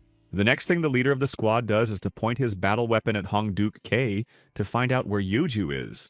But Mr. Hongduka does not have time to give an answer, as at that very moment, a paper girl Tokabe rushes at the leader of the squad, who, about to strike at the uninvited guest, orders him to stand where he is now. But the paper girl Tokabe misses, and instead of defeating the uninvited guest herself, falls under the tip of his battle weapon. And now in front of the already scared to death Toothless instead of the Tokabe girl who just flew in, there are scraps. With Toothless seeing all of this, he realizes that his sister is no longer around with the rest of the mountain Tokebis. And the squad leader doesn't even look at the aftermath of his Tokabe strike, and continues to bring his battle weapon to bear on Hongduka. In addition, the leader of the armed group now wants to know if Mr. Hongduka K really understood the seriousness of his intentions. And Hongduka, ignoring the threat of the uninvited guest, only notices that he is using displacement magic in such a wide space. At the same time, the leader of the armed squad says that he can change it to annihilating at any time and demands Yuju. To which Mr. Hongduka asks to make a deal that the enemy will retreat as soon as he gets the information. And the leader of the armed squad continues to keep an eye on Mr. Hongduka and makes him his promise. And Mr. Hongduka, satisfied with the promise, says that Yoju is at Chogabong's place, but the uninvited guest doesn't believe it. Mr. Hongduka tells him that the Tokaibi can't lie and asks him to let his men go. And it seems that the leader of the armed detachment is satisfied with the answer received and gives orders to his men. But to Mr. Hongduka's surprise, instead of letting go of the mountain Takibi, the uninvited guest clenches his hand into a fist. And waiting for their leader's orders, the armed men begin to stomp their feet on the objects that the mountain Tokebis had previously turned into. And the destruction of the objects that the Takabi have turned into continues until every single one of them has been smashed and destroyed. And Mr. Hongduka, who has watched the extermination of his people, demands an explanation for these actions from the uninvited guest. For if one believed the earlier promise made by the leader of the armed men, he was to let the mountain Takabi go. But the leader of the mountain men, continuing to keep Mr. Hongduka on guard, says he lied. To which Mr. Hongduka, not wanting to believe his eyes and ears, wants to know why his enemy does not fear the god of heaven and earth. But it seems that such a warning is beginning to amuse the leader of the armed squad. Because even if the god of the earth and sky actually existed, he would be an excellent prey for the leader of an armed squad. And this statement offends Mr. Hongduka so much that he uses his power to threaten him. As soon as Mr. Hongduka finishes his preparations, he turns to his god, asking him to wake up. And then stone blocks begin to grow in the way of Mr. Hongduke's, leading Mr. Hongduke to the uninvited guest. And the next thing Mr. Hongduke does is clap his hands with all his might. And now the huge tentacles formed from Mr. Hongduke's hair and beard were beginning to rise up. And each of the tentacles, as soon as it lifts into the sky, locks into a ring of lights floating in the air. And Toothless, who has been hiding in Mr. Hongduke's beard all this time, suddenly pays attention to his body, which becomes light. With that, Mr. Hongduke, turning to Toothless, run off to find the nine-tailed fox and ask for her help. And Toothless is already off the ground for the last time looking at Mr. Hongduke and promises to bring the nine-tailed fox. And Mr. Hongduke, as he watches the ghosts of the surviving Tokebi depart, hopes that they will all survive. Suddenly, the leader of the armed group appeared from behind and swung at Mr. Hongduke, who, when he hears from his enemy that he has to take care of himself, realizes his end is coming. And this end is very near, as at this very moment the leader of the armed squad strikes at Mr. Hongduke, who, looking at his enemy for the last time, can't believe how this could have happened to him. And the leader of the armed detachment continues to stand in his place, only indifferently looking at what has been done. Where Mr. Hongduke had just stood, there was now a smoking wooden stick, and Toothless, who is now just a floating cloud and seeing what happened to Mr. Hongduke, does not believe what happened. Suddenly, Bezabik's attention shifts upwards, causing the Tokebi to be startled. Because at that very moment, a huge sky-flying dragon appears in the path of Toothless, floating in the air, who has already opened his fire-breathing mouth and thinks that Toothless is counting in vain to escape from Neural Myra. After all, a huge dragon opening its huge maw is already preparing to devour the Tokebi Toothless, who has become in his way. In the meantime, Sayosori and Wang Sei-hee get caught in the pouring rain and get wet and decide to hide in the roots of a huge tree. And all the while in the shelter, Sori resents the fact that the rain coming down has interfered with her beauty sleep. Wang Sei-hee, who hasn't said a word yet, decides to find out if Sayosori is alright, saying she's a little cold. But that's not what Wang Sei-hee is referring to at all. Instead, he recalls the moment he pulled out his battle weapon. However, Sayosori can't find the words to reply, but only watches what Wang Sei-hee is going to do next, who, in consideration of Sayosori's earlier words, decides to give her his outerwear. And as soon as Wang Sei-hee finishes with that, he immediately holds out his outerwear to Sori. And Sayosori can't believe his eyes and wants to know why Wang Sei-hee has become so caring, but he's only thinking of himself now. At the same time, Sayosori realizes what's going on and decides to play a joke on Wang Sei-hee, saying that she thought he wouldn't care even if she wasn't wearing any clothes. However, this statement is starting to piss off Wang Sei-hee, who is already shouting, forcing Sayosori to wear the proposed item. But suddenly Sayosori, who had just agreed to take the thing, notices that they are not alone in the clearing, as heading towards them, ignoring the rain, is that little toke baby named Toothless.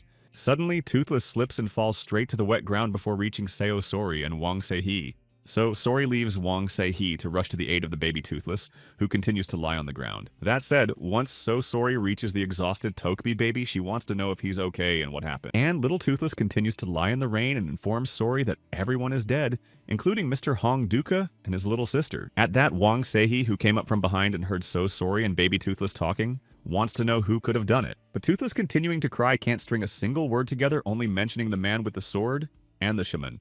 However, Wang Sei-hee, seeing that Toothless is feeling very bad, asks him not to say anything, and to take shelter from the rain as soon as possible. And little Toothless, sensing that his end is coming, says only that he's only recently learned to be a real prankster. And before he could speak, Toothless shattered into tiny pieces in the hands of Wang Sei-hee, who was leaning over him. At that, Wang Sei-hee regretfully looks at his hand and realizes that Toothless is no longer in this world. Suddenly, Wang Sei-hee's attention turns to his battle weapon, which begins to emit Black Tiger energy.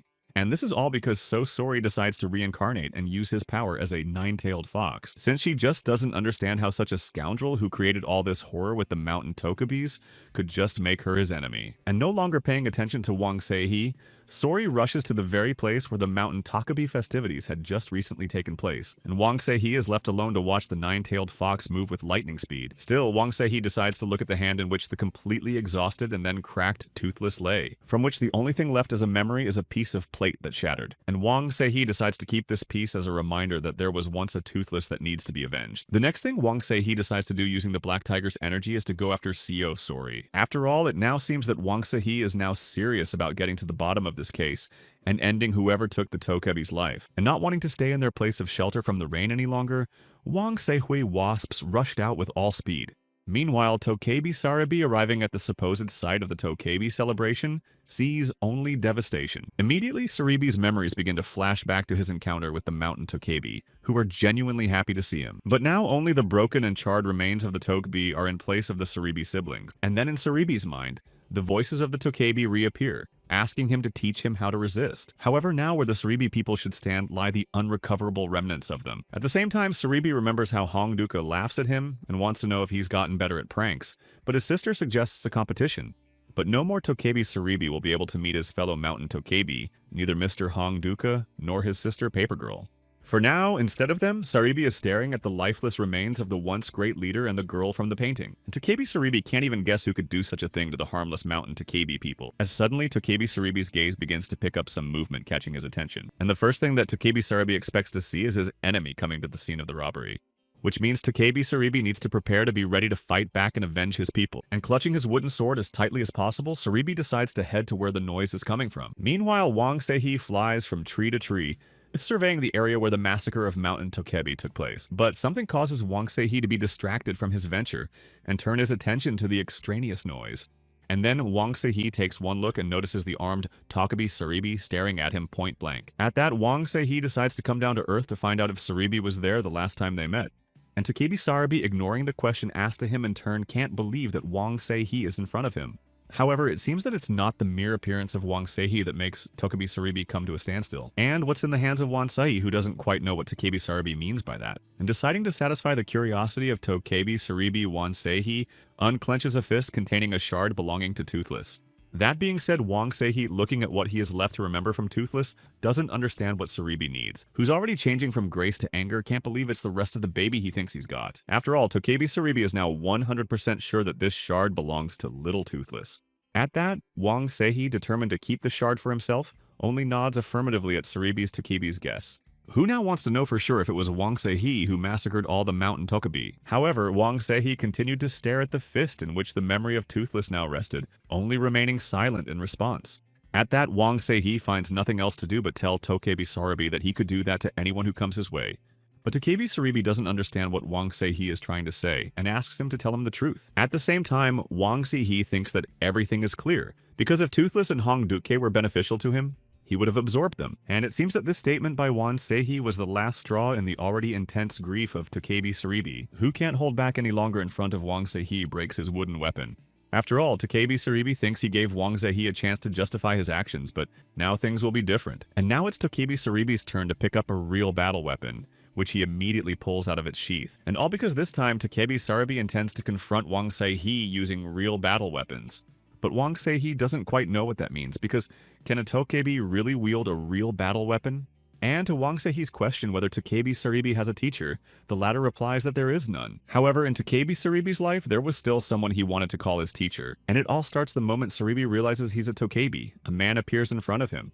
And that man's name is Shin Mengi, for whom Saribi was no more than a broomstick. However, even when Shin Mengi saw Saribi's transformation into a Tokebi, he didn't react in any way and only offered his occupation. And it wasn't just a skill, but it was like a special dance that only a person with martial prowess could do.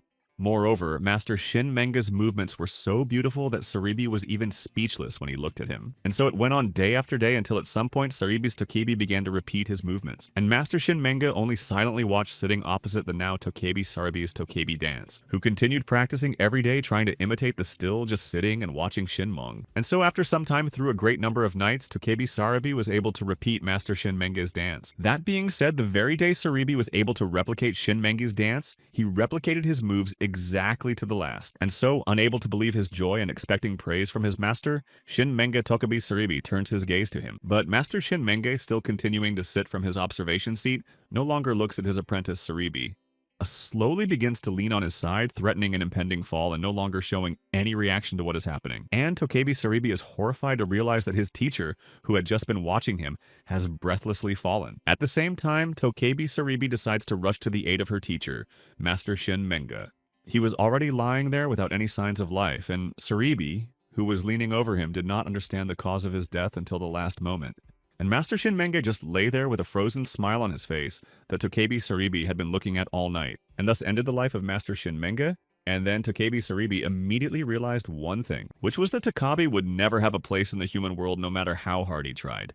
And it was when Tokebi Saribi had nowhere else to go that he was welcomed into his family by the mountain Tokebi, which means that no one has the right to treat this sacred place like this in the opinion of Tokebi Saribi. And now Tokebi Saribi, standing in front of Wang Seihi, is beginning to regret not using a real sword in their previous confrontation. In this case, Wang Seihe concludes that if Saribi is the master of the most ancient style of swordsmanship, he is a disciple of the master Shin Menge himself. And since that's the case, Wang Seihe agrees to give Takebi Saribi a chance to not regret the missed opportunity anymore. And as soon as Wang Seihe finishes his conversation, Takebi Saribi immediately rushes at him, holding his battle weapon at the ready.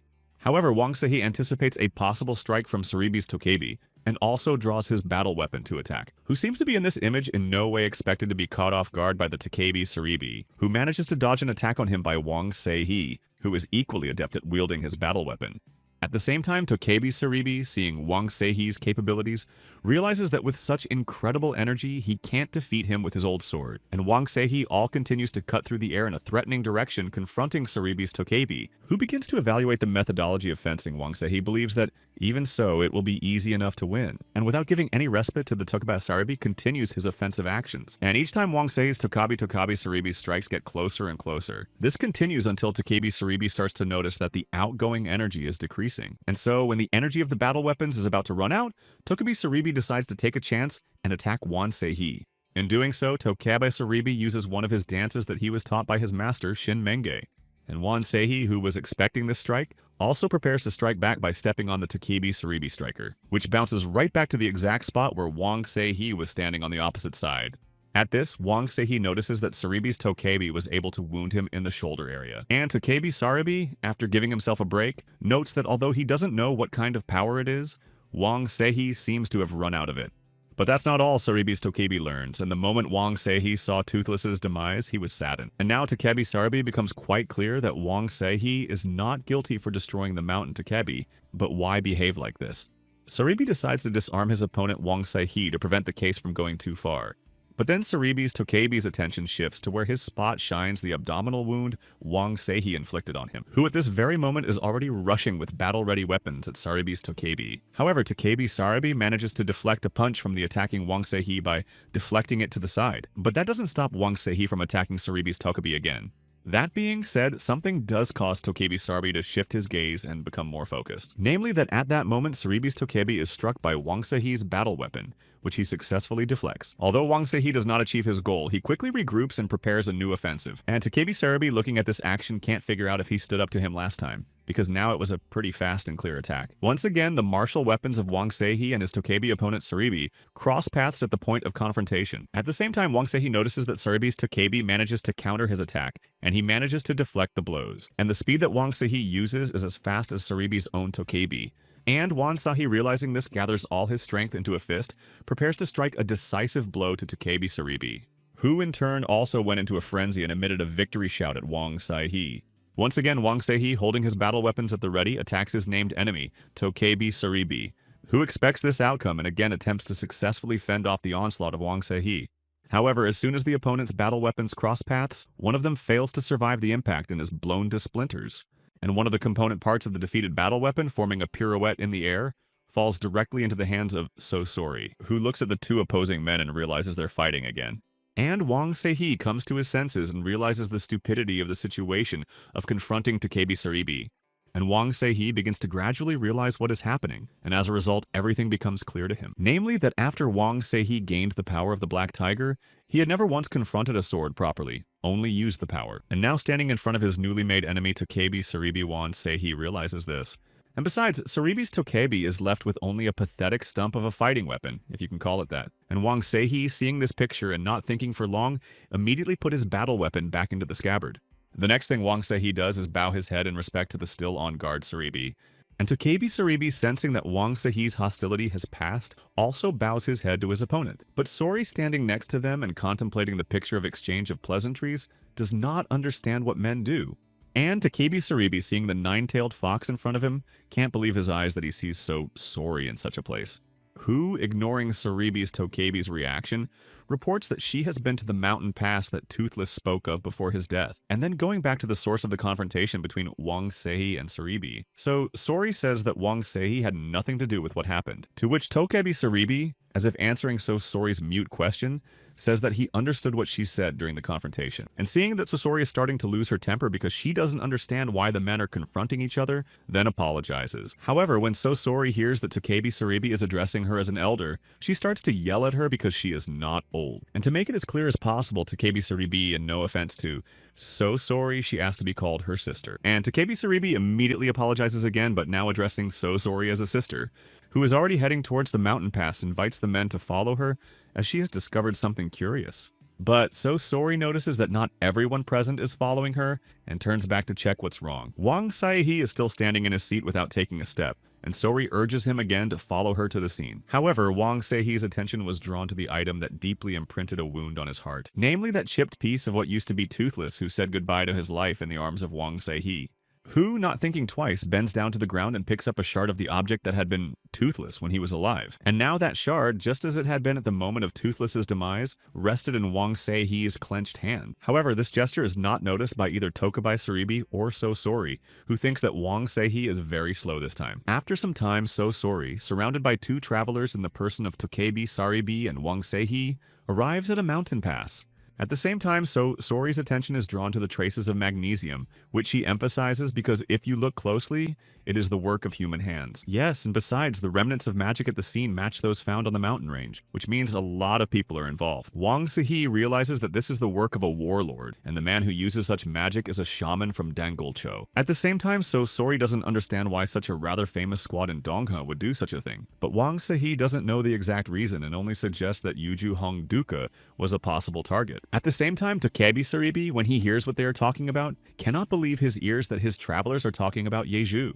After all, Takebi Saribi knows that Elder Hongduka once traded Yuiju for the Emperor's sword, which Takebi Saribi wanted to possess, and Elder Hongduka should not have done such a deed. Meanwhile, Sori, who saw Saribi's Tokebi battle weapon shattered, wants to know if it's the Emperor's sword. But Takebi Saribi reassures Sori that he hasn't used it yet because he hasn't met an opponent worthy of it. And so if the destruction of the mountain Takebi was caused by the imperial sword belonging to Saribi, then he will take revenge. However, Sori, as sad as it may sound to Saribi, believes that the Emperor's sword is not to blame for anything.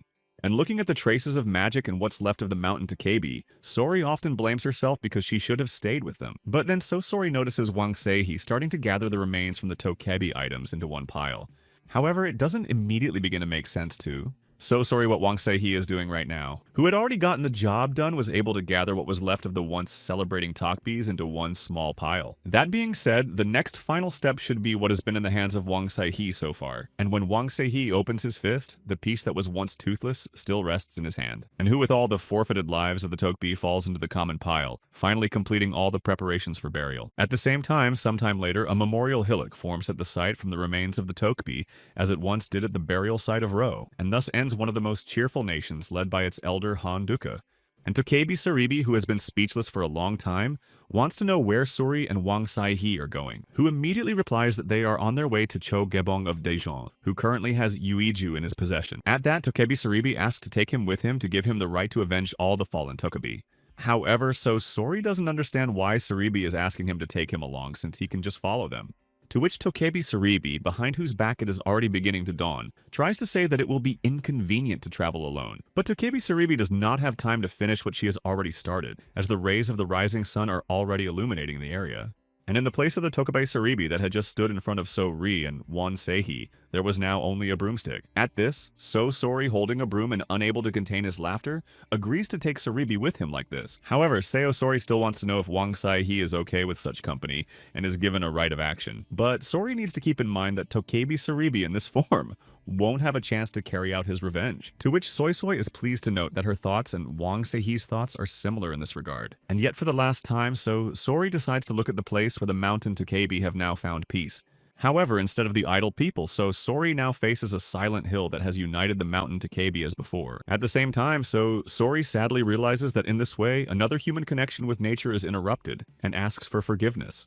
Meanwhile, events are unfolding somewhere in a flattering thicket at the foot of Daejeon, and a maiden foot indicating that its owner is in an observation position is perched on a tree branch. In this case, the girl to whom the leg belongs is climbing a yelder tree looking in the direction of a nearby settlement. And now, before the eyes of the girl's observing shamaness, the one and only Daechon appears, and the girl shaman addressing her elder from on high is pleased to announce that they have arrived at Daechon. In this case, the elder, who is also the leader of the armed detachment, addressing his warriors informs them that the goal has been reached, which means it's time to give precise instructions that their opponent is Jogabong, and their goal is to take Yeoju. But one must put aside all thoughts that the one who owns Yeoju is an ordinary person. All need to think that one is opposing Sanshin. And that means that no one should spare their lives in accomplishing the task and goal at hand. And a squad of armed men, as soon as they hear their elder's instructions, immediately say in a voice that they understand. And sometime later, the action begins to unfold on the territory of a closed settlement named Taehin. And it is here in the gated community that the Taehin Defense Squad resumes their training. That being said, Taehin's army doesn't just train with wooden swords, but under the careful guidance of their petty officer, who has been around the whole time, concludes that Taehin's skills have improved a lot lately. Suddenly, a girl bearing down on Petty Officer Gino causes him to turn his attention from the trainees to himself, and a girl named Hen-hee immediately informs Petty Officer Gino that a high-ranking official has arrived in Taehyun. A high-ranking official has arrived in Taehyun. At the same time, Petty Officer Gino realizes that if it's a high-ranking official, it's Cho-gabong who needs something again. And immediately pulling himself together, Petty Officer Gino asks Han-hee to welcome the official with a table set and alcohol. Meanwhile, Petty Officer Gino turns to Songguk and asks him to be in charge of training during his meeting with the official. At the same time, Songguk, speaking to Petty Officer Gino, wants to know the reason for Cho-gabong's reappearance in Taehyung. However, Petty Officer Gino cannot give an answer to this question, as he himself does not know, and leaving promises to return soon to the place of training. And so Petty Officer Gino, as soon as he left the training place of his men and entered his personal quarters preparing to meet Cho-gabong. And in order to look proper in front of a high-ranking official, Petty Officer Gino changes his usual clothes. But then Petty Officer Gino's gaze turned to something that seems to have always been honored. And before leaving his quarters, Petty Officer Gino decides to linger for a while. And all for the sake of looking again at the crack of the inscription on the plaque hanging on the wall. That said, Petty Officer Gino seems very surprised that this crack occurred in this exact place and at this exact hour. However, time is of the essence, and Petty Officer Gino, dressed in his official attire, heads to meet Cho-gabong. But before reaching Cho-gabong, Petty Officer Gino is forced to stop as his attention turns to another guest, and that someone is a completely unlikable person forced to hide his face under a headdress. And besides, the limbs of the one who appeared give away his non-human identity. Suddenly, Sanshin, seeing that Kang Jino is scrutinizing him, decides to address the elder, omitting all greetings. And Kang Jino, seeing that he's facing an old acquaintance named Baru, wants to know why he joined the guards. To which Baru, without going into explanations, says that the reason is that he just wanted to go for a walk. At the same time, Kang Jino, noting the strangeness of Baru's conversation, can't believe him because he thinks he doesn't like sunlight. But according to Baru, the reason is that he doesn't come out because he's embarrassed to be seen in public. And when asked by Kang Jino why it's like this, Baru points his finger up and says it's because of the sky. However, Kang Jino, listening to Baru's explanation, doesn't understand what the man who arrived with Cho-gabong is trying to say. Meanwhile, Baru, looking at Kang Jino, is completely unaware of the meaning of the facial expression he sees on Kang Jino's face, who, instead of dignifying the question posed, turns his attention to the two pairs of shoes at the front door. And immediately losing his temper, Kang Jino begins to guess that one of the pairs of shoes belongs to Jo-gebon, who is at risk of getting his old case retaken by the already oncoming Kang Jino. But suddenly, Kang Jino stops Baru, who tells the foreman that Cho-gabong's order is to stay away for the time being. However, that doesn't stop Kang Jino, who immediately throws Baru's limb holding him off his shoulder. And once the obstacle has been removed, Kang Jino rushes inside the room where Cho-gabong is.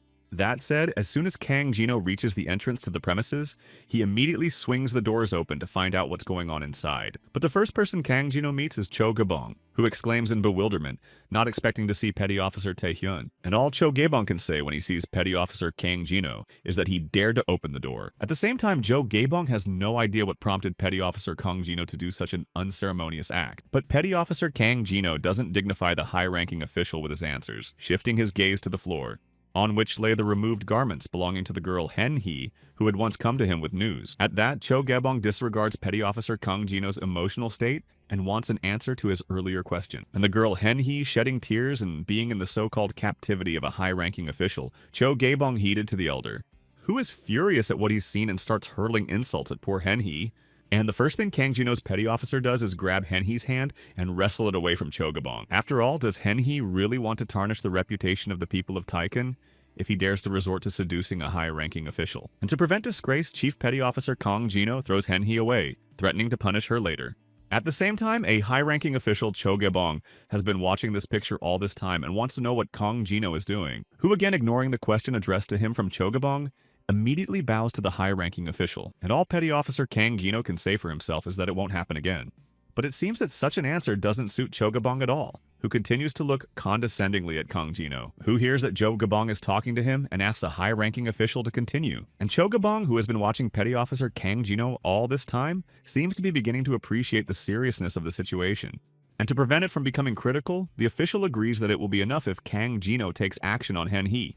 Suddenly, Baru, who had been outside all this time, appears in the doorway behind Petty Officer Kang Jino's back. At the same time, Petty Officer Kang Jino, sensing Baru's presence, doesn't realize what may follow.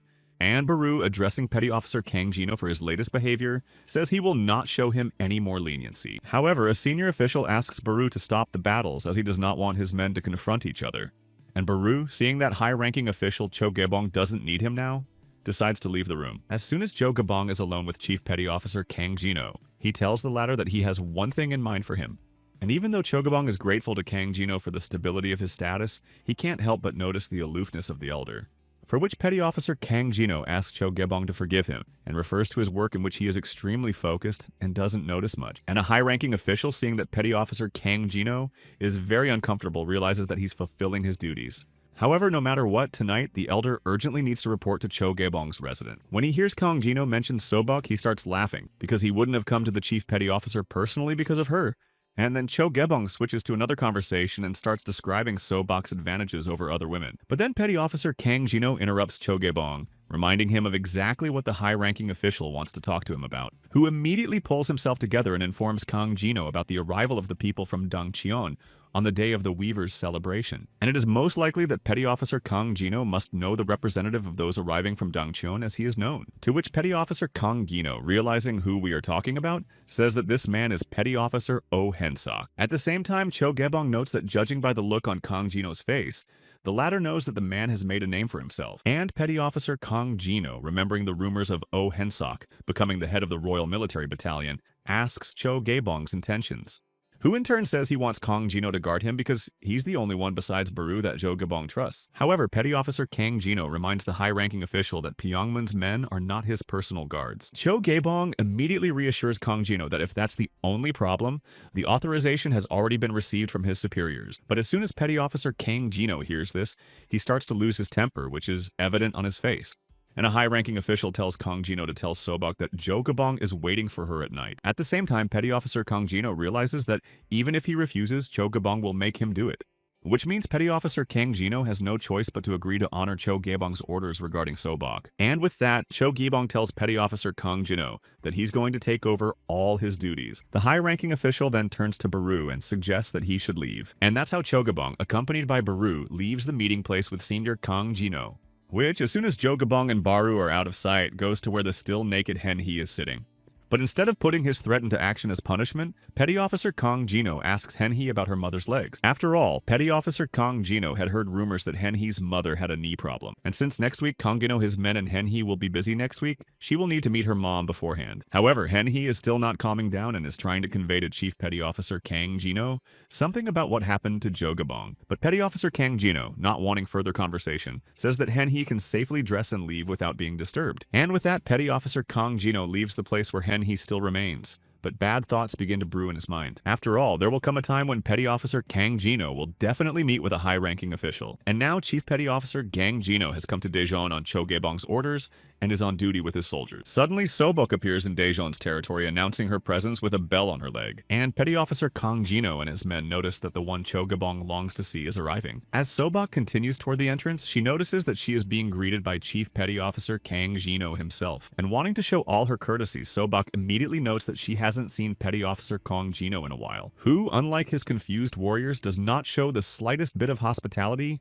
and only continues to look suspiciously at the guest. And only one sharp movement of Petty Officer Kang Jino's head brings his men to their senses, who immediately turn away from Sobok. However, before letting Sobok into the chambers of high-ranking official Cho Gabong, Petty Officer Kang Jino decides to search Sobok. And a very young man from Petty Officer Kang Jino's squad apologizes to Sobok and hurries to carry out the commander's orders. But despite such a frank view of Sobok that leads the Kang Jino man into embarrassment, yet one thing makes him doubt. And in order not to overdo it and to make sure of the rightness of his suspicions, the young warrior turns to Yeoman Kang Jino, with this as the object of his suspicion.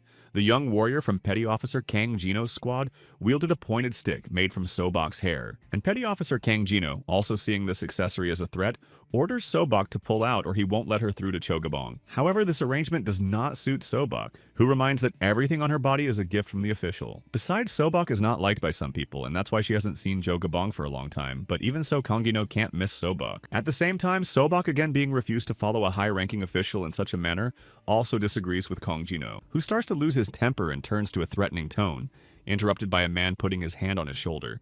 And that person who appears is none other than the high-ranking official himself, inviting Sobok to come closer. And Kang Jino can't believe that Cho Gabong actually came to meet Sobok, because even the royal inspectors he met from his seat.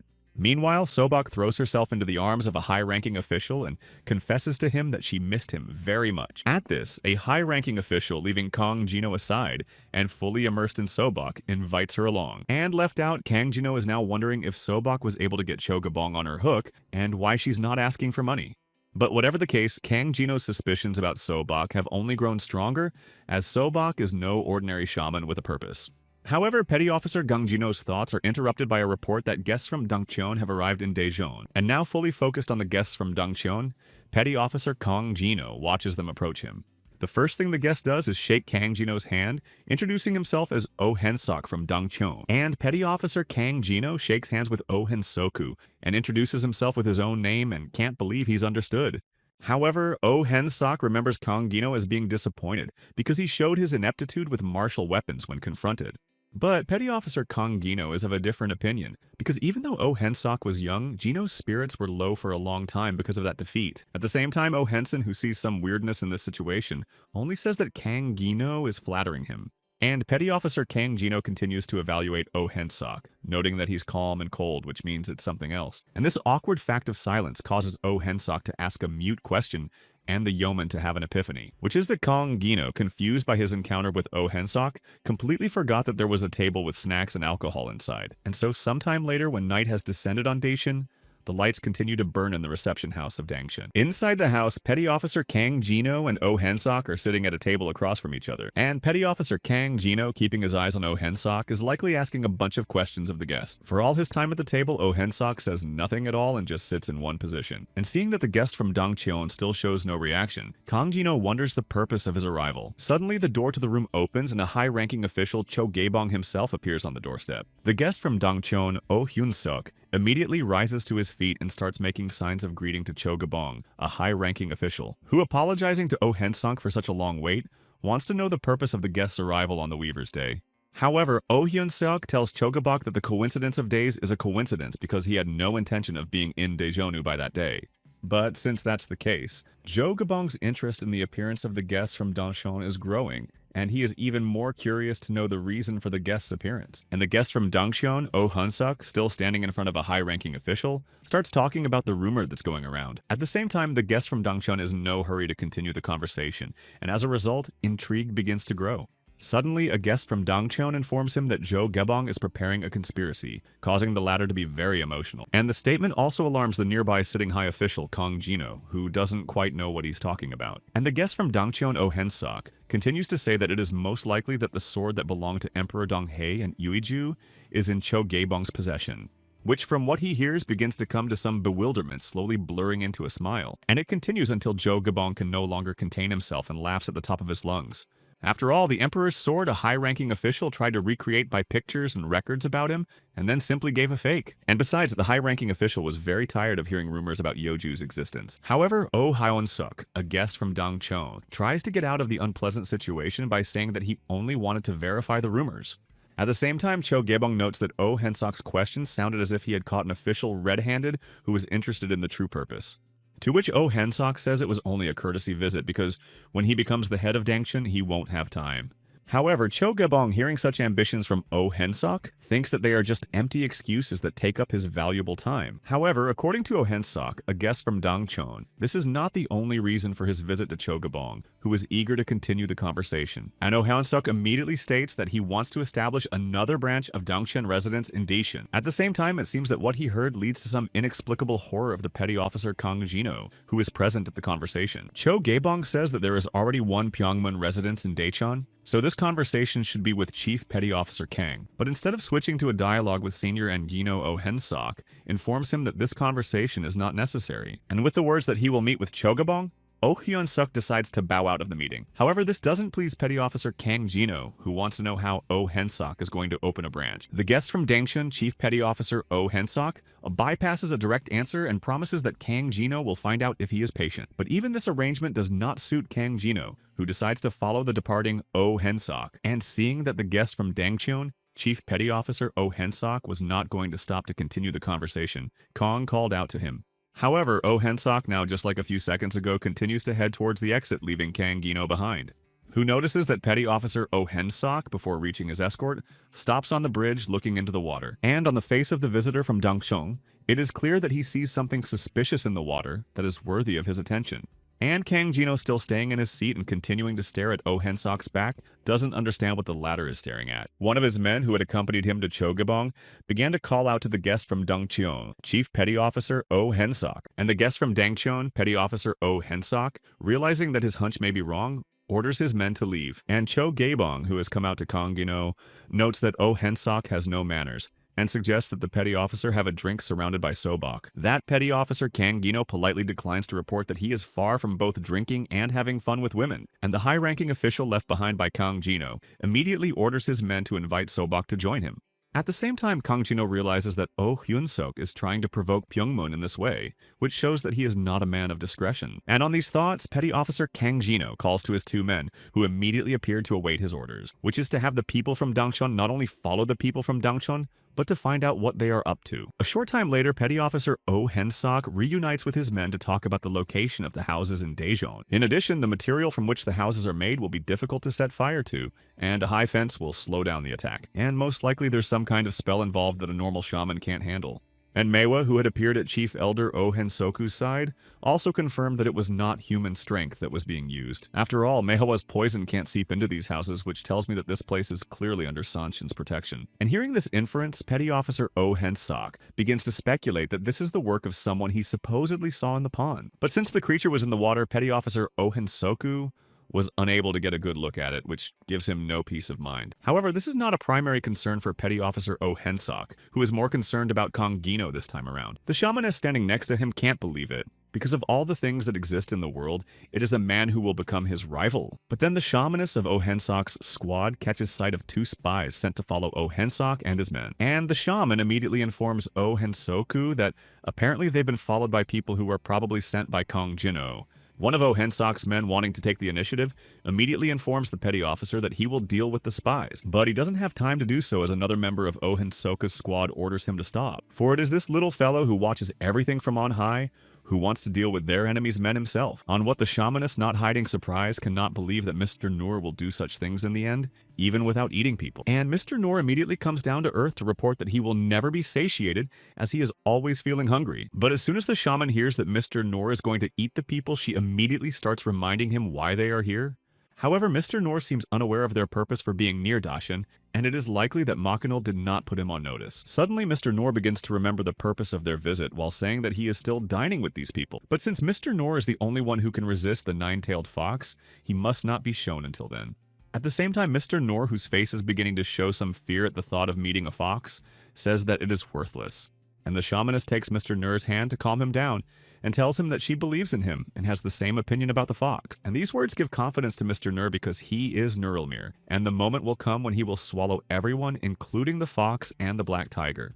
And having come to this point and having taken hands, Mr. Noor and the shamaness begin to dance to flattering words to the dragon. And Manhwa catches herself thinking that even though the shaman and Noor-san are the ones who split Donghae in two, they're acting like children. In this case, the one who took the initiative to deal with the pursuers expects further action, which consists in not touching them. It's because it's going to be hard for Oh Hensok's people to hide from the eyes of Pyongman's people anyway, and we need to show them what we're up to.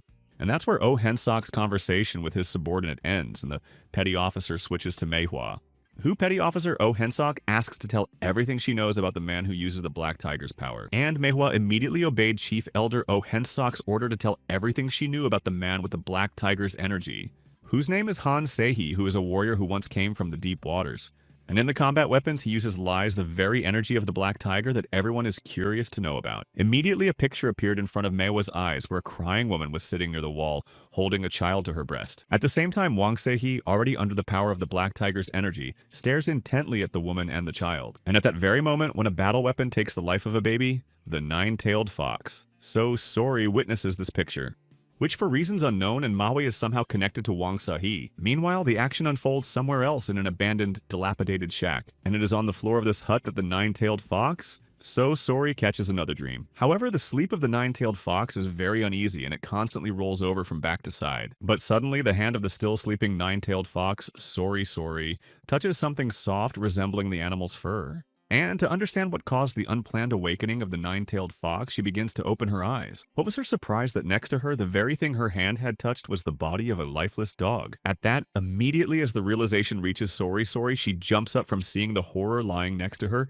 But when he goes outside, Sori notices that there are bodies of dogs scattered all over the neighborhood. Suddenly, So Sori's attention turned to the very spot where the sobs were coming from. And Wang Se-hee, who is here looking at the sufferer, wants to know the continuation of his story. At the same time, the same woman who cradles the baby to her chest tells that she was thrown out of the house when she was pregnant. But it was not the fault of the unfortunate woman for which her relatives were dishonored. However, after she was kicked out, the woman had no choice but to give birth to a child in this abandoned house. And the nine-tailed fox. So Sori has been watching Sehi all this time, not understanding why he's talking to some woman in the middle of the night. At the same time, the woman continues the story that sometime later, unknown men came and unleashed fierce dogs on them.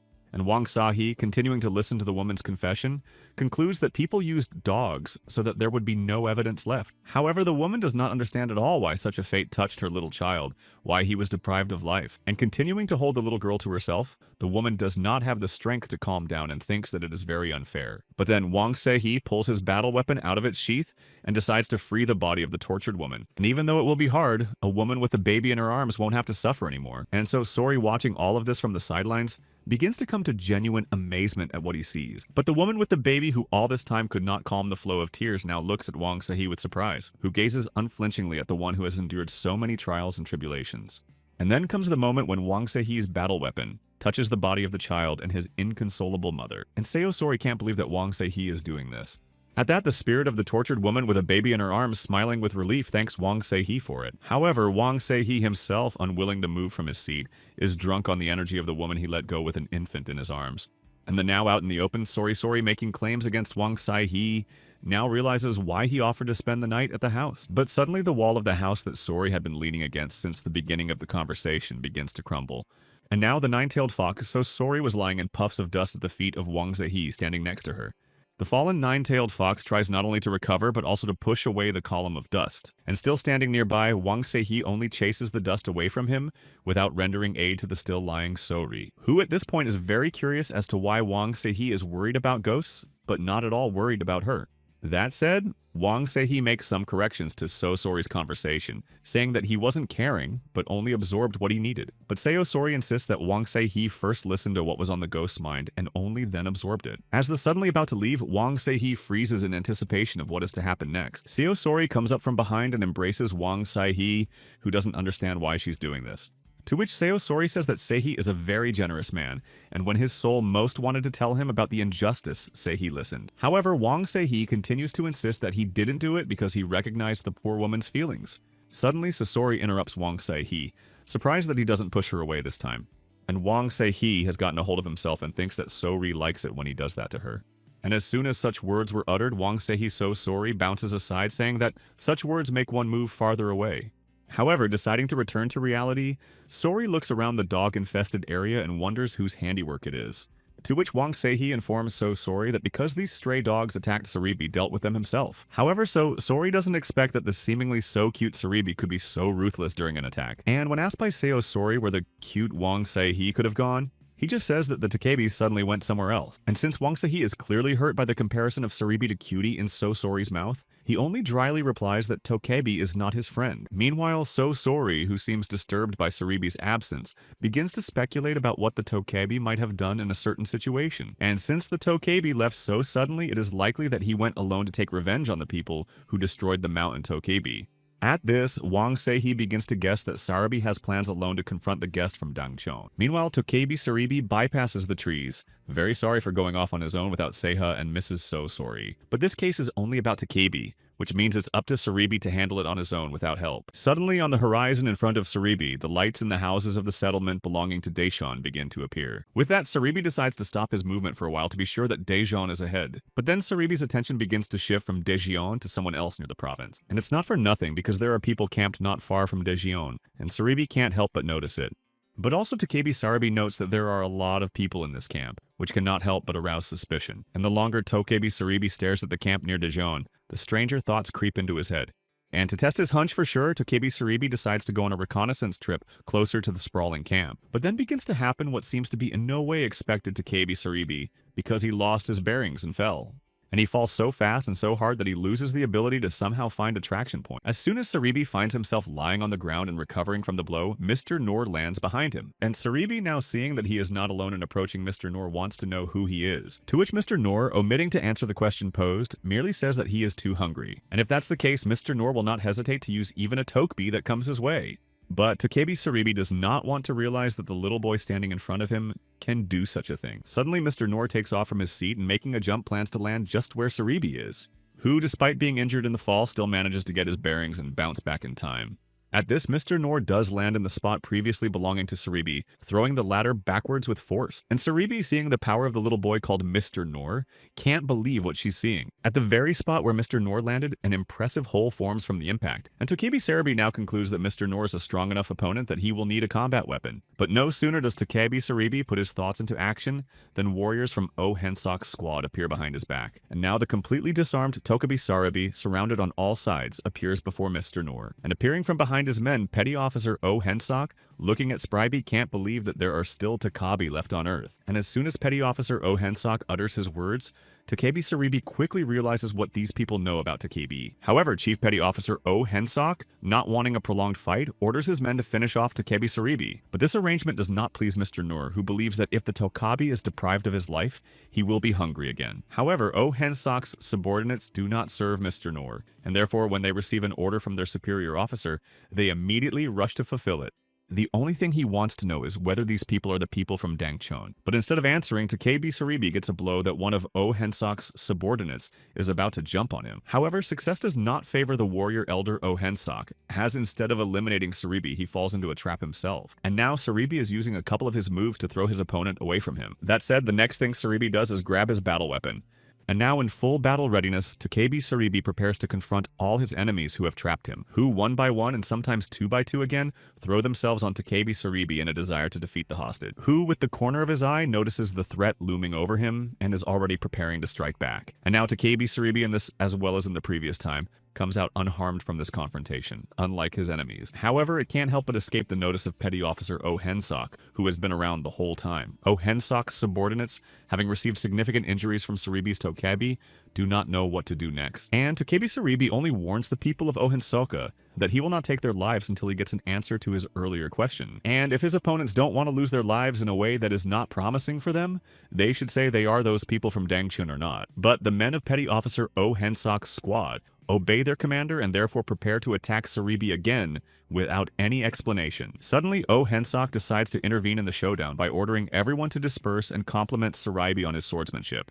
And to check that Oh Hensok is not wrong about Saribi's unusual Tokebi, he offers to confront him. At the same time, Takebi Saribi, still being surrounded and not changing his fighting posture, believes that Oh Hensok is their leader, which means that if Takebi Saribi wins over Petty Officer Oh Hensok, he will be able to hear the answer to his repeatedly asked question. And not wanting to postpone the inevitable Tokebi any longer, Saribi lets out a victorious shout and rushes at Chief Petty Officer Oh Hensok, who is now ready to face Takebi Saribi. Successfully deflects a series of punches aimed at him.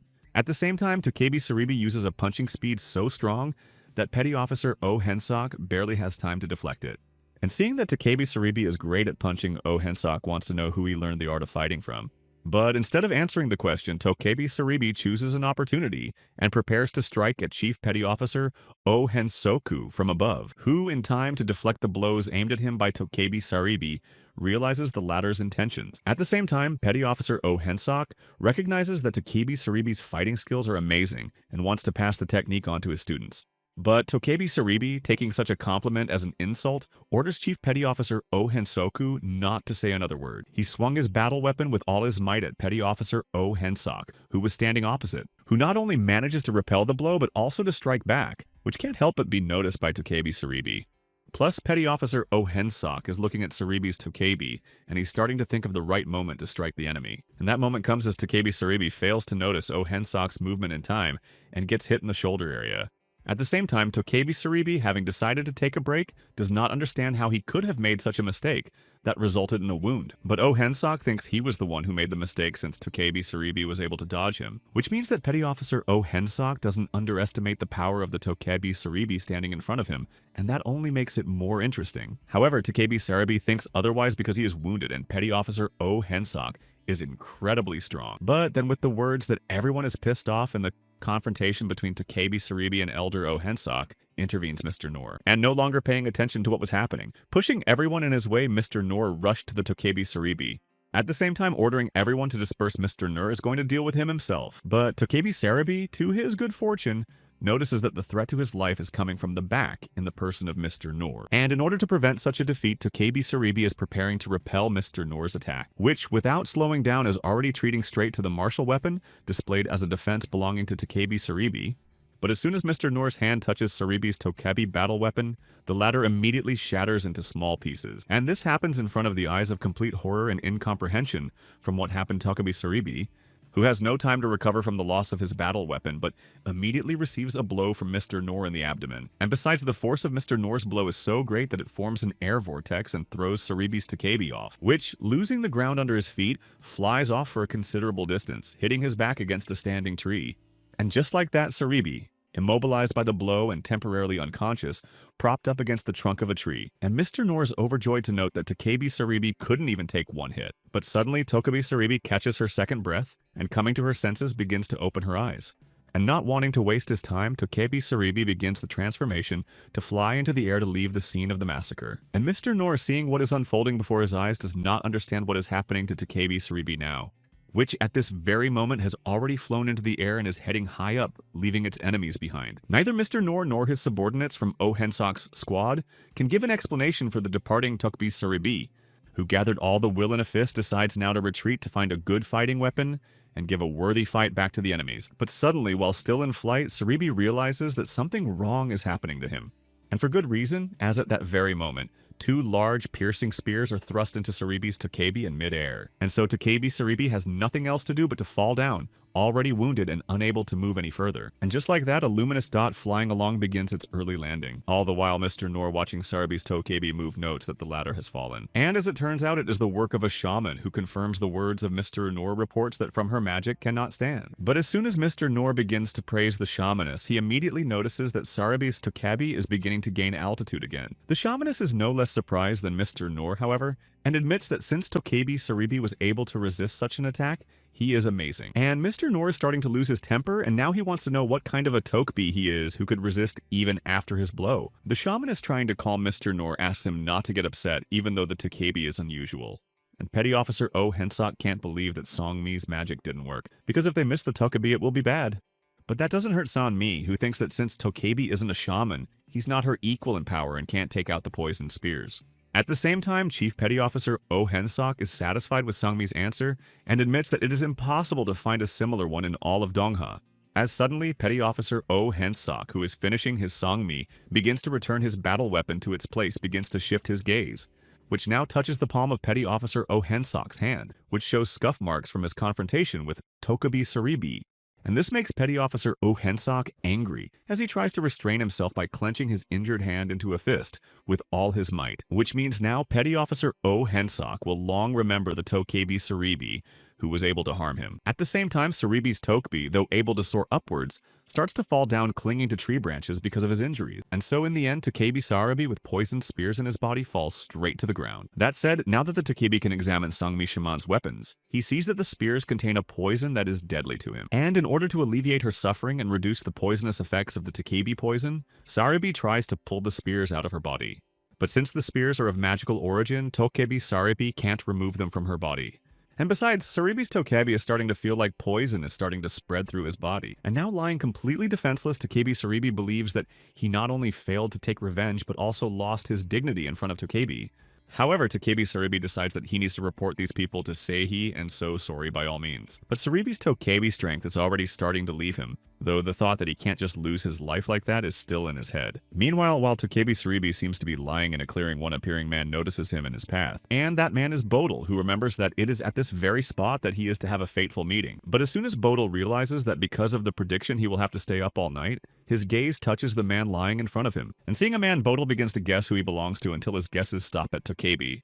But if so, Bodil must have a fateful meeting with the Tokabi, and in order to find out, he approaches the wounded man. And looking at the spear containing the poison, Bodil thinks the wounded Tokabi was attacked by someone else's magic. Bodil immediately removes the poisoned magic spears from Saribi's Tokabi's body with a flick of his hand. And determined to find out whose handiwork it is, Bodil tries to bring the wounded Tokabi Saribi to his senses, who starts to come to his senses and can only say that these are people from Dangshun, and magic is involved. Bodil, summarizing what he said about it being the magic of the people from Dangshun, wants to know if Saribi Tokabi is from the mountain range or not. However, Tokabi Saribi doesn't have time to say anything as intense pain stiffens his entire body. Suddenly, there is an explosion at the place of the just lying Tokabi Saribi, which leaves Bodil in shock. Who's out of his mind rubbing the broom in his hands, which is Tokabi Saribi. Bodil asks him to come back to make sure he's alive. And when all Bodil's efforts to turn the broom back into a man fail, he concludes that Saribi is alive after all. And as soon as Bodil pulls himself together and remembers Saribi's words, he realizes that the people of Dangshun are definitely up to something. Bodil also recalls the words of Mrs. Olkachi and mentally returns to the site of the massacre of the mountain Tokabi. And immediately before Bodil's eyes appears a lonely mound, which serves as a resting place for the Tokabi near the mountain ridge. Bodil also notices traces of magic of non-human origin at the scene, which raises a huge number of unresolved questions for Bodil, the shaman leading his investigation. Which, seeing that there was only a trace of magic left at the scene, the one who used it over such a wide area is very powerful.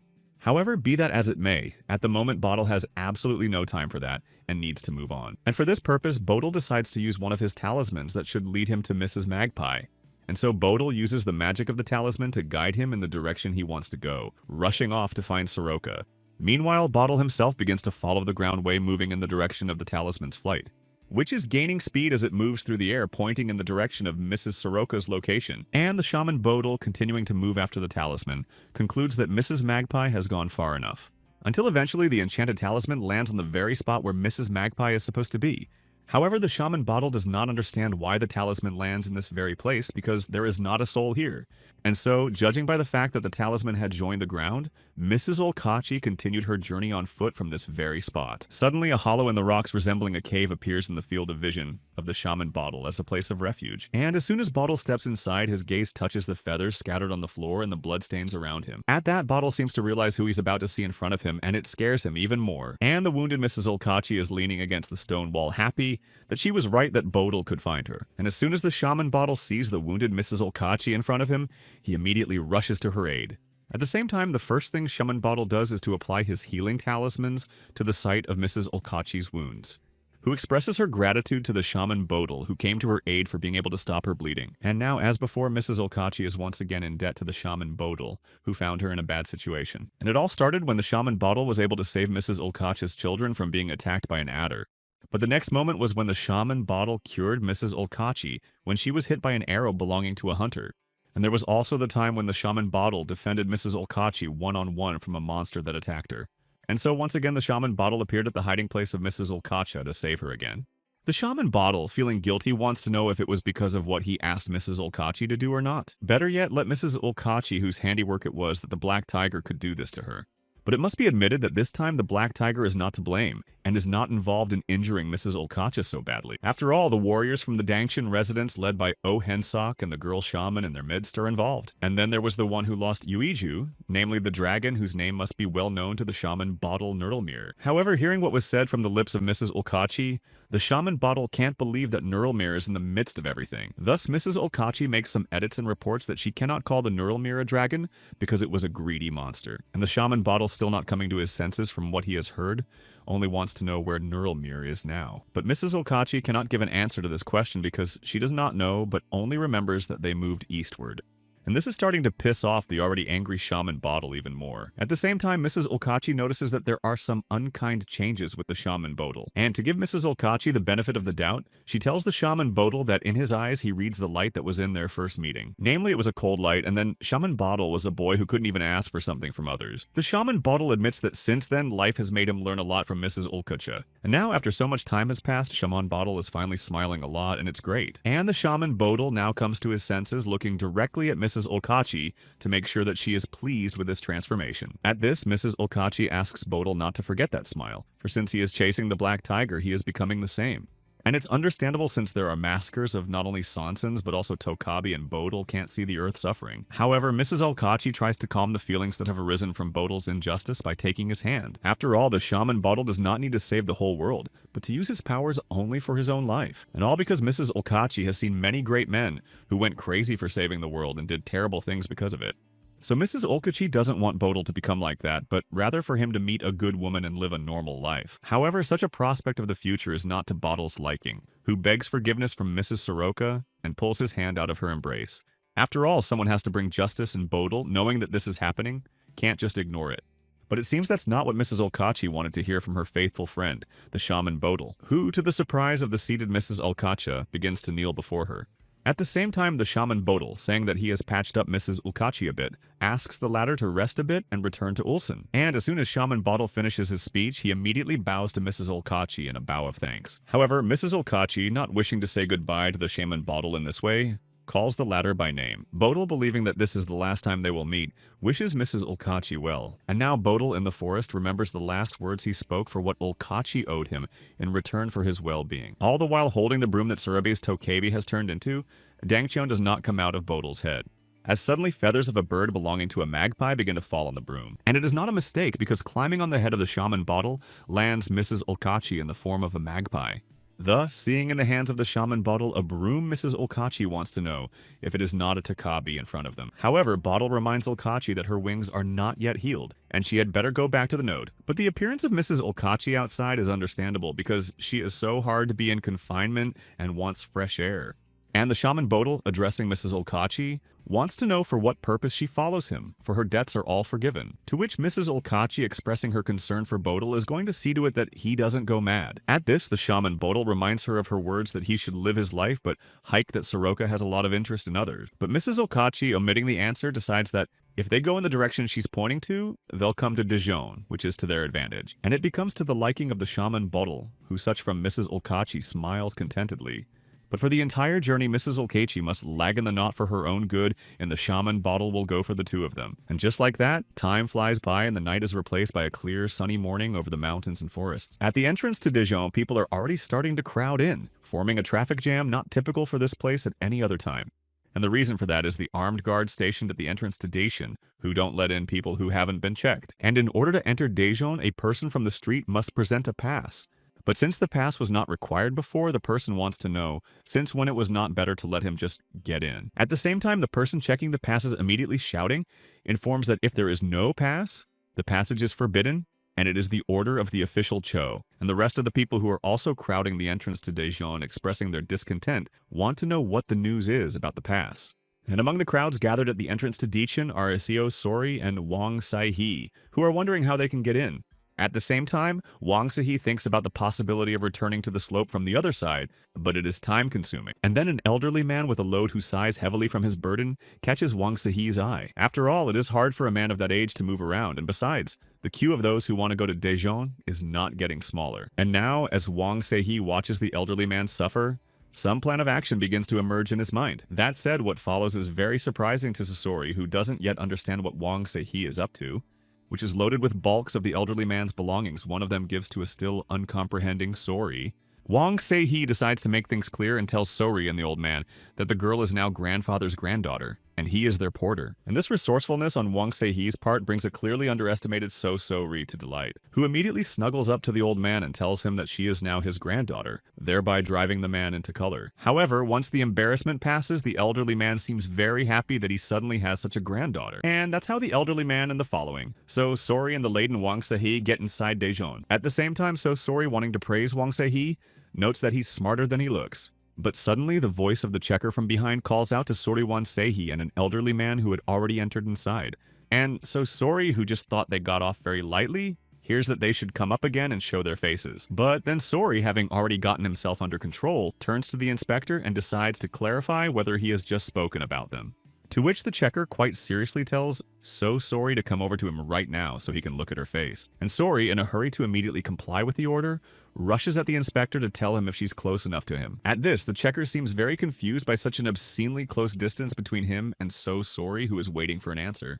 And to make things a little more awkward, the checker wanted to find out if Sori was the granddaughter of the old healer. To which Sori replies that they are still looking for a place. And since the named grandfather has a bad lower back, they need to find a better place. And the checker advises travelers to go to Hanul-Chong as it is not so expensive and they have recently brought in good blankets. For something Sori immediately rushes to thank the inspector, who only refuses because he has not done anything special. And so Sori, having solved the earlier problem, rushes back to Wang Sahi and his grandfather to tell him that everything is fine, and grabbing the said grandfather under his arm and pulling Sori to him, Sori nods in passing for them to walk away from this place as soon as possible. As soon as the old healer comes to his senses from embarrassment, he informs her that he would be very happy if Sori was his real granddaughter. She immediately tells him that she doesn't want to part with him either and asks the old healer to buy her some soup. The old healer immediately agrees, because both Wang Sahi and Sori have helped him with his heavy luggage. And so Sori, to please Wang Sahi, calls out to the latter and asks him to hurry up as the old healer is going to buy them something to eat. And Wang Sahi, being in a bad mood, once again makes sure that you can't expect anything else from a nine-tailed vixen who always gets her way. And just as the meal ends, it is time to say goodbye to the old healer. And so Sori wishes him to be careful. So Sori now suggests that Wang Sahi go ahead and take the bead away. That being said, Sori wonders how Wang Sahi plans to do it with force, or will he steal the bead. But one way or another, Wang Sahi shouldn't rely on the help of Sori, who he didn't want to use for such a case anyway. And Sori, hearing such a statement from Wang Sahi, realizes that he now doesn't hesitate to say the word use.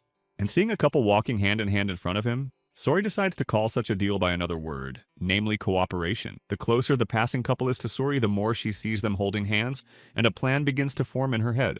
And now approaching Wang Sahi, Sori bows her head to him, causing him some bewilderment. Suddenly, Wang Sahi notices that Sori is taking his hand without a word and without any warning. At that, Sori puts conditions on Wang Sahi, which is that if they walk hand in hand, she will probably help him in his case. But Wang Sahi abruptly pulls his hand out of Sori's hand with a shout to tell her that he doesn't need her help. However, such a move doesn't work with Sori, who immediately grabs the hand of a surprised Wang Sahi again. And the harder Wang Sahi tries to free herself from Sori's hand, the more deftly she brings her hand back into his. But Wang Sahi, not wanting to give in, immediately raises his hand up, and Sori follows him by putting his hand in Wang Sahi's hand again. At that, Wang Sahi wants to know how Sori, who doesn't even hold Wang Sahi's hand, is not even a step behind him. In an attempt to poke fun at Wang Sahi, Sori says it's all about the power of love. However, such conversations are not to Wang Sahi's liking, who gets angry and orders Sori to stop. And continuing to now act in the style of Sori Wang Sahi, asks her not to say such nonsense anymore. Suddenly, Wang Sahi notices that he can, with some effort, replicate Sori's movement technique. And the first thing Wang Sahi does is to break sharply with his foot after finding a firm footing. And in the second step, Wang Sahi removes his hand that had just embraced Sori's hand with all his might, who, having lost her balance, begins to fall downwards with all her might, unable to find any more support in Wang Sahi. That being said, Sori is very curious to know if Wang Sahi really doesn't like holding her hand that much, since he pushes her away. To which Wang Sahi only replies that it can help practicing sword fighting and asks Sori to move faster this time. But hearing that So Sori is not going to do said Wang Se-hee, he turns around to leave, takes her mindset. That said, So Sori is pretty sure that without her help, Wang Se-hee will have a much harder time taking the beat away. But Wang Se-hee is in a hurry to upset So Sori and tells her that he is not alone in this case because there is a man who will help him. Wang Se-hee and So Sori head to a place called Wang Se-hee's residence, Pyongmun. But once Wang Se-hee and So Sori get into it, the warrior they meet wants to know who in the Pyongmun residence the young men are looking for. Wang Se-hee says that he owes a debt to a man whose name is Kang Jino and wants to know if he's still there. And the inspector who met Seo Sori and Wang Se-hee, who at first didn't quite understand who they were talking about, now realizes that the young men are talking about a petty officer. But hearing that Kang Jino is now petty officer Wang Se-hee notes that he has become a petty officer during this time and asks permission to see him. The warrior who met them informs them that Kang Jino is a busy man and asks them to wait for his return answer. And just like that, Wang Se-hee and So Sori find themselves still standing on the threshold of the entrance to Pyongmun in front of closed doors. At the same time, Seo Sori thinks that the Pyongmun residence is very famous as she saw a lot of people through the half-open door. And so Sori, hearing that her guess is confirmed by Wang Se-hee, notes that the letters of the northern countries are very complicated and even gets the name wrong. And Wang Se-hee, making her correction, also reports that 50 years ago, the present-day residence of Pyongmun was called Pyeongchon. And back to history, Wang Se-hee says that since ancient times, Dongcheon and Pyeongchon have opposed each other for the title of the best in sword fighting. However, it was the people from Dangcheon who started the strife, saying that two residences cannot have a syllable meaning sky in their names. And it was decided that the one who loses would remove the syllable from the name and lost Pyeongchang, and the foreman could not bear the shame and killed himself. However, after this incident, Pyongmun began to fall apart little by little, but things have recently started to change for the better. At that, just as Wang Se-hee began to finish his story, the doors of the residence began to open, and appearing at the entrance, Petty Officer Kang Jino, smiling affably, notes that it's been too long since the last time they met. And even though Petty Officer Kang Jino hasn't seen the guest in a long time, he remembers that his name is Se-hee, who immediately bows his head to the elder as a sign of respect and gives Kang Jino his brotherly greeting. But as soon as all the formalities have been completed, Wang Se-hee, taking a more friendly tone, notices that Kang Jino is now a petty officer. And petty officer, as Jino already too, playing along with Wang Se-hee, doesn't make him question his new rank. At this, Wang Se-hee improves the moment by asking Petty Officer Kang Jino to listen to his urgent request, to which Kang Jino notes that this request is very important to Wang Se-hee, who says this despite the fact that they haven't seen each other in years. And Wang Se-hee immediately confirms that what comes next is really important to him, and very urgent. If so, Petty Officer Kang Jino tells Wang Se-hee that he's ready to listen to him without delay. And Wang Se-hee now directly asks Petty Officer Kang Jino to give him the yuju he so badly desires. But in fact, Wang Se-hee's request perplexes Petty Officer Kang Jino, who instead of answering on the spot, invites Wang Se-hee and So Sori to proceed inside the residence to continue the conversation they started. And so Wang Se-hee and Sori, following the elder Kang Jino, enter the courtyard of Pyongmun where they are surrounded by warriors. However, as soon as So Sori gets inside, she notices one strange thing among other things, namely that the warriors of the residence who are standing at the entrance begin to put the gate latch back in place. At the same time, a huge number of warriors led by Chief Petty Officer Kang Jino are already surrounding Wang Se-hee and So Sori, enclosing them in a circle. And Seo Sori, seeing that they are trapped, wants to know what it all means, because Wang Se-hee said earlier that Chief Petty Officer Kang Jino will help them. At the same time, Petty Officer Kang Jino directly addresses Wang Se-hee and asks him not to do anything stupid. At the same time, Seo Ori, hearing the threat in Senior Kang Jino's voice, decides that he can help Wang Se-hee solve the case, who holds Sori's hand and asks her to help if she can, thus causing Sori to be perplexed. But the help should be for Sori to pull herself together and try to be quiet. At the same time, Seo Sori pulls away from Wang Se-hee as a leper, noting that this is the first time he's asked her for anything. However, as it is, Sori is beyond furious and asks Wang Se-hee not to dare grab her arm in this way anymore. But this behavior of Seo Sori is not the least bit afraid of Wang Se-hee, who immediately intercepts the nine-tailed vixen's hand again, who, it should be noted, is very happy that Wang Se-hee was able to learn so quickly from her, which is to be commended. And that was really true, because Wang Se-hee was just watching Sori's actions and continuously practicing in his mind the entire time. However, deciding to return to their earlier conversation, Wang Se-hee once again asks Seo Sori to be quiet within the residence. Seo Sori immediately declares that she doesn't like it, but if Wang Se-hee asks her to do it, she'll do it. As soon as Wang Se-hee realizes that everything is settled with So Sori, he immediately takes up the belt to which his battle weapon is strapped, which he immediately throws to the ground at his feet, thus showing his most good-natured intentions and not wanting to get in the way. However, Petty Officer Kang Jino though accepting of this outcome of his confrontation with Wang Se-hee, still orders the uninvited guest to be imprisoned. Meanwhile, the crowd at the entrance of Daichin still doesn't get smaller, forming a traffic jam of people wanting to get in. And here among the waiting people with a request to show the pass stands the shaman Bottle, who does not know at all that it is necessary to show it. On that, the checker informs that the rules have become effective since this morning, and if there is no pass, you need at least a feudal lord's badge. But Bottle as a shaman has no feudal token. And besides, the people behind his back are beginning to express their displeasure. At the same time, the checker at the entrance saying that only a pass or token can give permission to pass, otherwise you cannot. And this is not in the plans of the shaman Bottle because he is in too much of a hurry and also does not know where to get these things. But suddenly Sobok appears in front of the shaman Bodil, who was already desperate to get inside Daichin, calling him brother. At the same time, Sobok said that she had been waiting for Bodil since dawn, and apologized for making him wait now. And the shaman Bodil, not knowing who was in front of him, thanks the girl for coming to his rescue in time. With Sobok showing Bodil's pass to the checker, he's approved that he's okay. And that's how Bodil enters Daejeon's territory without remembering who the girl is that accompanies him. And to at least try to remember the girl, Bodil watches Sobok surreptitiously, who all the while continues to follow in the footsteps of the shaman Bodil without giving any sign. And this goes on until Bottle decides to break the awkward silence by saying that he must have known the girl when he met her.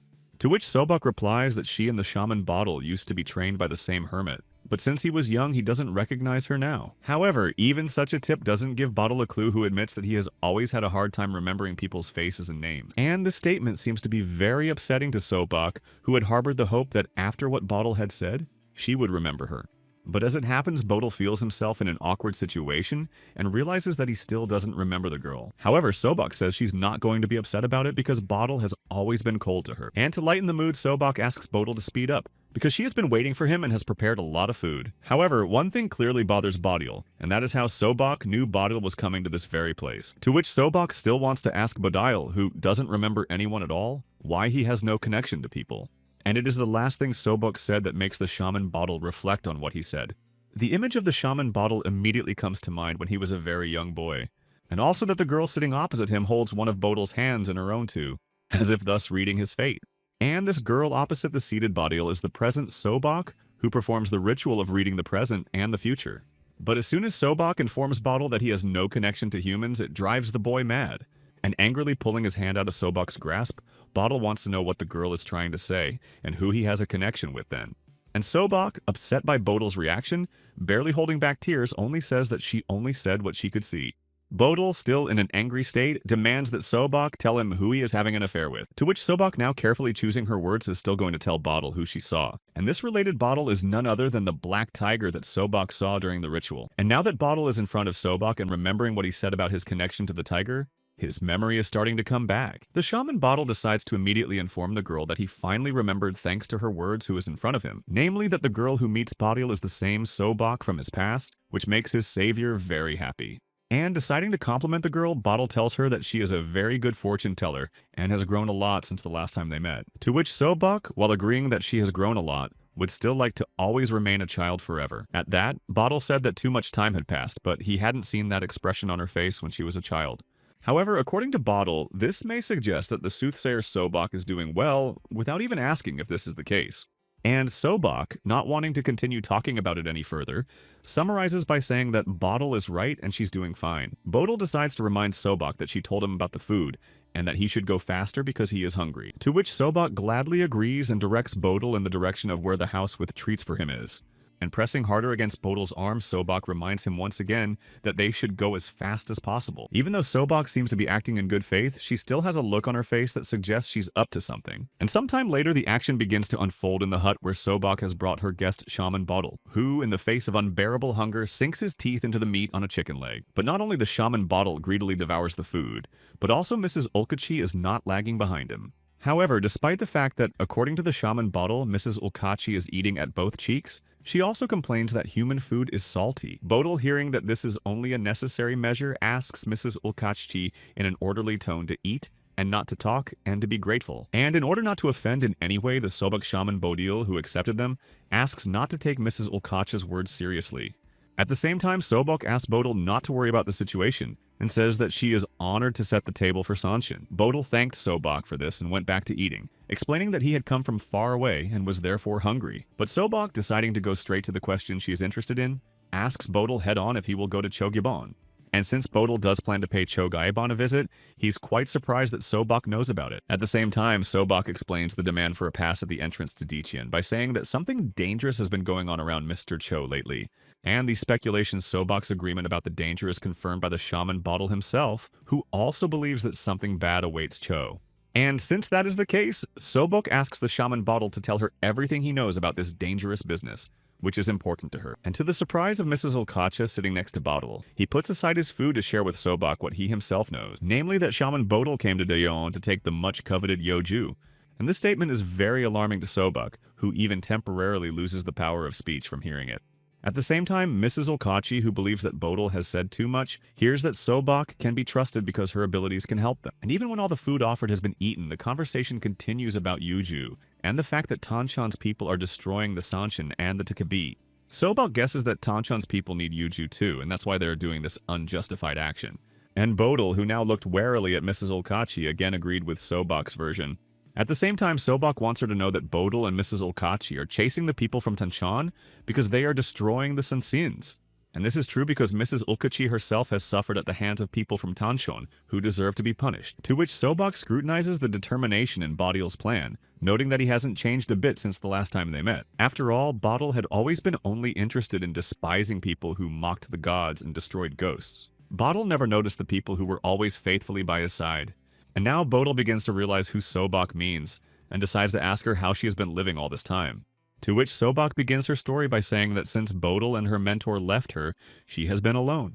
Bodil, wanting to ease the awkwardness of the situation, wants to know if it is hard for Sobok to live in such conditions. After all, with powers like Sobok's you can get rich, so why didn't she take advantage of it? To which Sobok says she can't accurately predict people's futures and has been slapped in the face several times for telling the truth. And this is very disturbing to Bodil, who, even though he asks if Sobok has had a hard time in his absence, realizes that she has suffered. But since it's business as usual for Sobok, she decides to change the subject and switch to Bodil. And Sobok takes the pebbles out of her purse and holds them out to Bodil, who doesn't quite know what they are. But Sobok explains that she made these pebbles from gravel from the goat trail, and will now use them to predict their future. And once all explanations have been given, Sobok begins preparations for the process of predicting the future itself. At this, Bodil and Mrs. Olkachi await with surprise and horror what will follow from Sobok next, who, after a moment's hesitation, closes her eyes and opens her hand, from which pebbles roll out, which are rolled out in an orderly fashion on the floor in front of Mrs. Olkachi and Bodil. And Bodil, in suspense, can't even look away from the fact that his future will soon appear before him. As soon as the pebbles stop behind them, a wavy pattern is formed, and they synchronously line up in a row. But Sobok has yet to say a word about Bodil, saying that their mutual mentor is not alive and getting confirmation of it. And Sobok guesses that at this point Bodil was with the mentor, but doesn't guess since the mentor said goodbye to life alone. But still, Sobok insists that she sees that with the mentor at that moment was someone, however, maybe the prediction is distorted. However, Bodil says that he saw his mentor when he was already dead, and asks him to tell him what else Sobok sees, who turns to Bodil and says he had an amazing encounter with someone recently. Immediately, two identities pop up in Bodil's mind, one belonging to Wang Sehi and the other to the nine-tailed fox, So-So-Ri. However, Bodil, who has little interest in this information, still agrees that this meeting can be called surprising. But Bodil does not expect at all that the next question will be whether this meeting took place yesterday. And Mrs. Olkachi, referring to the broom in the back, tells Bodil that this is the guy Bodil met yesterday. And yes, indeed, it was yesterday that Bodil met the wounded Tokubi Suribi, who turned into a broomstick after retrieving the spears. At the same time, Sobok says he is very jealous of those people who meet new people all the time, because they live interesting lives. Once again, Sobok clutches the pebbles tightly in his hand to throw them again and see the future.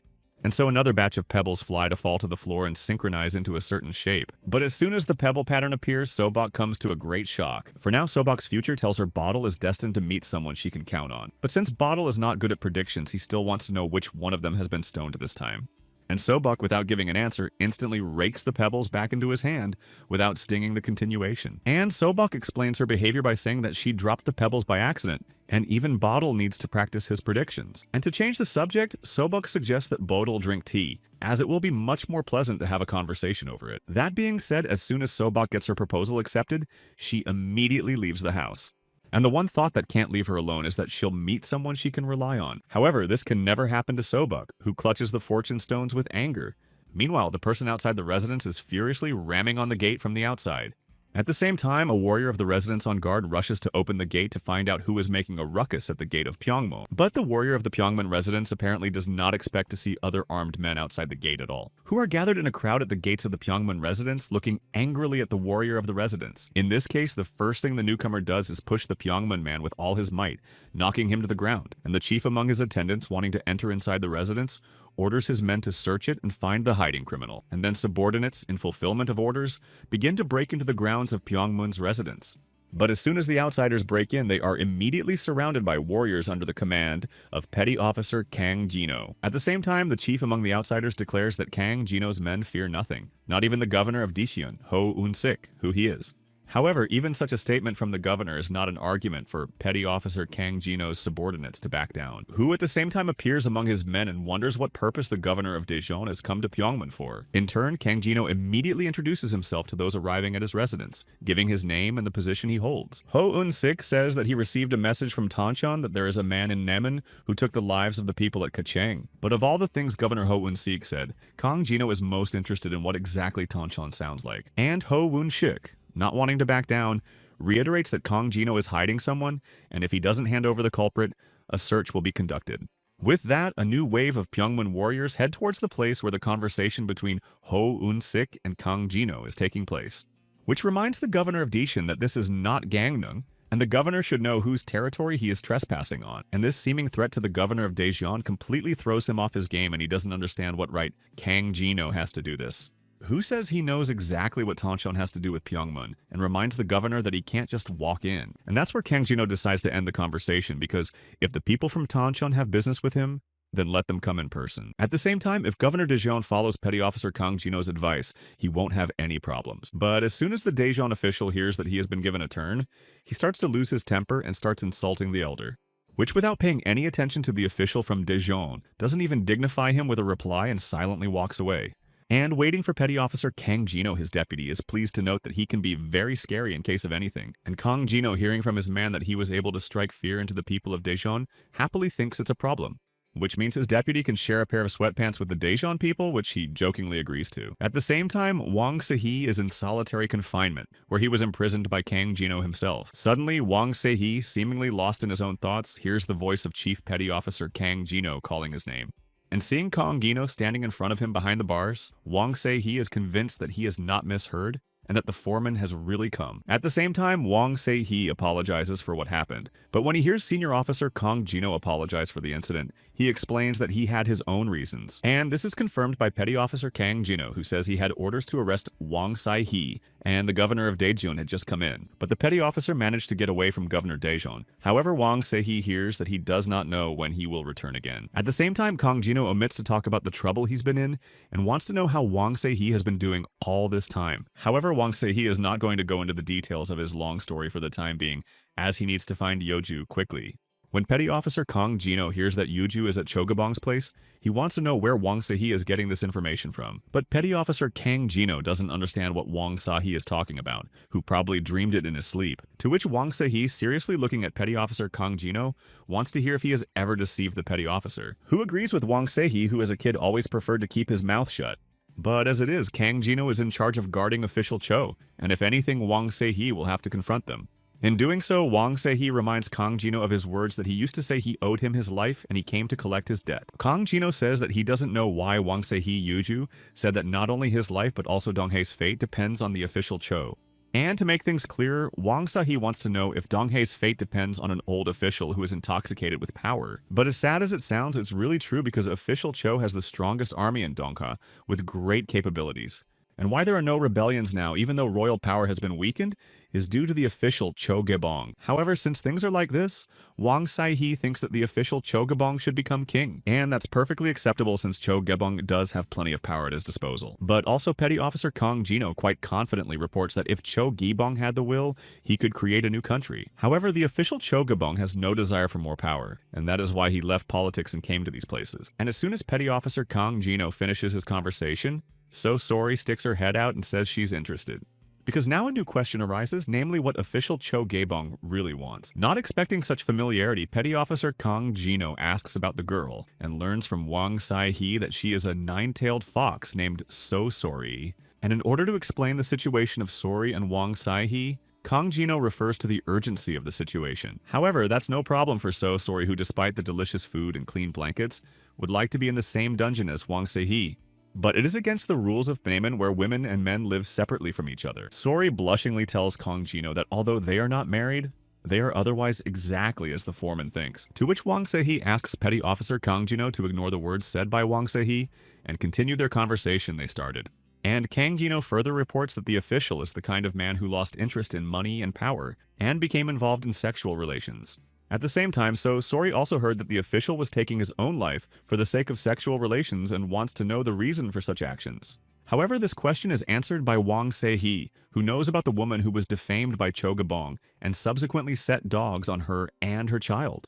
And now Petty Officer Kang Jino wants to know how Wang Se-hee knows this information. After all, when Kang Jino became in charge of Cho's security detail, there were no more such cases. At the same time, Sori concludes that Zhou Gibong trusts Kang Jino enough to let him control him like that.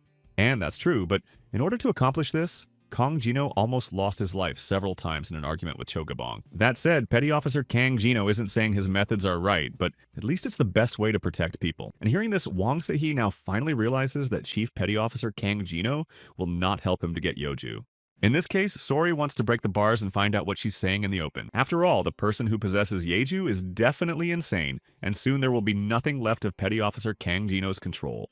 And Petty Officer Kang Jino, hearing the confidence in Sori's voice, realizes that she too is sure that Yeoju is at official Cho's place. With that, Wang Se-hee tries to use another attempt to ask Petty Officer Kang Jino one more time regarding Yeoju. It's whether or not Petty Officer Kang Jino really doesn't know where Yeoju is right now. But no matter how hard Wang Se-hee tries, Petty Officer Kang Jino can't give an answer to his question and asks him to end the conversation there. And Wang Se-hee, now realizing that he can't get anything out of Kang Jino, all he has to do is thank him, which means no more conversation will take place and Kang Jino leaves the prisoners, advising them to rest.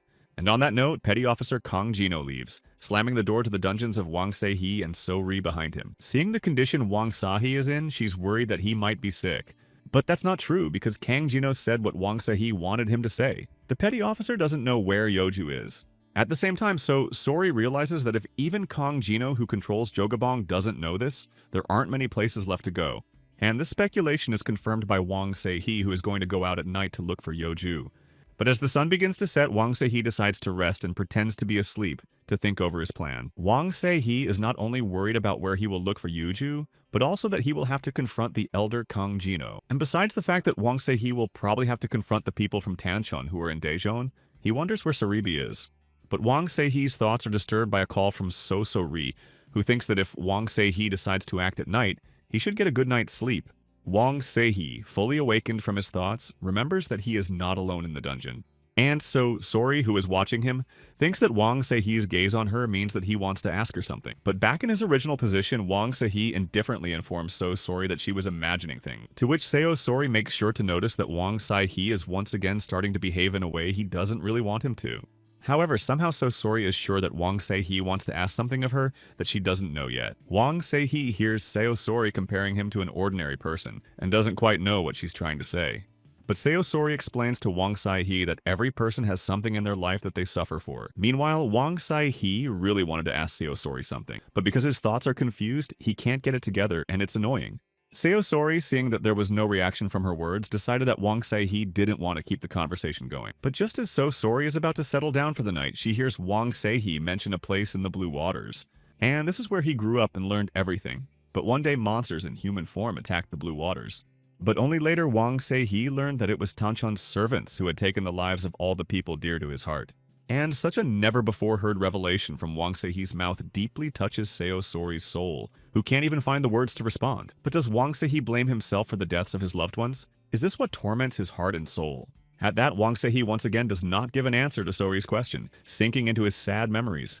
And then some understanding begins to come to the mind of Wang Se-hee, who now realizes he's been saying unnecessary things. After all, why share your past with Sori Sanchin? She's just like Sori Sanchin, who keeps popping up in my memories. Which means we should just absorb Sori to get powers from her and call it a day, if only for revenge. But as soon as such thoughts popped into Wang Se-hee's mind, he immediately rushed out his battle weapon, which was not in its proper place. That said, the next thing that pops into Wang Seihe's mind is his encounter with a fortune-telling cat, who back then told Wang Seihe that he was destined to meet the one who would eventually give him the solution. And Sayosori, all the while watching what's going on with Wang Seihe, is very concerned that he's not okay. But then Wang Seihe seriously starts addressing Sayosori by her first name, which has never happened before. It's because Wang Seihe is going to look for Yuju tonight and Sayori might leave him. However, Sayosori doesn't want to believe what she said because she was joking when she said that she wasn't going to help Wang Seihe anymore, who, as before, unwilling to maintain the joking tone of Sori's conversation with him, claims that his words are serious. After all, Wang Seihe has to take Sori's life the moment he gets Yoju, which means Sori needs to hide. It's because Wang Seihe is supposed to be hunting the Sanshin, but if Sayosori wants to stop him, then let him take his life now. At the same time, Sayosori reminds Wang Seihe that yesterday's soul wanted only one thing, and that is to have her story heard. Wang Seihe is no exception. He wants to say something, but the anguish of his suffering makes it hard for him to breathe. But no matter how much Sayosori waits for Wang Seihe to respond, she sees that he once again has no intention of engaging in dialogue with her. Sori decides that this is the end of the conversation and turns his back on Wang Seihe. Though the silence drags on, Sori's head sank into her own thoughts, realizing that she was right. At the same time, Wang Seihe, who is also thinking about what he said earlier, is doing the same thing, catching the synchronicity in his actions with Sayosori. And this goes on until night falls, and Wang Seihe makes sure that Sori is sound asleep with no dreams. It seems that it is really true because Sori is cozily nestled in his cell, sleeping sweetly, and Wang Seihe looks at the girl one last time, as if saying goodbye to memorize both her and her facial features. And at the same time, the shaman bottle with Mrs. Soroka, still staying in the cabin offered to them by Sobok, decides to sharpen their battle weapons. All the while looking at the tip of the blade, various thoughts continue to swirl in the mind of Bottle the shaman. And Mrs. Okachi looking at the broom that Saribi's Tokebi has turned into notes that he has already recovered, which speaks to his strength. And it's also very strange that Sobok, who left to get tea, has not yet returned to them, as Bodil himself confirms. Mrs. Okachi, seeing that it doesn't bother Bodil at all, decides to ask if Sobok can be trusted. But the shaman Bottle can't answer the question because he doesn't remember much about Sobok. The only moment Bottle remembers well is when Sobok asks him if he really has to go. And when Bodil asks Sobok why he was interested in it, the latter only replied that it was for no reason. And to lend credence to his words, Sobok reiterates that he just wants to know if Bodil needs to leave, who tells Sobok in a commanding tone that he has plenty to do to waste on chatter. But just as the shaman Bottle is about to leave Sobok, she desperately grabs his arm trying to hold him back. And this attempt was made to ask Bodil to take Sobok with him where he himself was going.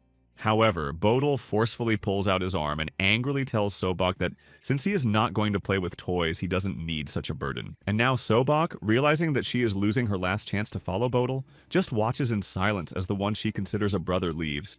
Meanwhile, Bodil, fully convinced of his rightness, begins to walk away from Sobok without even wanting to turn around to say goodbye. With Sobok left alone, all she has to do is cry for her brother who abandoned her. And the tears are already pouring down Sobok's face, who only calls Bodil, calling him brother.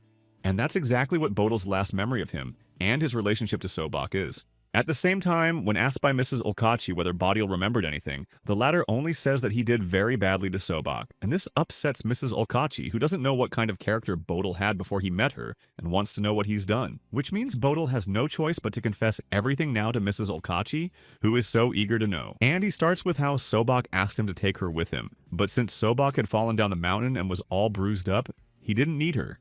And Mrs. Okachi, hearing that such an act was seen as cool by Bodil at the time, now thinks he's an asshole. But since the deed is done and it's in the past, Bodil needs to apologize to Sobok right away because it's never too late to do that. However, wanting to push the hurt Ms. Okachi now doesn't even know if such a heartless child can apologize. But just as Bodil begins to talk about his efforts to reform himself, he hears Sobok's voice outside calling out to him. At this, Sobok invites Bodil and Mrs. Okachi to leave the house to meet someone who can help them. And Bodil immediately goes outside and can't believe that Sobok has brought along someone who can help them with their case. And indeed, next to Sobok stands another person, or rather a child in appearance very similar to the shamaness. However, the first thing Sobok Bottle asks Sobok is what kind of child he is and how he can help them. But instead of Sobok now answers the girl herself, who expresses a sign of greeting and introduces herself as Song Mi. And who has just followed the shaman Bottle is recognized by Mrs. Ulkachi and informs Bottle about it. In this case, Song Mi expresses joy despite the fact that Mrs. Ulkachi is so frightened from the meeting on the contrary. And Bottle, hearing from Mrs. Ulkachi that Song Mi had struck her on the mountain pass, guesses that she was involved in the destruction of the Takabi.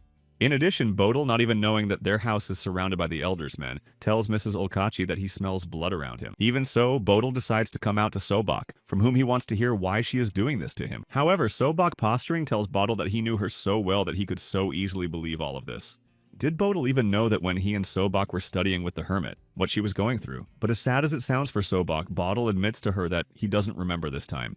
And it is not surprising for Sobak, because for Bodil, she was always nothing more than a small weed or a pebble in the path. At that, Bodil immediately confirms that he has such a side, but that doesn't give Sobak the right to bring to him people who destroy Donghei's life. But Bodil's spoken words leave Sobak indifferent to Donghei's plight, because of what Donghei in turn has done for her. And hearing what Sobak Bodil said, he realizes that if she really thinks so, he has nothing more to say to her in response. And Sobak now turns to Sangmi in an orderly tone and tells them to grab Bodil as soon as possible and stop him from talking nonsense. And Sangmi immediately understood the order correctly and signaled to the men who were under the command of the petty officer, some of whom hold their battle weapons at the ready and take cover on the rooftop to prepare for Bodil's attacker. At the same time, another part of the armed men immediately appear from around the corner, and openings of the house in which Bodil and Mrs. Olkachi are. And Bodil, who at this very time is raking sand near the doorstep of the house, notes that too many people have gathered to catch them. And as soon as Bodil finishes saying the words, he hits the place where his foot was just now with force. The blow is so strong that it simply does not give the armed men of the petty officer the opportunity to move. And the same pressure is also felt by Sangmi, who immediately reacted in time, who is beginning to realize that what Bodil is doing is called displacing magic. And the power of displacing magic is too great, as even everything around the house is affected by it.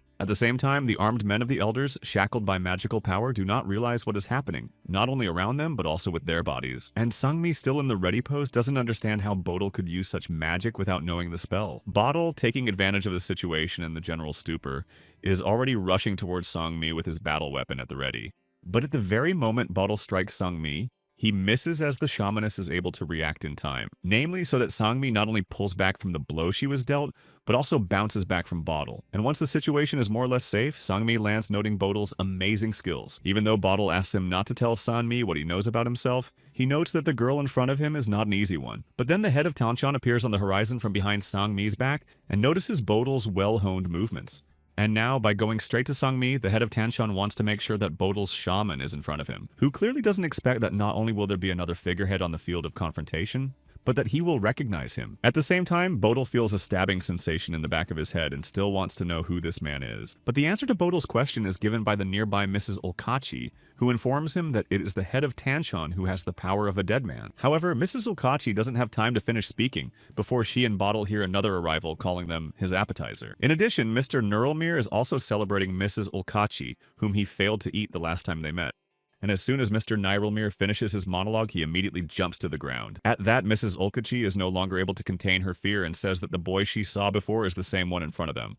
And this boy, aka Mr. Nurlmere, as soon as he lands on the ground, he forms a wave around himself from the force of the impact. And now Mr. Nurlmere will not miss a chance, and this time he will not let anyone go alive. And at this time, the shaman Bodil, being in the surroundings, begins to evaluate the situation, because behind the shaman and the man with the power of the dead. In this case, the way of shaman Bodil and Mrs. Olkachi is now blocked by a dragon named Nurlmere. But no matter how things go from there, the shaman Bodil decides that he must first address Sobak. It's more likely that Bodil will lose his life in this very place, and I wish I could tell Sobak what's on his mind over a cup of tea. But since there is a chance that there will be no more chance to talk, the shaman Bodil decides now to ask Sobak for forgiveness for everything. And Sobak seems totally unprepared to accept an apology from Bodil right now. And what's the point of Bodil doing this? He doesn't remember anything, so there's no need for these useless words now. However, it is hard for Bodil to disagree because it is all true and he does not remember the details, but he feels that he has done wrong to Sobak, who, already in a state of emotional instability, is being pushed to the brink by Bodil's words, who is now probably starting to think Sobak is fine, but in reality is completely wrong. And Bodil, who is now appreciating the look on Sobak's face, now realizes why he had no interest in women. And the reason is that Sobak's face kept popping up in his face, which tells me that Bodil's running things in that area. Meanwhile, Bodil, preparing for the approaching battle, agrees with Sobak that he can be forgiven so easily it takes more time, which means Bodil will do anything to survive, and then Bodil can apologize to Sobak properly. But since it is life-threatening for Sobak to be in this place, Bodil asks her to move away. which Sobok does despite the fact that Shaman Bottle and Lady Olkachi are left alone against an outnumbered enemy. Mr. Neuralmere, who is going to attack Bodil and Mrs. Olkachi, is already wishing himself a pleasant appetite. And now Mr. Neuralmere has already taken off from his seat, towering over Bottle, and is preparing to strike him, which hits Bodil just in the cheek area of his face, throwing him aside. But as soon as Mr. Neuralmere, who thinks he can defeat Bottle, hits the air, he doesn't realize what it is. And having realized that he did not catch Bottle and having landed on the ground, Mr. Neuralmere begins to sputter with indignation. And since neither Bottle nor Mrs. Olkachi is found by Mr. Neuralmere, he begins to look around furiously. In this case, Mrs. Olkachi, deceptively already partially reincarnated as a magpie, already leaves the place of confrontation. And at Bottle's supposed location, talismans now appear enveloped in flames. And Mrs. Olkachi, who still manages to leave the dangerous place for her, remains only with fear to watch what is happening below. And at this time, the fire whip under the control of the talismans belonging to Bottle is already splitting the air. And that's exactly what Sangmi doesn't expect to see, her surprise showing on her face. And Mrs. Olkachi for a second hovered in the air, also watching the trick that Bottle was able to do, which explains to Sanmai that the magic he uses is called cleavage magic. And usually Bottle, looking at the flying Mrs. Olkachi trying to distract the enemies from her, says that he uses 3 scrolls. At the same time, Mrs. Olkachi, hovering in the air, holds her gaze on Bottle and understands what he wants to say to her with his actions. And the shamaness Shangmi, seeing that Mrs. Olkachi is already far away from them, regretfully declares that they have missed her. At the same time, Sangmi turns to Bottle and wants to know if he is really saving Mrs. Olkachi at the cost of his life. However, such a statement makes Bottle laugh a lot, who thinks that Sangmi's shamaness is confused about something. After all, the shaman Bottle is a hunter who has spent too much time hunting them himself. And Mrs. Olkachi Bottle let Ms. Olkachi go simply because he wants her away from a dangerous place. But finally, Bottle's time has come, and he can avenge all the Sanshin and Tokebi who have fallen at the hands of Tanshan's men. However, this amuses the shamaness Sanmai, who, although she notes Bottle's power level, is not sure he can handle them. And besides, Bottle's words madly piss off Mr. Neuralmere, who doesn't understand how a shaman dares to say such things. After all, the shaman Bottle is just a man who dares to speak in such a tone with Neuralmere himself. The more angry Mr. Neuralmere is, the more sensitive his dragon energy becomes, which makes Bottle's whole body go numb.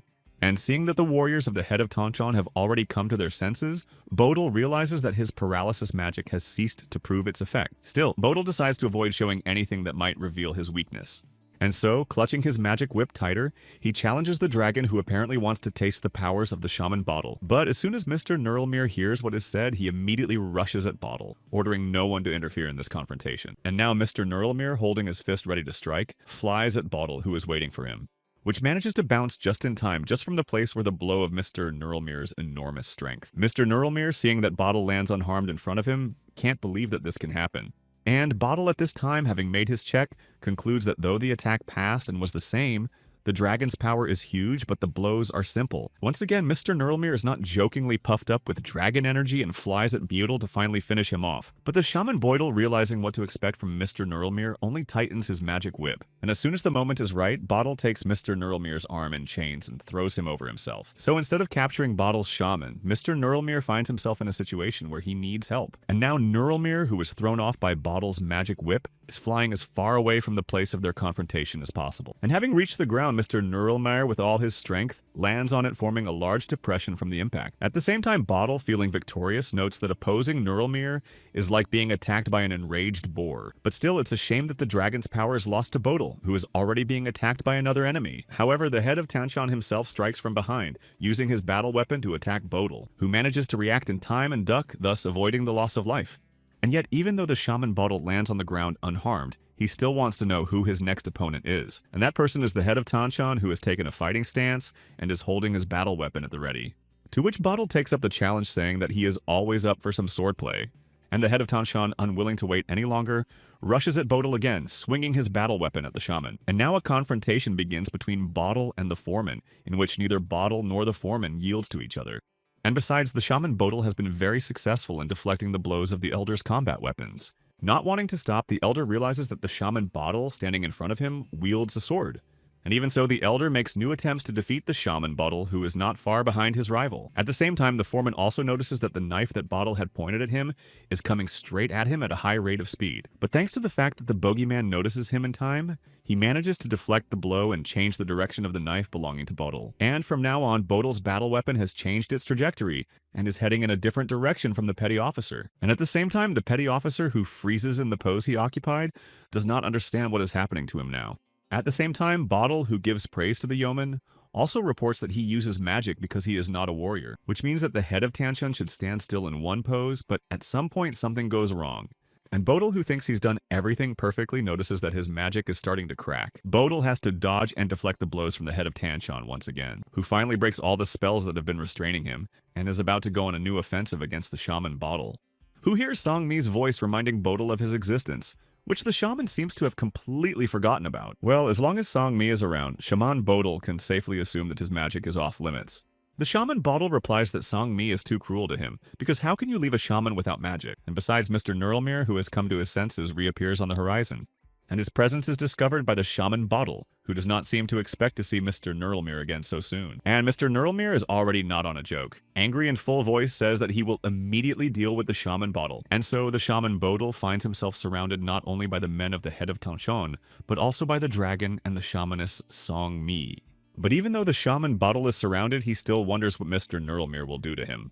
And so, once again turning to his magic, the shaman Bottle decides to see what will come out of this confrontation next. And now all the more confident in himself and his powers, the shaman Bottle offers his opponent some fun. Meanwhile, the unsuspecting Wang Zehe continues to lie in his bed in the dungeon. Suddenly, Wang Zehe's gaze catches that there is another person in the dungeon besides him, and so Sori, who opens the door of the dungeon in which Wang Zehe is being held, and tells the latter that they are releasing them, suggesting that they get out. And when asked by Wang Zehe who he is, the warrior informs that he is a deputy head of Pyongmun, named Hong Seong-guk, who came on behalf of the head.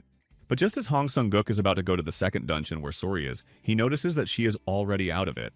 And such a circumstance of affairs turns Hong Seong-guk in shock, because he does not remember when he had time to open the door of the dungeon in which there was a girl. In doing so, Sori remarks to the warrior that he should have taken care of her first, but he didn't, so Sori opened up on her own. But once Hong Seong-guk's shock wears off, he holds out the items taken from the guests and says that they were put in the dungeon on purpose.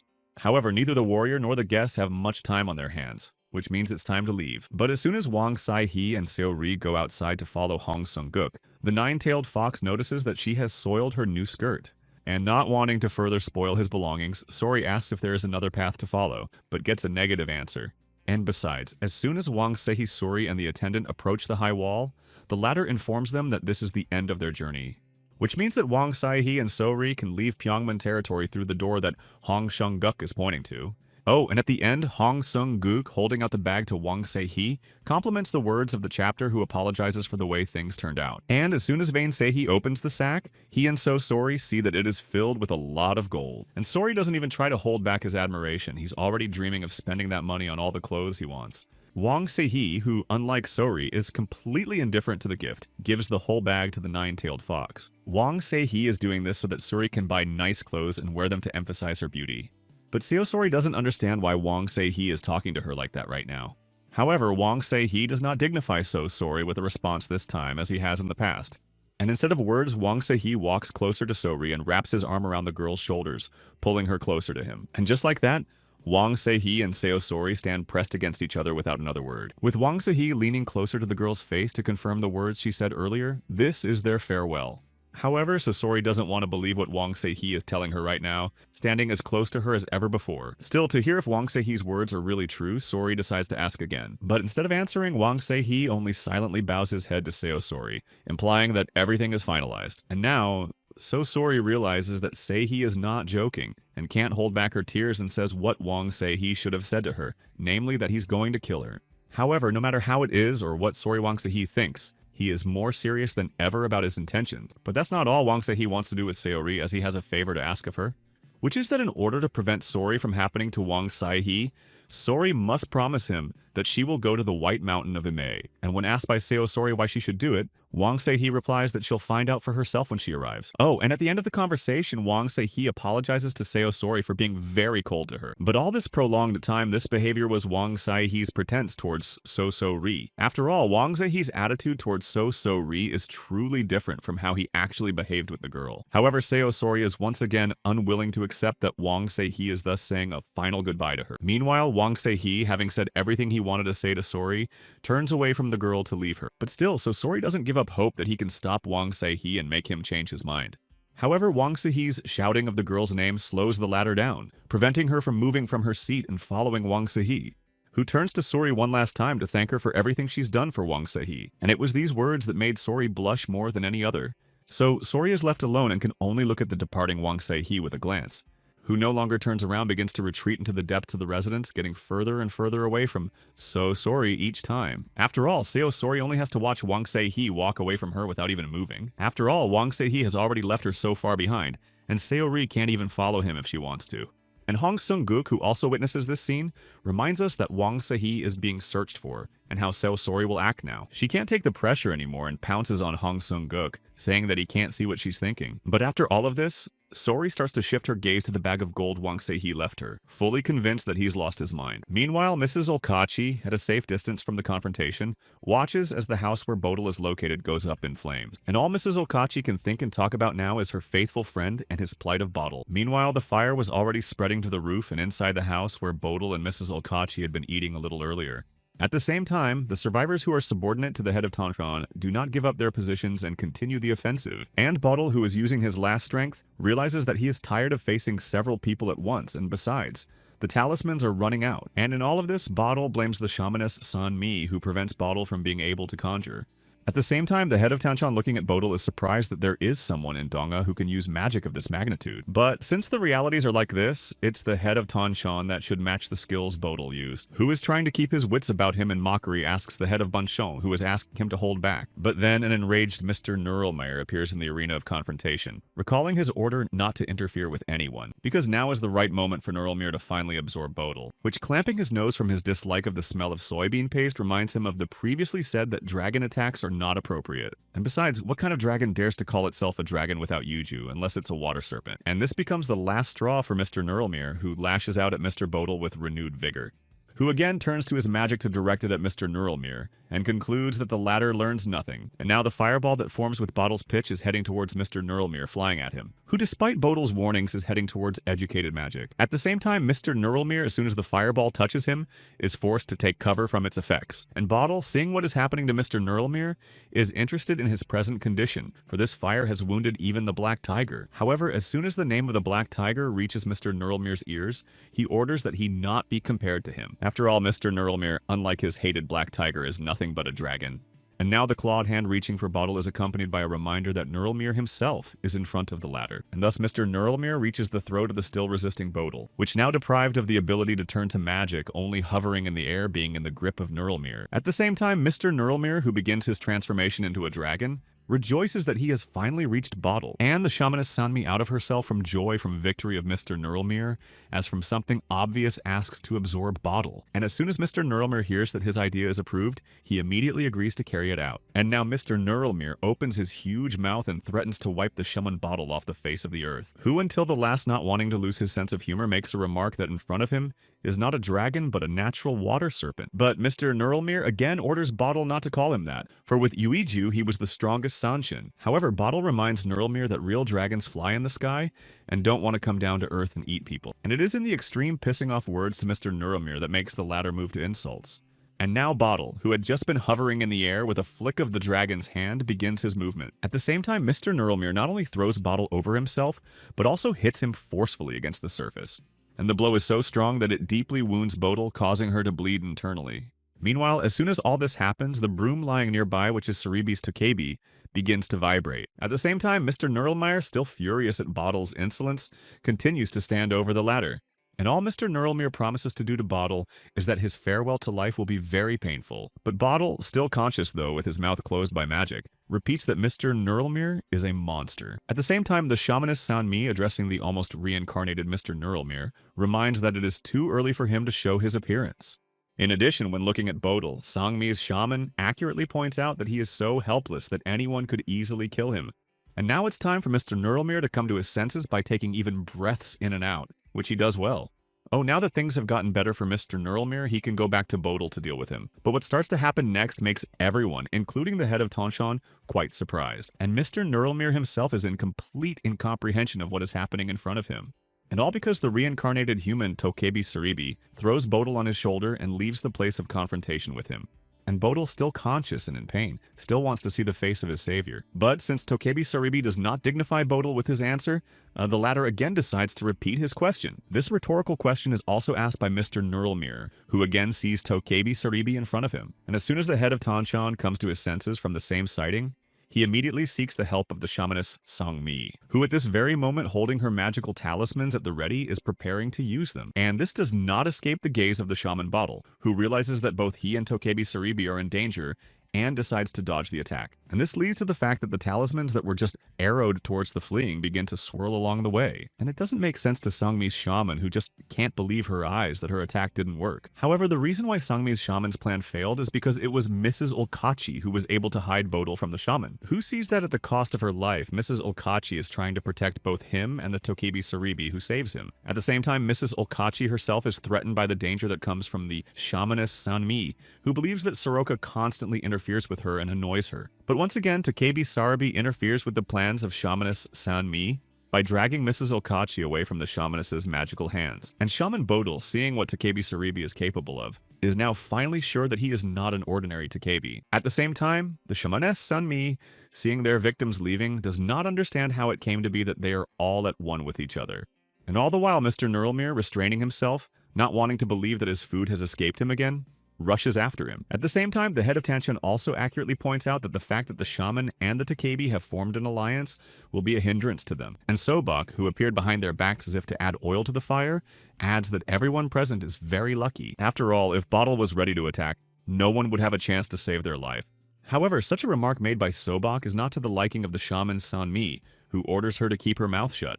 The head of Tanshan, not paying any attention to the words said by Sobok, asks Sangmi to bring Nurilmir back. After all, there is a possibility that Nurilmir will pursue the wounded fleeing, which could spoil the plan of the head of Tankon. And Shamaness Sanmi, understanding all the seriousness of the situation, rushes after Mr. Nurilmir with the promise to return soon. At the same time, as soon as the head of Tanshan makes sure that Sangmi has accepted his instruction, he immediately switches to Sobok. And looking at the girl's face, the head of Tanshan wants an answer from her whether they can start their plan today. To which Sobok also seriously replies that he will start work as soon as it pleases the head of Tanshan himself. But before proceeding, Sobok once again asks the head of Tanshan to keep his promise and not take the life of official Cho. However, the newly emerged conversation on the topic is starting to piss off the head of Tanshan, who has already heard enough about it. But the fact that Sobok is reopening a topic that has been discussed many times before is because she doesn't trust people. And once the meaning of Sobok's words finally reaches the head of Tanshan, he agrees with her that it's a good habit. Meanwhile, the house where Sobok previously hosted Bodil's brother and Sanshin's Mrs. Olkachi continues to go up in flames. And amidst all the mess and devastation, Sobok's attention is drawn to the skulls of broken dishes. At the same time, Sobok, immersed in her own thoughts, thinks that this time more than ever she has done well. But still, Sobok really wishes there was someone in the world who could try it. And then Sobok's memory takes her back to when she told her uncle as a child that she didn't want to be a courtesan. However, her uncle reminds Sobok that her mother left a debt of 2,000 nannies after her death, and insists that the girl still work. At the same time, Sobok seizes the last opportunity to tell his uncle that he has strong feelings for one man. But uncle is already angry and can't believe that Sobok, mentioning the hermit's apprenticeship, continues to go to the hermit. However, Sobok, unable to hold back her tears, tells her uncle that she can make money by fortune-telling and asks him to leave her at home. However, her uncle, not wanting to hear anything more about Sobok's new trade, forcefully pushes the girl away from him, which, losing all ability to hold on to the pain and humiliation, now flies straight to the bare floor. And Uncle couldn't believe his ears that Sobok was so infatuated with this hermit that she forgot who raised her. And to fulfill his threat in action, Uncle begins to step on the defenseless girl who now has no choice. And Sobok realizes that something bad awaits her, but tries to stop her uncle from mocking her. But despite all Sobok's entreaties, her uncle brings the plan to an end, leaving the girl only the opportunity to cry. And all Uncle Sobok can say in response to his atrocity is to blame it on Sobok. But then the door to the house where Uncle and his defamed Sobok are staying starts to open, and in front of Uncle Sobok appears his wife, who sees her husband fawning in front of her and wants to know what he's wondering. At the same time, the uncle, full of fear of his wife, cannot take his eyes off her in anticipation of further reaction from his wife. But then Aunt Sobok's gaze shifts to the spot behind her husband's back, just where Sobok is sitting. At the same time, the woman, no longer paying any attention to her husband, now sees only her niece Sobok in front of her. Uncle Sobok takes advantage of the moment to sneak out of the house and says he has to meet Chunshik. As soon as her uncle leaves the house, the defamed Sobok, alone with her aunt, turns to her for protection. However, instead of calming her niece down, her aunt clutched the rolling pin she had in her hand. Her aunt firmly believes that Sobok, who is much worse than her mother, is to blame for everything that happened. And Sobok, who realizes that she is once again facing reprisals now from her aunt, is trying to convey to her that her uncle started it first. However, Aunt Sobok's ears are no longer reached by the pleas for mercy coming from her niece, on whom the woman throws herself with a rolling pin, and the bitterness of the memories of Sobok's sad past now poured out in bitter tears down the girl's cheeks. Although the girl was completely sure that her past would no longer be able to squeeze a single tear out of her eyes, but she was wrong. And now Sobok stands alone on the doorstep of a house full of memories almost completely destroyed by fire. But the thing that is so dear to Sobok on her luck remained intact, and rests quietly in the secret chest of the girl. After all, the very day Aunt Sobok beat the girl, she made a vow that she would take revenge on all her abusers. And now that Sobok is sitting next to the preserved item, realizes that she actually hesitated in her decision. And it's all the fault of the fear of the man who begins to live only for revenge. However, it was the fact that Sobok's sister was not willingly deprived of her life that made the girl think about many things. And only a warm hope in Sobok's soul that Brother Bodal could stop her and take her away from these hated places. Then Sobok could forget everything and run away, but it didn't happen. And instead of doing so, Sobok met a look of anger. And to stop Bodal and try to get him to take Sobok's girl, the latter throws herself on his arm, all so that Sobok could reach out to Bodal again, begging him to take her with him. But asking Bodal not to leave Sobok alone pisses off the guy even more, who says that Sobok is just a burden to him. And on these words said by Bodal ends the dialogue between him and Sobok, who is once again alone, and all Sobok has to do is stare tearfully at Bodal's passing. And even though Bodal does not return to Sobok despite her pleas, the girl still continues to hope. But Bodal is getting farther away from Sobok with each step, not even wanting to look back at the girl he left behind, who still hasn't moved from where her brother Bodal left her and continues to stare after him. And the thought that no one pays attention to Sobok and the pain of the fact that even no circumstances can affect it torments the girl. And it is the realization of this that provokes new budding thoughts in the girl's mind, which means Sobok will settle accounts with all her abusers who will pay with their lives, and first in line will be her uncle, who doesn't understand what the girl is doing and doesn't recognize her as Sobok, which offends the latter. And as soon as Sobok raises her face, she realizes that for the first time she is looking at her uncle with her head held high. But once Uncle Sobok realizes his niece is in front of him, he's on his last breath to know if it's her gratitude. However, instead of answering, the girl forcefully stabs her stiletto into her uncle's body, wanting to end it as soon as possible. And so it is that Sobok exacts her first revenge on her uncle, which causes her to laugh heartily. But the fear that Sobok could take a man's life completely consumed her. However, when Sobok saw the face of her uncle who had bid farewell to life through agony, her fear instantly vanished, and the initial fear was replaced by a sense of satisfaction with herself and the results Sobok had achieved. However, next in line was Aunt Sobok, whom the girl was able to push off the cliff into the river. Meanwhile, Sobok, standing on top of her, just watched her aunt fly straight down. And the fact that Sobok managed to push Auntie into the river was very exciting to watch Sobok remain up there. And as a result, Sobok took the lives of all those who tormented her for their lustful animal desires. However, sometime after the deed was done, they started looking for the one who was able to take the lives of government officials. But because Sobok could see the future, no one could catch her and accuse her of what she had done. And now, after all these years, Sobok has one last revenge she holds so dear. And now, once all the preparations are complete for Sobok's final mission, she realizes that everything is ready. However, one thing does not leave the girl alone, and that is how Bodal turns to the girl and asks her to forgive her for the past. But Sobok realizes that no matter how hard Bodal tries now, the girl will not be able to accept his apology. And that's because Sobok thinks the girl has no right to do it. And now that Sobok is finally ready, she asks her master to wait, for she is going to him. After all, this is the last revenge that, according to the girl's predictions, will interrupt her lifeline. Meanwhile, the action begins to unfold in the palace of a high-ranking official, Cho Gaebong. And now, on the territory of Cho Gaebong's residence, Chief Petty Officer Kang Jino is on duty according to his instructions, who up to this point has been in a calm state of mind, but now Kang Jino is very focused. And that's because standing before him in all his majesty on the bridge is none other than Baru himself. And seeing Baru, Chief Petty Officer Kang Jino asks him what he is doing at such a time on the grounds of the official Cho Gaebong's residence. However, such a question puzzles Baru because he lives here and this palace was built by Cho Gaebong for him. And now Petty Officer Kang Jino is putting the puzzles together in his head and realizing why so many fish have recently been brought into the territory. And Baru stands in front of Chief Petty Officer Kang Jino, uncovered and with his limbs exposed, watching the Chief Petty Officer with a sneaky eye. Which now looking at Baru definitely convinces him that the latter is not human at all, but then who is he?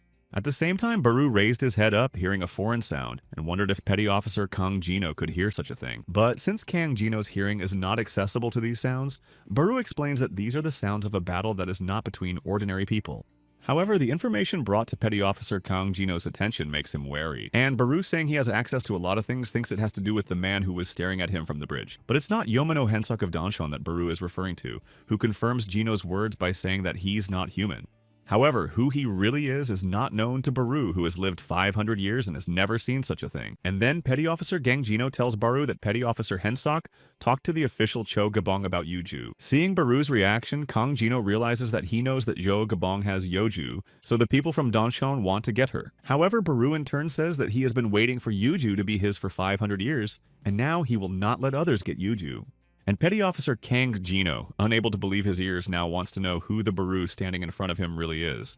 Which, to such a direct question from Senior Kang Jino, gives the same answer, which is that Baru is a water serpent. Kang Jino guesses that Baru lent the official Zhou Gaebong his power to get Yoju, but the water serpent can just take Yuju. However, Baru doesn't really know where Yoju is and is counting on Cho Gaebong's promise. And Petty Officer Kang Jino, now realizing what this is all about, realizes that he hasn't heard such in-the-world betrayal characteristic of humans in a long time. However, it's time for Petty Officer Kang Jino to return to his service, as Sobok has already arrived. Baru should know that if he has any problems, Petty Officer Kang Jino promises to help.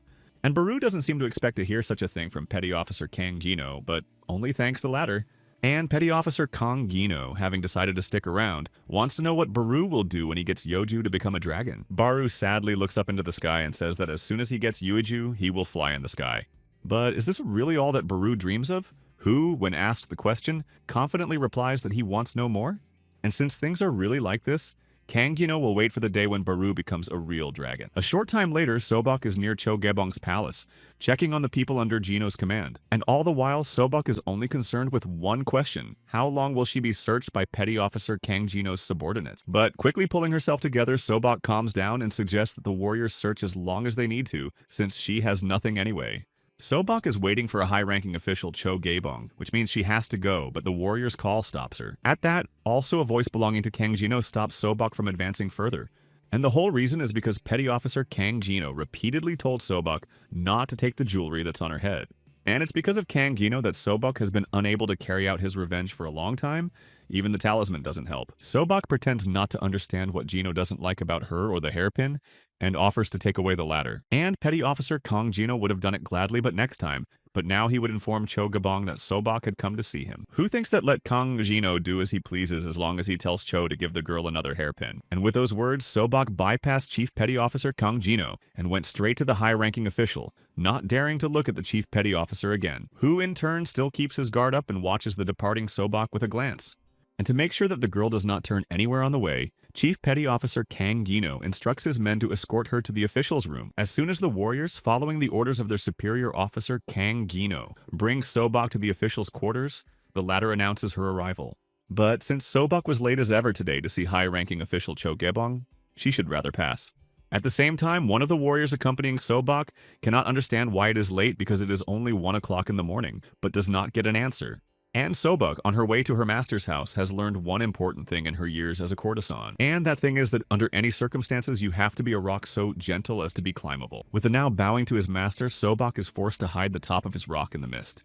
After all, people who have reached the top of the cliff like high-ranking official Cho Gaebong never return. Meanwhile, a high-ranking official Cho Gaebong approaches the elderly Sobok to tell her that he has been waiting for her. But since Sobok is here, she should immediately follow into the arms of a high-ranking official, Cho Gaebong. However, the efforts of Cho Gaebong, a high-ranking official, are intercepted by Sobok's hands, thus stopping Cho, who keeps looking at the girl and doesn't understand what could have happened to delay their intimacy. And Sobok, continuing to play the role of a foggy mountain, only averts a look full of tears from the high-ranking official. Sobok does this to give the official the appearance of having climbed without showing the top. And then one has the desire to climb to the top again, and that is why Sobok mentions her past, which she did not talk about before. However, a high-ranking official doesn't care about the past at all, and the only thing that matters is that they are here together now. But Sobok keeps spouting off that she's a loser and has done a lot of terrible things. before meeting the high-ranking official Cho, who totally doesn't understand what Sobok means by what he said, which adds some frustration. After all, there is a well-known truth that a man loves a woman as long as he does not know her past. However, a high-ranking official of a different opinion does not include himself in the list of such simpletons. But Sobok is not at all sure about this because she knows almost nothing about the high-ranking official Cho Gaebong, who in turn informs him that he doesn't know Sobok well either, and she's the first woman who hasn't accepted his gifts.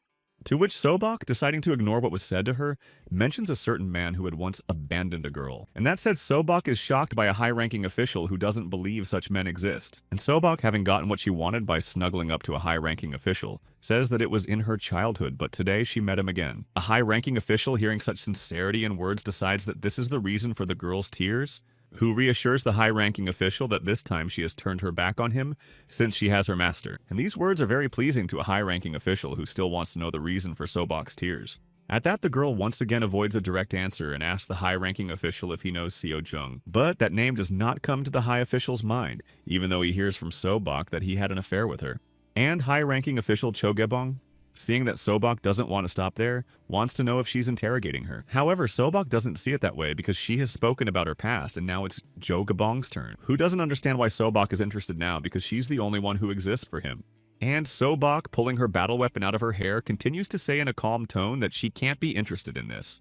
After all, as unexpected as it may sound to Cho Gaebong's high-ranking official, Seo Jung was her sister.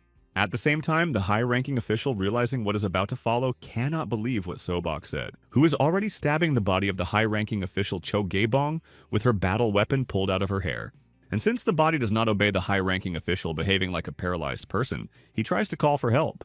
At that, Sobok, covering the official's mouth with his hand, wants to still know if he remembers the girl who, along with the child, was eaten by the dogs. But the high-ranking official in his turn can't believe that he will fall at the hands of Sobok because he is the one who got Yuju, which means a high-ranking official can't let that happen, at least not this time.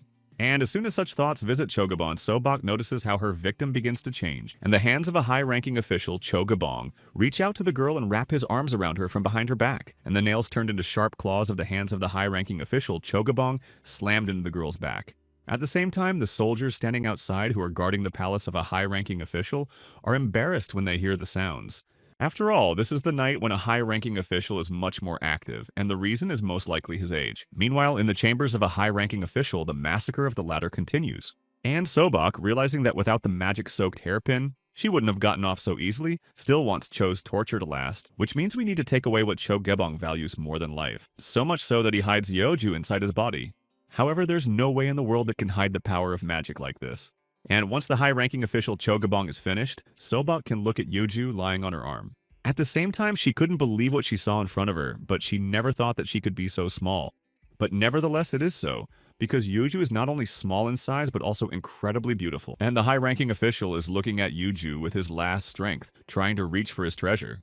Meanwhile, Sobok, realizing that Jo Gaebong had swallowed Yeoju along with the talisman, making it difficult to find her, thinks that Jo is too smart. But still, Sobok wishes Cho Gaebong a long life, because in a world without precious Yeoju, he must live with pain and regrets. And once Sobok ends her proceedings with a high-ranking official, she is finally able to assess her wounds, which on his back is much deeper than Sobok would have guessed, and the high official himself has lost a lot of blood. However, despite the pain, Sobok must wait it out because it is too early to go out, but one must remember to hurry. And after a short period of time, the guards at the chambers of a high-ranking official begin to hear sounds, which is because Sobok is already leaving the chambers of Cho Gaebong, a high-ranking official. And since the guards assigned to the high-ranking official do not notice anything suspicious, Sobok follows. And only the thought that this time Sobok and the high-ranking official were quickly finished visits the heads of the warriors. Meanwhile, Asabok continues to move toward the exit with apprehension and hope that she will not be recognized before the time. But each step is given to the girl with great difficulty as the bleeding wound on her back makes itself known. At the same time, Deputy Chief Kong Jino walks past the warriors and asks if there are any more hungry men among them. After all, according to Petty Officer Kong Jino, no one knows when the battle might start, and therefore you need to eat well enough. But then Petty Officer Kang Jino's attention begins to shift away from his subordinates. And the reason is Sobok, who is standing at the exit asking to be let in. But since she finished early today, the guard asks her to wait a bit. And Sobok, overcome with pain, has no choice but to agree to the demands of the guard standing at the exit. At the same time, Petty Officer Kong Gino looks at Sobok with an appraising eye and realizes that she looks rather strange. But the case at the exit is moving and the guard hands Sobok her pass, for which the girl thanks him. And Petty Officer Kang Jino, seeing that Sobok managed to get away, realizes that she was released by the guards without inspection. But then Petty Officer Kang Jino's gaze begins to shift from the exit from which Sobok left to the ground. It is to the very spot on the ground where drops of blood are visible, and Petty Officer Kangino begins to guess what's going on. And now every effort must be made to stop Sobok from getting away. At that, Petty Officer Kang Jino's shouted orders so abruptly that the calmly standing guards are stunned. And Sobok, realizing she's been exposed despite the unbearable pain, starts running. And there is only one person that Sobok hates at the moment, and that person is Petty Officer Kang Jino. Meanwhile, Baru is perched on the shore enjoying the food he's caught.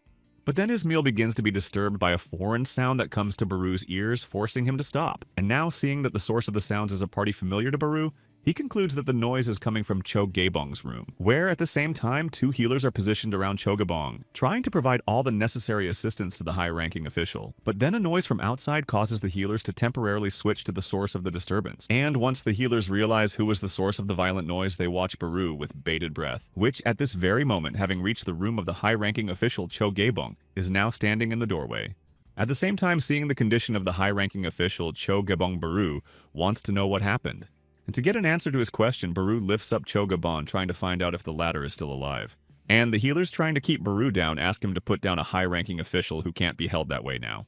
However, the condition of the high-ranking official does not bother Baru at all, who orders the healers to shut their mouths. And finally, losing his temper, Baru forcefully strikes the healer who had just spoken to him, throwing him backwards. Meanwhile, leaning over a high-ranking official, asks him to keep his promise and tell him where Yeoju is.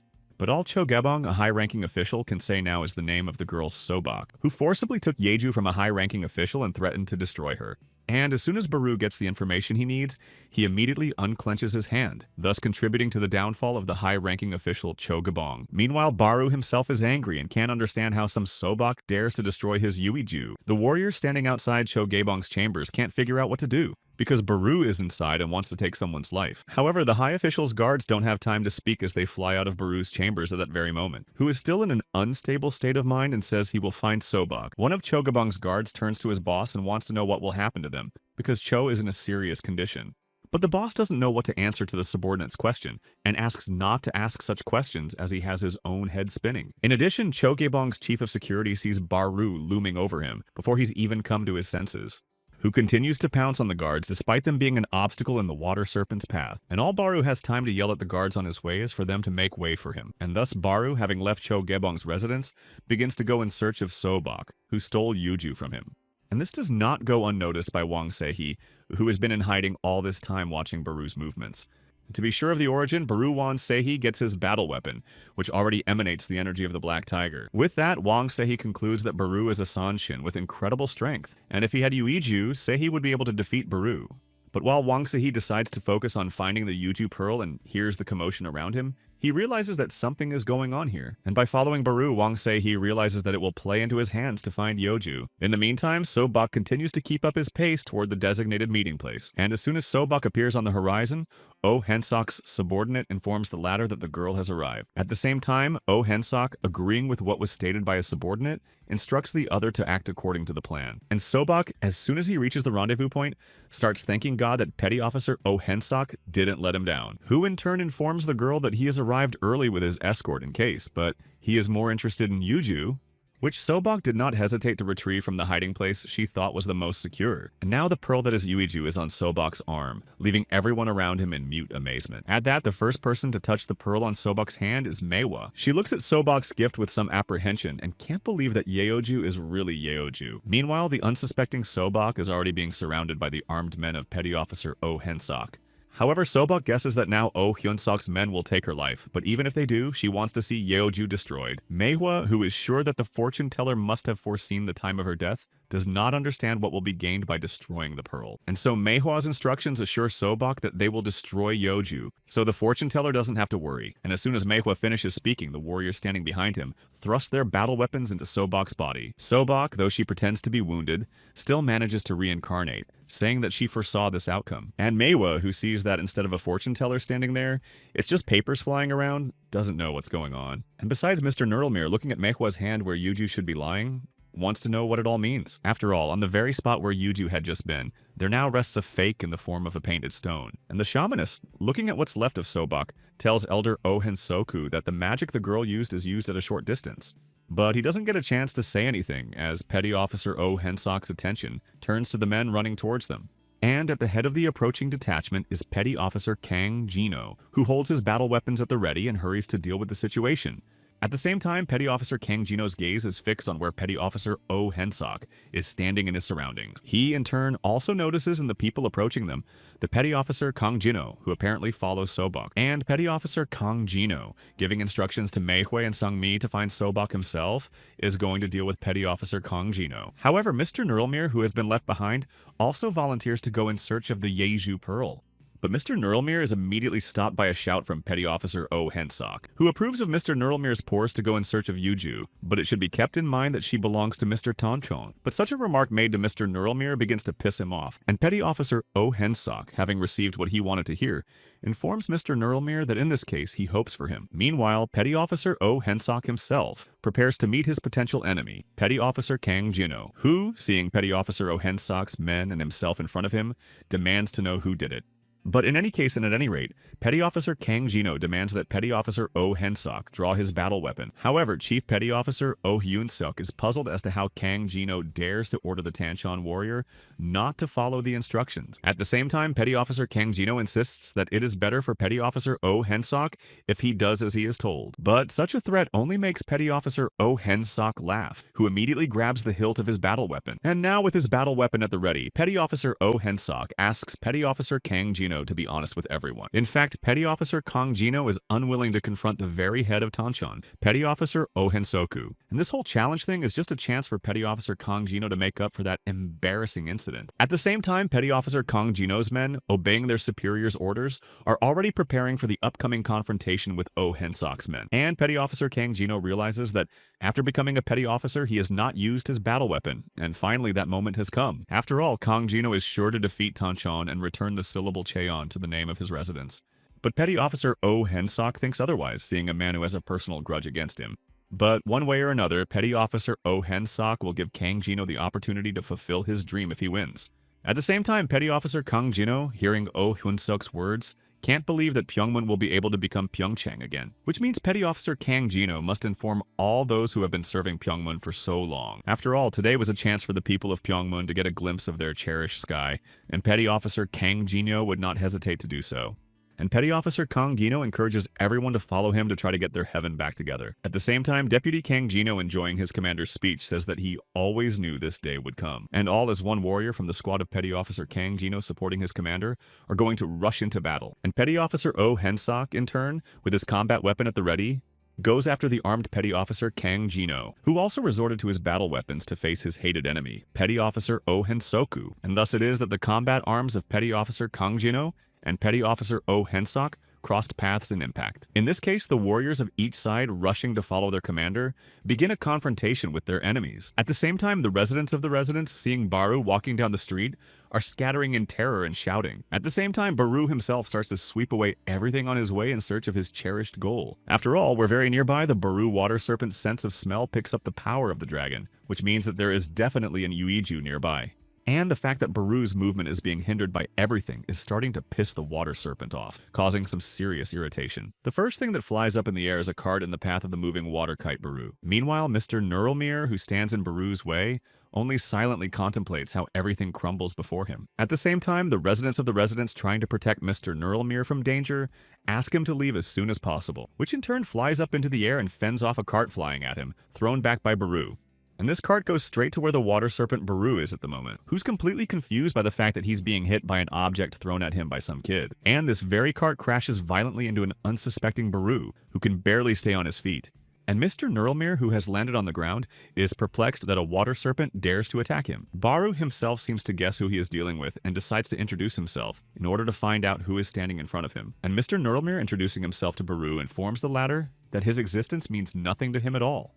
And the water serpent Baru, pronouncing the name of Mr. Nurlmere, cannot believe that before him stands a dragon. At the same time, Mr. Nurlmere, hearing the mockery in Baru's voice, does not understand what right the water serpent has to mock his master. After all, is it because of fear Baru completely lost his mind and does not bow his head before the Lord, but on the contrary laughs?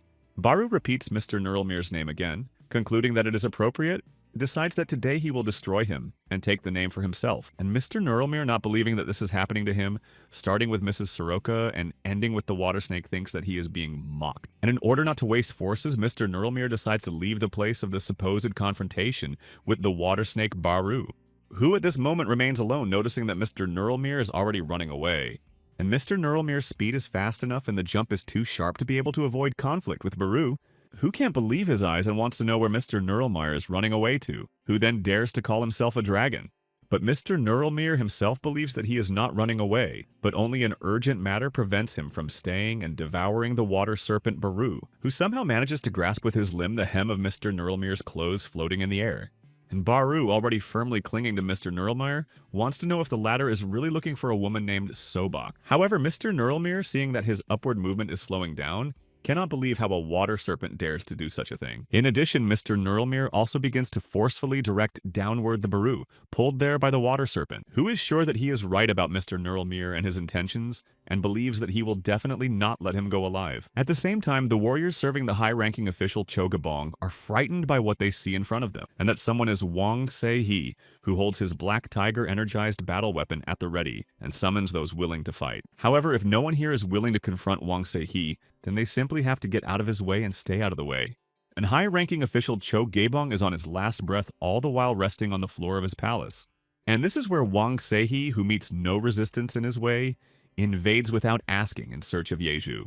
At the same time, Cho Gaebong, a high-ranking official, barely moves his lips when he sees Wang Se-hee in front of him and wants to know the identity of the nailer. And Wang Se-hee, seeing the picture and the condition of the high-ranking official Jogabong, realizes that Yeju is no longer here. A high-ranking official hearing such a statement concludes that Wang Se-hee is the one who also came to take Yeju away from him, which means that this brigand must be dealt with as soon as possible, and a high-ranking official throws himself at Wang Se-hee. But Wang Se-hee manages to intercept the high-ranking official Chogabong's punch by grabbing him by the neck and lifting him in the air. At the same time, Wang Se-hee realizes that even though Yeju has impregnated Chogabong's body, he is unable to resist Sanshin's power. But Jogibong can be useful to Kang Jino, and so Wang Se-hee gets the idea to heal the wound caused by Sobok, but afterwards thinks it's useless.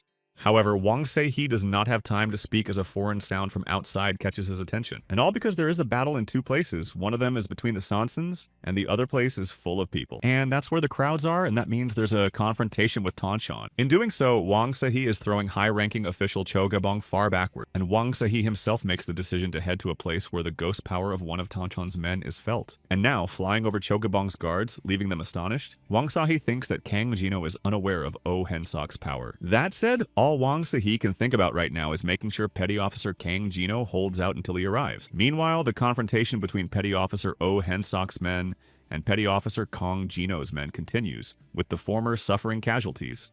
And those of Petty Officer Oh Hensok's men who are standing strong are preparing for a new wave of offensive action.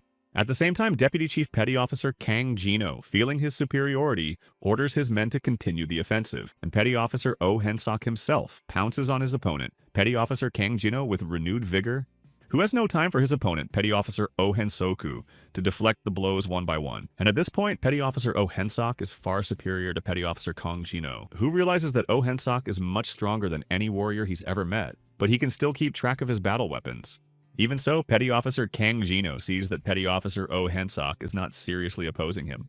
After all, in such a short time of confronting Petty Officer Oh Hensoku, Kang Jino notes that his opponent's battle weapons don't really strike. At the same time, Petty Officer Oh Hensok himself continues to fend off Kang Jino's blows, noting that the latter has made significant progress in the meantime. But it doesn't become a compliment for Kang Jino, who in an orderly tone tells Oh Hensoku to confront properly and not to bully. However, Chief Petty Officer Oh Hensok doesn't understand what Kang Jino means, who is probably the strongest among the people living in Dongha. At the same time, Petty Officer Kang Jino wants to know exactly what Petty Officer Oh Hensok means by just people. And since Oh Hyunsok recognizes that Kang Jino is one of the strongest warriors in Dongha, he will now show him his true strength. It will also prove that all of Petty Officer Kang Jino's efforts were useless. At the same time, Kang Jino sees that there is a haze around Oh Hensok, which means he has to be careful because he doesn't know what he's dealing with. And to top it off, a certain pink haze is beginning to appear around Petty Officer Oh Hensok's battle weapon, and that very battle weapon of Petty Officer Oh Hensoka begins to blur in front of Petty Officer Kang Jino's eyes, disappearing from sight. who not only doesn't notice how his battle weapon breaks, but also how he is wounded. And this ignorance of what has happened shocked the still uncomprehending petty officer Kang Gino, who, from the wounds inflicted on him, now begins to fall to the ground, losing his footing. At the same time, Petty Officer Oh Hensok looks down on Petty Officer Kang Gino as he puts his battle weapon back into its sheath, unharmed and unharmed, who, leaning over his opponent, now begins to realize that this is the true strength of Petty Officer Oh Hensok. But Petty Officer Kagino doesn't understand how this is possible because Oh Hensok had only one combat weapon, and the attack was from two sides. And Petty Officer Oh Hensok is going after Petty Officer Kang Gino to find out how the latter got hit. After all, Petty Officer Kang Gino didn't even see him, and with this power, Petty Officer Oh Hensok can attack even the Sanshins that Kang Gino hasn't even heard of. But can Kang Gino believe that there is someone who can stop Oh Hensok's attack, that even such a force has a counterforce? However, Petty Officer Kang Gino can't find the right words to answer the question posed to him by Petty Officer Oh Hensok. At the same time, Petty Officer Oh Hensok still wants to know whether Petty Officer Kang Gino thinks he's a monster or a genius. But no matter what Petty Officer Kang Gino's opinion is, the real genius is no longer alive. And if Petty Officer Kang Gino can survive today's defeat, he needs to forget about what happened, for otherwise Petty Officer Kang Gino would meet the fate of also being consumed by a ghost. And with these last words spoken by Petty Officer Oh Hensok, his dialogue with the wounded Petty Officer Kang Gino ends. At the same time, Deputy Chief Kang Gino, seeing that their opponents are beginning to retreat, does not understand what the matter is because they are not finished yet. But Deputy Chief Petty Officer Kang Jae-no does not have time to finish his speech as he is hit by the enemy's battle weapon. At the same time, Deputy Chief Petty Officer Kang Gino does not realize that he was struck by this particular warrior, which as Deputy Chief Petty Officer Kang Gino's memory comes to mind, he actually delivered a stab to the heart. And then Deputy Chief Petty Officer Kang Gino begins to realize that he's up against a real ghost. At the same time, the men who are under the command of Chief Petty Officer Kang Gino, seeing that their deputy has fallen, are going to avenge him. And Petty Officer Kang Gino, realizing what the outcome will be for his men, orders them all to flee immediately. But it's too late, and no matter how hard Petty Officer Kang Gino tries, the confrontation begins again. At the same time, Chief Petty Officer Kang Gino urges his men to leave the battlefield now, and the last thing the feigning Petty Officer Kang Gino manages to shout is for his subordinates to run away. Meanwhile, the wounded shaman Bottle, carried away by the Tokubi Saribi, begins to regain consciousness without recognizing the place he is in. And the first thing the shaman Bottle sees in front of him is the frightened face of Mrs. Olkachi, who does not believe that the wounded man has come to his senses. At the same time, Mrs. Olkachi, when asked by the shaman Bottle where they are, informs that they have gone beyond Daihon. And pointing to the Tokebi Saribi, Mrs. Olkachi refers to him as the one who brought them to this place. And Bodil, trying to lift himself up as much as he can, realizes that now he himself owes a debt to a Tokabi, whose name he does not know. To which the Tokebi introduces himself to the shaman of Bottle by the name of Saribi, who only repaid him when he himself was saved by him. However, since the shaman Bottle has recovered, Tokebi Saribi is going to leave, even though he hasn't fully recovered yet. But this circumstance does not stop Tokebi Saribi, who decides to return because his friends are there. And the shaman Bottle realizes that it's about Wang Seihi and the nine-tailed fox. So sorry, but still wants to clarify if he's right. However, having put forward his hunch, the shaman Bottle is shocked by the Tokebi Saribi, who believes that even this is known to the shaman. But in fact, it was just a hunch of Bodil, who thinks that not many people are already friends with Tokebi and Seihi longs for Yuju. And that means that the shaman Bottle decides to follow along with Tokebi Saribi. But for this, he needs the help of Mrs. Olkachi. And when asked by Tokebi Saribi how Bodil is going to walk in such a state, the latter suggests Tokebi to wait a bit.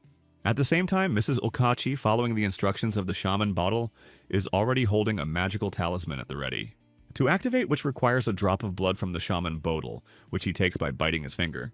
In this case, the next stage becomes sprinkling of a magic talisman with blood belonging to the shaman Bodil. And as soon as everything ends, the magical talisman belonging to the shaman Bodil is activated and gains magical power, which by applying to the site of the lesion on the body of the Bodil shaman, is actuated by Mrs. Olkachi. And in this way, the shaman Bodil not only heals from his wounds, but also gains new strength with the confrontation. And Tokebi Saribi, who's watching the whole process, can't believe it's what he thinks it is.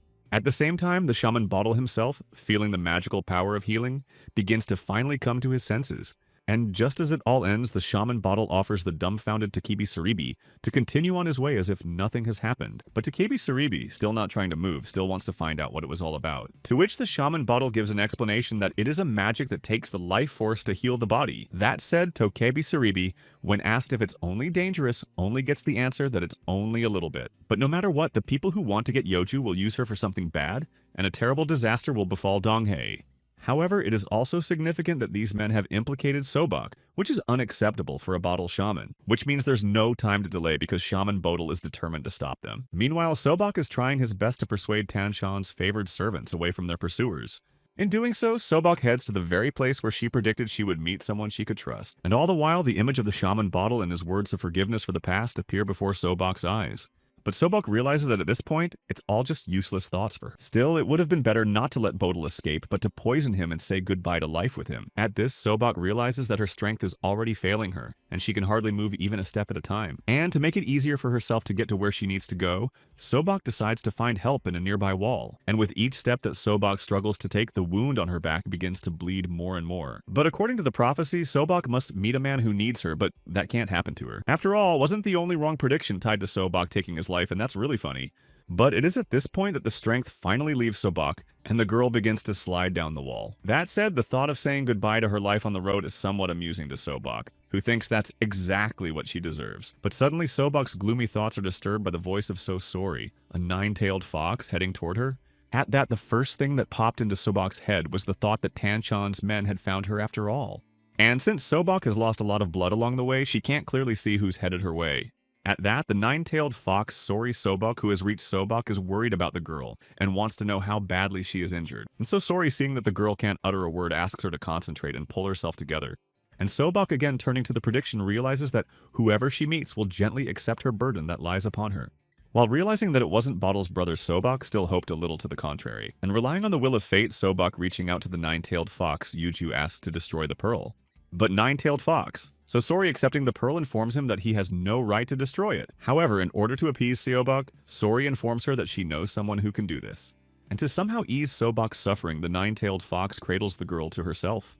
At that, when asked by Sobok who she is, Sanshin informs her that she is a nine-tailed fox named So Sori. As soon as Sobok realizes that she is the one she thought she was looking for, she wants to know if Sori knows a man named Bodil, to which Seo Sori replies in the affirmative, because Bodil is a nice and good-looking guy, but tends to focus on his business. And this is really true because in such moments, Bodil is harsh and inattentive to others, without even knowing how to think about other people's feelings. But for all his faults, Sobok asks Sori to tell Yuiju to tell him, and tell him that she's sorry for everything that happened. That said, even though Sobok has only met Bodil once in her life, she is sure he asks Sobok for whatever she does. And Sobok, realizing that Sori is the one who will take her innermost cargo, thanks the nine-tailed fox for taking her burden, which Sobok thought was the gem of Yoju, but in reality it turned out to be the weight of the girl's heart. And as soon as Sobok realized and accepted this, the strength finally left the girl, taking her into oblivion. And just like that, a nine-tailed fox is in the middle of a deserted street next to Sobok, who is no longer reacting to Sori's words, trying to still reach out to the girl. But since Sobok's body is already breathless, Sori promises the girl that she will keep her burden deep in her heart. And those are the last words the nine-tailed vixen speaks to Sobok's already breathless body. But no sooner does the nine-tailed fox properly say goodbye to Sobok than fiery talismans appear in the sky. In doing so, the nine-tailed fox, So Sori, is completely unaware of what is starting to happen around her. And it goes on until So Sori notices Sangmi coming down, not believing she'll stand up to the nine-tailed fox. But before they begin, a girl descends from the air and introduces herself to Sori. Sori informs the latter that she is a shaman from Dangolcho Sanmi. The first thing Sangmi decides to tell So Sori in front of her is that if she is obedient, she won't get hurt. And Manhwa, who has joined Sangmi, also expresses her joy at catching up with the nine-tailed fox. At the same time, the nine-tailed vixen, realizing that no one can avoid a collision, is already preparing to attack. And so not a second of time passes before the nine-tailed vixen lunges at his immediate enemies. After all, nine-tailed vixen, So Sori is absolutely certain that neither Shaman Sangmi nor Manhwa will be helped by their cheap tricks. That said, it seems that there's no way that Manhwa was expecting such a harsh attack on her by the nine-tailed vixen Sori. Meanwhile, the shamaness Sanmi, seeing the threat looming over them, begins to use a spell, which sparkles in the air as the talismans begin to spread around the circle. And under the spell of the shamaness, Sanmi falls naturally, and the nine-tailed fox itself, whose movement is slowed down. And as the spell summoned by the Sanmai shaman deprives the nine-tailed fox of its footing, it immediately falls to the ground. Even though Manhwa is outside the protective barrier for safety reasons, she still tries to cover herself with her hands. And a nine-tailed fox faced with a protective barrier has no choice but to look up at its enemy. While Manhwa realizes that the nine-tailed vixen is incredibly fast, even while under the influence of the barrier. While continuing to conjure, the shamaness Sangmi, who had heard of the power of the nine-tailed fox, was not going to hold back. And the nine-tailed fox, Sosori in turn is extremely surprised that Sangmi's shaman skills exceed human limits. To which Shaman Sanmi replies that the nine-tailed fox is also quite strong, but the barrier spell will only be stronger from this. At the same time, nine-tailed Foxori hears that Sangmi has been using a protective barrier against the Tokebi, and realizes that she is involved in their destruction. However, the nine-tailed fox Sosori's threats to Sangmi's shamaness seem useless to the latter, as she must first get out of the barrier. But saying such words to the nine-tailed fox, Sosori has the opposite effect on her, which causes her tail to appear. And the nine-tailed fox. Sosori wants to know if the shaman Sangmi is going to be as arrogant as she is now. After all, it is now that the nine-tailed fox is gaining its full strength that it is going to take down the shamaness Sangmi. And such a circumstance of affairs is very frightening to Manhwa, but Sangmi, on the contrary, believes that as long as Sosori is under the effect of the barrier, she is not scary. Meanwhile, the nine-tailed fox Sosori prepares to tear the protective barrier formed by Sangmi to pieces, and once all the preparations are complete, the nine-tailed fox Sosori channels all his power into destroying the protective barrier. And it works out for the nine-tailed vixen. So Sori, since as soon as the barrier was resolved, the shamaness Sangmi ricochets backwards. But the shamaness Sangmi is lucky as her blow is softened by Manhwa, who catches Sangmi right on the ground. However, Manhwa and the shamaness Sangmi now have another problem, as they are faced with Sosori, who has escaped from behind the protective barrier, who is facing her opponents and enjoying the fact that finally all the pesky defense barriers have been destroyed. But now Manhwa enters the arena of confrontation and decides to attack the nine-tailed fox on her own. And with a full chest of air, Manhwa releases the poison on the nine-tailed fox, who in defense of herself covers her face with her hands while trying to keep the situation under control. But since Manhwa has no effect on the nine-tailed vixen, the latter only notes his dislike for Sanshin and disgust. And now that Manhwa realizes that her poison mist has no effect on the nine-tailed fox, the shamaness Sangmi intervenes, who uses a spell to direct her magical talismans toward the nine-tailed fox. And some of the magical talismans begin to climb up the nine-tailed fox on the ground in an attempt to immobilize it. At the same time, the shamaness Sangmi expresses her condolences to the nine-tailed fox who did not take the opportunity to surrender. And already the magical talismans following the first batch are heading towards the nine-tailed fox. But as long as the nine-tailed vixen is able to fend off the magical talismans, she continues to bribe the shamaness Sangmi. However, the nine-tailed fox does not consider at all what kind of damage magical talismans can do to it, which, when smashed into the body of a nine-tailed fox, causes the latter to suffer severe pain that is difficult to endure. But the shamaness Sangmi asks the nine-tailed fox to take the talismans more seriously, because even one is so strong that it will incinerate a spirit. However, the pain inflicted in Sangmi shaman's words only further enraged the nine-tailed vixen with a renewed threat to the shaman.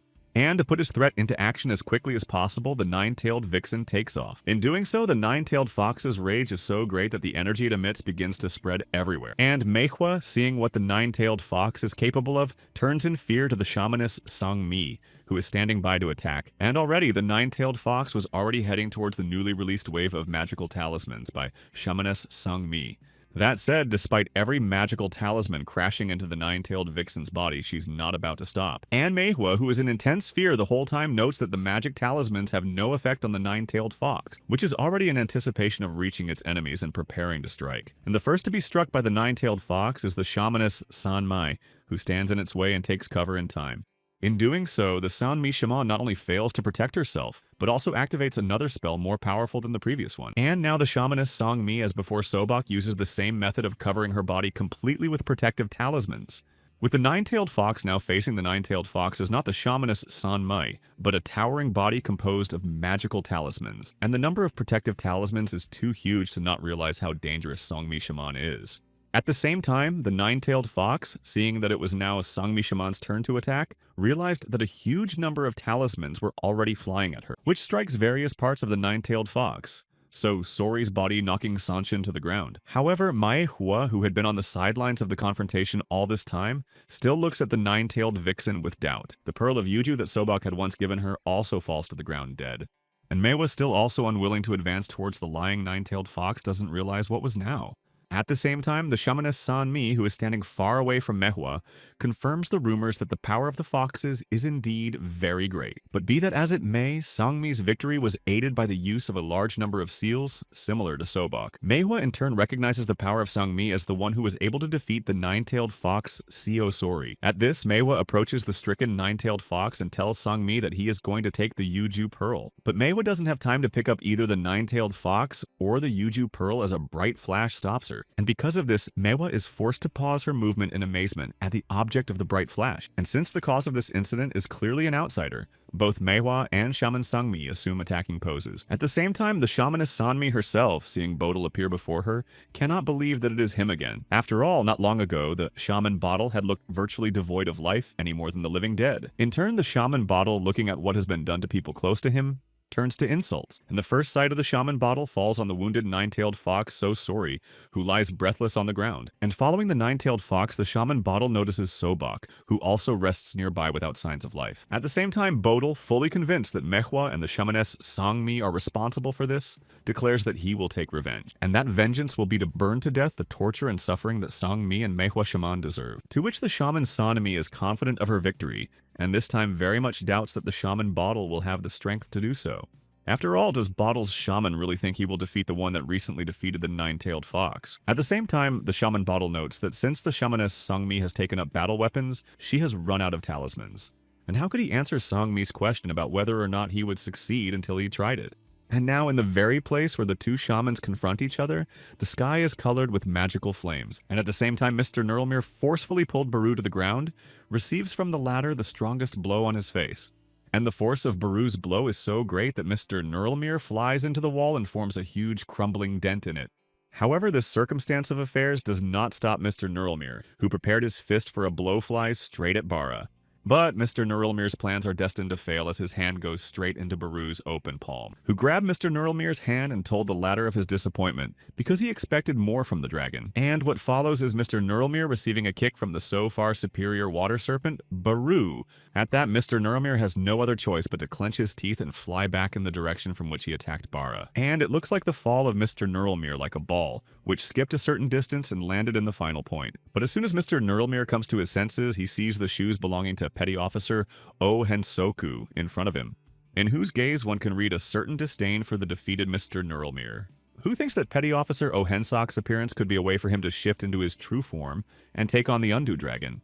And then Petty Officer Oh Hensok's gaze shifts to the Baru Water Serpent standing not far from them, who now takes a swing at Petty Officer Oh Hensok and orders the latter not to interfere in their affairs. But as before, Chief Petty Officer Oh Hensoku manages to avoid being struck by the water snake Baru, which falls on the very spot where the Chief Petty Officer was standing. And the water snake Baru, seeing that he missed, being in confusion, does not understand how the man was able to dodge his blow. At that, the water serpent Baru's gaze shifts to the toe of his right paw where a deep cut is visible, to which Petty Officer Oh Hensok, already fully prepared to attack, correctly points out that Baru's water serpent is a creature from a pond he has seen. And the water serpent Baru notes that the power that Petty Officer Oh Hensok wields is the power of ghosts. But Mr. Nurlmere hears that Baru thinks he's weaker than Oh Hensok, and he doesn't agree, because he's a dragon. At the same time, Petty Officer Oh Hensok believes that Mr. Nurlmere should not show his uniform yet, and he will be able to figure it out on his own. After all, Chief Petty Officer Oh Hensok correctly thinks that since Baru is a snake, he must want to get Yoju, who is inside the Chief Petty Officer's body. However, the water serpent Baru, gaining his great power in a commanding tone, asks Yeoman Oh Hensok not to lie to him. And if Petty Officer Oh Hensok dares to do so, he will be destroyed by the water serpent Baru himself. At the same time, neither the rumbling nor the threats coming from the water serpent Baru do not frighten the elder Oh Hensok, who is ready to face the angry water snake Baru standing across the street. But then the water serpent Baru notices that elder Oh Hensok is lowering his sword in front of him, which can only mean one thing: he underestimates Baru. That said, after some time, the water serpent Baru realizes that he was wrong in his initial thoughts, and that something is wrong. After all, the whole appearance of Chief Petty Officer Oh Hensoka says that if Baru approaches him, he will be immediately destroyed by the Petty Officer. And besides, Petty Officer Oh Hensok has the power of a ghost, which means the water serpent Baru shouldn't see him as a human. And Petty Officer Oh Hensok is very cautious, even considering that Baru's water serpent has opened up to attack, which characterizes Oh as a difficult opponent, which means that only one wrong move by Petty Officer Oh Hensok and the water serpent Baru will determine the winner. And it's either the water serpent Baru who's keeping an eye on his enemy Petty Officer Oh Hensok, or the winner of this confrontation will be Petty Officer Oh Hensok, who is still keeping calm and keeping an eye on Baru. But then Nurlmere intervenes in the silent confrontation between the elder Oh Hensok and the water serpent Baru, not understanding why nothing is happening. And the water snake Baru, taking advantage of the situation of the dialogue between Mr. Nurlmere and elder Oh Hensok, is going to strike. But Petty Officer Oh Hensok proves to be more attentive and prevents the water serpent from striking him, who in this attack on Petty Officer Oh Hensok loses the left hand he used to punch him. However, that doesn't stop the water serpent Baru from immediately striking another blow at Chief Petty Officer Oh Hensoku, who this time fails to react in time to receive a powerful kick to the chest, and that blow throws Petty Officer Oh Hensok far backward, depriving him of any point of support and balance. And the water serpent Baru, leaning on his remaining arm, watches Yomano Hensoka ricochet across the ground like a ball. The water serpent Baru, looking at his healthy arm, doesn't understand how a man with the power of a ghost could dare to do such a thing. And now the water serpent Baru is standing in front of Petty Officer Oh Hensok's men, lamenting that he let the latter do this to his hand. But the armed men of Elder Oh Hensok do not wait for the right moment to rush at the water serpent Baru.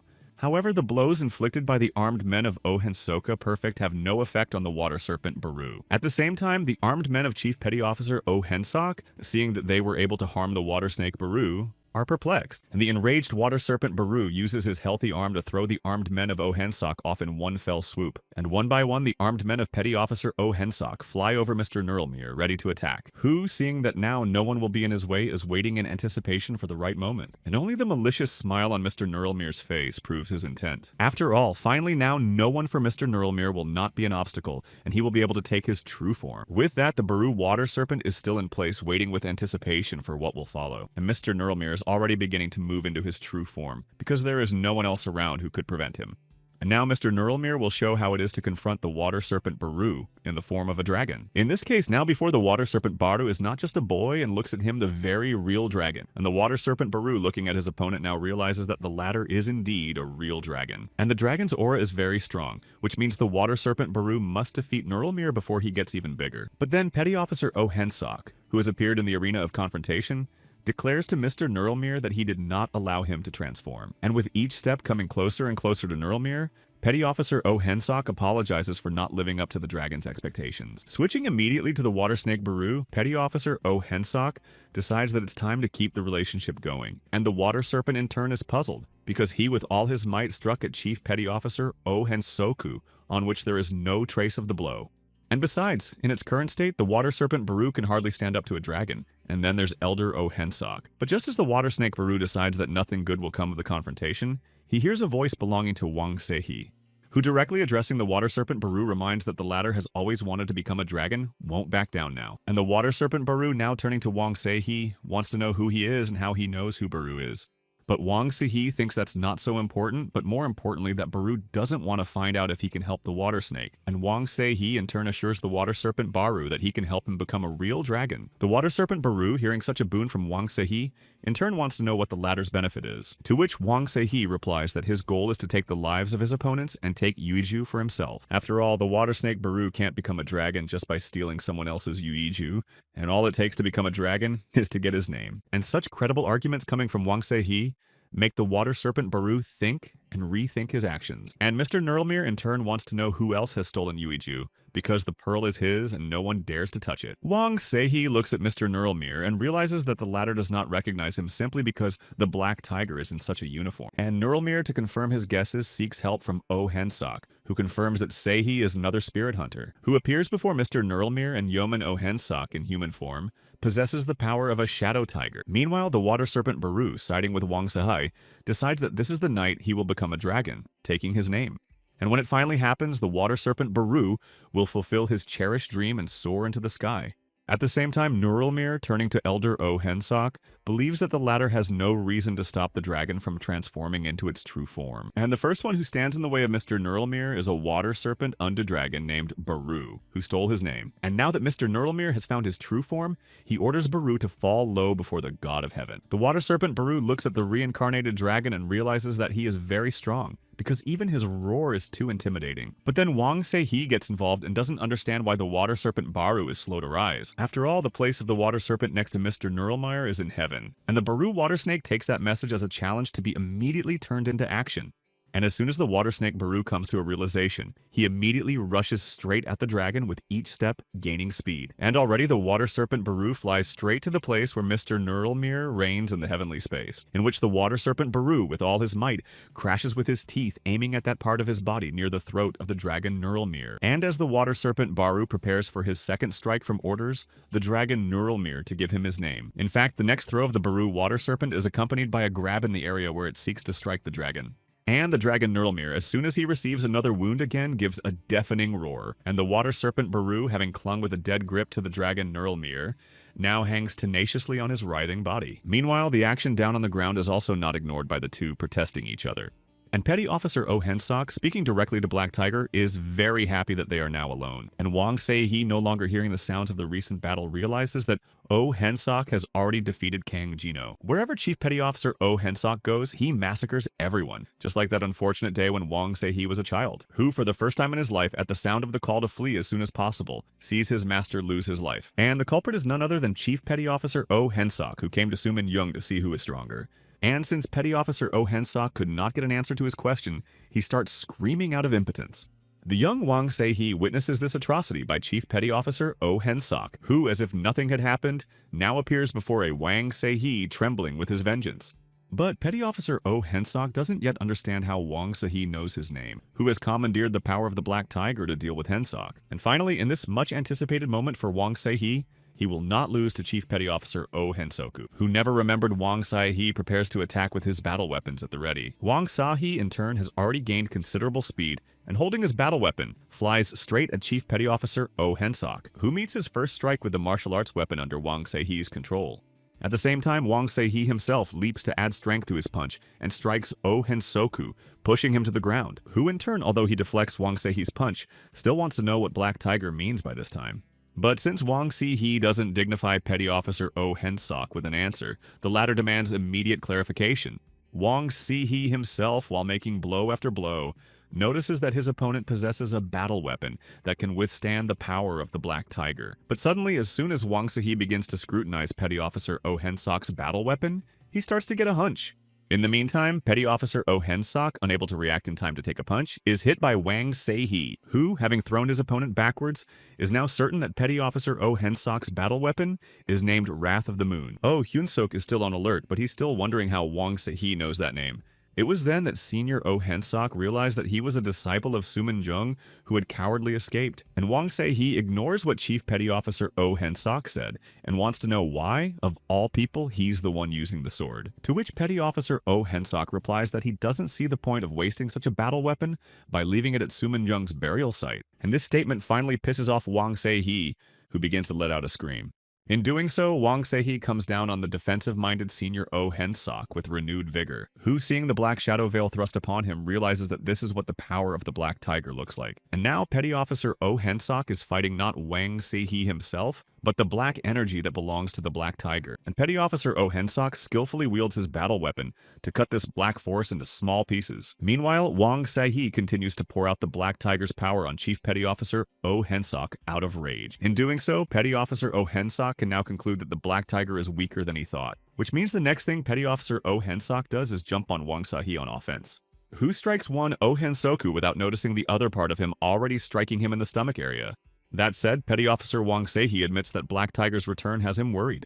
But now looking at Wang Se-hee, Chief Petty Officer Oh Hensok believes that the current strength of the Black Tiger is in the hands of some weakling. Wang Se-hee, hearing such an insult against him, gathers his strength in his fist and rushes at Chief Petty Officer Oh Hensok again, who once again holding his battle weapon at the ready finally realizes that the Black Tiger is going to confront him for real. And at the same time, the water serpent Baru, who until some point held the dragon Nurlmere in his grasp, is brought down by a blow to the ground. At that, the dragon Nurlmere, towering over the temporarily stricken water serpent Baru, wants to know if he realizes who he's messing with. After all, the difference in strength between the water serpent Baru and the dragon Nurlmere is too great. And Baru, looking up at Nurlmere's dragon from below, even though he realizes that his arm is missing, he didn't think the dragon was that strong. In this case, the dragon, preparing to pour out its flame, opens its mouth and tells the water serpent Baru that now his end will come. And the water serpent Baru, who is frozen in one place just watching the scorching flames heading straight for him. As soon as the flame of the dragon Nurlmere reaches the ground, it consumes not only the water serpent Baru, but also all around.